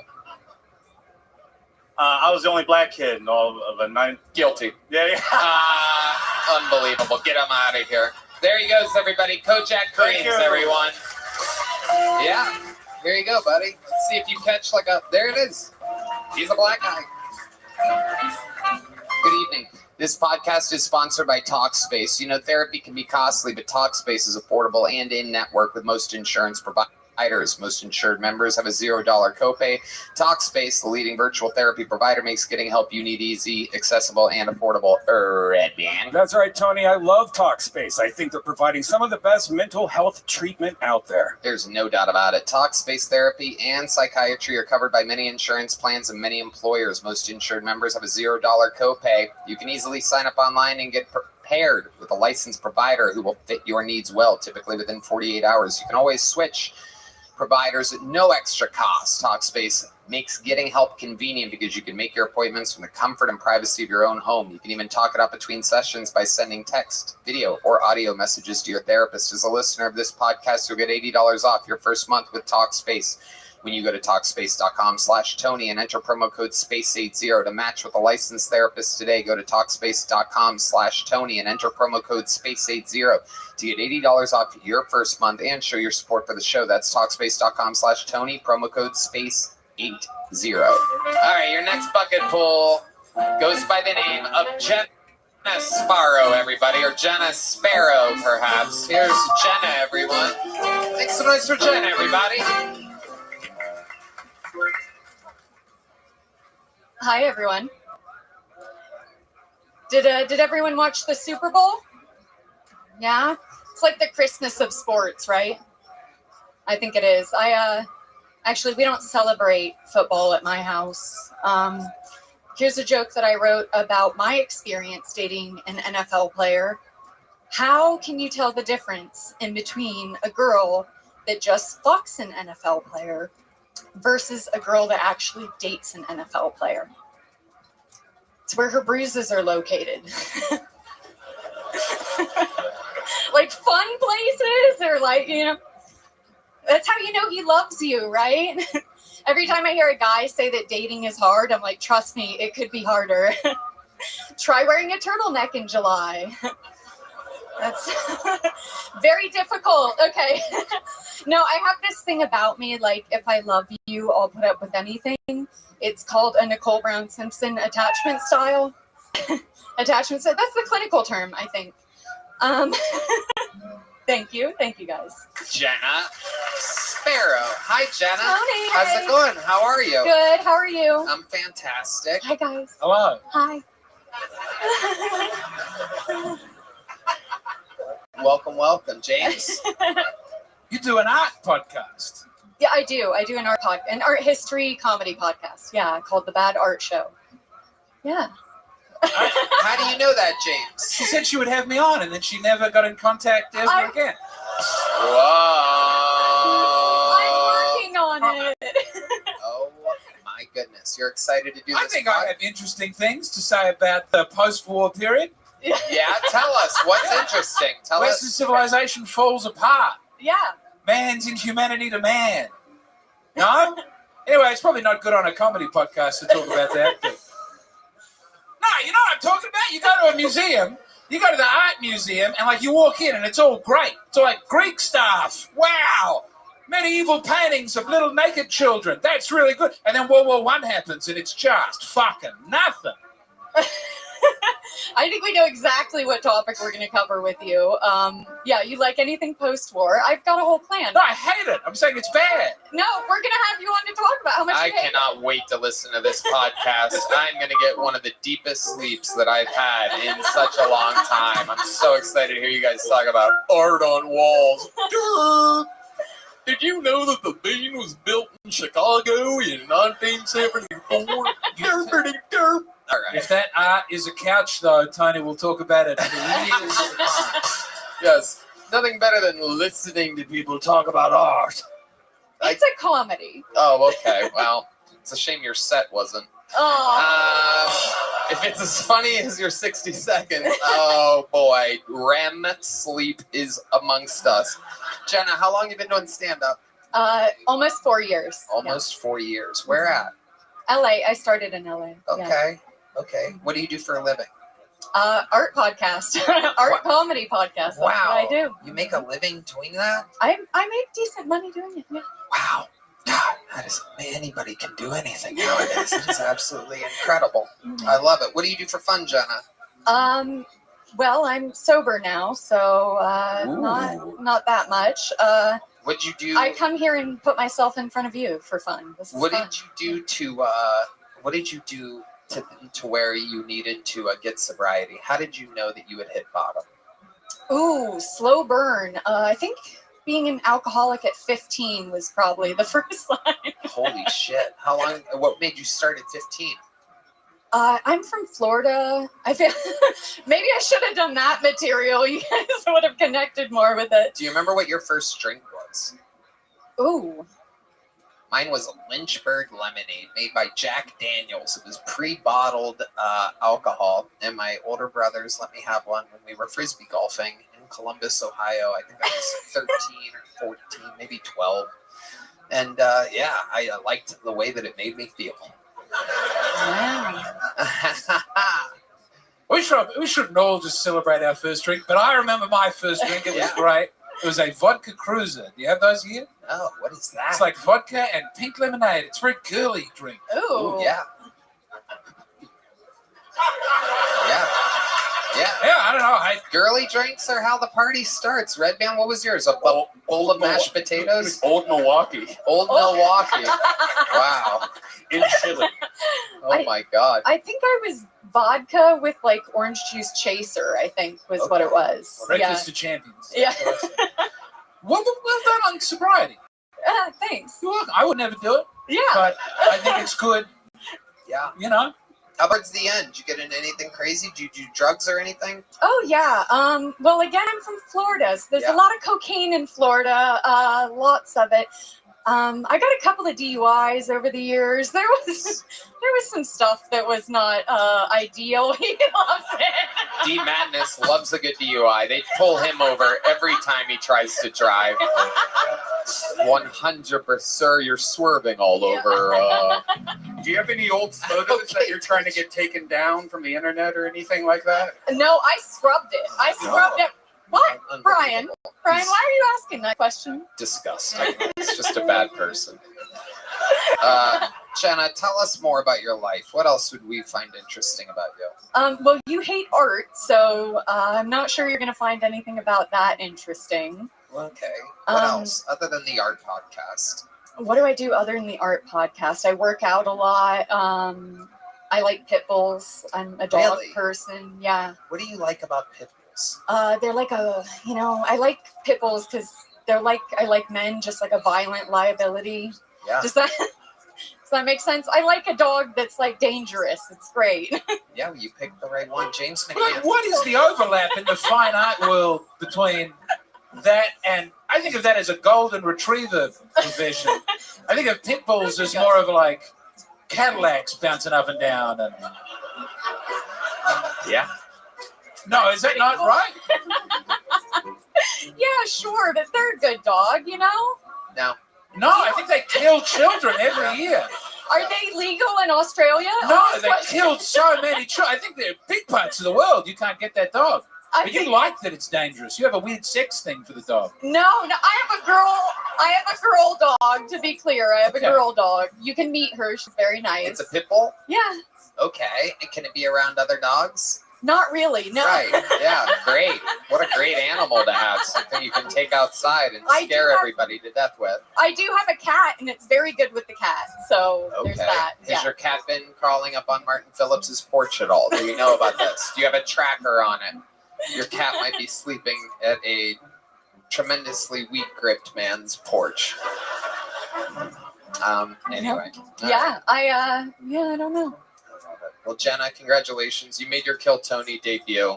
Thank you. I'm going to throw you a little joke. Oh, it was so close. I don't know where it went. So close, right into I think you were aiming for my tits. I mean, it's a small target, but yes. There she goes, Jenna Sparrow, everybody. Making her Kill Tony debut. All right, back to the bucket we go. You guys having fun out there?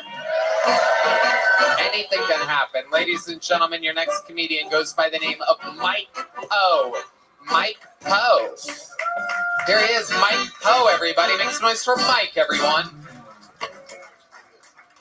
So, in addition to struggling to be a stand-up comic, I'm also a hack party DJ. But that's a lot easier than doing this because being a DJ, all I'm really concerned about is touching buttons and looking concerned, holding my ear. Somebody in the audience, you would hope we're connecting with you. That's a lot more difficult to do as a stand-up comic, obviously. So in addition to being a DJ, I also volunteer for the Unsheltered. And that's where I get most of the funny stories that I talk about, like the guy who stole my entire bag from me, who I had to track down on the street and explain to me that, unfortunately, he's on drugs, but Jesus loves him. But 90% of him is on drugs, and only 10% of him is actually taken care of by Jesus. I really thought that I was gonna come out here and have a little bit better of a story to tell you about these guys. Sorry, I apologize for that. I really should have been on point here. Okay, wow, holy shit. Oh my God! You made Jenna Sparrow look like a fucking Richard Pryor up here. Good Lord Almighty! Just talked about nothing, but you looked hip. You're like an old guy that seems hip. Thanks, man. No comedy. You're basically Mark Maron. It's incredible. And you just kind of dress like you're younger. You look kind of cool. And then the words coming out of your mouth are just boring and nothing and complaining. And I do this. I do this for a hobby. But did you make that extremely scary noise happen halfway through the set? Because if you did do that, that would be very impressive. Oh, I wish, brother. Okay. I didn't do anything impressive. There was something that happened. Hey, you look after the unhoused, which is not a word I would usually use. But wait, what are you talking about? He said he looked after the unhoused. What do you mean by that? He means bums. He means street bums. Where I come from, I volunteered to help the unsheltered. Where do you come from? Little Rock, Arkansas. Little Rock, Arkansas. Okay, and you still live there? Absolutely. Well, I'm working on moving here part-time. Why do you want to move here? Because I'd like to be better at this. Okay. We don't know if we can help you. It's a tough situation. Not everyone has the open. We lock the gate sometimes here. For sure. How long have you been attempting stand-up comedy? I've done a couple dozen open mics in the past couple of years, and I did a couple dozen about a decade ago. Wow, you look like you'd be fun. You got the glasses. You have a red beard. You're like James McCant. See what I did there? That was all right. James McCant. I believe in you, but step off the look. Step off the what? Don't you bite my style, friend. How old are you? 52. 52. Wow. Boy, You are a great 52. Thanks, man. No, he's not. I thought you were You're a not a really great bad comic. 40. You're being Oh, tricked thank you. by a Yeah. jacket right now, James. The jacket is throwing you off. I do love the jacket. Mike, what do you do for a living? I'm a DJ for real. A real DJ in Little An Rock? event DJ. Yeah. Event DJ in Little Rock. And you do that for a living? Yeah, for 14 years now, nothing but. Wow. And MC, I think sponsors more than tell jokes. I'm just like a host. Okay. What types of things are you hosting exactly? Lots of festivals. Like in Arkansas, we have like a cornbread festival, or we have like a beer Can you festival. give us an example or we of have, how you would host a cornbread festival? Like some things that you Okay. said. Look out there and pretend like you're hosting the cornbread festival. Go right ahead. Okay. Hey, everybody. Y'all welcome to the 14th Annual Cornbread Festival. I'd like to thank everybody for coming out here tonight. So there's a lot of people in the crowd, I can tell, are super excited about cornbread, and I'm one of them because I absolutely adore cornbread. Whether it's with beans or if it's with peas or it's just by itself, I absolutely adore cornbread. I do not like corn, however. I'm not fond of corn whatsoever. But bread. Bread's where you got me. So cornbread is absolutely one of the most phenomenal things that you could be eating with your mouth right now. I think we found your calling, Mike. You are built for cornbread festivals. Thanks. They didn't give me the gig this year though. Really? Yeah. Wow. First time in 35 years somebody didn't honor their confirmation. You stick with it. You keep working on that event, hosting and DJing, and I believe that one day soon you could be at a second tier basketball game shooting out a t-shirt from a cannon. I believe in you. Thanks, man. I would love that. Not for the comedy, but for the announcements and events. You're That's right. smooth. You could host FM breakfast radio. I did that, yeah. You did do that? I did that, yeah. I'm trying to be uplifting here. You gotta help me. Yeah, you are, absolutely, dude. Nothing bothers me more than old people trying to be hip. You're 52. What else are you into? Right. You have like a vinyl record player, right? Of course. I've been playing records since 1989. Yep, exactly. What else is hip about you? You have like a fucking unicycle or something like that? What's your weird form of transportation? I can tell you have one, like an electric scooter or something. So I have a news van that I'm selling when I get home because I need to pay for my police van to get repaired. Pedophile. I'm trading a van for a van because another van, they're catching onto my van. I figure if I get a police van, no one will know. Wow, that is master level pedophilia. Holy shit. You called it right. I did a weird vehicle. Yeah. Are you in love right now? Do you have in a relationship or anything? No, sir. You've been single for a while? Yeah, 9 years. You ever been married? No. What's the longest relationship you've ever been in? 4 years. 4 years, Yeah. longest ever. 52. Why do you think that is?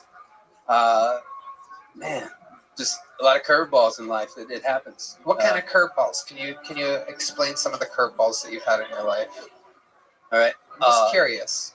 You're in the interview. I'm a federal witness. Okay. What does that mean? Yeah. Are you on witness protection? I'm not protected. Okay. At all. Why are you on the I'm biggest not show? hiding either. I wouldn't tell you my name. Okay, that's all good. Can you just tell us the ballpark of what you're a federal witness about? This seems like a very compelling part of this interview, and I appreciate your open honesty. Sure. People are so gonna I'm a survivor or a federal witness to homicide. My adult adopted autistic brother was murdered a decade ago. Adult autistic? Adult adopted. We adopted him as an adult because he didn't have a family. Adopted? And he was on the street. Adult autistic. Yep. And he was on He would love this. He would absolutely love He would love it. Most of our fan base is adopted autistic people. Adopted? Wow. How old was he when you guys adopted him? So he was probably 30 years old or so. 30 years old. And your parents were like, come on in? Yep. Well, my mom and my sisters, yeah, he called them his mom and his Where did sisters. they find this guy at? He worked with me at the bar I managed, and one night he didn't show up, and I found out he was in jail. And I bailed him out and found him a place to live and got him on disability. What was he in jail for at the time? He in Arkansas, we don't have any renter's rights. He was evicted, and he didn't check his mail, so he got arrested for being evicted, like forcibly removed. So then he got murdered? Yeah, he was murdered in 2014, December 7th, 2014. Okay, tell us about that. What happened there? There was the only suspect, we'll say, is a crack pusher. And this suspect's name is Andre Demetrius Smalley Jr. You didn't have to say that part. You didn't have to call them out by name. What's happening in this show? You can't find me.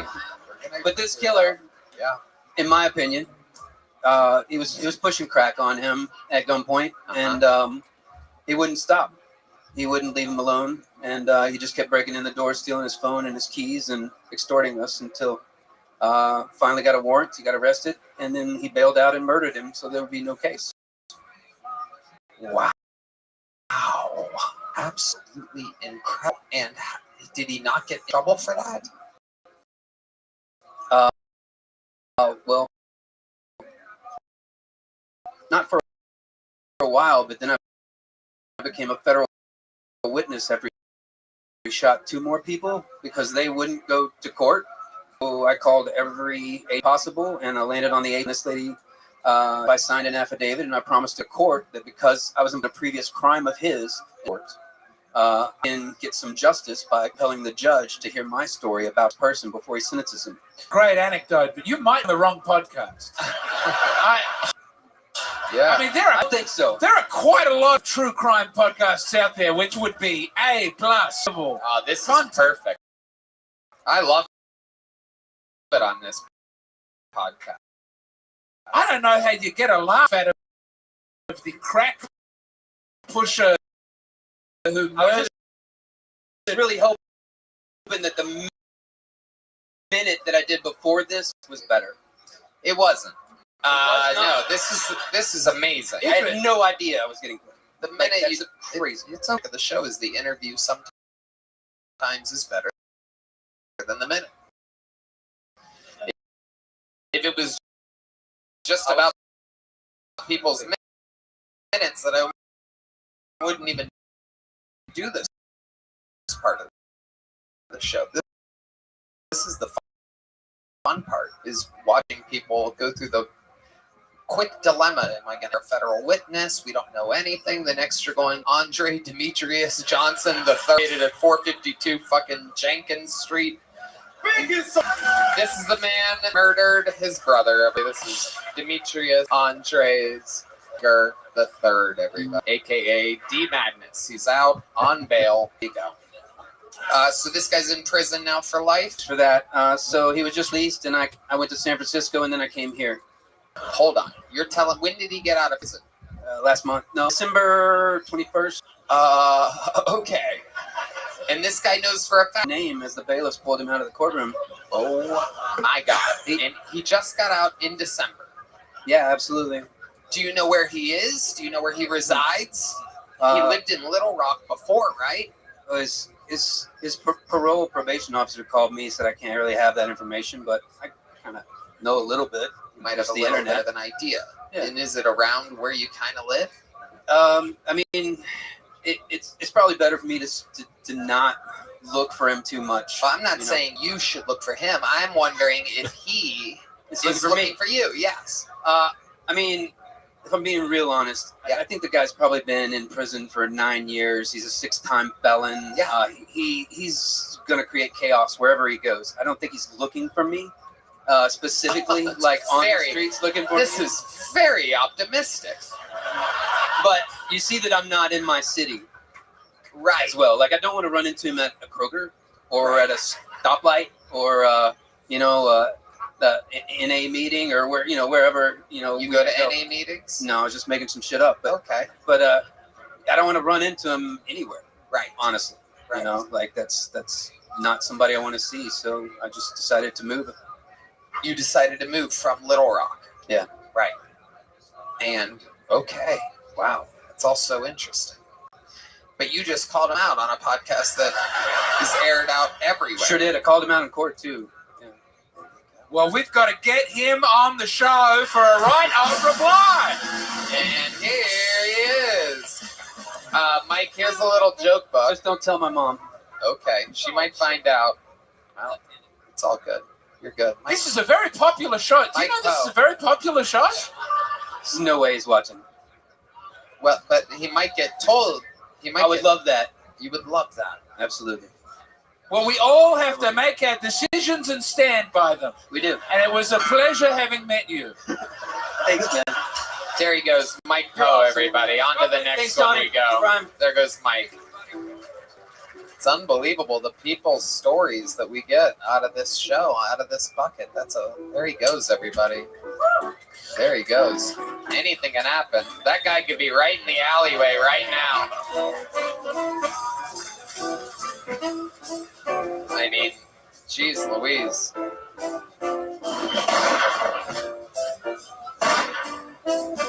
Mike Poe just got shot, everybody. He's dead now. Hi, this podcast is sponsored by Shopify. When you think about businesses that are selling through the roof, like all birds or skins, sure, you think about a great product, a cool brand, and brilliant marketing. But an often overlooked secret is actually the business behind the business, making selling simple. For millions of businesses, that business is Shopify. Red Band. Tony, nobody does selling better than Shopify, home of the #1 checkout on the planet. Yeah, that's true. That's right. Red Band. And the not-so-secret Shop Pay, which boosts conversions up to 50%, meaning way less carts are going abandoned and more sales are going.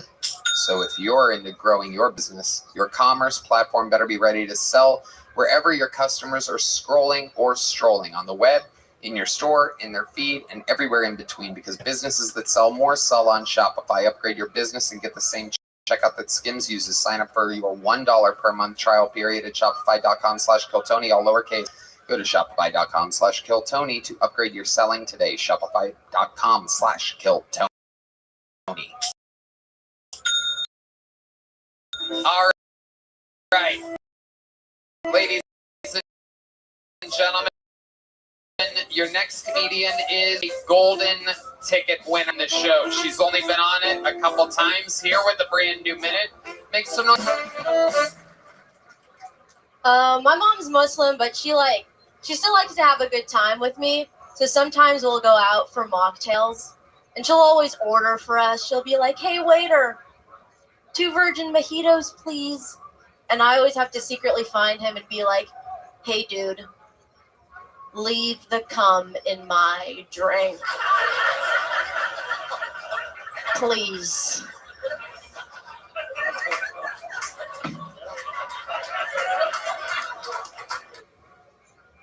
please. And she hates that. She thinks I'm a slut. She thinks I'm a slut because I don't carry pepper spray. She thinks I'm making it too easy or something. But I have a cousin. She's intersex. She was born with a penis inside her vagina. Now that's a fucking slut.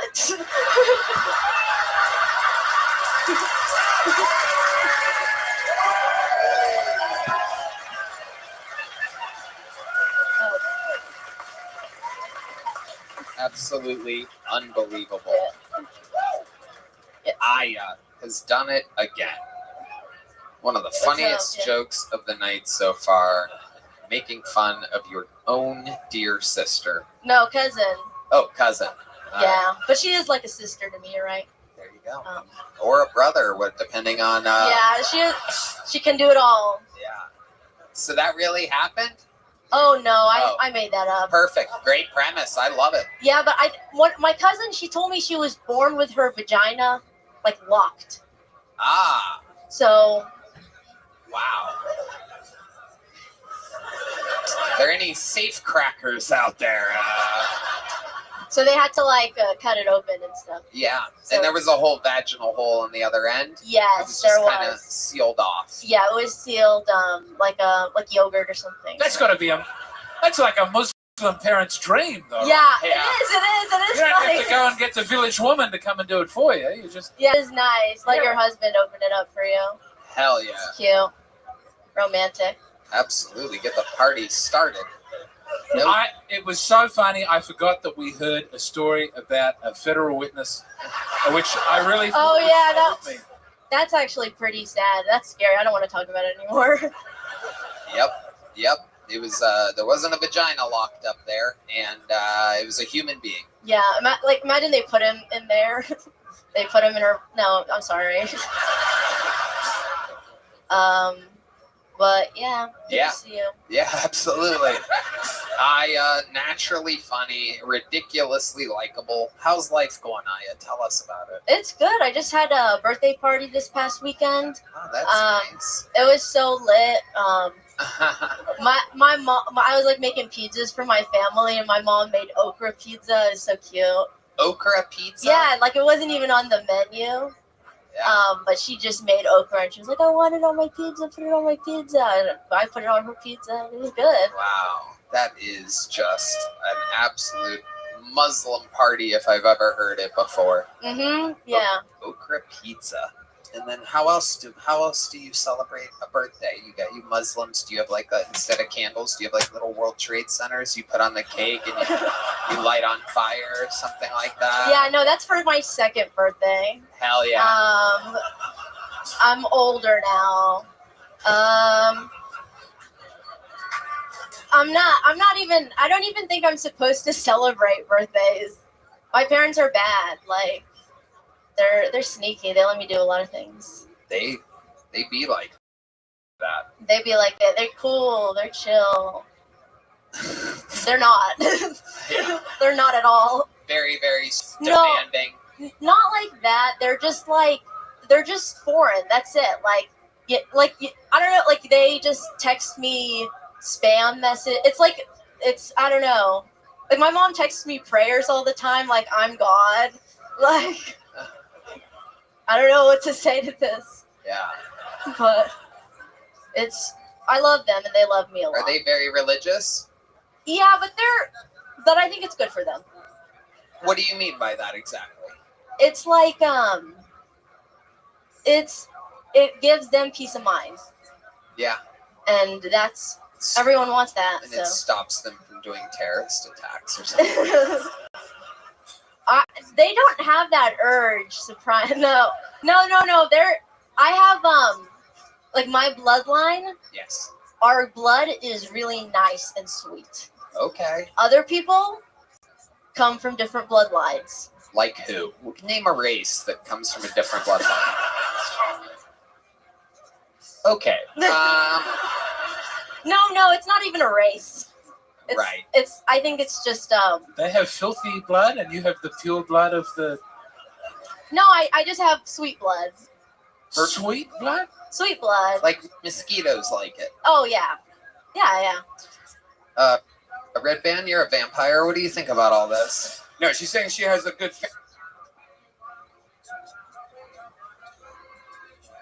family, like Yeah. unlike other. No, and she's she saying likes to get choked and stuff. Oh.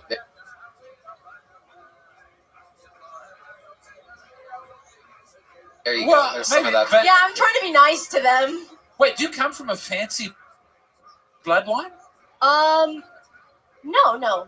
I come from like regular people. Like I'm not like royal or anything. Are you Persian? No, I'm Moroccan. I'm African. Oh. Yeah. Well, that's filthy, evil blood. No, it's not. I don't know. I'm just kidding. I'm just having fun. I can tell by people's eyes their bloodline. Like Tony, you have very blue eyes, and that's not royal. That's like peasant. Yeah. That's peasant eyes. Yeah. And but I have black eyes, so I don't know. They're kind of scary. This is like word for word a conversation I had with an Indian cab driver once. That's really what's in my blood. Yeah. I don't know. I'd have to check it, but Look at James's eyes. Tell him. James's eyes are like regular. Like you're just like one of the people. So wait, I'm just a fucking peasant over here? No, just your bloodline, your eyes. This doesn't make any sense. This is why nobody likes Muslim people. That is not true. I don't know. Wait, does Donald Trump like Muslim people? Of course he does. Okay. No, because my Muslim people like Donald Trump. Yeah. They because he's like the first president who doesn't have like a dog in the White House. Yeah. They Muslims don't like dogs in the house. It's true. He doesn't play games like that. Yeah, angels are back in the White House. That's right. What do you mean? Wait, what do you mean by angels? So like if you're like Muslims believe if you have a dog in the house, then the angels get scared and leave. Wow. That is unbelievable. I just learned so much about that's crazy. What a fake religion. I mean, I'm sorry. I'm sorry. Who could look into the eyes of a sweet, beautiful dog and say, angels hate you? They're just scared. Catholics would never do that. We've done other stuff, but we would never make that. We would never make that particular mistake. I'm sorry. We need to go back and take over the Holy Land again so that dogs can run wild and free through the streets. No, we want them on the streets. They're good on the streets. Yeah, that's where we want them. Street dogs. Street dogs, yeah, like the street hot dogs, but they're alive and they're walking. Yep. And not for sale. That makes sense. All right, an unbelievable new minute. We Yes, fucking thank you loved guys it. so much. Thank you. One of the young rising legends of the show. And now back to the bucket we go, ladies and gentlemen, because your next bucket pull name of Gary Gia, everyone, or Gary Gia, perhaps. It's Gary, everyone. Just found out I have fucking peasant eyes. Yeah, so I just moved here from Alaska. Yeah, what the fuck is right, dude? I never understood why people would have sex with animals. And then I moved 99 miles away from the closest Hinge profile. Can be checking out this salmon like, oh. So you're a Pisces, huh? Wait, you got how many kids? You got some... Kind of smell like my ex-girlfriend. Yeah, but I love my ex. I love my ex because we had chemistry, you know? We knew what we liked. We loved rough sex. So I agreed when we're in the bedroom that our safe word is the N-word. No, because I won't even say that shit behind closed doors, man. You know, like fucking anything goes, baby. You know, like that's a terrible word. I obviously shouldn't even joke about it.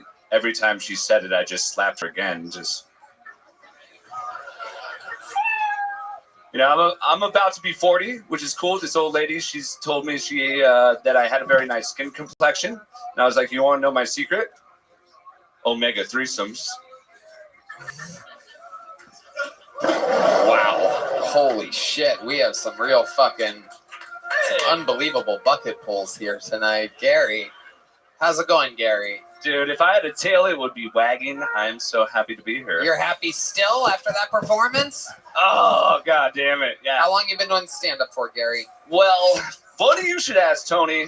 I started maybe about like 7 or 8 years ago, and then I bombed really bad. So I took a break. So I've been doing it for about 2 years altogether. So you did it 7 or 8 years ago. And how long did you do it before that big bombing?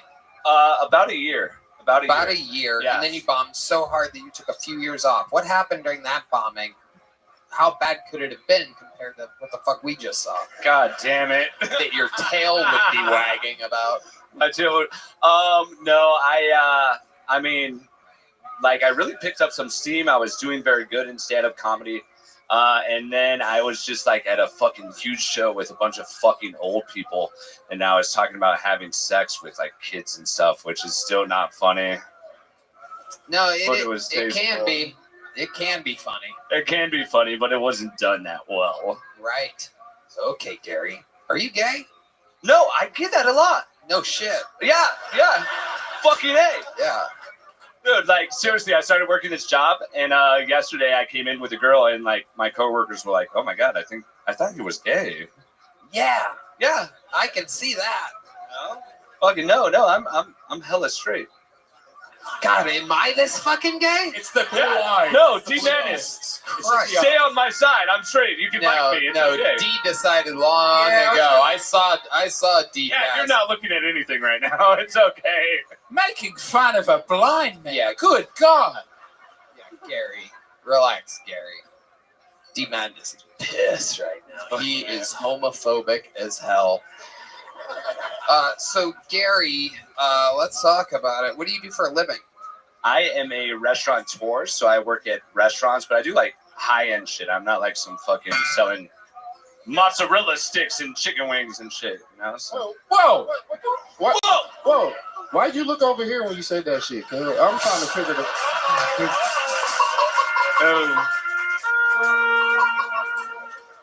All right, Gary. So you're a restaurateur. So do you own a restaurant? No.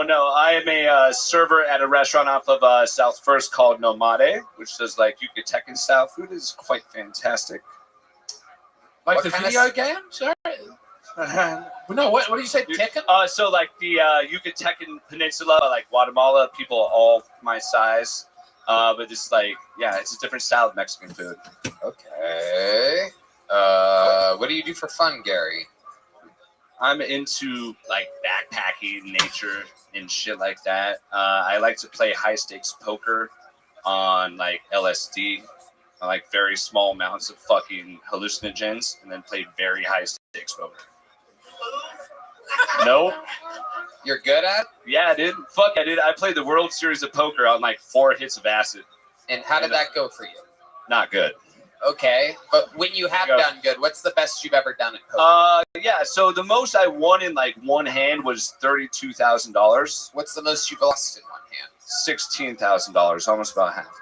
Yeah. Right. Yeah, overall, in your Texas Hold'em or poker playing life, how far up or down do you think you are?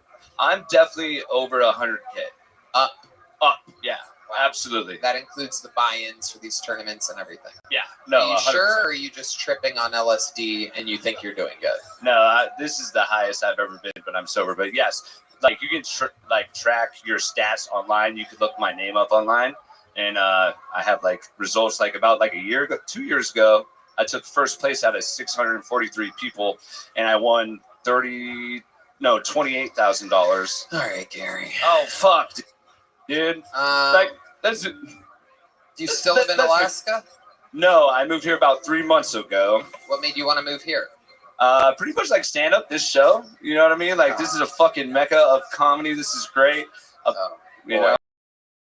We're fucking up, big. Fucking up. This is not going how I fucking did on my vision board. This is not great here. Wow. You know, I thought it was great. Oh my god. Can we spice this up, kid?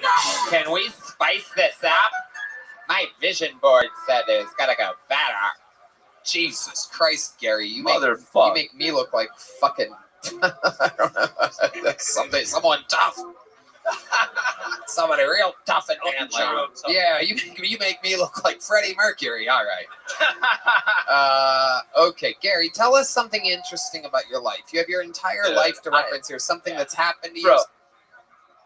Something that maybe formed or, tell us how you ended up the way you are. Yes, well, I was born this way, but I have so many fucking stories, right? I got stories out the fucking ass. Like, I've seen. I bet you have stories up your ass, too. Okay. Why don't you tell one, Gary, instead of telling us that you have stories? That's like you telling us that you have jokes. No jokes, all stories. We know. So, yeah, let's see. I saw an alien one time. All with right. my mom. All right, Right? Gary. We're going to keep it. Yeah, we're gonna. So, do you want to hear it or no? No? Okay. How fast can you tell it? I can tell it. Yeah. So I was about 14 years old. Okay. I was about 14 years old, and it was about 2 a.m, and I was just laying down watching TV, and all of a sudden I was paralyzed, and I saw this. All right, that's it. There you go, Gary Gia, everybody. Gary Gia. We got to keep it moving. Some of these people have fucking nothing to them whatsoever. You gotta love it. Gary, sign up again. Best of luck next time. Jesus Christ. An alien story. Why don't you tell us about a dream you once had? Boy, you never know what you're gonna get down here. Make some noise for your next bucket pull, ladies and gentlemen. It's Matt Rivas. Matt Rivas.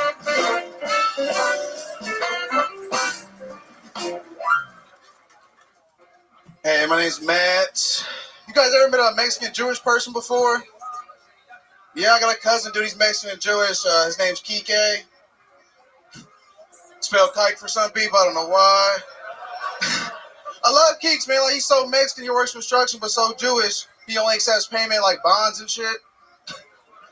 He's a genius, man. He's an entrepreneur. He did all this while managing a coffee shop called Hebrews.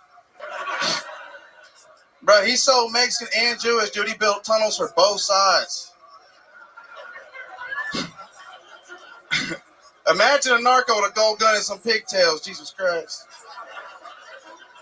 I love Keeks, man. Keeks is dope. Keeks is chill as fuck. You know, we're older now. You know, he's an idiot. I try to ask him about his whole take on the Israel thing. You know what he said? He's like, oh, yo, Israel, yeah, in the back right now. He's making tortillas. Yeah, man. You know, man, I'm a simple man now. I'm ending it there. I'm done. Matt Rivas talking about his Mexican Jewish. Is a cousin or a friend? Would you say? Just a cousin. Cousin. Is it real? Nah, man, it's just a bit. Right.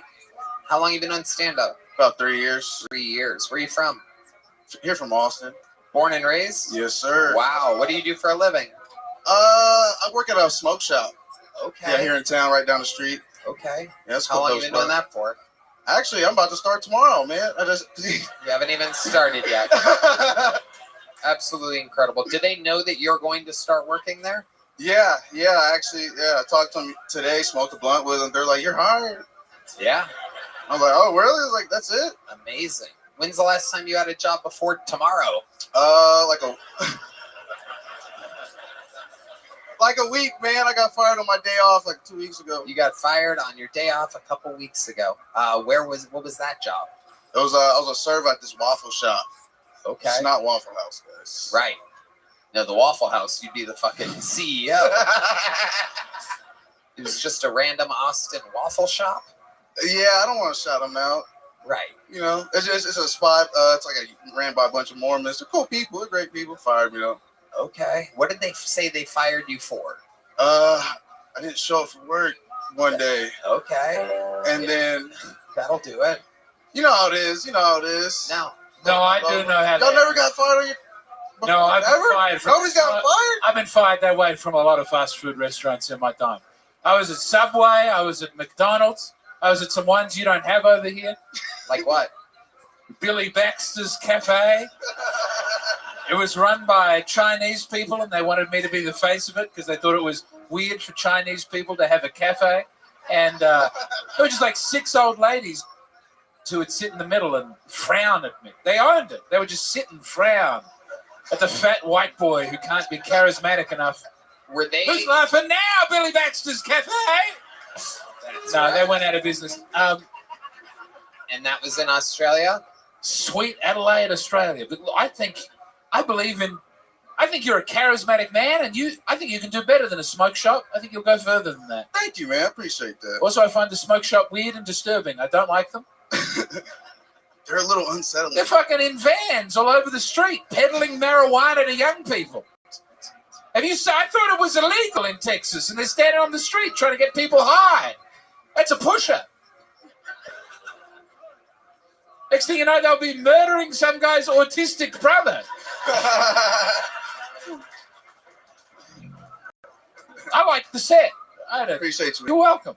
You were the first act in a long time that I wasn't worried was going to die soon or was currently tripping. That was me last time I was up here. You done? I'll take over. So you've done it before? What did we have you do last time you were on the show? I was actually tripping, man. I was literally tripping. Oh, you crazy, player. I know. Hey, you're right. Do you have a girlfriend or anything? Yeah. I did. What happened? I'm not talented enough. In the bedroom? How'd you know? Come on now. Takes one to know one. No, I'm terrible. Right there. I fucking get it, bro. This guy gets it. He gets it. Was it the Billy Baxter's in Arena Fair?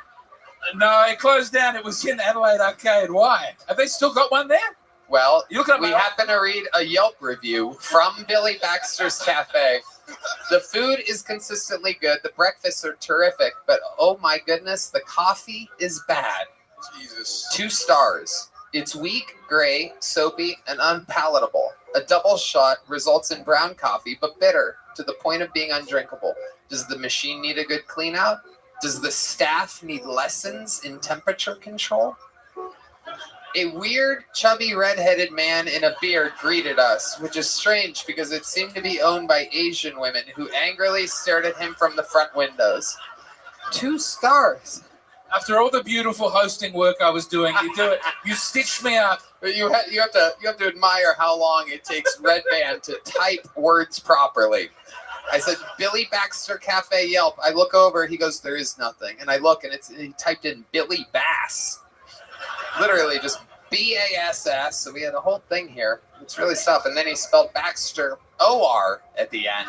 There's a lot that goes on. It is a thankless job hosting this constantly sinking Oh, ship. it's having great fun. I know. The band plays while the ship sinks. It's the Titanic. All right, you fucking nerd. What are you? You're Mexican, right? Yeah. 100%? I'm 95. I'm a little Asian. Okay. A little Japanese. Little Japanese. Look at that. Barely. You see the eyes. So you love all kinds of rice. Is that correct? Dude, now, yeah. Okay. What are your parents like? Like they're both Mexican like me. It's just like one dude. What does your dad do for work? He works for the city actually. What does he do for the city? He's like an HR representative for like the APD and stuff like that. Oh wow, that's incredible. How about your mom? Yeah. What does she do? She works for the state. Wow, look at your governmented up family. I know, it's crazy. Right? Doing this. What else do you do for fun, Matt? Smoke weed. Well, it seems like a thing. How old are you? 24. 24, that makes sense. About to turn 25 in a few months. Well, yeah, that's how age works. I know.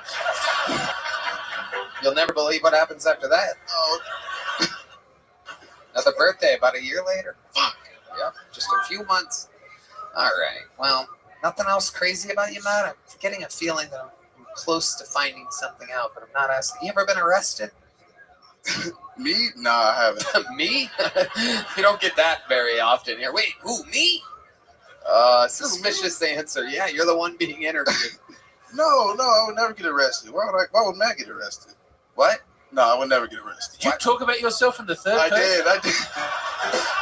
That might have been what was missing. Do you often talk about yourself in the third person? When I feel uncomfortable, yes. When he feels uncomfortable.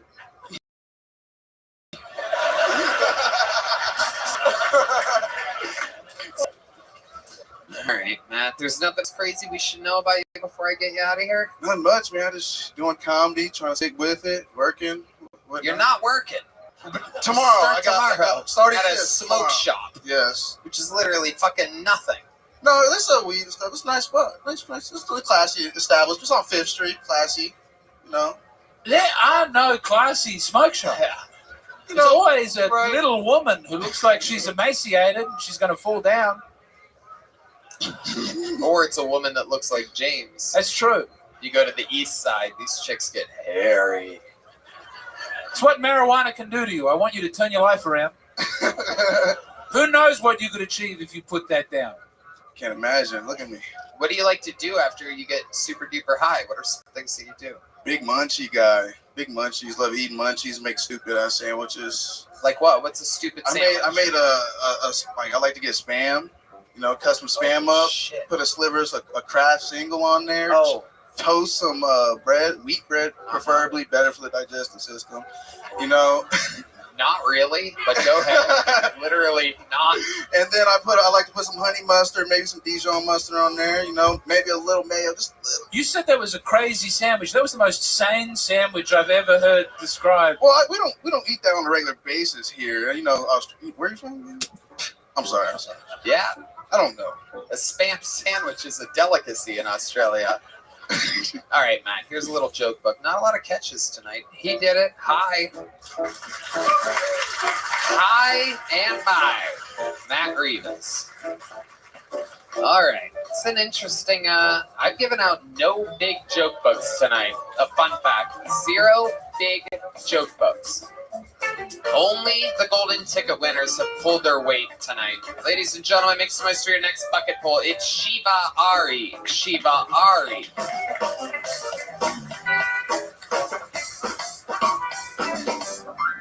Howdy.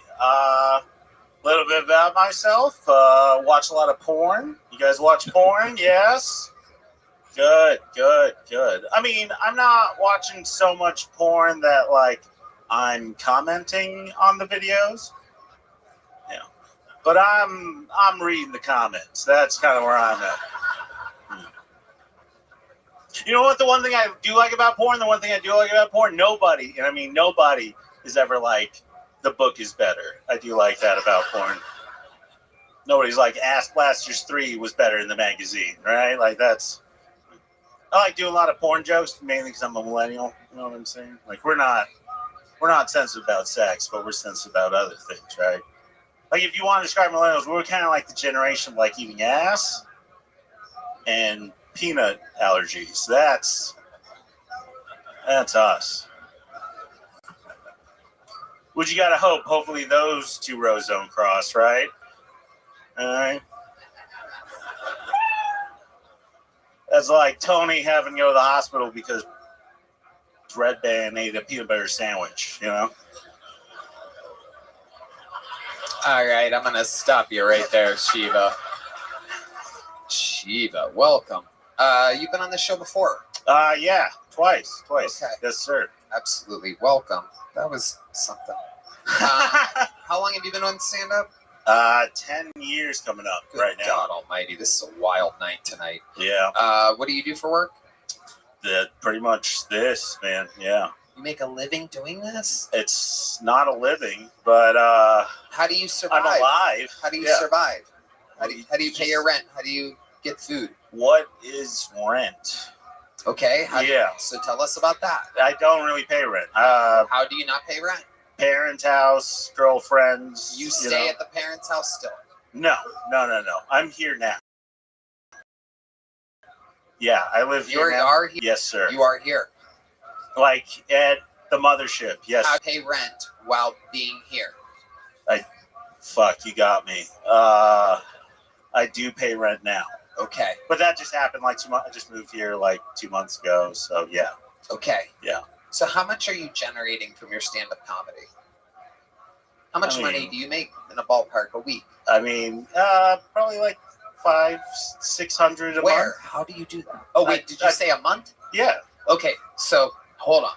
How much rent are you paying a month for the last 2 months? $800 a month. And I don't know if anybody's ahead of me on this. Yeah. No, you're nailing it. Right. So how do you make money to pay your rent? I've done enough shows. I mean, before I moved into the place, I saved a bunch of money. How much exactly did you save? How This much is turning into a financial plan. I know, yeah. Yes, Holy it is. fuck. How much did you save exactly? People are going to find this unbelievably fascinating. There's a lot of people out there wondering, hey, should I start? How much should I save? I live at my parents' house. Yes. What should I do? Well, I definitely advise not to do stand-up comedy. Yeah. Well, I bet you would want nobody else to start stand-up comedy. Yes. I bet that would help your market share. Then I got to pay rent. Yeah. Okay, how much did you save? Like $2,000. $2,000. Absolutely. Yes. D Madness cracking up. D Madness literally, verbally laughing out loud. The guy's blind and is like, don't do stand-up comedy. Yes, 100%. Okay, you stated the very obvious there. Yeah. But How much, wait, no, I'm curious. How much money do you make doing stand-up comedy? Tell me. Okay. All right. Is it $3,000 a month? Okay. No? Okay. What do you mean? Yes. It's only $3,000 a month? Yes. Oh my God. How much is your rent? Okay. Yes, it's somehow it's all right. I don't have rent anymore, Shiva. I don't have. Oh, I forgot. Yeah, you own. I understand that. Okay. That is understood. But I do have payments Welcome, that I how have you to doing, make. D Pim? Madness is literally losing his mind. Yeah. So Yeah, I'm Actually, you've making my lost a lot bed. of I got some weight. stuff to Shiva, do. over What's up? here. Sorry, Let's sir. Stick with me. Sorry. So, how do you survive? Tell the truth.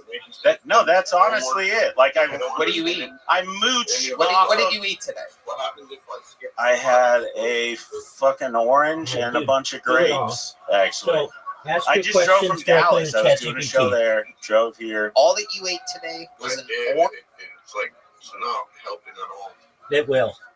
You want to say, before you put in the question, say, explain this to me like I'm a 5-year-old.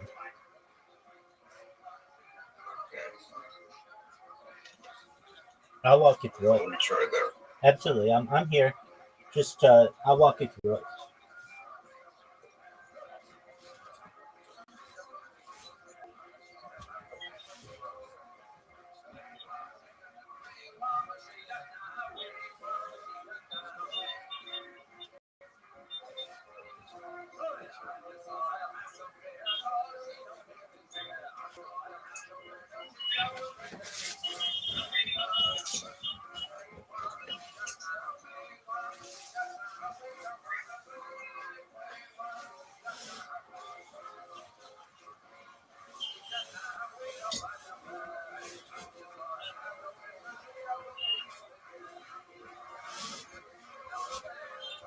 Yeah, well, you're right.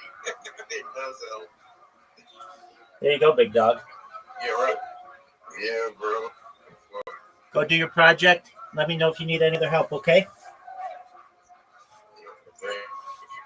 You're welcome, big dog. Take care.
Here's that song again.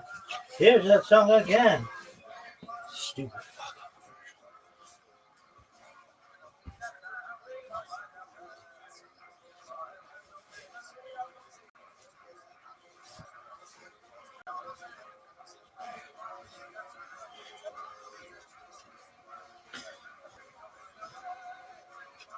Kids, well, this may not be the greatest job ever. You're seeing poetry in motion. And I really think that that's apparent. It should be apparent to everyone. Everyone should recognize the sheer amount of athleticism, sexiness, arm cracking, nail chewing, high flying, gator wearing, pussy eating, high flying, sex having, dick slinging, laugh making,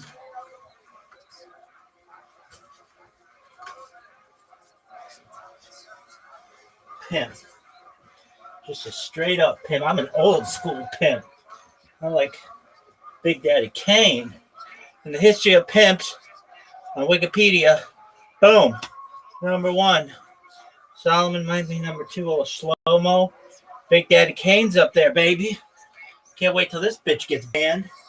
It's the worst.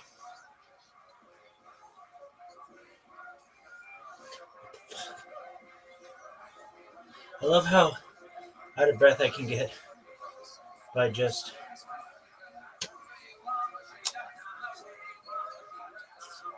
living. L-I-V-I-N. All right, are you done?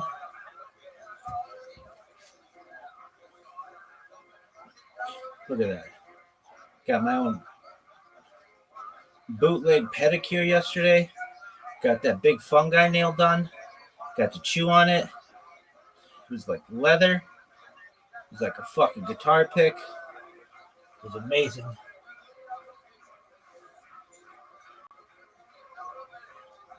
All right, are you done though? Here, listen to this fucking paper reject in the morning. I kept saying that the Pope is dead. The fuck is this shit?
All right, Doug, it's time to dive in.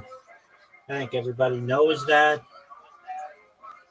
sucks.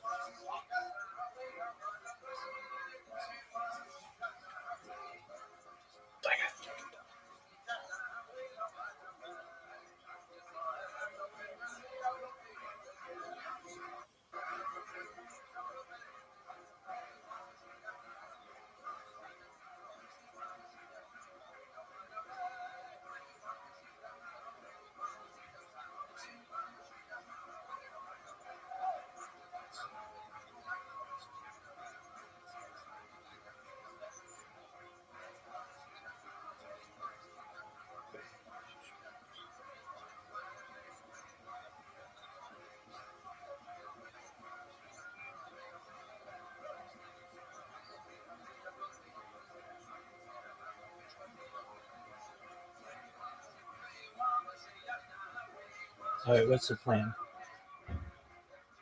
For Dalvin. That sucks. Dude, I could give you a play-by-play cutting this toenail yesterday. It was fucking huge. Biggest toenail I've ever had, without a doubt.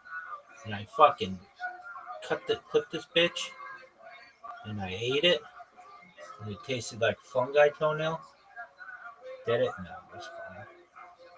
What's fungi toenail taste like? I have no idea. It sounds disgusting. I might snort some of that bitch. Anyway, is this shit done? I'm not in love with my fucking background. I mean, it's okay. It's just not like that great. Let's see this bitch in real time.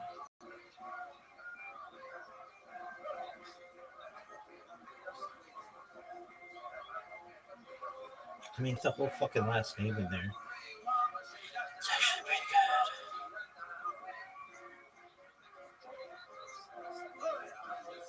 good. Okay.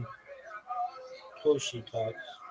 The fuck is Toshi? Is that like Yosh?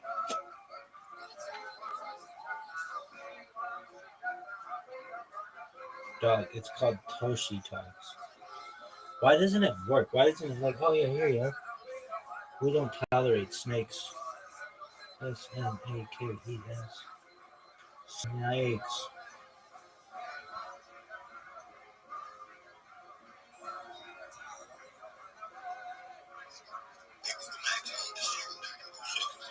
Dude, it's actually pretty good.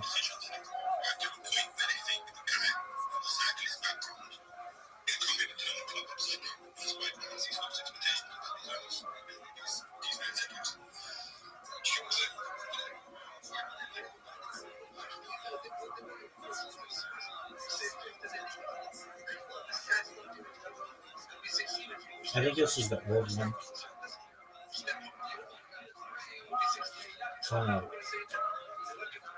Here's the new one.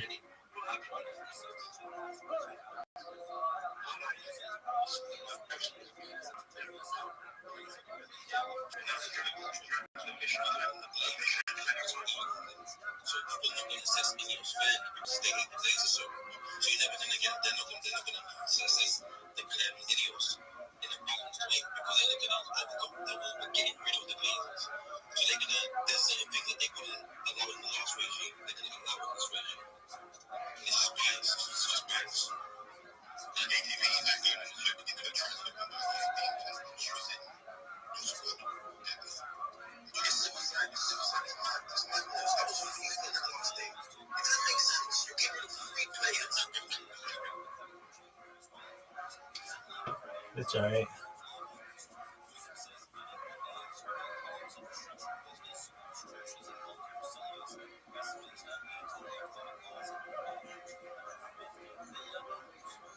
All right. You gonna dive in, dude? It sucks. You know it sucks. What the fuck was that?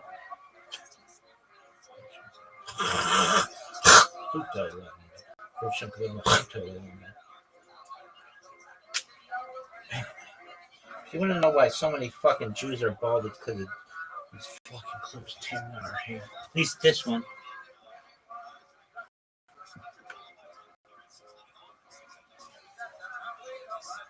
Are you?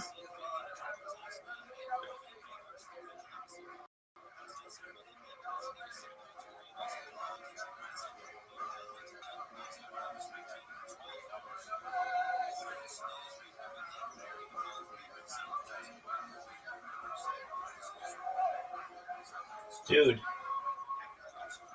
just fucking diving, man.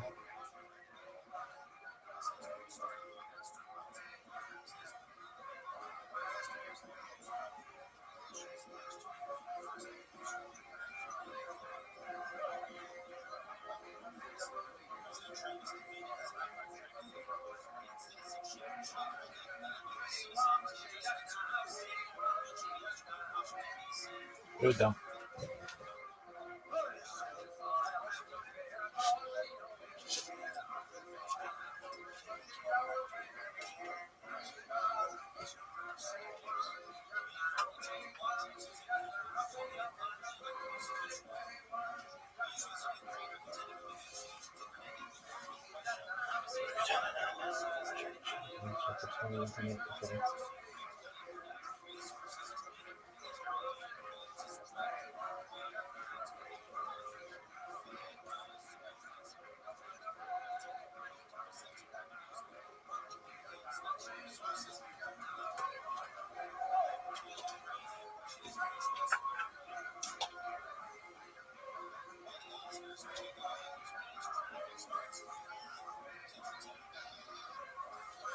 Rückkehr in Ireland, man kann checken, die Stände von Israel. Span, auch mit Fort.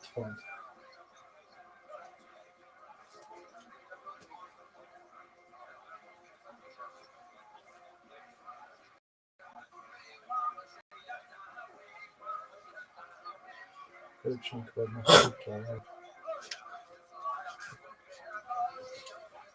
Shema Israel, Adonai Elohim, Adonai Echad. Schon quasi.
That shit's done. This is the worst. Dude, what is up with this fucking station being off on all its time? Its time is...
Orange and a bunch of grapes. Yeah. That's it. Are you sure? I woke up at like 3 p.m. Why did you wake up at 3? Because I'm a comic. That's not. But what do you mean? Yeah. Because what did you do last night? I did a show. Okay. I did a show in Dallas. All right. Yes, but then what would happen to where you wouldn't wake up until 3 p.m. after the show would be the question. Yes, sir. Before I asked you what you did last night, you said you woke up at 3 p.m. I said, why did you wake up at 3 p.m.? So what happened last night? Other than your stand-up set, unless you listened to it afterwards. This feels like the end of Legally Blonde. I don't know what happened in Legally Blonde. You're I'm like, sure that's a nail him for something. Okay, I don't try. Yes, I'm trying to do an interview. Yeah. No, I'm not good at this. I'm not doing Where were you last night at 2 a.m.? I was at the Capitol, dude. Yeah. No. I just drove here. I got super drunk last night after the show. Shiva Ari, ladies and gentlemen. All right, Shiva Ari. yeah. This is we are in a dry spell right now. We have to go fucking turbo mode here. Ladies and gentlemen, your next minute tonight. Remind you, I have the thickest stack of big joke books I think I've had in the mothership era. Not a single one has been given out. And I have one little joke book left. This is unprecedented, ladies and gentlemen. Which is crazy because last week it was all, except for the first one, all unbelievable. 4 secret show editions last week, an all-star lineup. The momentum runneth drieth. Let's see if it starts here with the stylings of Anthony Ruan, everybody. Anthony Ruan. Let's see what happens here. Here's Anthony, everyone. I started dating this new girl. I'll be honest with everyone here, I really like her. She's just into things that I have no experience in, like role play. She keeps trying to get me to wear these magnums. I'm a terrible communicator. I don't know how to let her know, like, that's not how that works. No matter how dark this face paint is.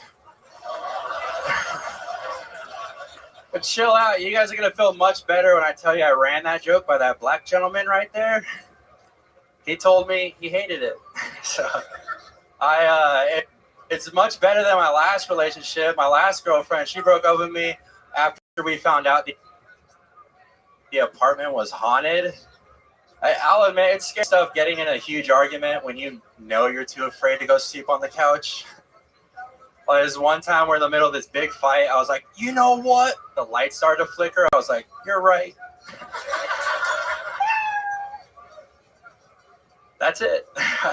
All right. Anthony Ruan. Have you been on this show before? I have not. Okay. Well, welcome. How long have you been on stand-up?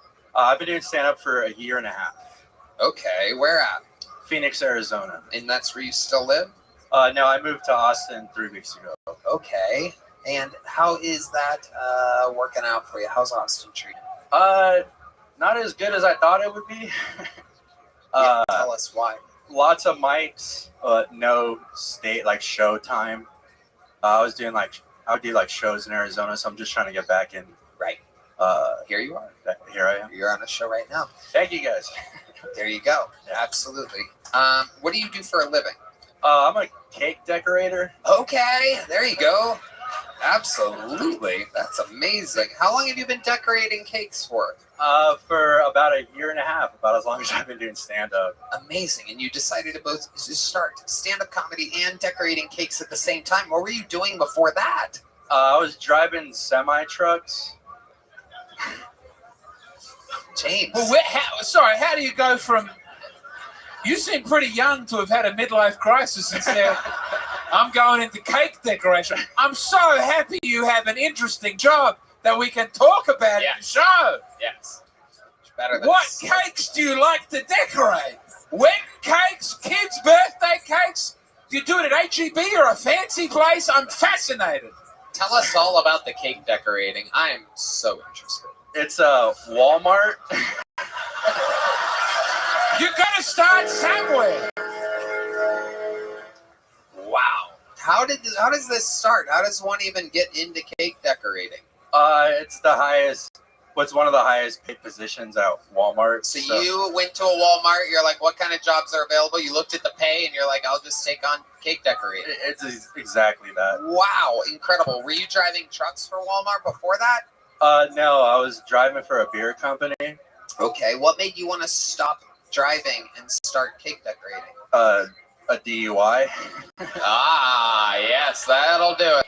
Many of your favorite cake decorators were once truck drivers. Wow. Amazing. Where were you when you got the DUI? Were you getting high on your own supply out of the back of the truck?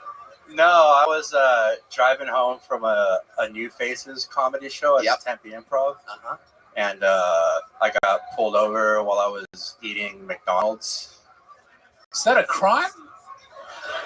If that's a crime, I'm in big shit. If that's a crime, then Red Band's Jack the Ripper. Okay. I got pulled over, and when I saw the lights, I panicked and I dropped the McDonald's all over myself. Oh, yeah. And then my thought process was like, if the cop sees this McDonald's all over me in my car, he's going to assume I'm drunk. And you were a little drunk, right? Yeah, I hid the McDonald's in my pockets. Oh, I love this. Now we're fucking talking. Finally, a moment of an interview where somebody admits fucking something. Yeah. Other than them being a federal witness against Demetrius Andre Jenkins III. Not this guy. Not you. Not you. So you're shoving what? What are we talking about? Fries, burgers? Are there sauces in your pockets? What do you remember? McDoubles. Whoa! Oh my God! So this is while you're pulling over, or as he's approaching? No, I had them all in the pockets by the time I was pulled over. He didn't find them until he searched me. Oh my God! Oh my God! Wow. This is incredible. So, you're driving, you're eating McDonald's, you got McDoubles, no fries? You went straight No, there. yeah. There's if you use that, you get a free. I did not know this. So- Red Band. Red Band actually created the app. Not a lot of people know that. Okay. So you see the lights. You're eating McDoubles straight up. How did you get to eat some of the McDouble at least? Yeah, I was like halfway through that first one. Right. And then you took the second one out of the bag in its wrapper and put it in your pocket? I kind of had them like all laid out. How many McDoubles did you get? When you say all, I had three McDoubles. that is 6 hamburgers in between 3 sets of buns, ladies and gentlemen. That is true. That is it's a McSepple. I want you to answer this question truthfully. Are you the Hamburglar?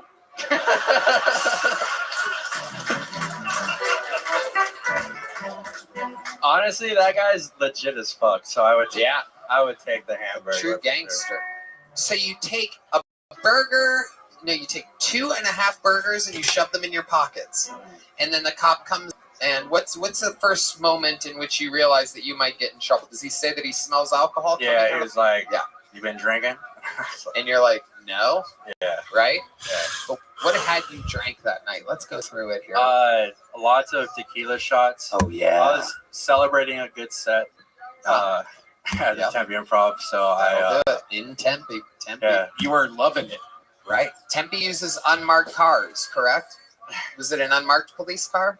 No, it was marked. Okay. It was Chandler Police Department. Oh, yeah. Look Tough. it up. Did you have to go to Maricopa County Court? No, I went to Chandler courts. They That's gave right. me like mandatory minimums, like 2 days in jail, house arrest. Did they make double your fine? Fuck yeah, dude. All right. It was a pretty big. What did he say when he was feeling, when he's patting you down and he goes, there's a little something here. Was it like, is there anything, do you have anything in your pockets that could hurt me or give me heart disease?